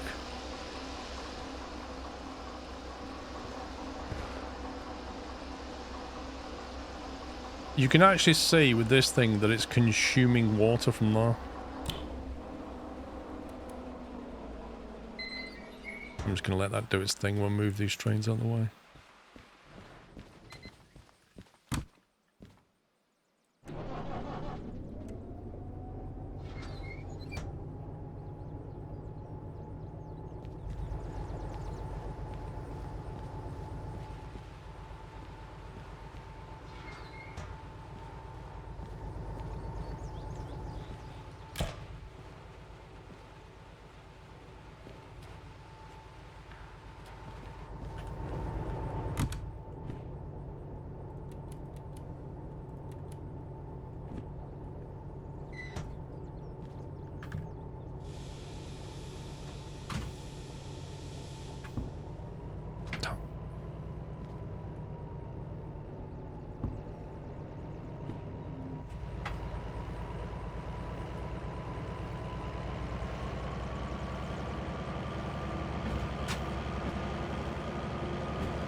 Is it misty enough? Blimey.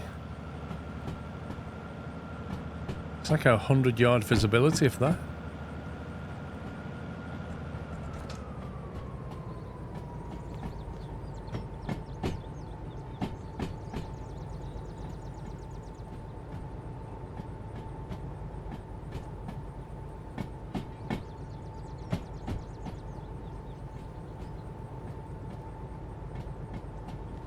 As if that DH4 is still there. That's mad. I haven't used that in ages. I can't even see where I want to put this. I can't see what's empty and what isn't. I guess I'll put it there and just push that back.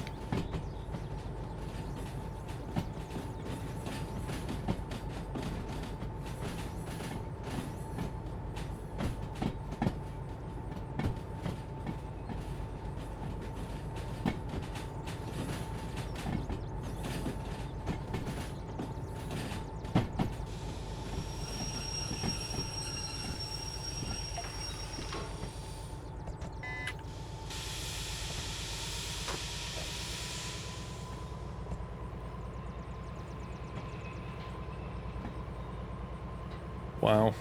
I would not like to haul things around the map with this visibility. This is absolutely mad.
Oh my god, where's the museum? There it is. Jeez.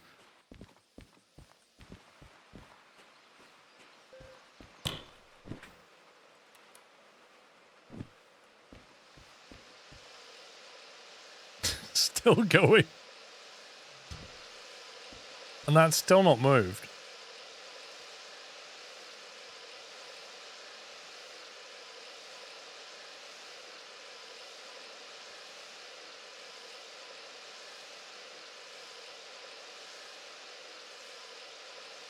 Man, this thing takes a lot of water. No, that hasn't moved. There's no water level in there.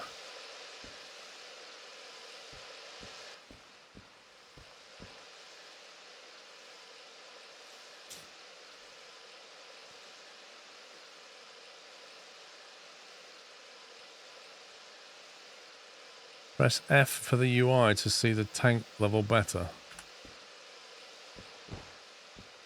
F just does that.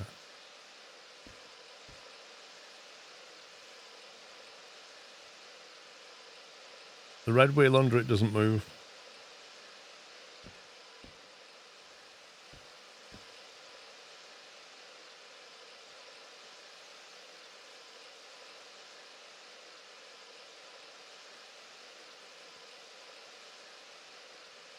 Denology, is that where they're using the new engine? Or is that something else?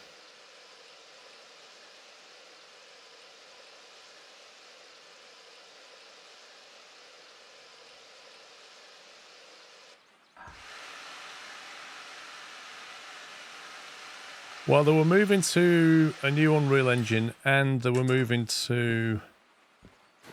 what's it called?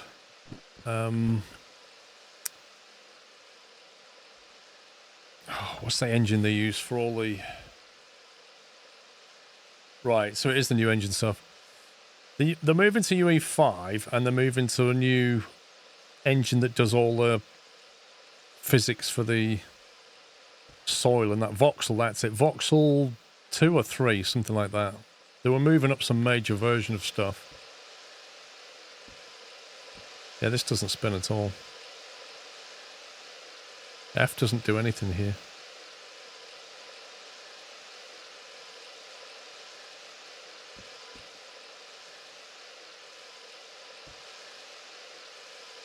Oh, you're going to do the F4 thing? See, I never use this.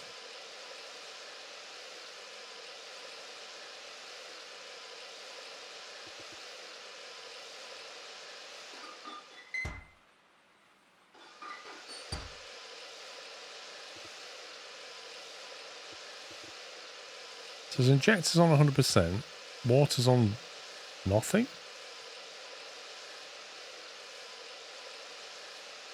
Wait for Voxel 2 to move to UE5, nice.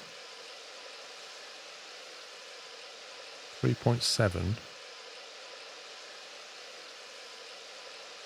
I'm not really sure what we're waiting for here, it just seems to be consuming water and not doing anything.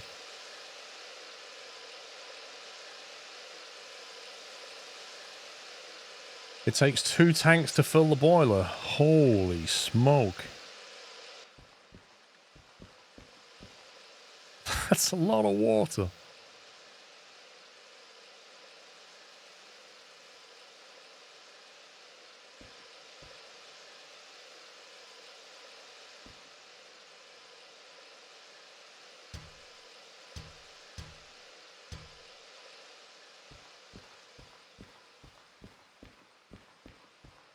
If you go and sleep on the sofa, does it fill up?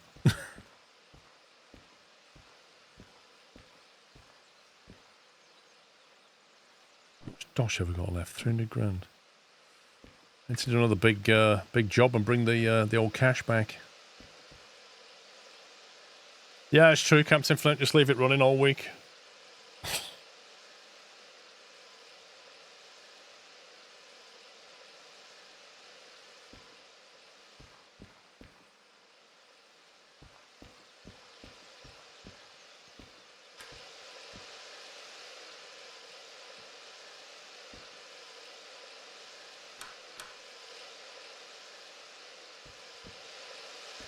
Cab light, headlight.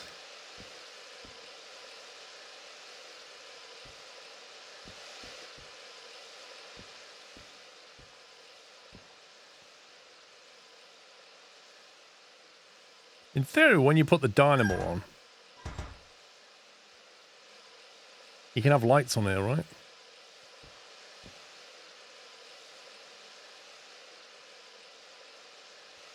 I think the coal is stored here. It's quite clever. It doesn't have its own tender. It's its own little box on the back, though.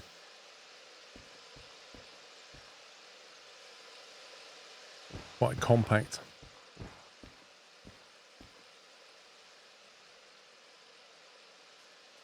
Sometime later.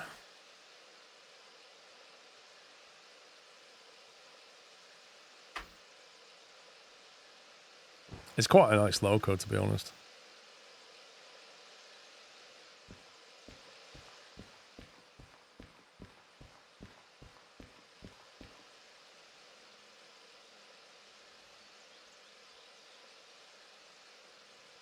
$41 tons.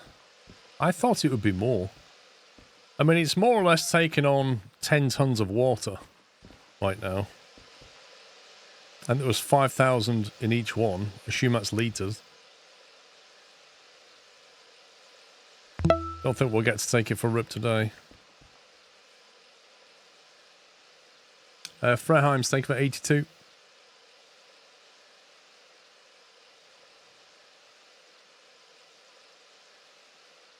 Remember buying this game because the first video you released, what a great game, to be honest. Yeah, it's the kind of game you can keep coming back to, Dragon, when they keep adding some major content, which they are doing.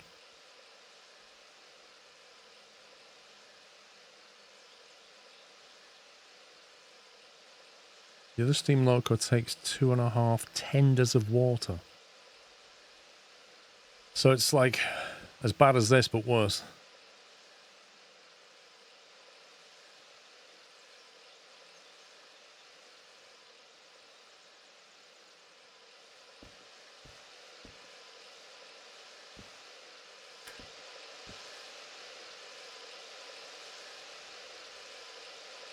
That water's going down. It was on 1.3, now it's on 1.2. How's that going down exactly?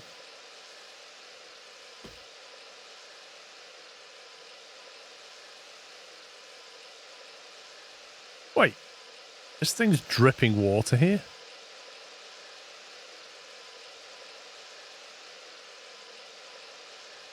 Look.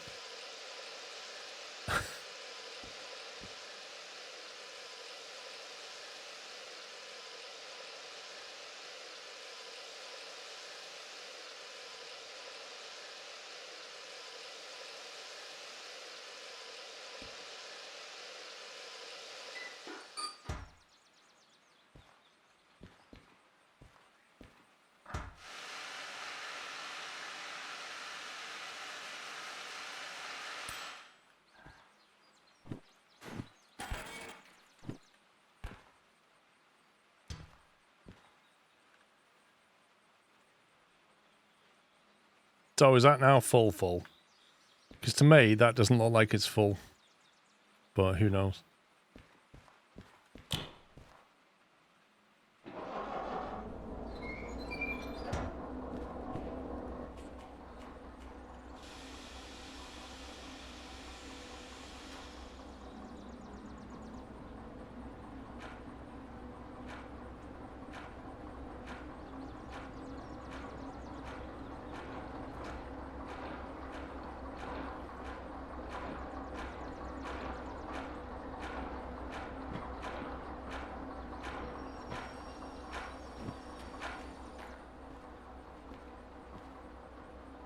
Oh yeah, you can totally blow the boiler. The whole thing just gets destroyed.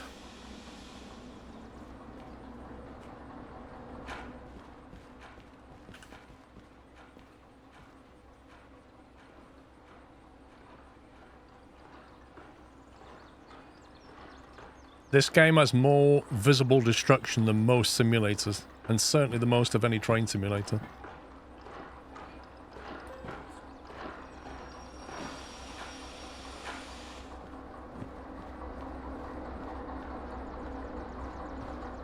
Alright, we'll line this up, haven't we?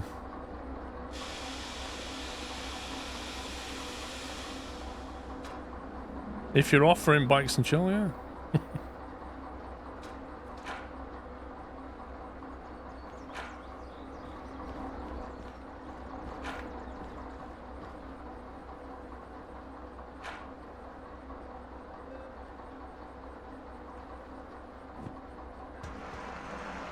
Oh my god.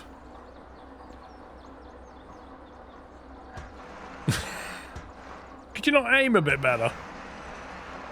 I felt like we're wasting a lot of coal here. All of my nice new paintwork.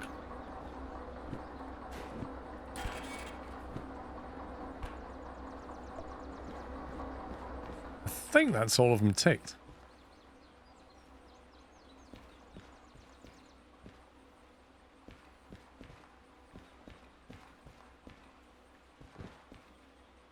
There you go. SO60 is done. DH4 is done. 282 is not done. D6 is done. DM3 is done. And the D2 is done. We're one train away, one loco away from doing all of this now.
I can't even remember how to drive this thing, but we'll see what happens.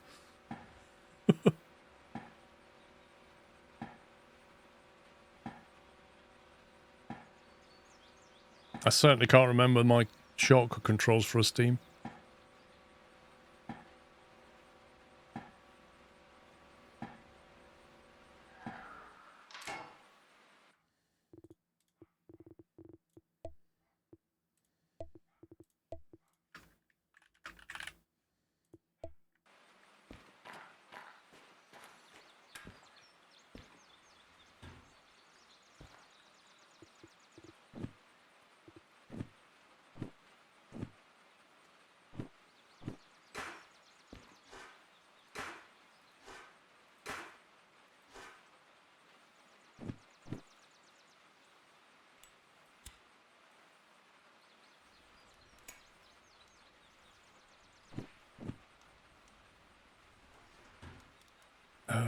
Is that the coal dump? Damper, where's the blower?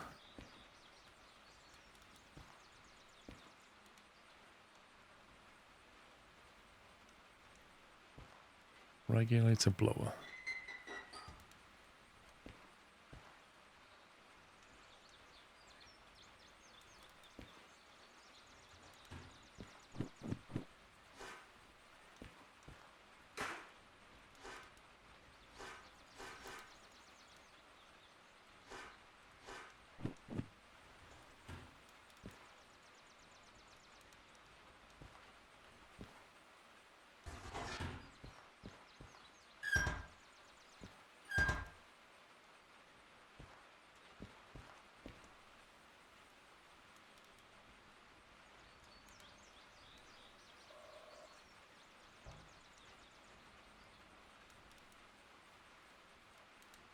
Got a high firebox temperature.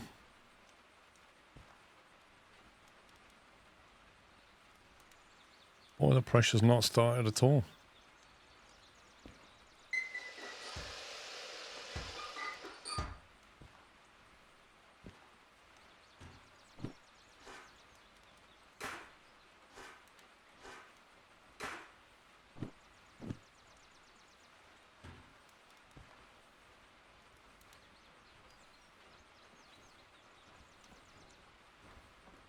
Okay, it's coming up. Compressor's going. Cylinder cocks there.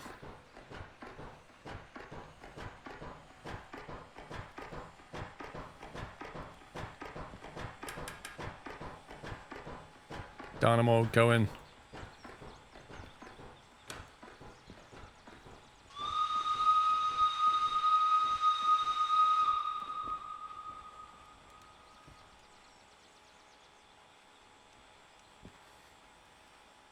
Trouble is, I can't see anything. It's that misty. What time of day is it?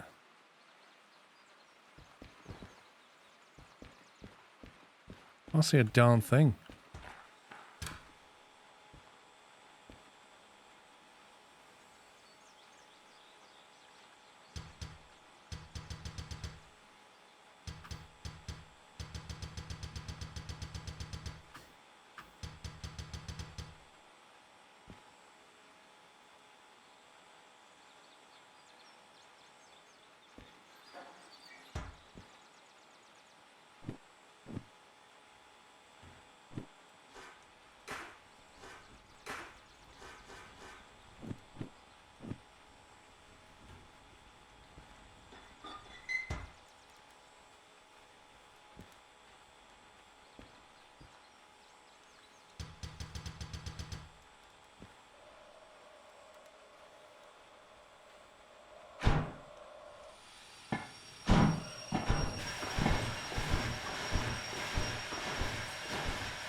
Let's go.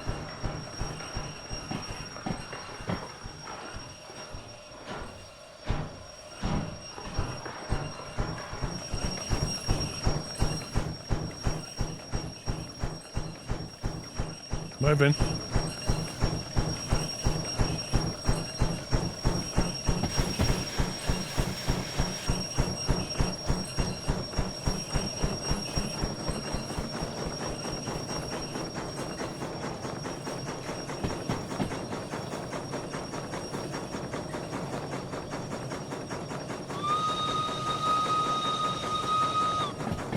Brakes are off, bro. Although cut-off's not on. There you go.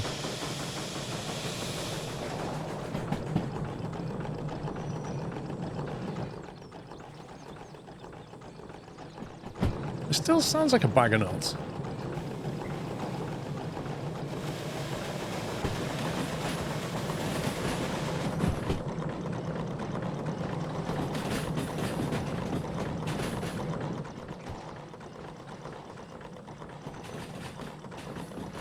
Start lubricating the oil rods. Oh, I've done all the lubrication. I did all that.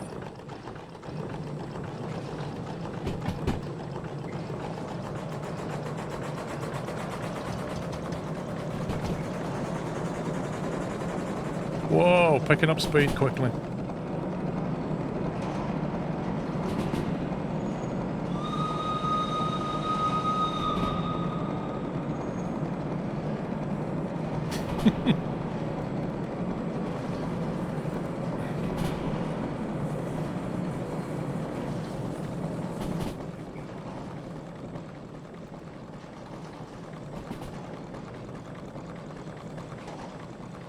I can't believe Chris is not here. Can you believe Chris is not here? Unbelievable.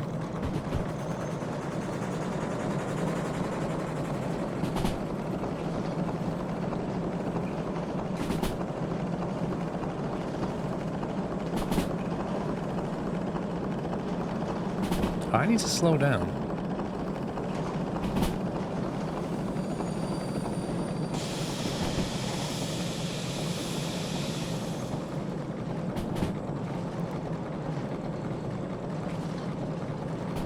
Firebox temp is collapsing quite rapidly.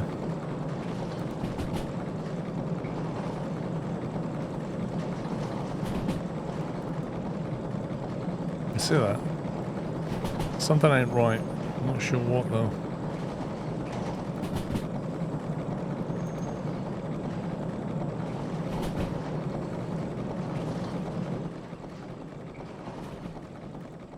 Yeah, just fill it with coal.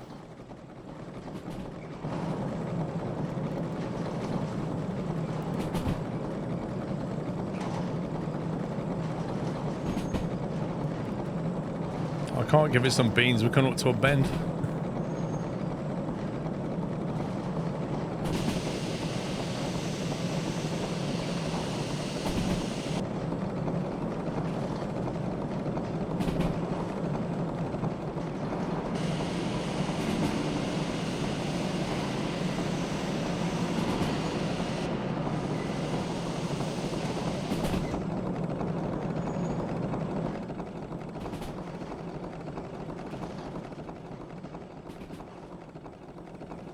Nice looking loco though, isn't it?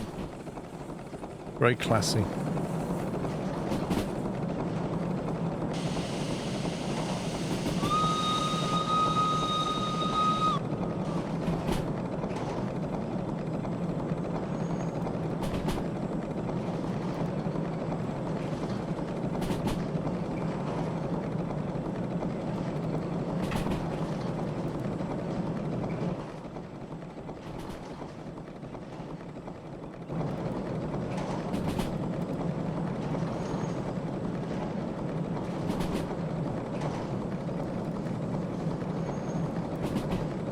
Quite efficient on the coal.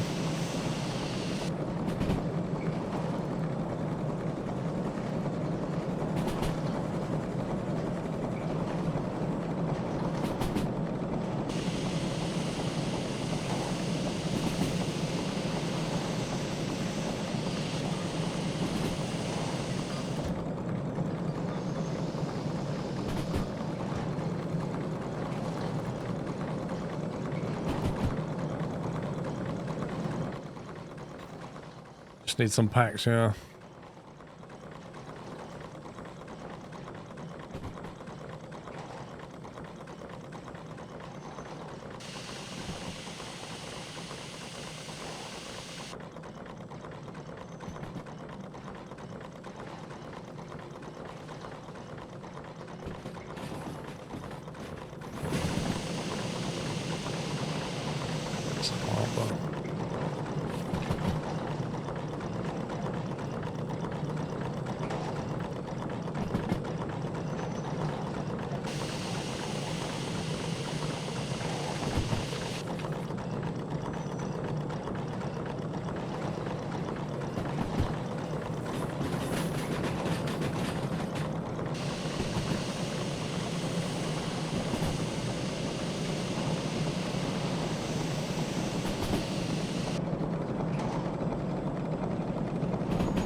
antique. It's not an antique. This thing has a use.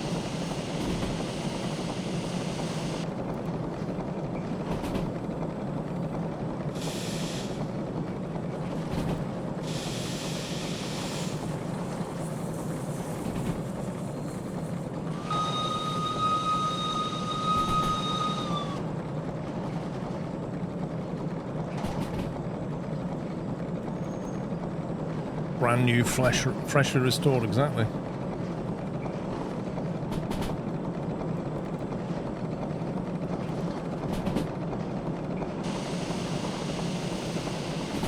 It is EMP proof, that is true.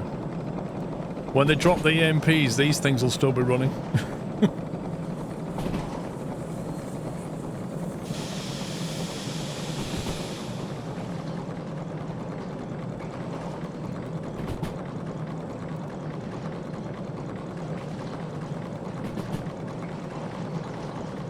That single bulb, it's hilarious.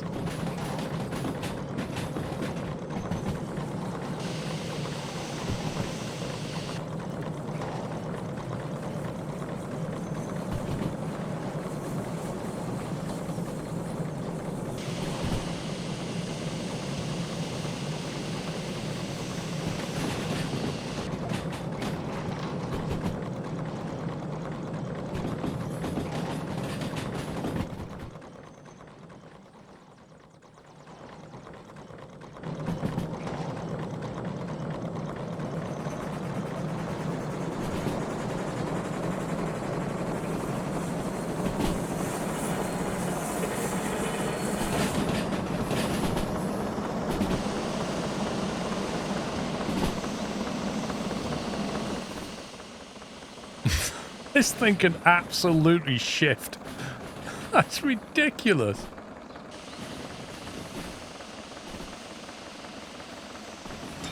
Oh, oh, oh. It's tweeting. Oh, it's not happy. Chris, that was for you, mate.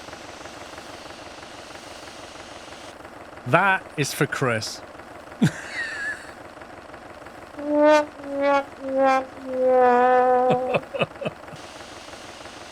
How is this thing still going?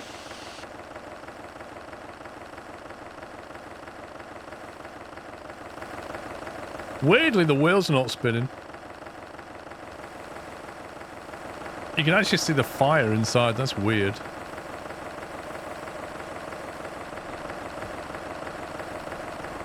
Oh, God. That's well and truly broken. Well and truly broken. Lovingly restored and totally destroyed. And on that bombshell... I think I did break it, yeah.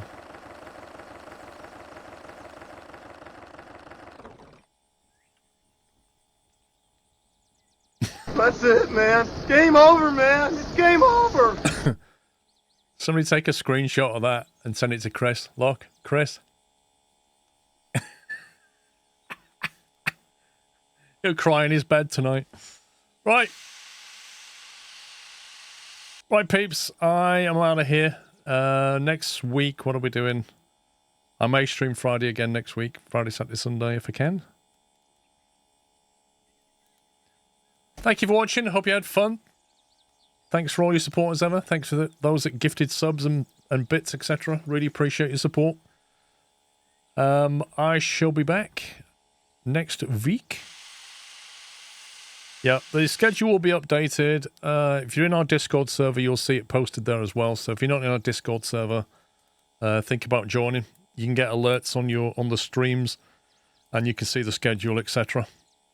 So think about joining the Discord server, even if it's only for the alerts and stuff. But yeah, other than that, I shall see you all in a few days' time. Have a lovely week, and yeah, that's it. Take it easy, guys. Love you all. Good night.